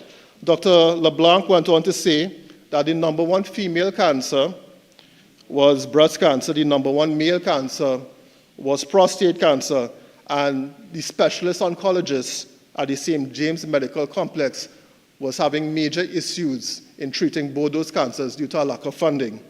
She went on to say new drugs had been approved, but they were unavailable, and we are giving antiquated drugs, if any at all, to patients. And the Minister of Finance boasted about this in his budget speech. He should have left that out. This was sending some patients into private care. Patients sometimes must pay privately or die. Pay privately or die. And Dr. LeBlanc was asked by the Express what were the problems. And she said they were never proper reasoning, a lack of funds. But we have $480 million for the Ministry of Health administrative building for the Minister of Health to sit down in. Right? Offers of free drugs are being ignored, she went on to say. Minister, please explain why we are ignoring offers of free drugs when we don't have the drugs. Patients are being misinformed on treatment planning. These are her words. Lack of specialist supervision. This would have never happened if the SPNM government had allowed the National Oncology Center to be built, right? This is the main cause of cancer chaos in this country. And I admit the National Oncology Center was a Patrick Manning initiative. In 2016, it was carded to be completed. I went back in the PSIP, and there, Deputy Speaker, $200 million was budgeted for the National Oncology Center. So the question has to be asked, who shelved this project and why was it shelved? look at the situation cancer patients have right now. I'm not taking what the Minister of Finance is saying. I'm taking what was said at the Joint Select Committee, right, by special stakeholders. The National Oncology Center was supposed to be the Caribbean's premier cancer treatment facility, specialist technology, teaching, increasing expertise, increasing patient survival, but they did not want that.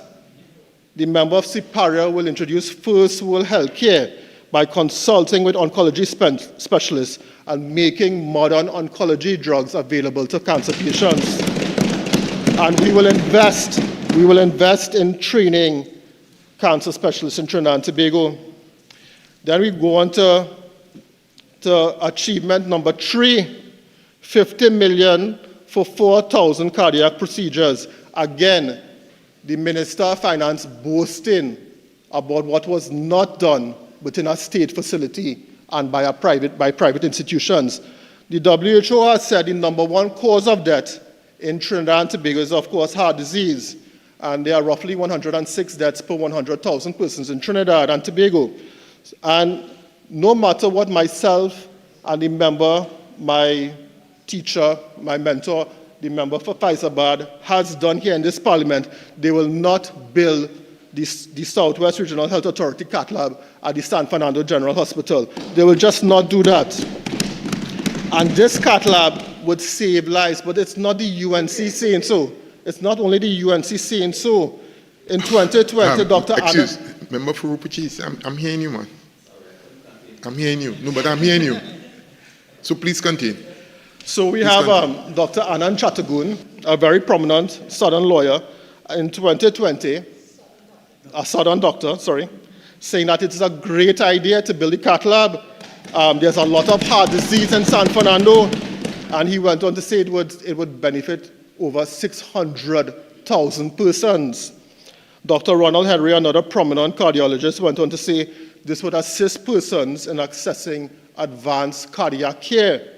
And Dr. Pravin Ramuta went on to say as well, it would bring TNT closer to first world status. But they don't want that. They want a car park in the San Fernando General Hospital at 137 million. That would have built roughly 3 cath labs, right?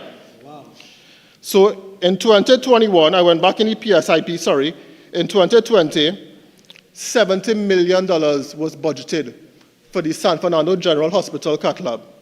In 2021, tenders and packages were open. In 2022, in the social sector investment program, the cath lab was listed at the San Fernando General Hospital. Exactly. And in 2023, the member for Faizabad asked the Minister of Health a question on notice, and we were told that the cath lab would be built with a memorandum of understanding between the Austrian government and the government of Trinidad and Tobago. And that was in 2023, leader, right? That was just last year. To date, we have no cath lab. He gave us the assurance 600,000 persons in southern Trinidad would have access to a cath lab, right? There's none. And Deputy Speaker, if you go online, you can actually find the RFP with regards to the cath lab. It was advertised by UDICOT for a biplane catheterization lab on the 3rd floor at the San Fernando General Hospital, 4,800 square feet, all the specs, procedure room, control room, 4 doctors, conference room, recovery area. So I'm asking the minister who shelved this project and why was a parkade built at the San Fernando General Hospital instead of the cath lab. Both projects were supposed to be done by UDICOT, right? And the member of Siparia, Deputy Speaker, would introduce first world health care by building a national cardiac center. And we will build it at the expanded Cuba Medical Complex, a state-of-the-art facility with all associated expert resources, angiograms, PCIs, bypass surgeries. We have so many local specialist doctors that want to return to Trinidad, but the positions are not there. They are not there. my brother is an interventional cardiologist, and we know a number of interventional cardiologists that have graduated in the United States, but they have not returned to Trinidad and Tobago because there are not enough jobs. They want to come back to their home country. So, Deputy Speaker, right now, we do bypass surgeries in batches. We bring down a team, they do a bunch, and then they go back to where they are from, Italy, and then they come back in a few months. So patients here have to wait an extended period of time, when they're in a critical condition, if they are suffering from severe heart disease. And I make mention of the fact that this National Cardiac Center, you would be able to access a bypass surgery almost immediately. And that is our intention, to bring first world care to Trinidad and Tobago. My leader also intends to build a cardiac catheterization lab at all major hospitals in Trinidad and Tobago. And what this means is that patients would have access to cardiac stenting on a 24-hour basis throughout Trinidad and Tobago. So if you are suffering from a myocardial infarction, and that's a heart attack, member of Minister of Health, if you are suffering from a myocardial infarction, Real doctor. within minutes of arriving at the hospital, you will be admitted into the cath lab, and the specialist doctors there can stent you and prevent severe heart damage, as well as save your life in many cases. But to do this, this will of course prevent disability and save lives. But to do this, we will also have to expand the ambulance service. And what we will have to do is we'll have to expand the ambulance service in the east, in the central areas, as well as in south. And to facilitate this process, we will be building hubs in East Trinidad, Central Trinidad, and Southern Trinidad, and thus cutting down the emergency response time we currently have here in Trinidad and Tobago.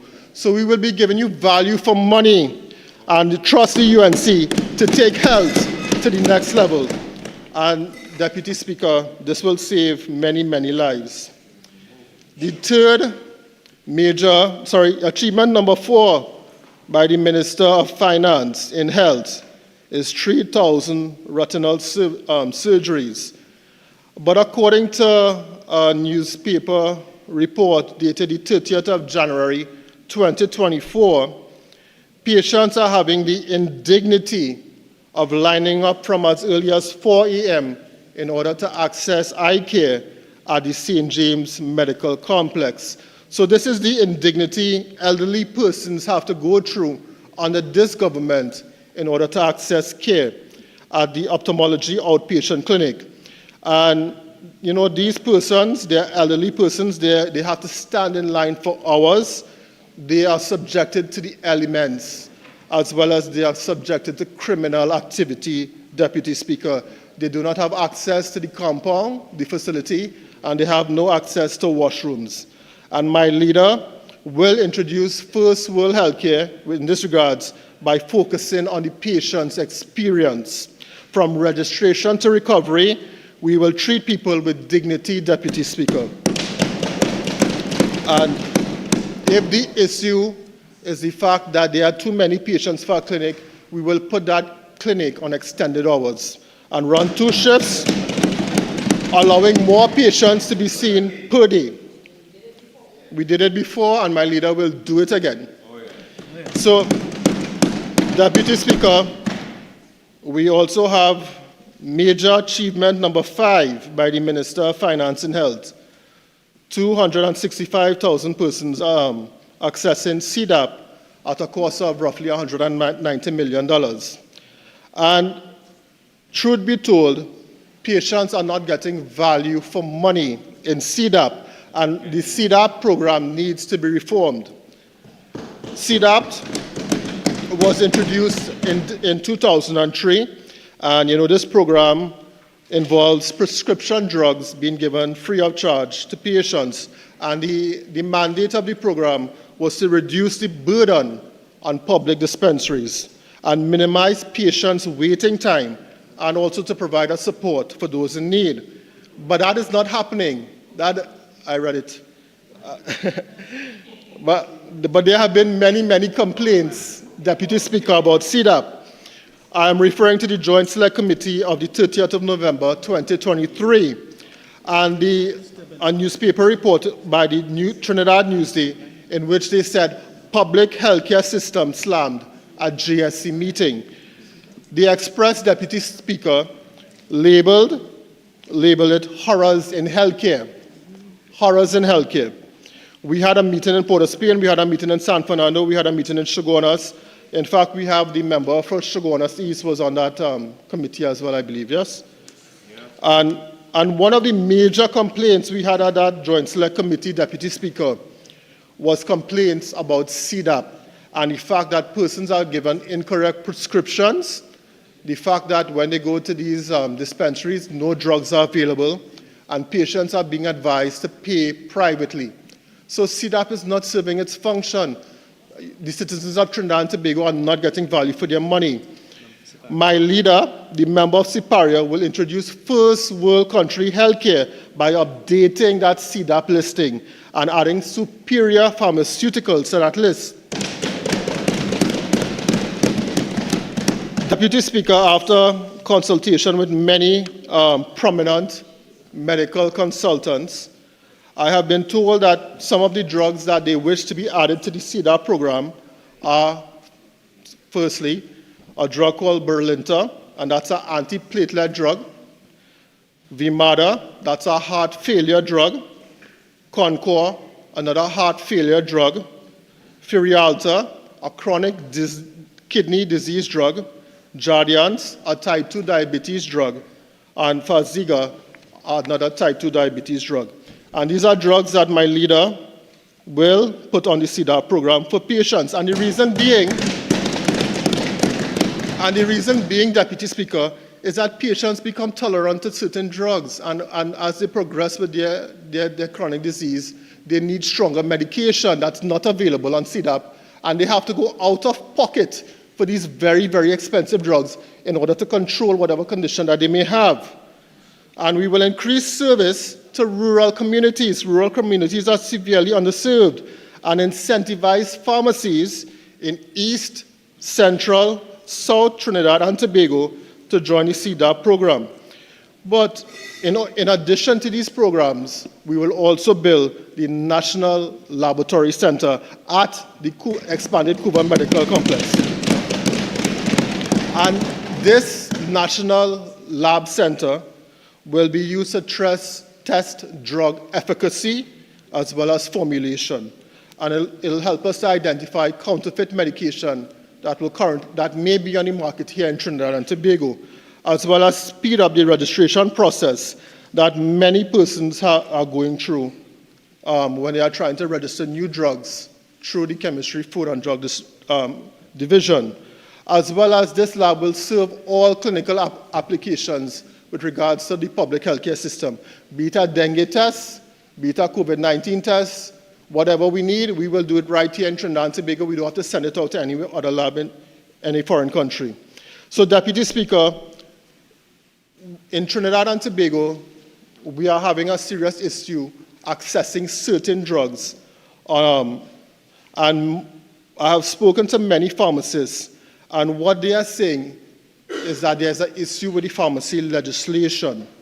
And during a period in 2023, the TTPS were performing a number of raids on pharmacies in an operation called Windsor, in conjunction with Chemistry, Food and Drug inspectors. And in many of these cases, breaches were found from the Food and Drug Act, but pharmacy owners have indicated to myself that they are feeling victimized by many of these instances. That is their personal feeling. They are saying that the drug acts that currently control our drug legislation here in Trinidad and Tobago are archaic, that being the Pharmacy Act and the Food and Drug Act. And for example, these acts were written in 1962 and are not really applicable to modern day society. We have a stakeholder of the private pharmacy business chamber, President Suchit, and what he is saying that many pharmacies were targeted for over-the-counter drugs. for the simple reason that the packaging was not registered. And Deputy Speaker, what happened during COVID-19 is that many of these international companies, they reduced the sizes of many of the medications that they were selling. So before, where you may get Dayquil at a certain size, because of COVID-19, they reduced the sizes for more persons to access this medication in the foreign countries. So we cannot import that smaller size of Dayquil, I'm just using an example, because that size is not registered with the Chemistry, Food and Drug Division of the Ministry of Health. And it's the exact same medication. And in many cases, these are what the pharmacists were being targeted for. So what they went on to tell me, it's a lengthy process of validation. It takes years to register a product. There's lack of manpower at the division at the Ministry of Health. That division, the Chemistry, Food and Drug Division, they lack laboratory equipment, and it's a dysfunctional unit within the Ministry of Health. And a national laboratory center would facilitate testing as well as the registration of many of these drugs that the pharmacists are trying to get on board here in Trinidad and Tobago. But I'd like to bring up a very significant issue that many of these pharmacists are facing, and that's the creeping monopoly within the pharmaceutical industry. And what they are telling me is that there is a process whereby competition is being frustrated within this industry. They are trying to push out the small and medium operators. And what the pharmacies must do is they must buy from the mega pharmaceutical giants, the 1% owners. You know who I'm speaking about. And this is leading to significant price increases.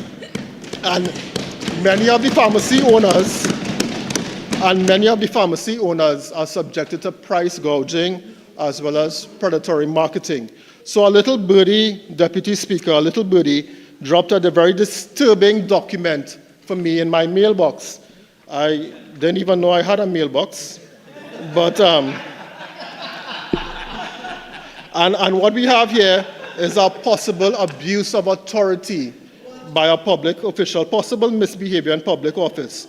So what I'm asking the Minister of Health, does the Again, Minister... member, you care to quote your source, please? Quote your source, your documentation. It's an inspector from the Ministry of Health, from within the bowels of the grand $480 million building at the Ministry of Health. Okay, members, we know the procedure with regards to quoting from documentation. We must give the date and the necessary source. So proceed.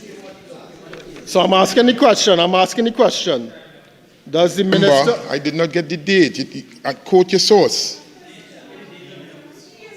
Listen. Members, please. I need no assistance.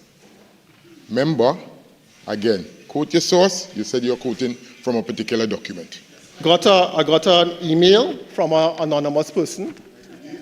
The date would be roughly 1 week ago. 1 week ago. The 1st of October, 2024. Okay? So does the Minister of Health request information on stock inventory taken from private pharmacies by Chemistry, Food and Drug inspectors? Has the Minister of Health ever instructed staff from Chemistry, Food and Drug to perform inspections without written documentation of the request? And has the Minister of Health instructed Chemistry, Food and Drug inspectors to report directly to him only and to disregard the director of the Chemistry, Food and Drug Division?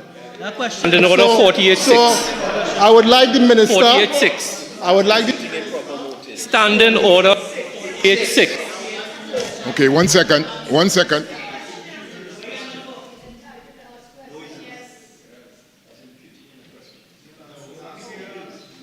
All right, so again,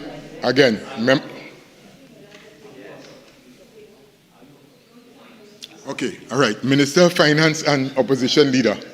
You all finish?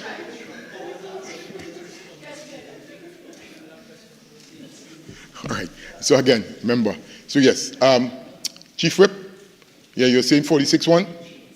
46. I never asked any food and drug inspector to report to me directly. Right, fine. Nice. Again, remember you said you were quoting from your document. You own the Members, please. Again. So again, you own the particular statement you are making. Proceed. So, and Deputy Speaker, the member will have an opportunity to reply when he... And on behalf of pharmacy owners, we are looking forward to the reply. So, what this inspector was saying to me is that he's afraid to be complicit in a possible illegal act. And this has never, ever been done before by any minister prior to this minister. So inspectors are saying, this inspector is saying that certain pharmacies are being targeted and that this minister possibly is trying to influence their duties. And they are refusing to do so. So, Minister, you'll clarify that. Mr. Deputy Speaker, Standing Order 48-6.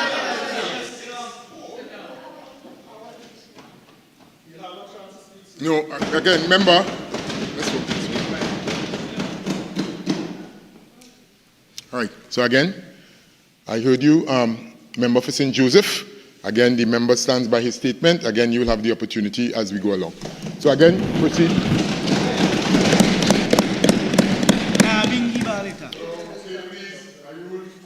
Deputy Speaker, I wanted to speak about dengue. I may not have enough time. I may have to do that at another opportunity. But I wanted to speak quickly.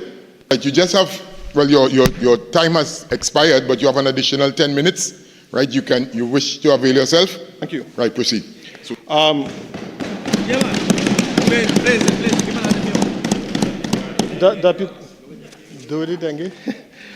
So, Deputy Speaker, this Minister of Health and the Ministry of Health have been sleeping on the job with regards to dengue in 2024, right?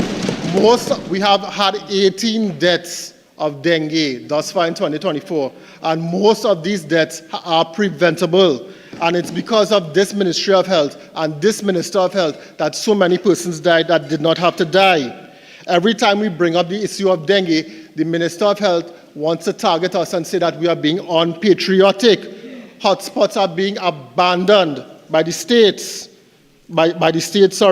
Doctors lack testing resources. The turnover time with regards to testing is too long, so doctors cannot get information on how to proceed with patient management. And then the disease process has gone too far and persons succumb to their illness, right? There's a whole of government failure with regards to dengue. I speak about the Karapichaima West Secondary School.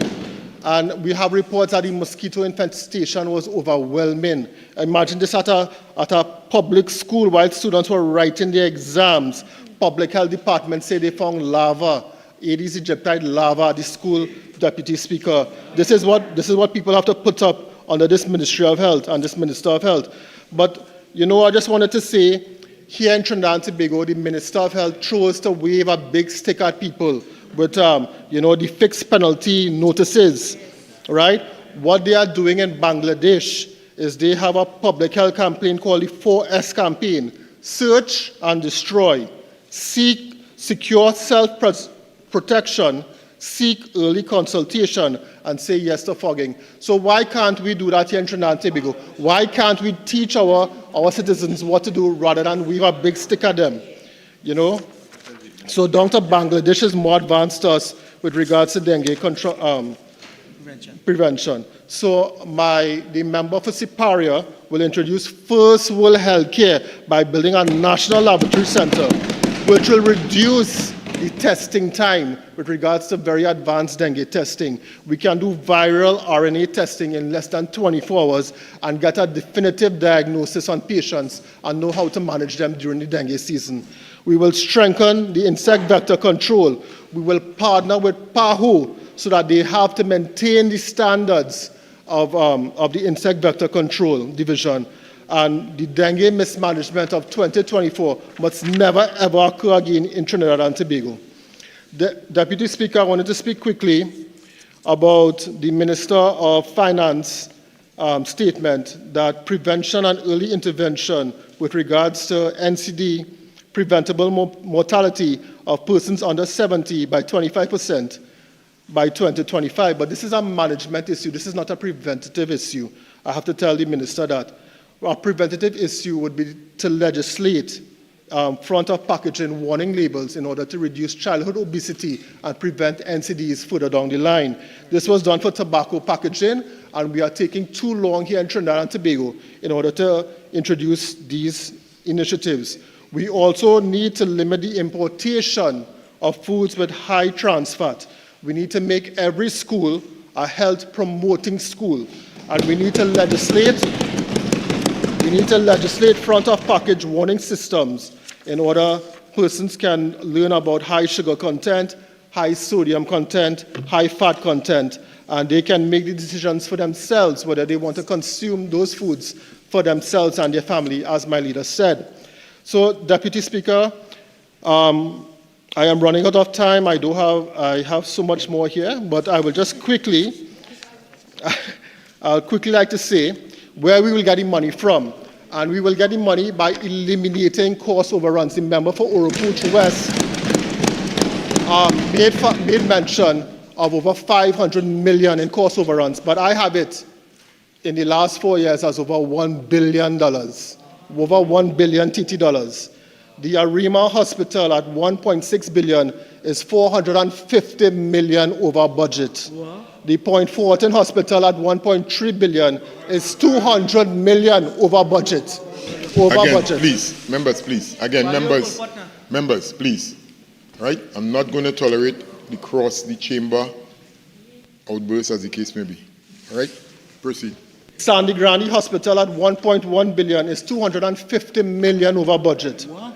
The central block at the Port of Spain General Hospital is not finished yet, but currently it is a 1.267 billion, and it is at least 167 million over budget, right? So we have the parkade. They built a car park to parkers at the San Fernando General Hospital. That is 132 for the patients to park to not get stented at a cath lab for 132 million. And they have the Ministry of Health Administrative Building. It was built for 280, but we, the government of Trinidad and Tobago, the citizens of Trinidad and Tobago, will pay over 200 million in interest in that building, right? So, the building was leaking. And we have the Southwest Regional Health Authority Deputy Chairman on speaking about the San Fernando General Hospital parkade, saying that this is a step in the right direction. A step in the right direction for P&M financiers. Oh, yeah. Right? And you had to pay to park there. So, Deputy Speaker, I have very little time. I wanted to just touch on a few things in my constituency. I also shadow the Ministry of Planning and Development and Sustainability, but I don't have time to touch time on that. I would like to just speak very quickly on the fact that this government is instituting a whole of taxpayer approach with regards to the Trinidad and Tobago Revenue Authority. They are rolling out property tax, first world level tax regime, but third world infrastructure, right? We have in Caronies probably one of the worst roads in Trinidad and Tobago, Welcome Road. And it is affecting the quality, Welcome Road. It's not welcoming at all. And it's affecting the quality of life of constituents. It's reducing the real estate value of the houses in these areas, and it's destroying the suspension of vehicles.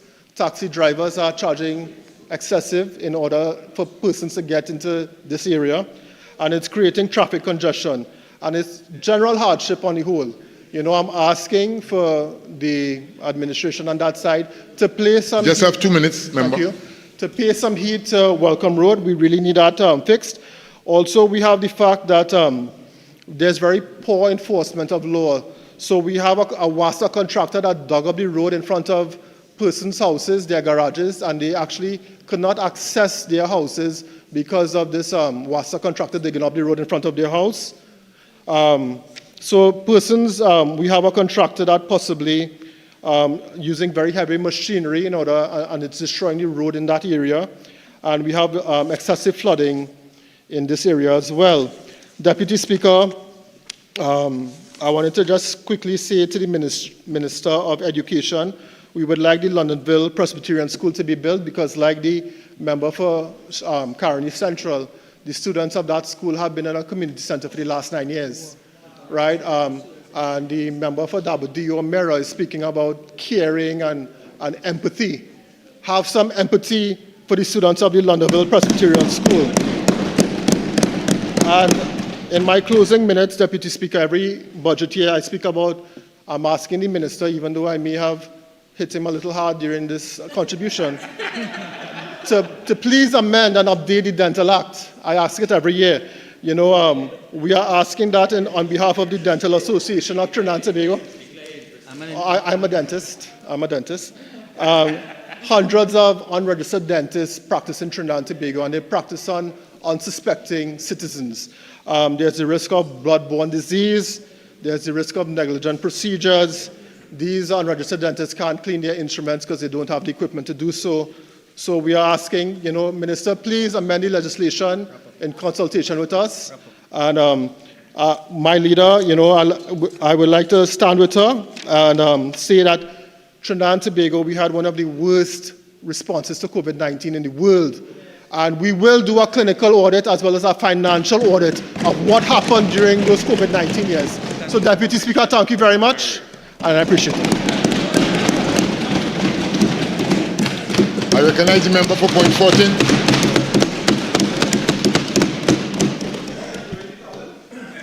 Thank you, Mr. Deputy Speaker.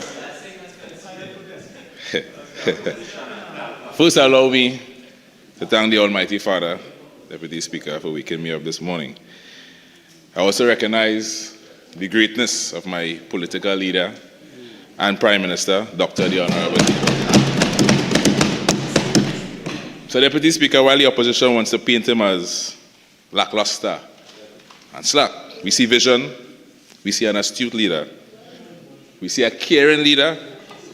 Mr. Deputy Speaker, we see the current and next Prime Minister of Trinidad and Tobago, Mr. Deputy Speaker.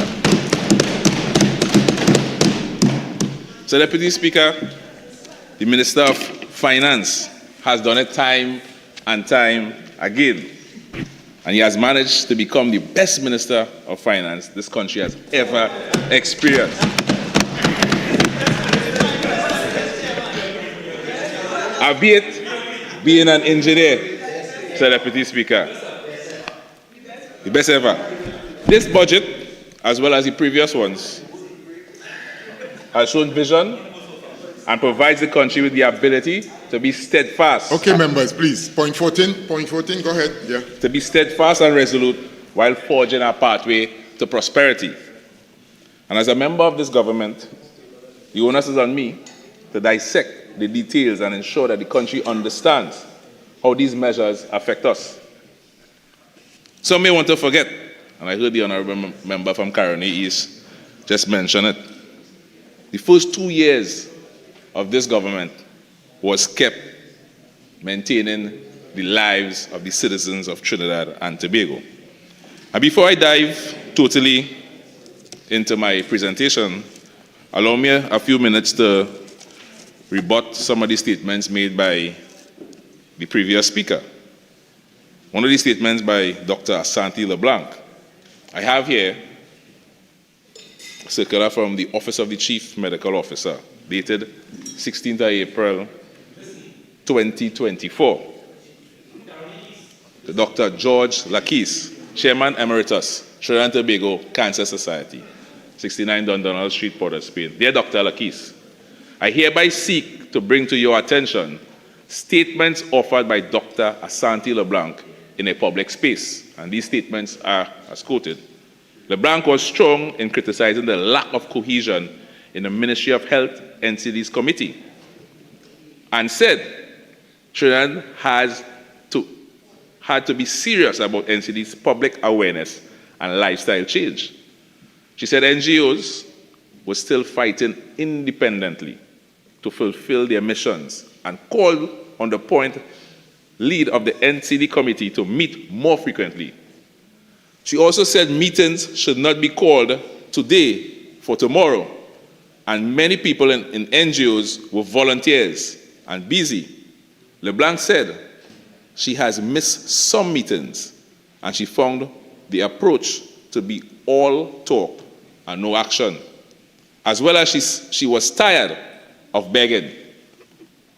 Went on to say, we take umbrage to the above-mentioned statement made by Dr. LeBlanc, who is not a sitting member of the Ministry of Health's National Non-Communicable Disease Steering Committee. Our records show that Dr. LeBlanc is not a nominee chosen to represent Trinidad and Tobago's Cancer Society on this committee. As such, she has neither been in attendance at any meetings nor privy to any of the matters discussed at these meetings. It should be noted that a member of our organization, Dr. Marlene Sugdeo, first Vice Chairman and Medical Director of the Trinidad and Tobago Cancer Society, was appointed and currently sits on the National Non-Communicable Disease Steering Committee.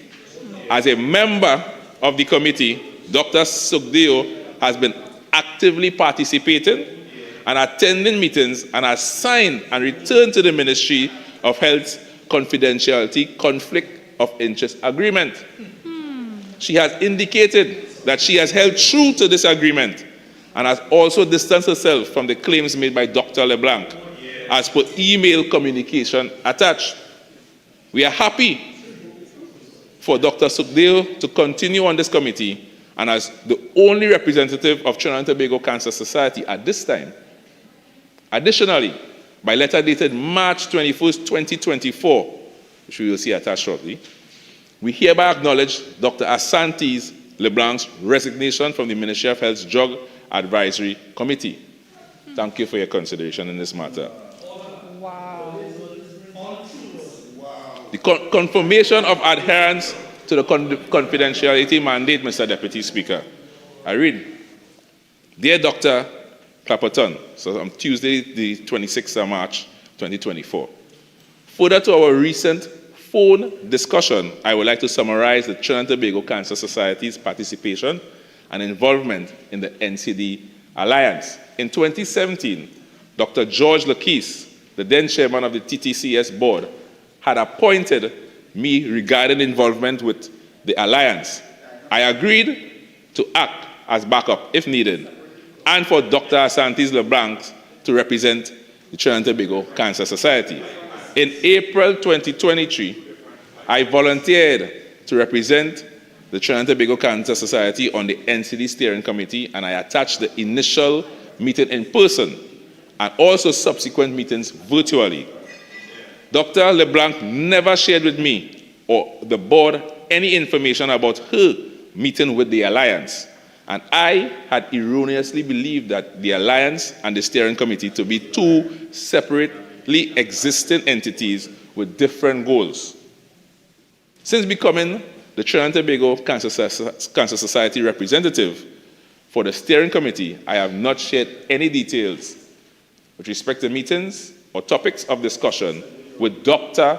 LeBlanc or the Trinidad and Tobago Cancer Society Board of Directors or its staff, either before or after signing the confidentiality documents. I do understand the current concerns and confirm that I have always maintained confidentiality with regard to this committee and to all my previous interactions with the Ministry of Health when I had held the position of Chief Medical Officer for the community hospital.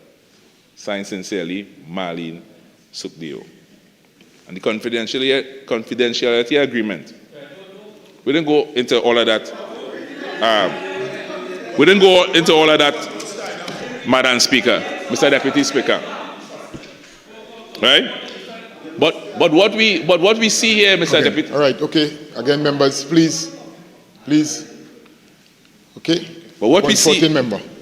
But what we see here, Mr. Deputy Speaker, is that one Dr. Asante LeBlanc came out and gave untruths to the people of this country. Right? Added to that. Please. No. Again, member for St. Joseph. Again, members, please. Members, please. Member for St. Joseph, please, you will have the opportunity, again, when you speak, to put additional information on the debate floor. But for now, I will try and avoid the crosstalk over the chamber, please. All right. So right now, I've only recognized the member for point 14. Please, proceed. So, Deputy Speaker, we understand why the UNC relies on that type of information to put misinformation into the public. With respect to the CAT lab, Varmet Engineering, as appointed subcontractor for the government of Austria, has been over the last 6 months going through a restructure exercise, which is in the media. And as such, they have taken a different position with regards to the international projects. A decision has been made that they are not going to pursue any international projects other than those that they are currently involved with in Trinidad, namely the Sandy Gandhi Hospital. But the CAT lab, which forms part of the MOU with the government of Australia, will likely be reassigned to another Austrian company in due course. Mr. Deputy Speaker, you see where the opposition is trying to label this government as slack and uncaring. But you can definitely see from the response that we know what we are doing here on this side. The member also raised the situation of dengue. Being somebody who served in local government, dengue and its first responders are generally the regional corporations, the local government bodies, and that is generally a public health matter. You also spoke about car park to park cars. I mean, car park don't park airplanes. Car park don't park boats. So if they're building a car park, it's generally for cars. So allow me to dive into my presentation now, Mr. Deputy Speaker. I dive into public utilities. Upon being elected Member of Parliament in August 2020, we face an uphill and Herculean task. Mr. Deputy, Madam Speaker, please, approach ease. All right, seeing that you're saying it's not you, I'm sure it's not going to happen again. All right? So, member for point 14.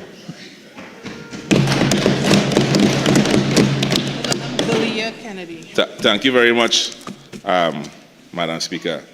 In 2020, we face an uphill and Herculean task with regards to the public utilities and the water situation in Point 14. We are leaking pipes, no water was the order of the day. But I want to read this into existence here, Madam Speaker, where the heading said, Point gets improved water supply. And this came from the Express, September 4, 2013. I'm not going to read the entire article, but I'm going to read parts of the article. This part says the salination plant will serve an estimated 29,000 persons living in communities between Point 14, Labre, Mahaika, Clifton Hill, Newlands, Fanny Village, Egypt Village, Reservoir Hill, Harriman Park, Salazar Trace, Captiville, Gonzales, Parrylands, Lotten, Cochrane, Vancouver, Vesini, Sobo, and Labre. Went on to say how the plant was constructed, but it was to inject 4.6 million gallons into Wassa daily transmission system, which means the water from Caroni, Chatham, and Tisha treatment plants, which was previously supplied to the communities before the operation of the Seven Seas plant, will now be directed to communities in Erin, Bennett Village, and environs, Corey, Palo Seco, Tisha, Santa Flora, Saparia, and Faizabad, therefore improving their supply, Singh said. Madam Speaker, and while this report is filled with plenty of untruth, it has some truth in it. But the truth in this matter is not that the UNC in 2014 placed more water into the system in Point. It's that they took the water away from Point 14, leaving the same places. Madam Speaker. Fanny Village, Tisha, New Village, Southern Gardens, Egypt, all those areas went from a daily supply of water to 3 in 7 That is what they did, Madam Speaker. Madam Speaker, I specifically recall showing videos to the Minister of Public Utilities highlighting the carnage of vehicles being destroyed by the potholes. The average man was feeling the pinch, no end in sight.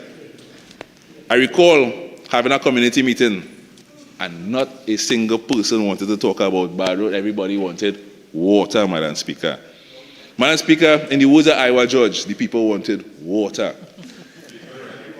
And in 2023, under the Community Water Improvement Program, we rolled out a plan to the community with them not wanting to believe. And they didn't want to believe, Madam Speaker, because of this. They highlighted this, Madam Speaker, with this program here where they came to Point 14, the UNC came to Point 14 and said that we're going to get desalination water. And what they actually did was took away the water. So we had to go into the community and make the people believe. Right? I remember that being on my birthday, February the 19th. And I remember one lady by the name of Miss Kozia. She stood up in the crowd in front of the minister and his staff, me and my staff and the other members of the community, and said for 30 years in the village of Ikakas, Madam Speaker, she didn't have a reliable supply of water. Every day, or every other day, she had to pay $400 for a tank of water. And that's how bad the situation was. And the UNC's parading saying that they had 70-something% of water while they were in power. Untrue. Very much untrue, Madam Speaker. From then to now, we monitor the access of water in the various communities, Madam Speaker. And I recall there being a WhatsApp group, and the WhatsApp group was lit. And everybody, on mornings and evenings, did you get water? And everybody was no. And the WhatsApp group was active, but I can report to the Parliament today, Madam Speaker, that WhatsApp group is very dormant, other than people saying good morning and good afternoon, and those who want to sell stuff there, Madam Speaker. Madam Speaker, we went in there with a plan, and we produced in 4 years' time, taking 2 years into account for COVID, so really in 2 years' time, what was elusive by many people for 40 years in the Southwestern Peninsula, Madam Speaker. Madam Speaker, we had a follow-up meeting last Thursday in the village of Ikakas. And at the same venue where we had the first meeting, and one of the WASA operational officers said in 5 weeks' time, people are Lala Trace, people are building a trace, which is the far end past the Catholic Church down in Ikakas, right next to Venezuela. In 5 weeks' time, they would not have any issues with water. Water, their daily supply, Madam Speaker. That is a PNM government working for you. Madam Speaker, it may sound easy, but it was a journey that started with the restoration of the La Fortune water treatment plant in 2021, which was a totally in-house project, where I saw the workers at WASA, the dedication, the vision, and then they utilized hard work to restore that plant. We moved to the T-shade treatment plant, which was also restored. And if you remember in the article, they said that they took the water from T-shade treatment plant to send it out to a point. Madam Speaker, that water treatment plant was done. The Granville plant was also restored, Madam Speaker. The bonus booster station is a booster station that we don't need now. Because of the 3 wells that was drilled in Granville, there's no need to have a booster tank because there's a lot of water now flowing on the system, Madam Speaker. And the culmination of all of that, Madam Speaker, will be the Chatham water treatment plant, which is due to start soon and will provide almost 3 million gallons of water daily for the people of the Southwestern Peninsula. Various sources of water was provided by new wells in Chatham and Granville, and the necessary piping infrastructure was done. And what is very good about that necessary piping infrastructure, Madam Speaker, is that the Ministry of Public Utilities and the Minister of Public Utilities ensure that because of the land situation that we have and the likelihood for a landslip to occur if there's a water leak in the line. In the village of Coromandel, from Granville to Coromandel, we are running some of the pipes above ground. So then it's not going to damage the road network in that area, Madam Speaker. So that is the vision that we have, ma'am.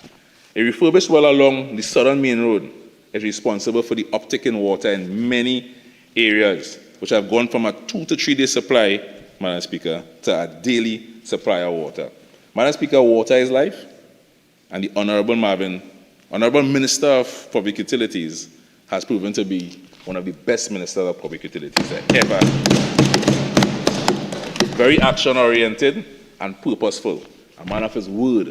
And I recall October, Madam Speaker, October 2023, where we would have gone into the constituency of Couva South. I was invited to a ceremony there, and we also saw the upgrade of a water treatment plant in that area. And I'm a good friend is smiling, Madam Speaker. It goes to show, Madam Speaker, that the PNM is not doing things in the PNM areas alone.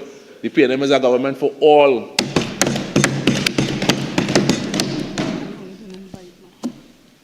Just 2 weeks ago, Madam Speaker, we had a ceremony to distribute some much-needed assistance in the area of Point Fortin from the Ministry of Public Utilities. Some people was able to get some grants that they applied for, as well as some water tanks, Madam Speaker. But most notably, on that same day, we were able to light 2 recreation grounds, the Kennedy Richards Senior Ground and the Guapo Recreation Ground, Madam Speaker. Madam Speaker, and I can report today that at those lighting events, there were more people present than a national football game, Madam Speaker. You see, Madam Speaker, we think, we consult, and we execute in the PNM, Madam Speaker. Madam Speaker, I want to submit today to the Parliament that we have a caring leader and also a caring government. I turn to education, Madam Speaker. In the field of education, this country has been blessed and highly favored to have not one, but 2 brilliant ministers leading the charge. Our wish list in Point Fortin for the Ministry of Education has been large, but thus far, we were able to secure 4 primary schools, Madam Speaker, and the refurbishment of many others, and some minor repairs to some of these schools, Madam Speaker. I want to take the opportunity to give a little history on some of these schools. I want to start off by Fanny Village Government School, and if you read the booklet, that cost the government $37.5 million to build, Madam Speaker. Fanny Village is a vibrant and active community just outside of Point Fortin Center. And the people of that school lost the school on an Easter Sunday to fire in April 2014. And they spent a considerable amount of years housing the school in the community center. The community never gave up, and they kept lobbying for the school, Madam Speaker, but most importantly, the PNM never gave up on the people of Point Fortin. And today, we could sit and learn in a brand new building. The Chatham Government Primary School, Madam Speaker, in February 2014, the Chatham Government Primary School was vacated for safety reasons. The building was 103 years old and had served the community well. But at that time, there was a need for a new school. Again, I journeyed with the people at Chatham, and they waited for the new school. On Monday, the 16th of August 2021, the new Chatham Government Primary School was officially opened by the Honorable Prime Minister of this country. Again, the people expressed their faith in the present PNM government. And again, we did not fail the people, Madam Speaker. We delivered the Chatham Government Primary School. Madam Speaker, the Southern Central Anglican Primary School, that's in Coromandel. It's a small, remote village, Madam Speaker. But for us, in the PNM, the size of the community doesn't matter, the population doesn't matter, the location doesn't matter. The only thing that matters to us is that it is a part of this country and people live there. Madam Speaker, this is how this government works. This is how the PNM education policy works. This is yet another example of how steadfast and resolute we are in the pursuit of social equity through education, Madam Speaker. Madam Speaker, last but not least, but the smallest of the bunch, the Seecheran Anglican Primary School. The Seecheran Anglican Primary School is yet another example of a caring PNM government, driven by its unshakable belief in education as one of the cornerstones for development. The old St. Peter's Anglican Primary School at the Southern Main Road, St. Mary Village, Seecheran, was an important community landmark, but it has served its purpose well and had to be torn down to make way for a new school. Once again, we did not fail the people of Point Fortin, Madam. We delivered a brand new Seecheran Anglican Primary School.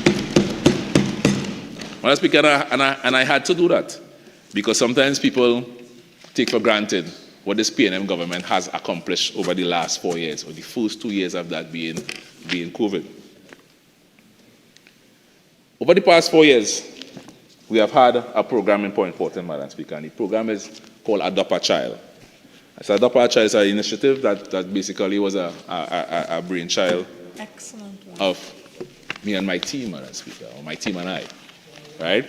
And what we do is that we take the 20 primary and secondary schools, send a letter to the principal, and the principal now has the opportunity to nominate 10 children from each one of these schools. That takes us to a total of 200.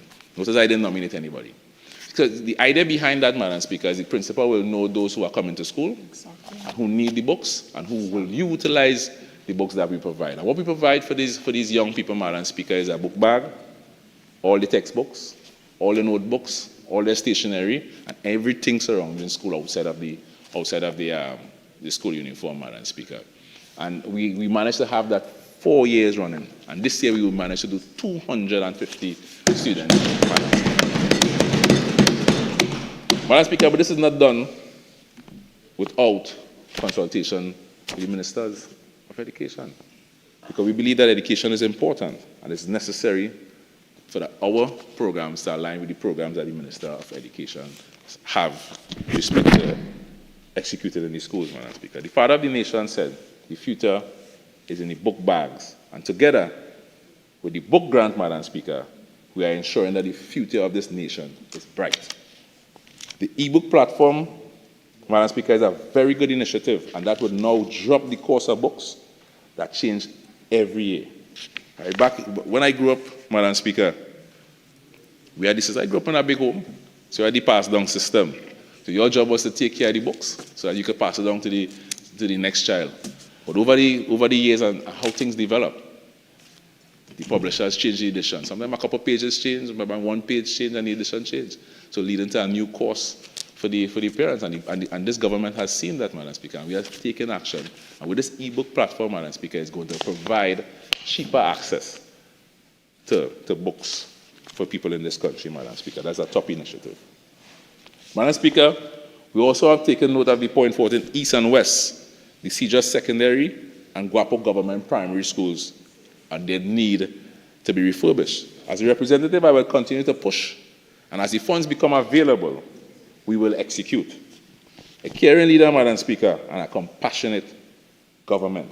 Madam Speaker, the opposition claim that the Minister of Education is fostering failure. An egregious statement, Madam Speaker. The latest CXE or CSEC results in Point Fortin, both East and West, would show that we have improved and that we reject what the opposition and their notions about the people of Point Fortin is, Madam Speaker. Madam Speaker, I turn to health. $1.5 billion spent on the Point Fortin 100-bed hospital, Madam Speaker. I consider that money well spent. Madam Speaker, today I want to thank God for the Honorable Prime Minister and his persistence. You see, Madam Speaker, in 2014, he journeyed all the way to Point Fortin. And I remember in the sit-down session in the Point Fortin East, they grilled him. And he said to them, put me to work for you, and I will deliver two things. I will deliver to you the Point Fortin Hospital and a general hospital, because the opposition, it wasn't a general hospital that they were building. I will deliver to you a Point Fortin General Hospital, and I will deliver to you a highway from Point Fortin, Madam Speaker. And he did that. Madam Speaker, you see, the primary purpose of a hospital is to treat with sickness, people who are sick. And I remember during COVID happened rapid, and it was evolving, Madam Speaker. And we had just opened the hospital. The Minister of Health came down, the Prime Minister came down, and we cut the ribbon, and it was a feel-good moment for the people at Point Fortin. Probably about 15 or 20 days later, we had to put it on the COVID grid, right? And people were angry, but that was a tough decision, Madam Speaker. And in hindsight, it was the best decision. It was the right decision, because the same people who was angry, their family, and even they, Madam Speaker, had the opportunity, and their lives were saved because of that tough decision that made by the People's National Movement leaders, Madam Speaker. And that brings to the point. I take umbrage to the statement from the member, Karani. He's a very nice fella, Madam Speaker. I think so too. Very nice fella. But you can't come and call Point Fortin Hospital a white elephant, Madam Speaker. That is unbelievable. That statement to say something like that. Built in a P&M constituency. Leave it up to him, Madam Speaker. He might take the entire hospital, pick it up, and put it somewhere else. But we're not allowing that, Madam Speaker. Madam Speaker, I go back to some of the tough decisions that were made in hindsight. I remember when people at Point clamored. They want somewhere to go. Remember a young lady made a baby in a car, and that was a big talking point on the radio, Madam Speaker. But you know that very same night when the hospital went on the grid, we had made plans. We started to make plans. I remember the Minister of Energy called him up and said, we need a spot, Madam Speaker. He got to work. The Minister of Health got to work. The Prime Minister got to work. The Prime Minister said, make it happen. And in 3 weeks' time, Madam Speaker, we had a temporary hospital for the people at Point Fortin. 3 weeks' time. You see, when it comes to health and well-being and making tough decisions, Madam Speaker, the PNM is well known for making the right decision, Madam Speaker. Madam Speaker, we have a caring government. The Point Fortin continues to roll out services, Madam Speaker. The latest being the cataract surgery.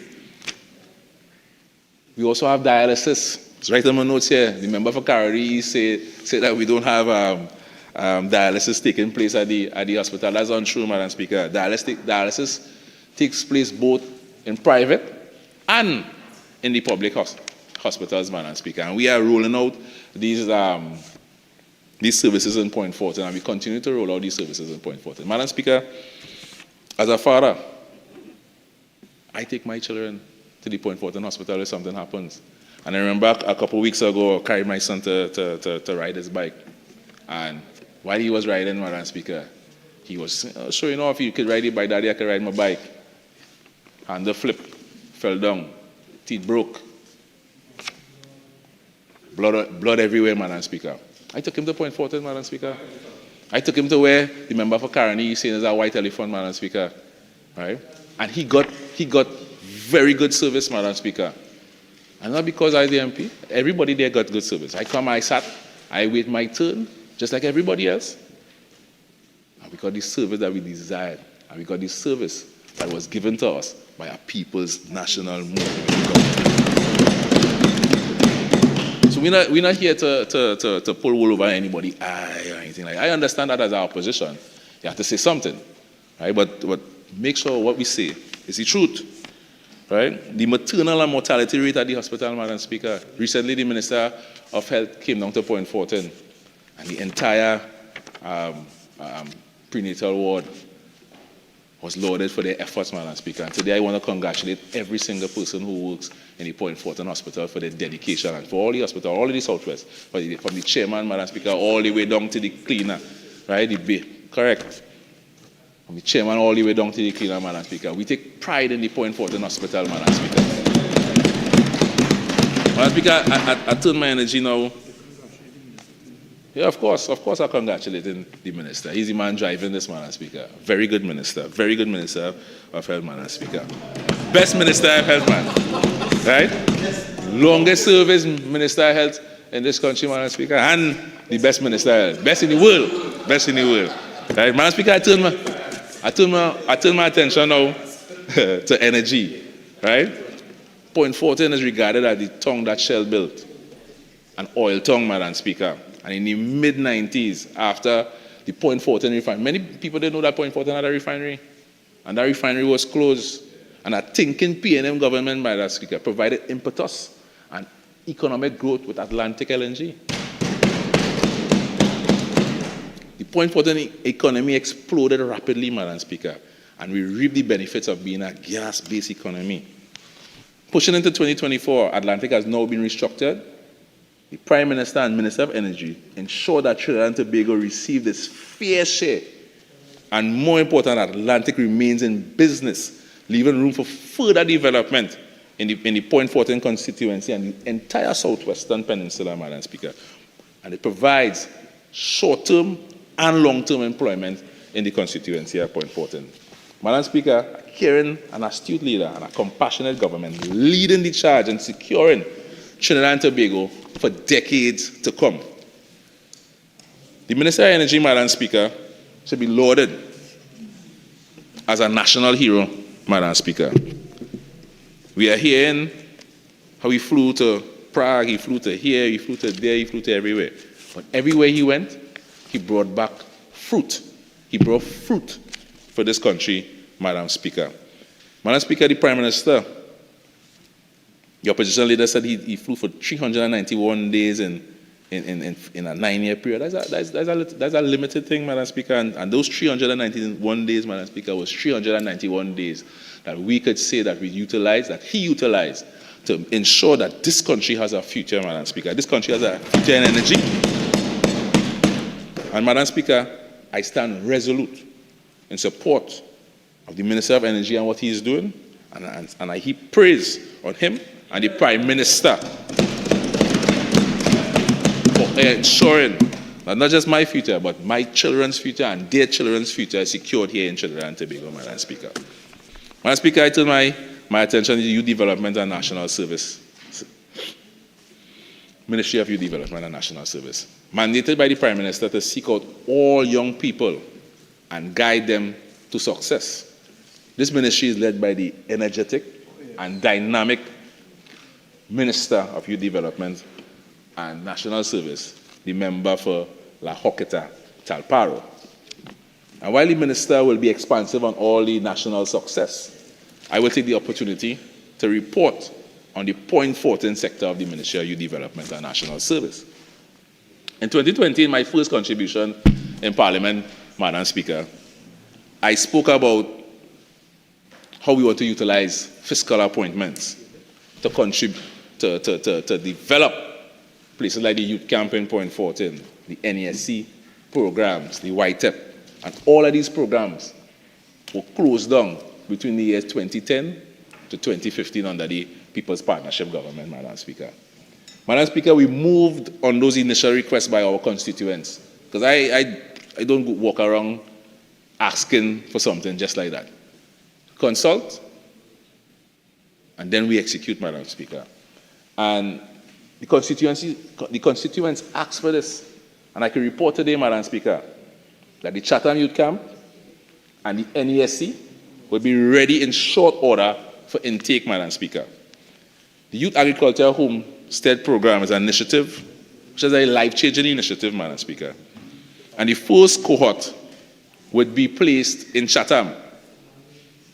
The government is presently developing, not 10 acres, is developing 400 acres of land to give youth between the ages of 17 to 35 an opportunity to change their lives and an opportunity to be productive and an opportunity to inspire other young people, Madam Speaker, and an opportunity to stay away from criminality, Madam Speaker. Only in the PNM that happens, Madam Speaker. A vast measure of programs are available to young people, and I often joke with the Minister of Youth Development and National Service. And I say to him, the only thing left for you to do is to give people a pilot's license.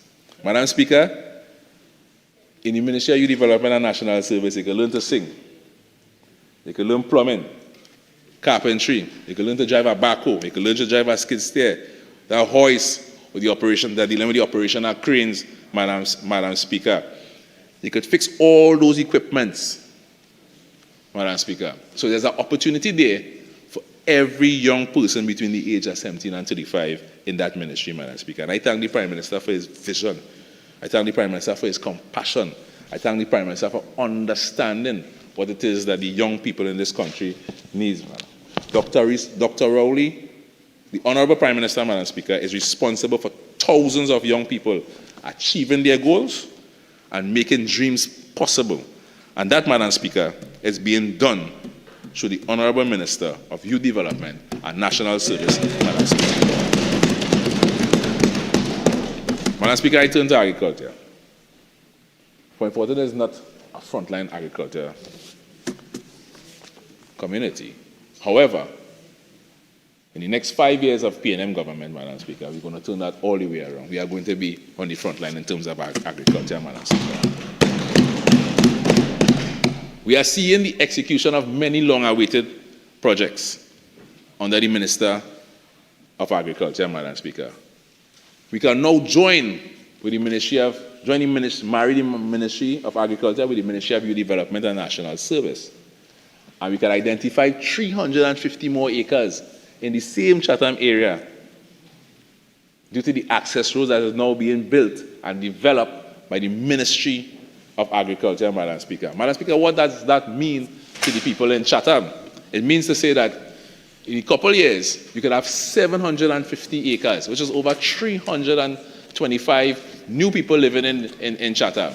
That's business for the average man who on the road, selling the pies, selling the Paray, the parlor man, the gas station, the small grocery. That's development all around. And on top of that, we would have 750 acres that is producing agricultural items and other produce for the people at Point Fortin, for the people of this country, and maybe even to export based on what they are producing, Madam Speaker. Madam Speaker, the Ministry of Agriculture, the Minister of Agriculture, Madam Speaker, has always been a man who can execute and deliver.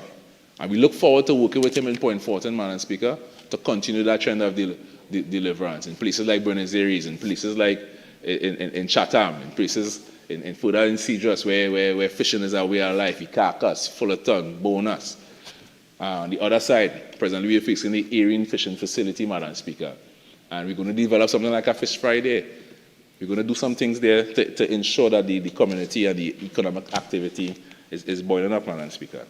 Madam Speaker, so I say thanks to the Minister of Agriculture, and I look forward to 2025, where he could continue to execute on behalf of the people of Point Fortin, Madam Speaker. Madam Speaker, rural development and local government. Madam Speaker, led by a champion for Minister, Madam Speaker, the Minister of Rural and Local Government. Two boroughs fall within the constituency, which is Point Fortin Borough and the Borough of Separia, Madam Speaker. The Point Fortin Borough functions way better than the Separia Borough, Madam Speaker. And there is only one reason for that. And that one reason that the Point Fortin Borough supports functions way better than the Separia Borough is the People's National. One reason. Madam Speaker, I take you back to that meeting I had last week, Thursday. The meeting was primarily for water. But as I said that the Minister of Public Utilities came into the Southwestern Peninsula, and the water was almost complete, almost non-existent. So people stopped studying about water now. So at the meeting, Madam Speaker, the residents asking me to talk to the Deputy Mayor of Separia, who's the UNC. I tell him I go talk to him. I can't tell him I ain't go talk to him. I hope he answers his phone. But they're asking me to ask him to clean the drain. Because when they ask him to clean the drain, he tell them go and tell the Prime Minister we want money to clean the drain, Madam Speaker. Wow. Madam Speaker, that is wrong. That's wrong. In this day and age, Madam Speaker, I know the Minister of Local Government and Rural Development and Local Government has ensured that they have money, they have supplies, right? And now, with the advent of property tax, Madam Speaker, the people ain't taking no excuse again from the councillor. Because the property tax will be used to bolster all the bodies, allowing them greater opportunity to execute their work on behalf of their burgesses. The problems associated with no material, defunct equipment, no equipment will be a thing of the past. The P&M understands and are treating with those issues, Madam Speaker. I turn to tourism. Madam Speaker, tourism has been enhanced locally to the extent that the Clifton Hill Beach is one of the best attractions on our weekend or a holiday for beachgoers and also for people who just want to relax on a holiday. This is an example of a public-private partnership. I remember the member for Shogunas East would have given an example of that as well. But I think this is one of the best examples of a public-private partnership, Madam Speaker. This partnership there's a beach facility that was built and is operated by a private owner, and the Borough Corporation collects the rental and other fees associated with that business, Madam Speaker. And that is what the public, and we have some plans to do some expansion in that area, and that will be done in this fiscal year. I want to turn my attention now to the airport terminal and taxiways in Tobago. I think I am the only person in this parliament, and I say that without fear of contradiction. I'm the only person in this parliament, Madam Speaker, to ever land a plane anyway. Right? In the parliament? You land a plane? All right. All right. All right, the second person, Madam Speaker. Second person to land a plane, Madam Speaker. Go. I'll take it. Don't be distracted. Right. The conversation is this way. Don't be distracted. All right, Madam Speaker, I want to be distracted. But Madam Speaker, I want to turn my attention to that. I flew on the air bridge for 6.5 years between Trinidad and Tobago. We flew the ATR up and down. And, you know, I was born a PNM, Madam Speaker, but I was trained a pilot. But when we land on the runway, sometimes we go to the end. We have to go down to turn, come back up. And I was very buoyed by the statement that the Minister of Finance made, that they're going to produce taxiways to the terminals. What the taxiway is going to do is going to reduce the time on the runway, Madam Speaker. It's going to save the runway, make it has more life, more longevity on the runway, Madam Speaker. And it's going to ensure that if there are aircraft coming behind it, it's not going to create a Honourable Member, you have 1 more minute of original speaking time left. You're entitled to 10 more minutes. You're entitled to 10 more minutes to complete your presentation if you wish. Thank Yes, you. you may proceed. Thank you. Madam Speaker, what that does, it gives you greater flow of traffic. And also, I want to touch on the part where said there's space for 3 A30s, 2 747s. What that does is gives the tarmac a little bit more room, so you can have more aircraft on the ground, more service to those aircraft, and that is necessary for Tobago. It's very much necessary for Tobago. I mean, it's unfortunate that we missed out on Sandals. But I remember a couple of weeks ago, I was on my way to New York, and we had an in-transit stop in St. Vincent. And I was wondering why they're taking so long to board, because I wanted to get out early, because we wanted to land. Had some weather coming to New York, so we wanted to land before the weather coming to New York. And they said that the Prime Minister of St. Vincent was coming on board. So I put on my hat and I went out and I met the Prime Minister of St. Vincent. My grandmother is a Vincentian. So I introduced myself, told him that hey, I'm the Member of Parliament for Point Fortin. Right? He was happy that I was a PNM. As one. But he also, his first statement that came out, Madam Speaker, was, thank you for the Sandals, Madam Speaker. And if he could enjoy, and the people of St. Vincent could enjoy the Sandals that Tobago should have been enjoying, Madam Speaker, that goes to show what a right-thinking PNM government could do, but not just for Trinidad, but also for Tobago. Madam Speaker, I turn my attention to sport and community development. It would be remiss if I from Point Fortin and I didn't say something about sport, and I know I'm running out of time here. Correct. Sport. Wilfred Bong to score Cave. Warren Archibald. Leroy DeLeon. Leo Brewster. Douglas Brothers. And other great sportsmen, Madam Speaker, laid the foundation for sport in Point Fortin. They laid the foundation. Point Fortin Civic Centre once ruled the roost in football and cricket nationally. Right. Maika Oval, rich and deep history in top-class athletic performance, including national and the Trinidad Games, the old Trinidad Games, Madam Speaker. Madam Speaker, Jerome Richards, Marshall Sideno, and the present international athletic trailblazers. Not to leave out Mr. Alvin Daniel. The new Maika Oval opened in 2021, setting the stage for sports, taking a different level in the future, Madam Speaker. The current Point Fortin Civic FC was campaigning in the TT Pro League, Madam Speaker, and I want to take the opportunity to also, again, thank the Prime Minister and the Minister of Energy for ensuring that that team had a sponsorship, Madam Speaker, and they could compete, Madam Speaker, hold their head high. We didn't win. But the idea behind what we were trying to do, Madam Speaker, is get to the CONCACAF Champions League.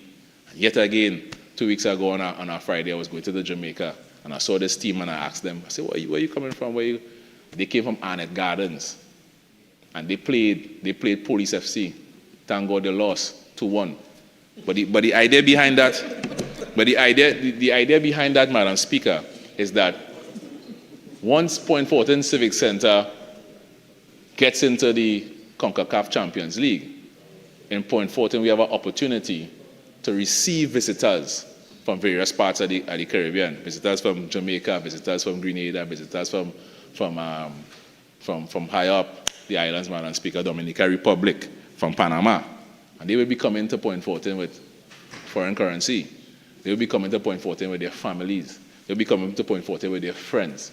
And they wouldn't leave without buying local cuisine. They wouldn't leave without buying a T-shirt. They wouldn't leave without buying some memorabilia, some paraphernalia. And that is going to assist the people in Point Fortin with sport tourism, and growing that economy there in Point Fortin where sport is concerned, Madam Speaker. Madam Speaker, the next thing we can look forward to in Point Fortin is the Coronation Park. That has started. A heap praise on the Minister of Sport and Community Development and the Prime Minister, because at the opening of the Mahaika Oval in 2021, he said Coronation Park next. And so said, so done. In September 15th, we launched the Coronation Park, Madam Speaker. Last week they did the soil testing, and pretty soon they'll be coming up with the design. And by December, we will have a stadium starting to be erect in Point Fortin. But what we can look forward to is a state-of-the-art pool where we could hold national games, Madam Speaker. A track and field, which is a Mondo track, and Dream Rich has already messaged to do if it's a Mondo track or if it's a grass track. We could get in a Mondo track, Madam Speaker. The indoor facility will also be refurbished. The tennis center on the other side will also be refurbished. And when we enclose that, Madam Speaker, we have a full regional complex right there in Point Fortin. Something that the people could be proud about. Madam Speaker, the highway, named after Archibald de Leon, Warren Archibald lived right next to Coronation Park. So that's a fitting tribute to some of our greats, Madam Speaker, right there in Point Fortin. One of the things I must not leave out, Madam Speaker, the sporting gear that is free, something that slips. The average child in the country can have the opportunity now, Madam Speaker, to wear a decent pair of boots and play football. Average child, a decent pair of boots to play football, Madam Speaker, courtesy the People's National Movement government, right? Thinking, right? Madam Speaker, before I go, the Point Fortin Heritage Administration Building, vision by the Prime Minister, Madam Speaker.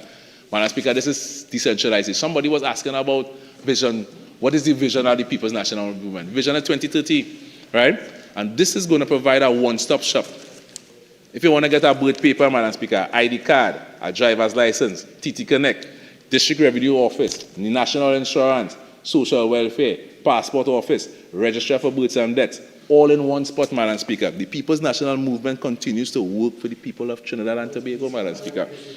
Right? We working to alleviate the stress and decentralized services so that people can be comfortable. You could park up there, Madam Speaker, walk from one floor to the next floor, to the top floor and back down to this, and when you go to your car, Madam Speaker, you have all the services that your government offer, Madam Speaker. This is Vision 2030, Madam Speaker. I thank the Honourable Prime Minister. I thank the Minister of Energy for allowing us to get the building that was old Petrochin building, and I also thank the Minister of Public Admin for following through and ensuring that this project has started, Madam Speaker. Madam Speaker, before the time expires, I want to take the opportunity to thank the constituents of Point Fortin for their support. Right, I've spent the majority of my time doing the two things that I love to do, Madam Speaker: flying and representing the people of Point Fortin. And dreams could only happen, Madam Speaker, with our People's National Movement government. But I want to lay the foundation. I want to put in the air just some of the projects, Madam Speaker. I can't call all, I don't have enough time. List of projects done by the PNM government in this term. You got the Seecheran Community Center, the Seecheran Water Treatment Plant, the Seecheran Wastewater Treatment Plant, Point Fortin Hospital, Madam Speaker. That probably should have been first, right? The Point Fortin Fire Station, Mahaika Oval, refurbishment of the mental health facility, refurbishment of the local health office, the Buenos Aires Community Center, refurbishment of the Aryan Fishing facility, lighting of the recreation grounds in Guapo, the Kennedy Richard Senior Ground, and the Coronation Park, Madam Speaker. Madam Speaker, and I referred to the meeting last Thursday. Nobody wanted to talk about water again. They wanted to know when next they get any light in the carcass, because that's the only ground in the constituency of Point Fortin that doesn't have flood lighting. And I was advised by the Minister of Public Utilities that in 3 weeks' time, Madam Speaker, the people at Carcass will be getting their lights, Madam Speaker. Madam Speaker, Fanny Village Government School, Chatham Government School, Chatham Youth Camp, Southern Central Anglican School, Seecheran Anglican School, the Chatham Landslip, Madam Speaker, plus 3 other landslips in Point. The Youth Agriculture Wholesale Program, refurbishment of NESC, over 30 HVIP houses, Madam Speaker. Very impactful, Madam Speaker. Over 30 HVIP houses. Replacement of worn pipelines, Madam Speaker. Over 4,300 meters along the thing. Drilling of 4 wells. Point Fortin marginal. Madam Speaker, the China, they shock me here. Madam Speaker, the La Fortune water treatment plant, Madam Speaker. In this fiscal, we are going to continue to push for the development of Point Fortin, Madam Speaker, because as they do, I live in Point Fortin too. Right? Madam Speaker, the paving of Warden Road, E Street, G Street, Buenos Aires, Captiville. Right? We can look forward to some more of that, Madam Speaker. Madam Speaker, I lowered the minimum wage at the increase from 2050 to 2250 for those who are most vulnerable in our society, Madam Speaker. So for some of our unsung heroes, that extra $2, Madam Speaker, go a long way for them, Madam Speaker. Madam Speaker, crime being a concern to all of us. The government is going to invest in 1,000 more vehicles, Madam Speaker, to ensure that we are protected, Madam. By 2027, Madam Speaker, more boats for the crime fight, more boats for the patrolling, Madam Speaker. The small and medium businesses in the community look forward to a great Christmas, and that VAT returns, Madam Speaker. Right? Madam Speaker, as I close, I want to extend sincere gratitude to the Honourable Minister of Finance for his diligent efforts in preparing this year's budget, as well as the Minister of Planning, Madam Speaker. Madam Speaker, I thank the Leader of the House for the opportunity for speaking here today. Madam Speaker, it is a monumental task and his leadership in navigating the complexities of this nation. Member? Time? Your time is now spent. Thank you. Member from Aruga, Tableland. Thank you, Madam Speaker, for recognizing me as I join this debate here tonight. Madam Speaker, I would have listened to my colleague for Point Fortin. Madam Speaker, and it seems, Madam Speaker, like the entire fiscal package was spent in Point Fortin, Madam Speaker. I would have liked to stand here, Madam Speaker, and say the same for Murga Tableland, Madam Speaker, but it shows, Madam Speaker, it shows the biasness of this government, Madam Speaker. You know, and people might need a little release, but we still sit in. So I'll ask all members to contain themselves, and we will still abide by Standing Order 53, as late as it is. Member from Aruga Tableland. Thank you for your protection, Madam Speaker. I know they get excited when they hear Murga Tableland, Madam Speaker. Madam Speaker, but that excitement is noise exiting, Madam Speaker, this August chambers, Madam Speaker. Because soon, Madam Speaker, they won't be on that side anymore. Madam Speaker, but as I was saying, what was listed out by the member of Point Fortin just shows the ideals of this PNM administration, Madam Speaker. It shows, Madam Speaker, that it is not every citizen of Trinidad and Tobago can enjoy that equal place we sing about in our national anthem, Madam Speaker. Madam Speaker, what we see is true biasness and geographical discrimination, a term coined, Madam Speaker, by all my colleagues on this side. Madam Speaker, I would have listened to the member for Point 14. I'm not going to waste too much time on my goodly friend, but I must rebut a couple of his statements, Madam Speaker. Madam Speaker, beginning with regards to the responsibility for dengue, Madam Speaker, when he said it was the local government practitioners, Madam Speaker. And I was so disappointed in that member, Madam Speaker. Madam Speaker, as he is a former councillor and mayor, and he would know that if you don't get releases, Madam Speaker, from the ministry or the minister of local government, Madam Speaker, then how are local practitioners, Madam Speaker, able to, Madam Speaker, perform their duties, Madam Speaker? So I was disappointed in my colleague, Madam Speaker. Madam Speaker, as I said, I'm not going to waste too much time on my friend, Madam Speaker. I consider him such. Madam Speaker, as I join this debate, as the proud member of Parliament for Murruga-Tablan, Madam Speaker, I am honored to stand here, Madam Speaker, and contribute to this debate, Madam Speaker, as I lend my voice, Madam Speaker, to represent my constituents, Madam Speaker.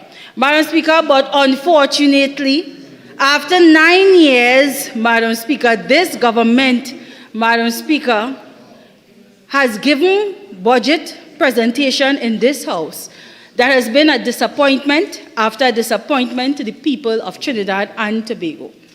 Madam Speaker, let me begin by extending my heartfelt gratitude to the member for Siparia, Madam Speaker, who once again has shown remarkable clarity and decisiveness in her clinical rebuttal of this shallow and unimaginative budget statement. Her analysis exposed the hollow nature of the policies put forward by those, Madam Speaker, on the opposite side. Madam Speaker, they wouldn't want to listen to this, Madam Speaker, but it's the truth.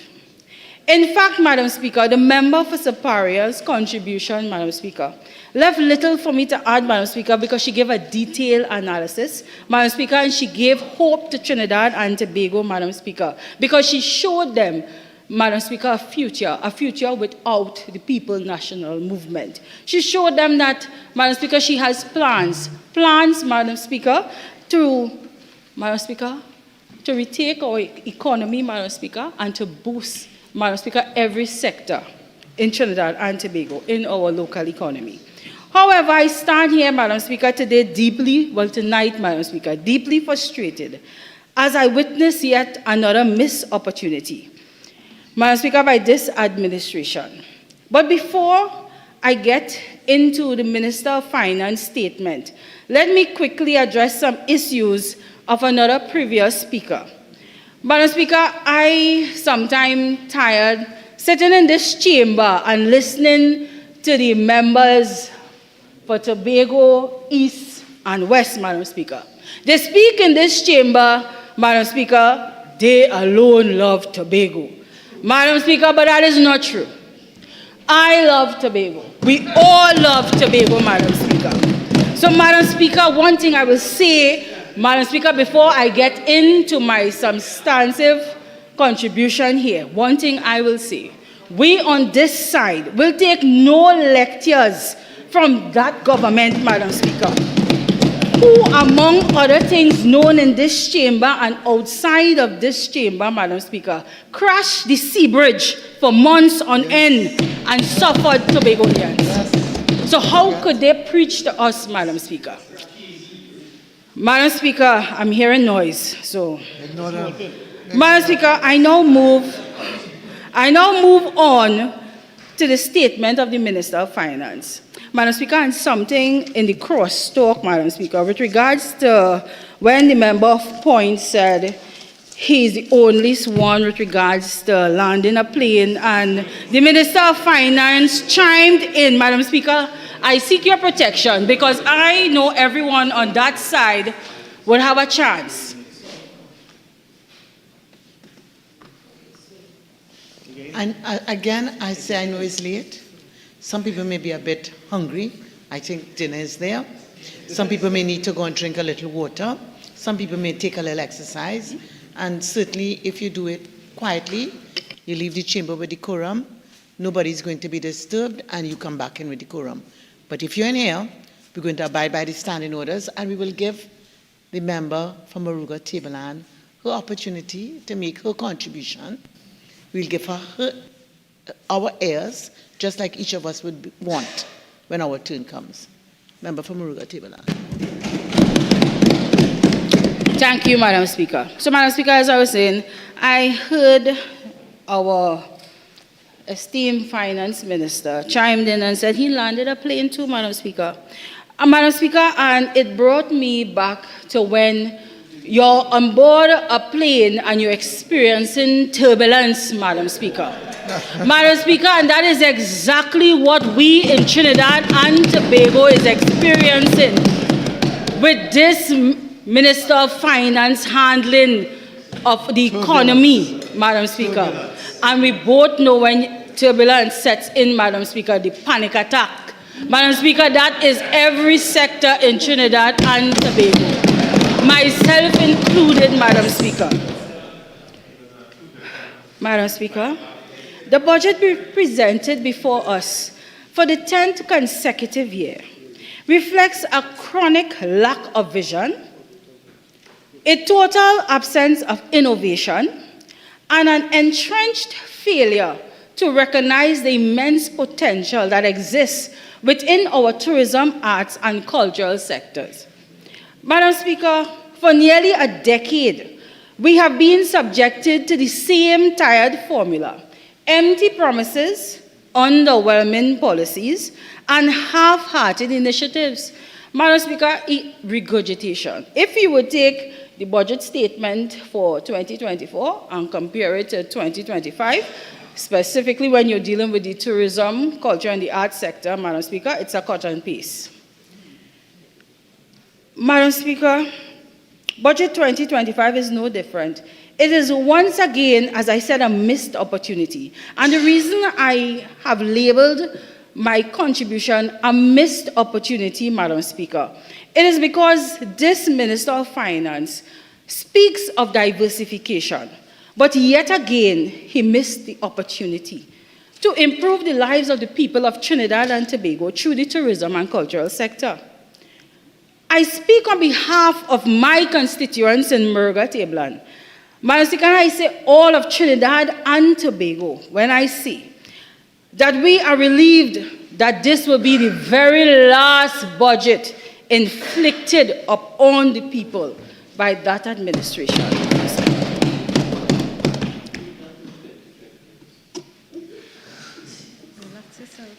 It's similar to when our Honorable Prime Minister would have been, I don't want to use the terminology, the tongue crier for your budget statement. That was just the beginning, Madam Speaker. But as another colleague would have said, and I believe that was the member for Tobago West, that she's in town, well, the member is in town a long time. Madam Speaker, one thing I learned is the new kid on the block usually dictates the pace. And the fact that Moruga Tableland was added to this side, 2 more seats, Madam Speaker. And I also heard the member of Tobago West, basically in her contribution. Swan song, swan song. Madam Speaker, Madam Speaker, another missed opportunity, but I know Tobago West and Tobago East and St. Joseph, Madam Speaker, San Fernando West. Madam Speaker, we have some seats on that side. Shaky. As I get in, Madam Speaker, the distraction, Madam Speaker, the distraction. The distraction. So I understand the banter and the camaraderie, and I think it's going both ways, but while member from Moruga Tableland, the speech is addressing me, I think if you're throwing banter there, you're going to get reciprocate. So let's keep it this way, and hopefully all of the banter will die down. Proceed. Hopefully, Madam Speaker. But one thing, as I consider myself a well-behaved member of this House, and I would say, true.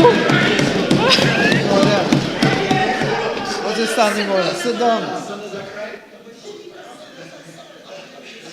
So is it that, member for Port of Spain South, do you want us to rise on standing order 53? Yes, Madam Speaker, I do. I do, but I have to. Can you cite the standing order? Madam Speaker, I rise on standing order 48.1 as to the relevance of that comment, particularly, Madam Speaker, in light of the burning of tires. Okay, so let's get back now to serious business, all right? Member for Morugua-Tableland.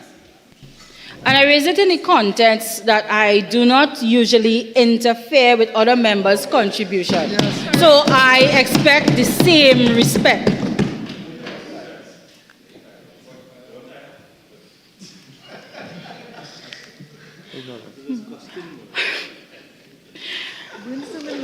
Madam Speaker, for those of us who work within the creative and cultural industries, the word legacy carries profound significance.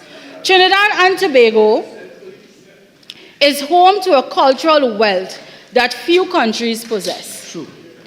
Our music, our art, our festivals, our rich history are the foundation of our national identity. Cultural pioneers such as Lord Kitchener, Pat Bishop, Leroy Calise, known affectionately as the Black Stallion, Madam Speaker, and the legendary Roy Cape, who sadly left us last month, are just some of our cultural heroes who spoke about preserving our legacy for future generations. This is why I am passionate about the cultural sector, Madam Speaker. This sector deals with our very essence of who we are as a people. This concept of legacy also applies to how governments are judged. Sadly, Madam Speaker, after 9 years of neglect, this government's legacy will forever be remembered as one of missed opportunity after missed opportunity.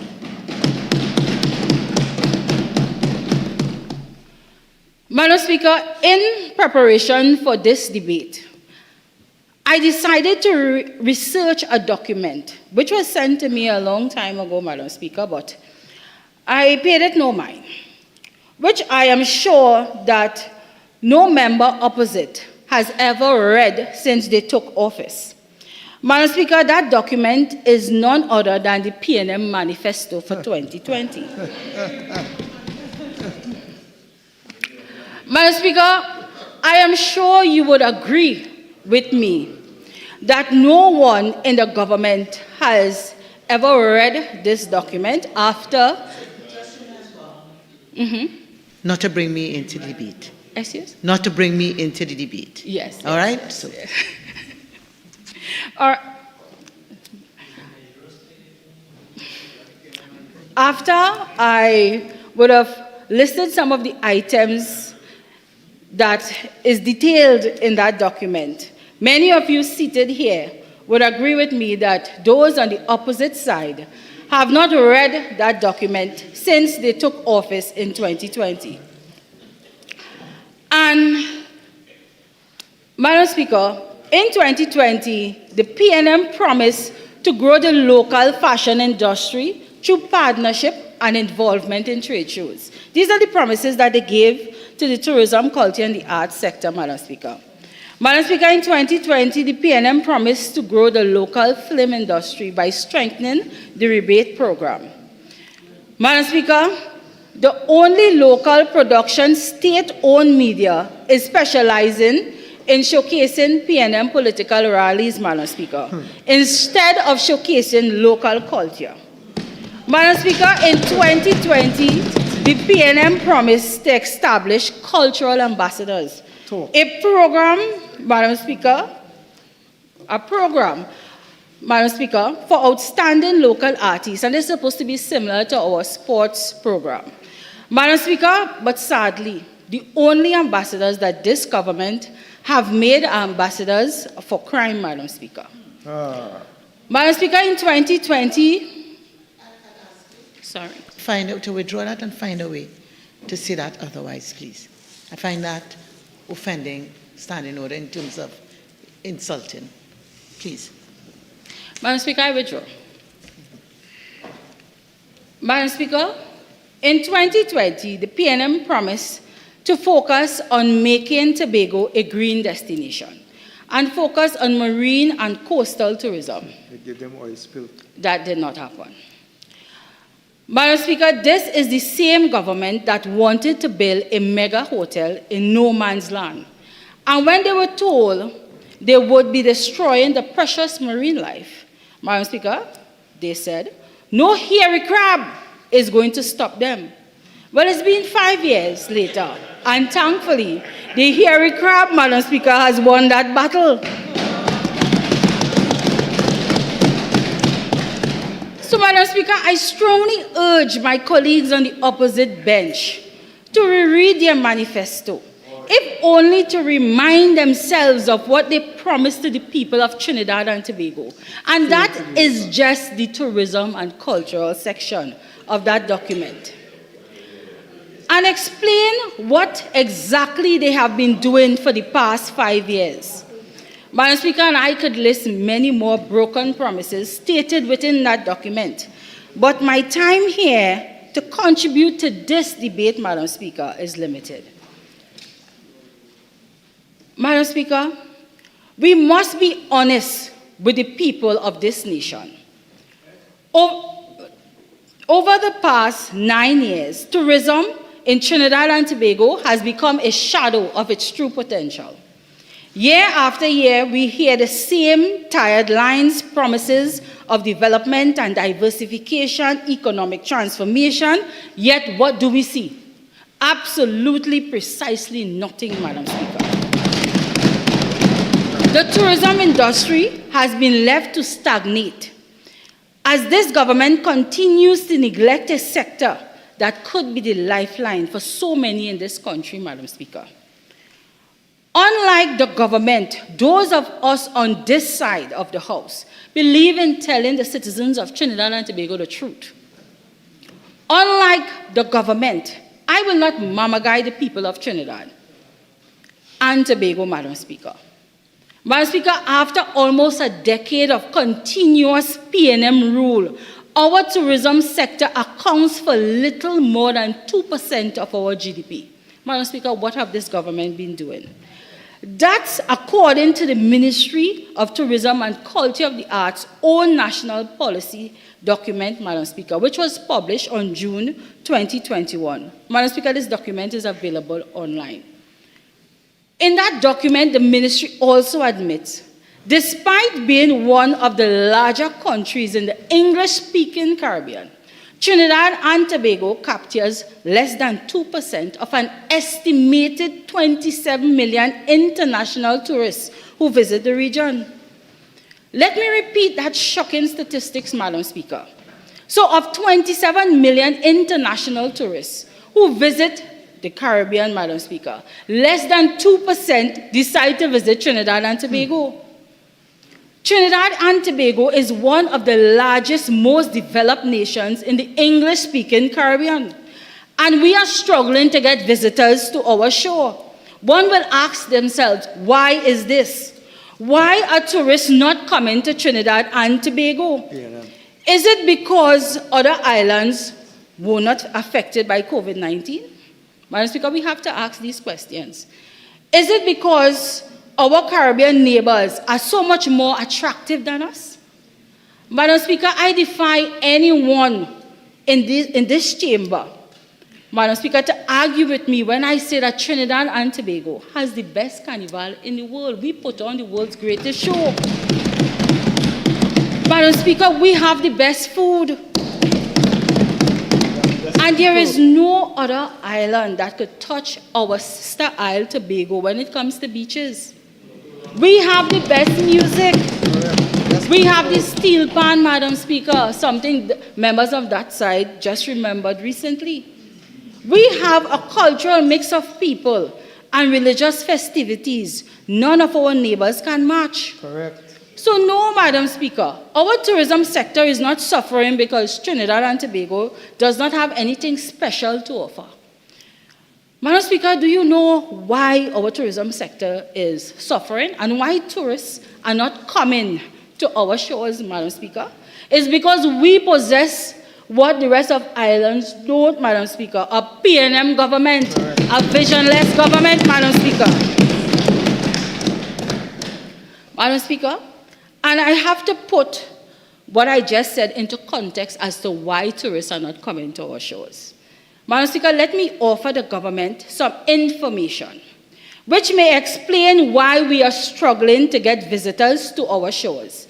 This is a bulletin found on the website of the U.S. State Department. It was published on July 2nd, 2024. It reads, reconsider travel to Trinidad and Tobago due to crime. U.S. government personnel are prohibited from traveling to the following areas. Madam Speaker, in Port of Spain, Lavantil, Beetham, Sea Lots, Cocorit, Madam Speaker, and for some reason all of this sounds like PNM Stronghold. Interior of Queen's Park, Savannah. After dark, U.S. government personnel are prohibited from traveling to downtown Port of Spain. Fort George Overlook, all beaches, violence and shooting occur regularly. In some areas of Port of Spain, violent crimes such as murder, robbery, assault, sexual assault, home invasion, and kidnapping is common. Gang activity such as narcotics trafficking is common, Madam Speaker. A significant portion of violent crime is gang-related. Madam Speaker, that was one travel advisory, and we move to another. Here is what is written on the Government of Canada's website. Madam Speaker, and this was updated on September 24th, 2024.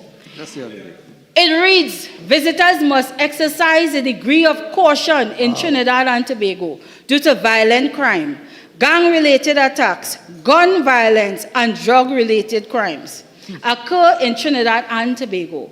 Weapons have been used on victims who refuse to cooperate. There is a risk of being in the wrong place at the wrong time and becoming a victim of gun-related crossfire throughout the country. Even during the day, Madam Speaker, as we say in local parlance, broad daylight, emergency services response may vary, something we as citizens know all too well. Madam Speaker, except, well, the Minister of Health, rapid response. And lastly, Madam Speaker, let me read another bulletin from the UK Foreign Office, which you can also find on their website, Madam Speaker. It says in Trinidad, there's a high level of violent crime. Gang-related attacks and shootings are increasing around the city center of Port of Spain, including Lavantil, Mova, and Barataria. There is a risk of armed robbery. Madam Speaker, and this is so true, Madam Speaker.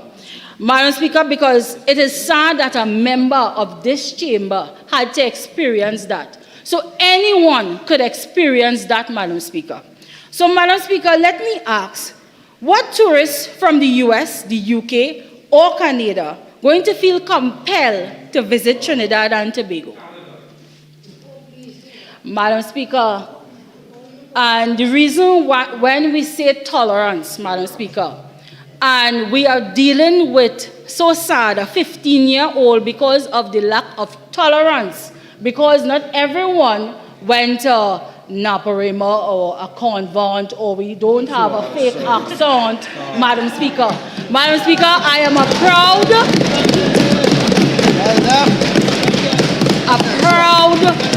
citizen of Trinidad and Tobago. So I speak my dialect, Madam Speaker.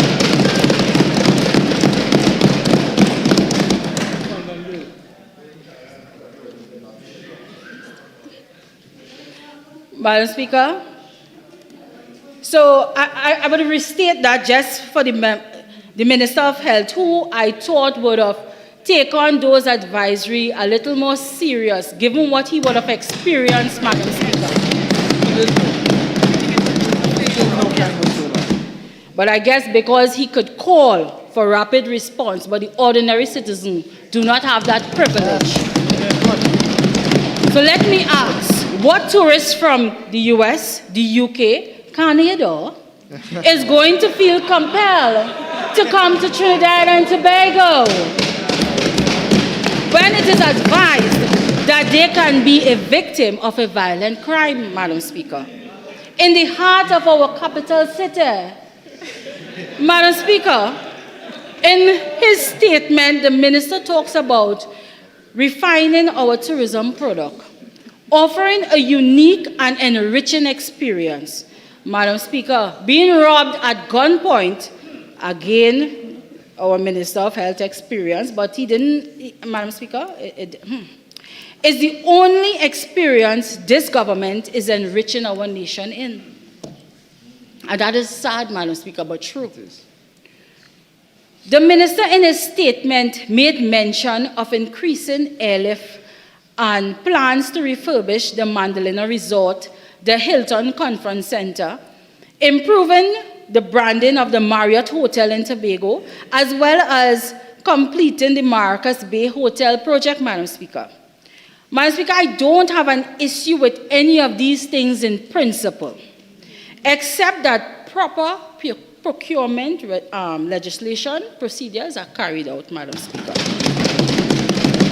Madam Speaker, it is important that Tobagonians feel reassured that the Mandalina is not being refurbished at taxpayers' expense for it to be simply sold to P&M friends and finances.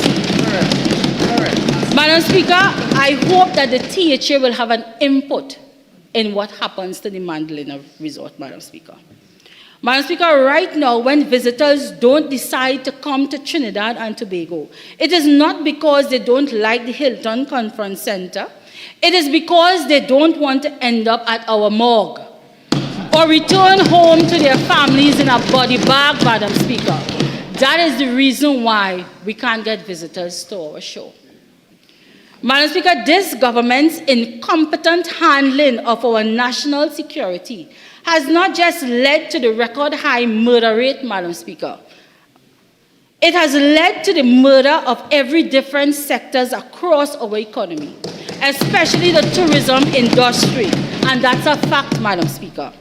Madam Speaker, the Minister of Finance also spoke about the government's target of increasing visitors' arrival to 500,000 by 2026. Madam Speaker, here is another fact that I would like to remind the people of Trinidad and Tobago of. Data on Trinidad and Tobago tourist arrivals from the World Tourist Organization show that the highest figures for tourist arrivals over the past 15 years was in 2015, Madam Speaker. Madam Speaker, who led the government in 2015? None other than the member for Superior. So this government is hoping to do by 2026 what a UNC government already did back in 2015. Make it make sense, Madam Speaker.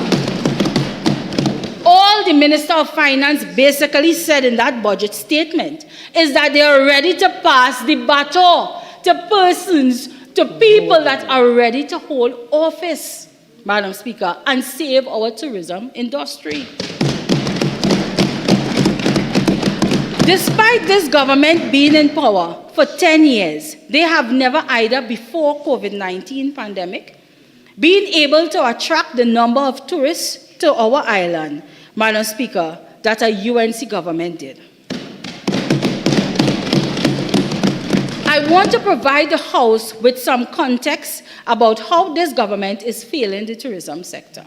Across the Caribbean, our neighbors, Madam Speaker, and they don't like us to compare, Madam Speaker, to other regions, other neighbors, Madam Speaker, but we have to look at Jamaica, the Dominican Republic, Barbados, St. Lucia, Madam Speaker, for they have recognized the importance of the tourism of their tourism industry, and they have made it the cornerstone of their economies. We are yet to do so, Madam Speaker. We use the word in the budget statement, but we have not taken the steps to achieve that. They have embraced it, investing in genuine long-term infrastructural projects, marketing, and cultural preservation. That is why across the Caribbean, tourism accounts for over 50% of countries' GDP.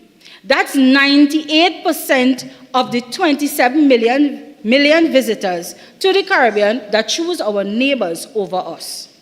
Madam Speaker, the tourism industry is not just about having a nice hotel or a nice beach. The tourism industry is about creating sustainable jobs for the people of Trinidad and Tobago. So don't come here to mamagai the people of Trinidad and Tobago and say you are making tourism the cornerstone of our economy when you cannot be bothered to move the industry beyond 2% of our GDP, Madam Speaker. Where is the clear policy framework, Madam Speaker? Where is the vision for the future of tourism? Where is the plan that says, okay, we are here at 2% of our GDP, and then we will do what is necessary to get us to 3, then 4, 5%. There's no plan, Madam Speaker. That is how developing a real and proper industry works. That is how the sector can expand and job opportunities can grow for our young people, Madam Speaker. Well, Madam Speaker, the truth is there is no plan. Once again, this government has failed to articulate any cohesive strategy to develop the tourism and cultural sectors. The result is a sector that is starved of investment, plagued by underdevelopment, and continuously overlooked when it comes to funding allocations. Let me highlight just one example that is close to my heart, Madam Speaker: ecotourism. Around the world, ecotourism has become a significant draw for travelers, especially those seeking to experience natural beauty and sustainable travel experiences. Madam Speaker, Trinidad and Tobago has a jewel of ecotourism in the Caroni Bird Sanctuary. Visitors flock there to witness the beauty of the scarlet ibis and the mangroves. Earlier this year, Madam Speaker, the government opened a boardwalk at the bird sanctuary. Here is what columnist Paula had to say during his recent visit to the boardwalk. A boring walk, Madam Speaker, he calls it. If you're in the market for a completely underwhelming tourist experience, then the Caroni Bird Sanctuary Boardwalk might just tickle your fancy. This project appears conceptually flawed. In so many ways, it's hard to imagine that people who had any proximity to or knowledge of the swamp and its wild inhabitants had anything to do with it. Madam Speaker, again, it hints of no consultation. Mr. Kernaghan adds the possibility of witnessing the roosting of the scarlet ibis from the boardwalk is, I am going to say, quite slim. The boardwalk is emblematic of the Trini way. Sink money in a bog, claim credit of innovative thinking, and repeat the process across the length and breadth of the apparatus of state cluelessness. Madam Speaker, only the PNM government could go to a literal swamp and make it worse.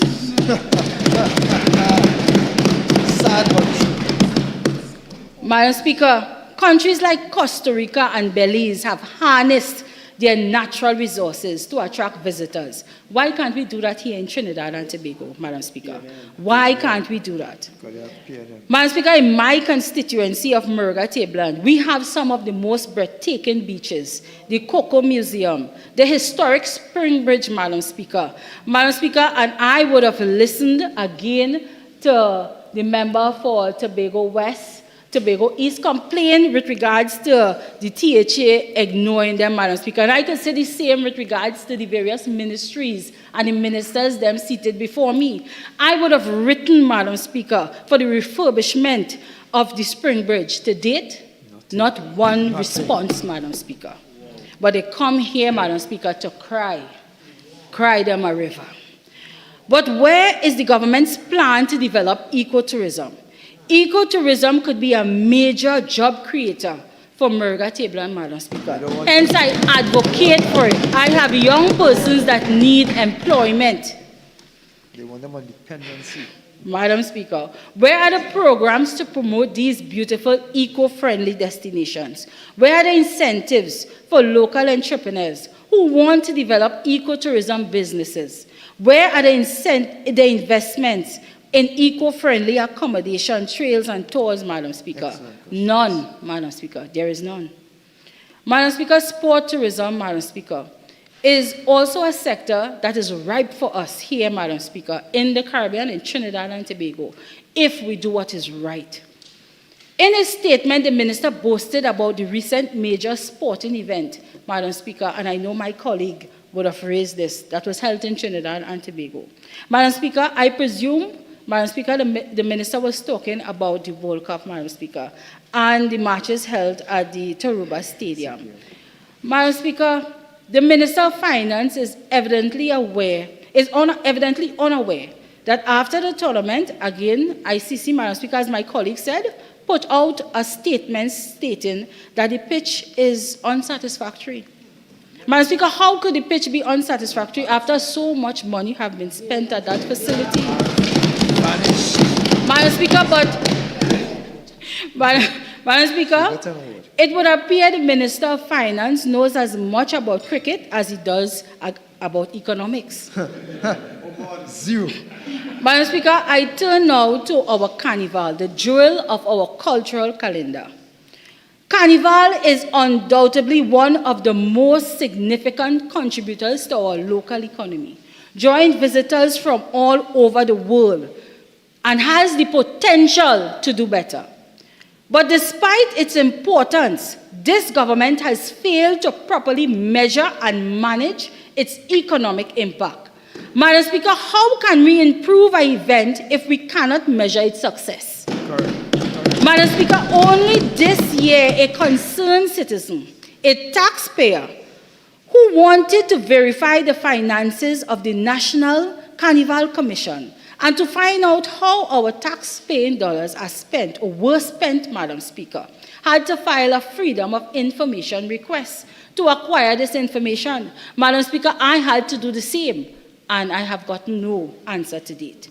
Madam Speaker, and this is necessary because the chairman of NCC is on record in our daily news, Madam Speaker, because he has made claims of generating over $1 billion in revenue in Carnival 2024, that is this year, and all that is well and good.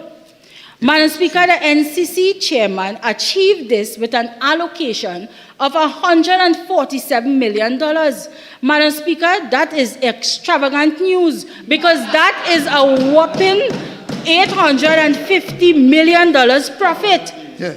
So if he can do that, Madam Speaker, with $147 million, why don't the member for Diego Martin Northeast not transfer his title of Minister of Finance to the chairman of NCC, Madam Speaker? Madam Speaker, and I made that statement with no malice. We are in need in this country, Madam Speaker. The Prime Minister said that we have to tighten our belts. Difficult days ahead. And if we have someone that belongs to that side that could do what he did with $147 million, he deserves a chance. Yeah. Madam Speaker, the Minister of Finance might want to contact him urgently because in his budget statement, he said that Carnival generated $93 million US, and that is 632 million TT, give or take, Madam Speaker. So as the member for Superior always say, the maths is not mathsing. Madam Speaker, taxpayers have a right to know how their monies are spent, and no industry can seriously claim to be profitable if it's unwilling to show its receipts, Madam Speaker, if it's unwilling to show its financial statements. Let me repeat, there is no reliable data on the economic impact of Carnival. How much money does it generate? How many jobs are created? What are the key areas of expenditure? And how can we maximize our return on investments? Madam Speaker, if we don't get the answers in the minister's winding up, I hope in the Standing Finance Committee we can see clearly. Without this data, we are operating in the dark. If we cannot quantify Carnival's impact, we cannot effectively plan for its future. Other countries, Madam Speaker, have already embraced data-driven approaches to managing their cultural events. Take Brazil's Carnival, for example. Every year, detailed studies are conducted to assess the economic impact of Rio Carnival, looking at visitors' numbers, spending patterns, and broader economic benefits. Armed with that data, Madam Speaker, they can make informed decisions about investment, marketing, and infrastructure. Trinidad and Tobago need to follow suit. We need to invest in proper research and data collection so that we can strategically grow Carnival and ensure its continued success for generations to come. And I will tell you why this is needed, Madam Speaker. Madam Speaker, if we do not make steps now to improve our Carnival product, Madam Speaker, there may come a day when the Carnival that we put on may no longer be the greatest show in the world, Madam Speaker. But our neighbors, Madam Speaker... Member, you have 2 minutes left of original speaking time. You're entitled to 10 more minutes, 10 additional minutes to wind up, if you so wish.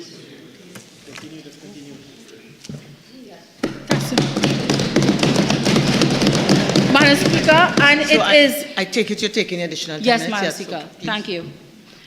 Madam Speaker, and I will quickly close on this point, but it is needed, Madam Speaker, because our neighbors are looking on. And Jamaica, Barbados, Grenada, Madam Speaker, their carnival may soon be able to reckon with ours. Madam Speaker, the failure to promote carnival, I had a lot. Madam Speaker, but as the proud member of Murga Table, and I need to spend some time on the issues within my constituency, but I must, Madam Speaker, deal with some issues raised by the stakeholders, if it's just to make mention with regards to the insufficient allocation, Madam Speaker, because tourism was allocated last year just a little under 0.53% of the total budget package, and that figure has not increased significantly in this budget statement, Madam Speaker. Madam Speaker, one of the biggest issues the stakeholders had, Madam Speaker, is with regards to the merging of the ministries that would have taken place in 2020, Madam Speaker. And that merging, Madam Speaker, what the stakeholders is saying, the stakeholders believe that the ministry's focus has shifted more towards culture and the arts, leaving tourism on the back burner, Madam Speaker. And I have to agree with the stakeholders. Madam Speaker, I also would have liked to mention with regards to the lost opportunities within the creative industries, Madam Speaker, because once we put focus there, Madam Speaker, it would open up avenues with regards to creating employment for the young persons, Madam Speaker, the graduates that is leaving our universities and schools on a yearly basis. And earn foreign exchange, Madam Speaker. Madam Speaker, before I close, I want to address a very serious matter.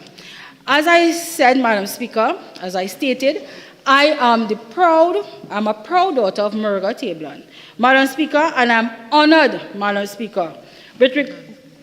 I am honored with regards to being the member of Murga Table, representing the constituents of Murga Table in this House, Madam Speaker.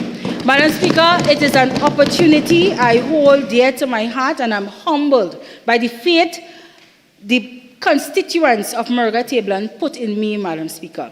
Madam Speaker, no matter what tricks is tried on the other side, Madam Speaker, the people of Murga Table stand steadfast with me, Madam Speaker.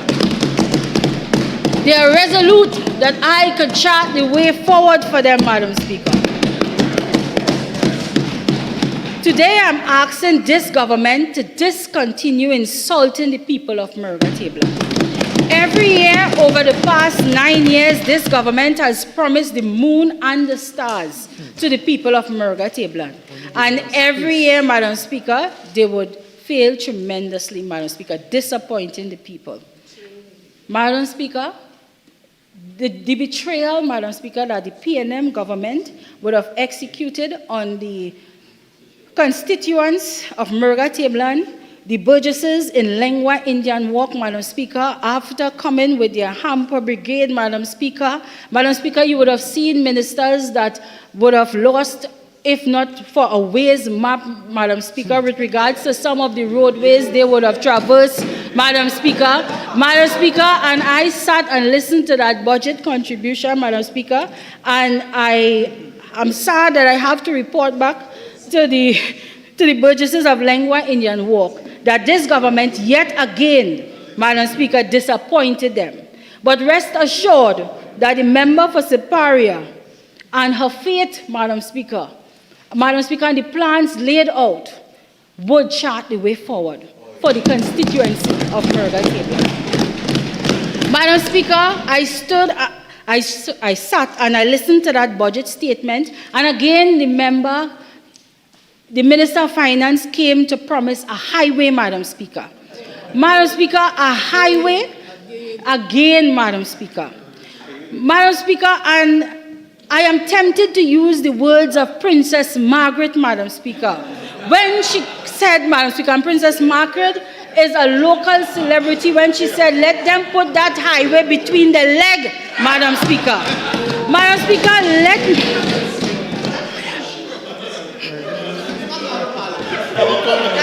Madam Speaker.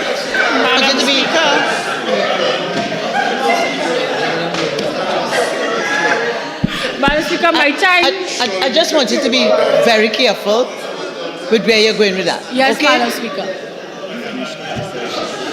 Madam Speaker, I will move on to the infamous Morga agro-processing plant, Madam Speaker. Up till today, nobody knows if it's open or closed. Madam Speaker, I invite all media houses. Let's have some order now. Madam Speaker, I would not let them waste my remaining 10 minutes. I invite all media houses to do an investigation into this facility and not just rely on the members on the opposite side, Madam Speaker, coming to this house and making statements with regards to that facility. Madam Speaker, Sides now, all right? And for all who don't realize I'm on my legs, it's both sides. I would like to hear the remainder of the contribution from the member from Morga-Tableland. And again, all those who can't maintain their calm, maintain their silence, they can take a walk and come back. I'm sure we'll have enough time for them to come back and hear the rest of the sitting.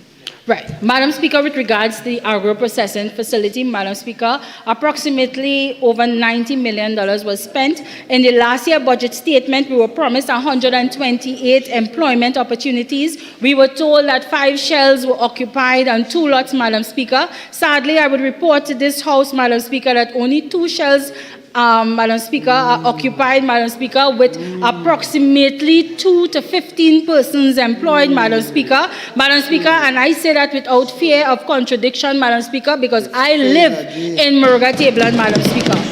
Madam Speaker, so we, Madam Speaker, the constituents of Morga-Tableland, Madam Speaker, is asking for the government to make good on their promise. But if they don't, Madam Speaker, rest assured that myself and the member for Siparia will operationalize that facility.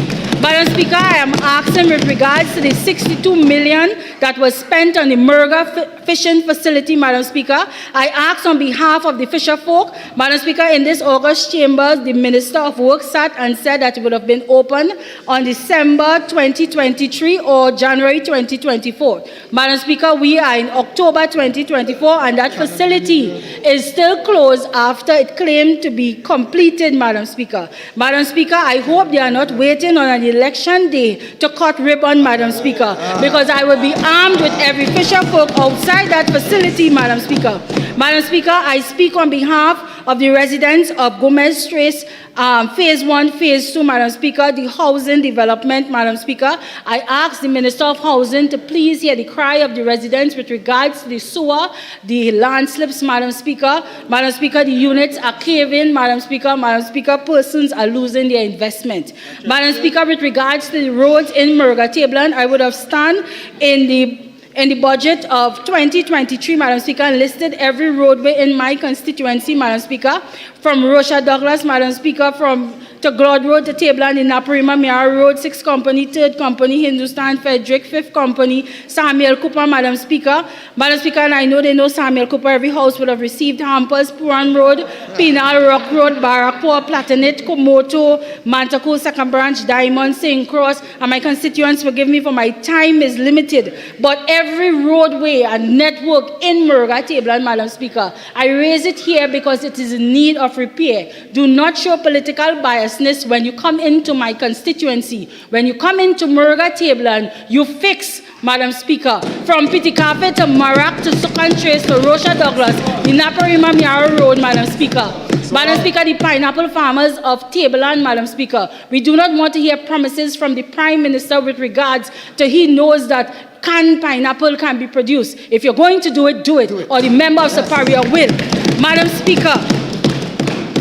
Speaker, water, Madam Speaker. I was so disappointed, Madam Speaker, in the Minister of Public Utilities that he wasted his contribution here today when we as citizens in Trinidad and Tobago, myself included, go months without water, Madam Speaker. Madam Speaker, they will come here, Madam Speaker, and list out projects, Madam Speaker. Madam Speaker, but I tell you, we still suffer for water. Madam Speaker, with regards to this education system, I beg the Minister of Education to look into Murga Composite that went from a 7-year to a remedial school, Madam Speaker. Wow. Madam Speaker, I am begging on behalf of my constituents, Madam Speaker. The crime situation with regards to Enrico and his daughter Enika, Madam Speaker. Madam Speaker, my heart burns for Ms. Hespa Ali, Madam Speaker, when she cries every living day, Madam Speaker, and would write posts on Facebook, Madam Speaker. I beg that the Minister of National Security hears that mother cry and find the perpetrator, Madam Speaker.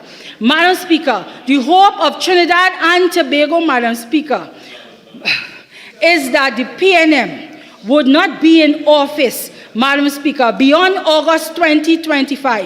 And on that glorious day, we would sing, with one voice, free at last, free at last, thank God Almighty, we are free at last, free at last, free at last.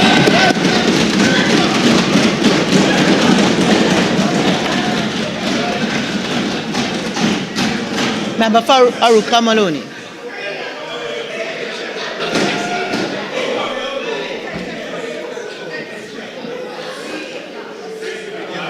Madam Speaker, thank you very much. We are free at last from that contribution. And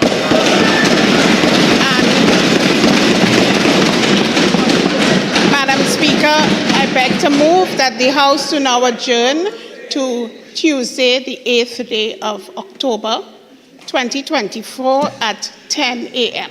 Thank you. Honourable members, the question is that this House do now adjourn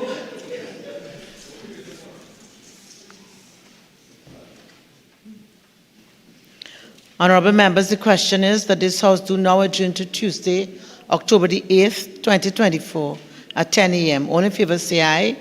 Any against? I think the ayes have it. This House now stands adjourned to Tuesday, October the 8th, 2024 at 10 a.m.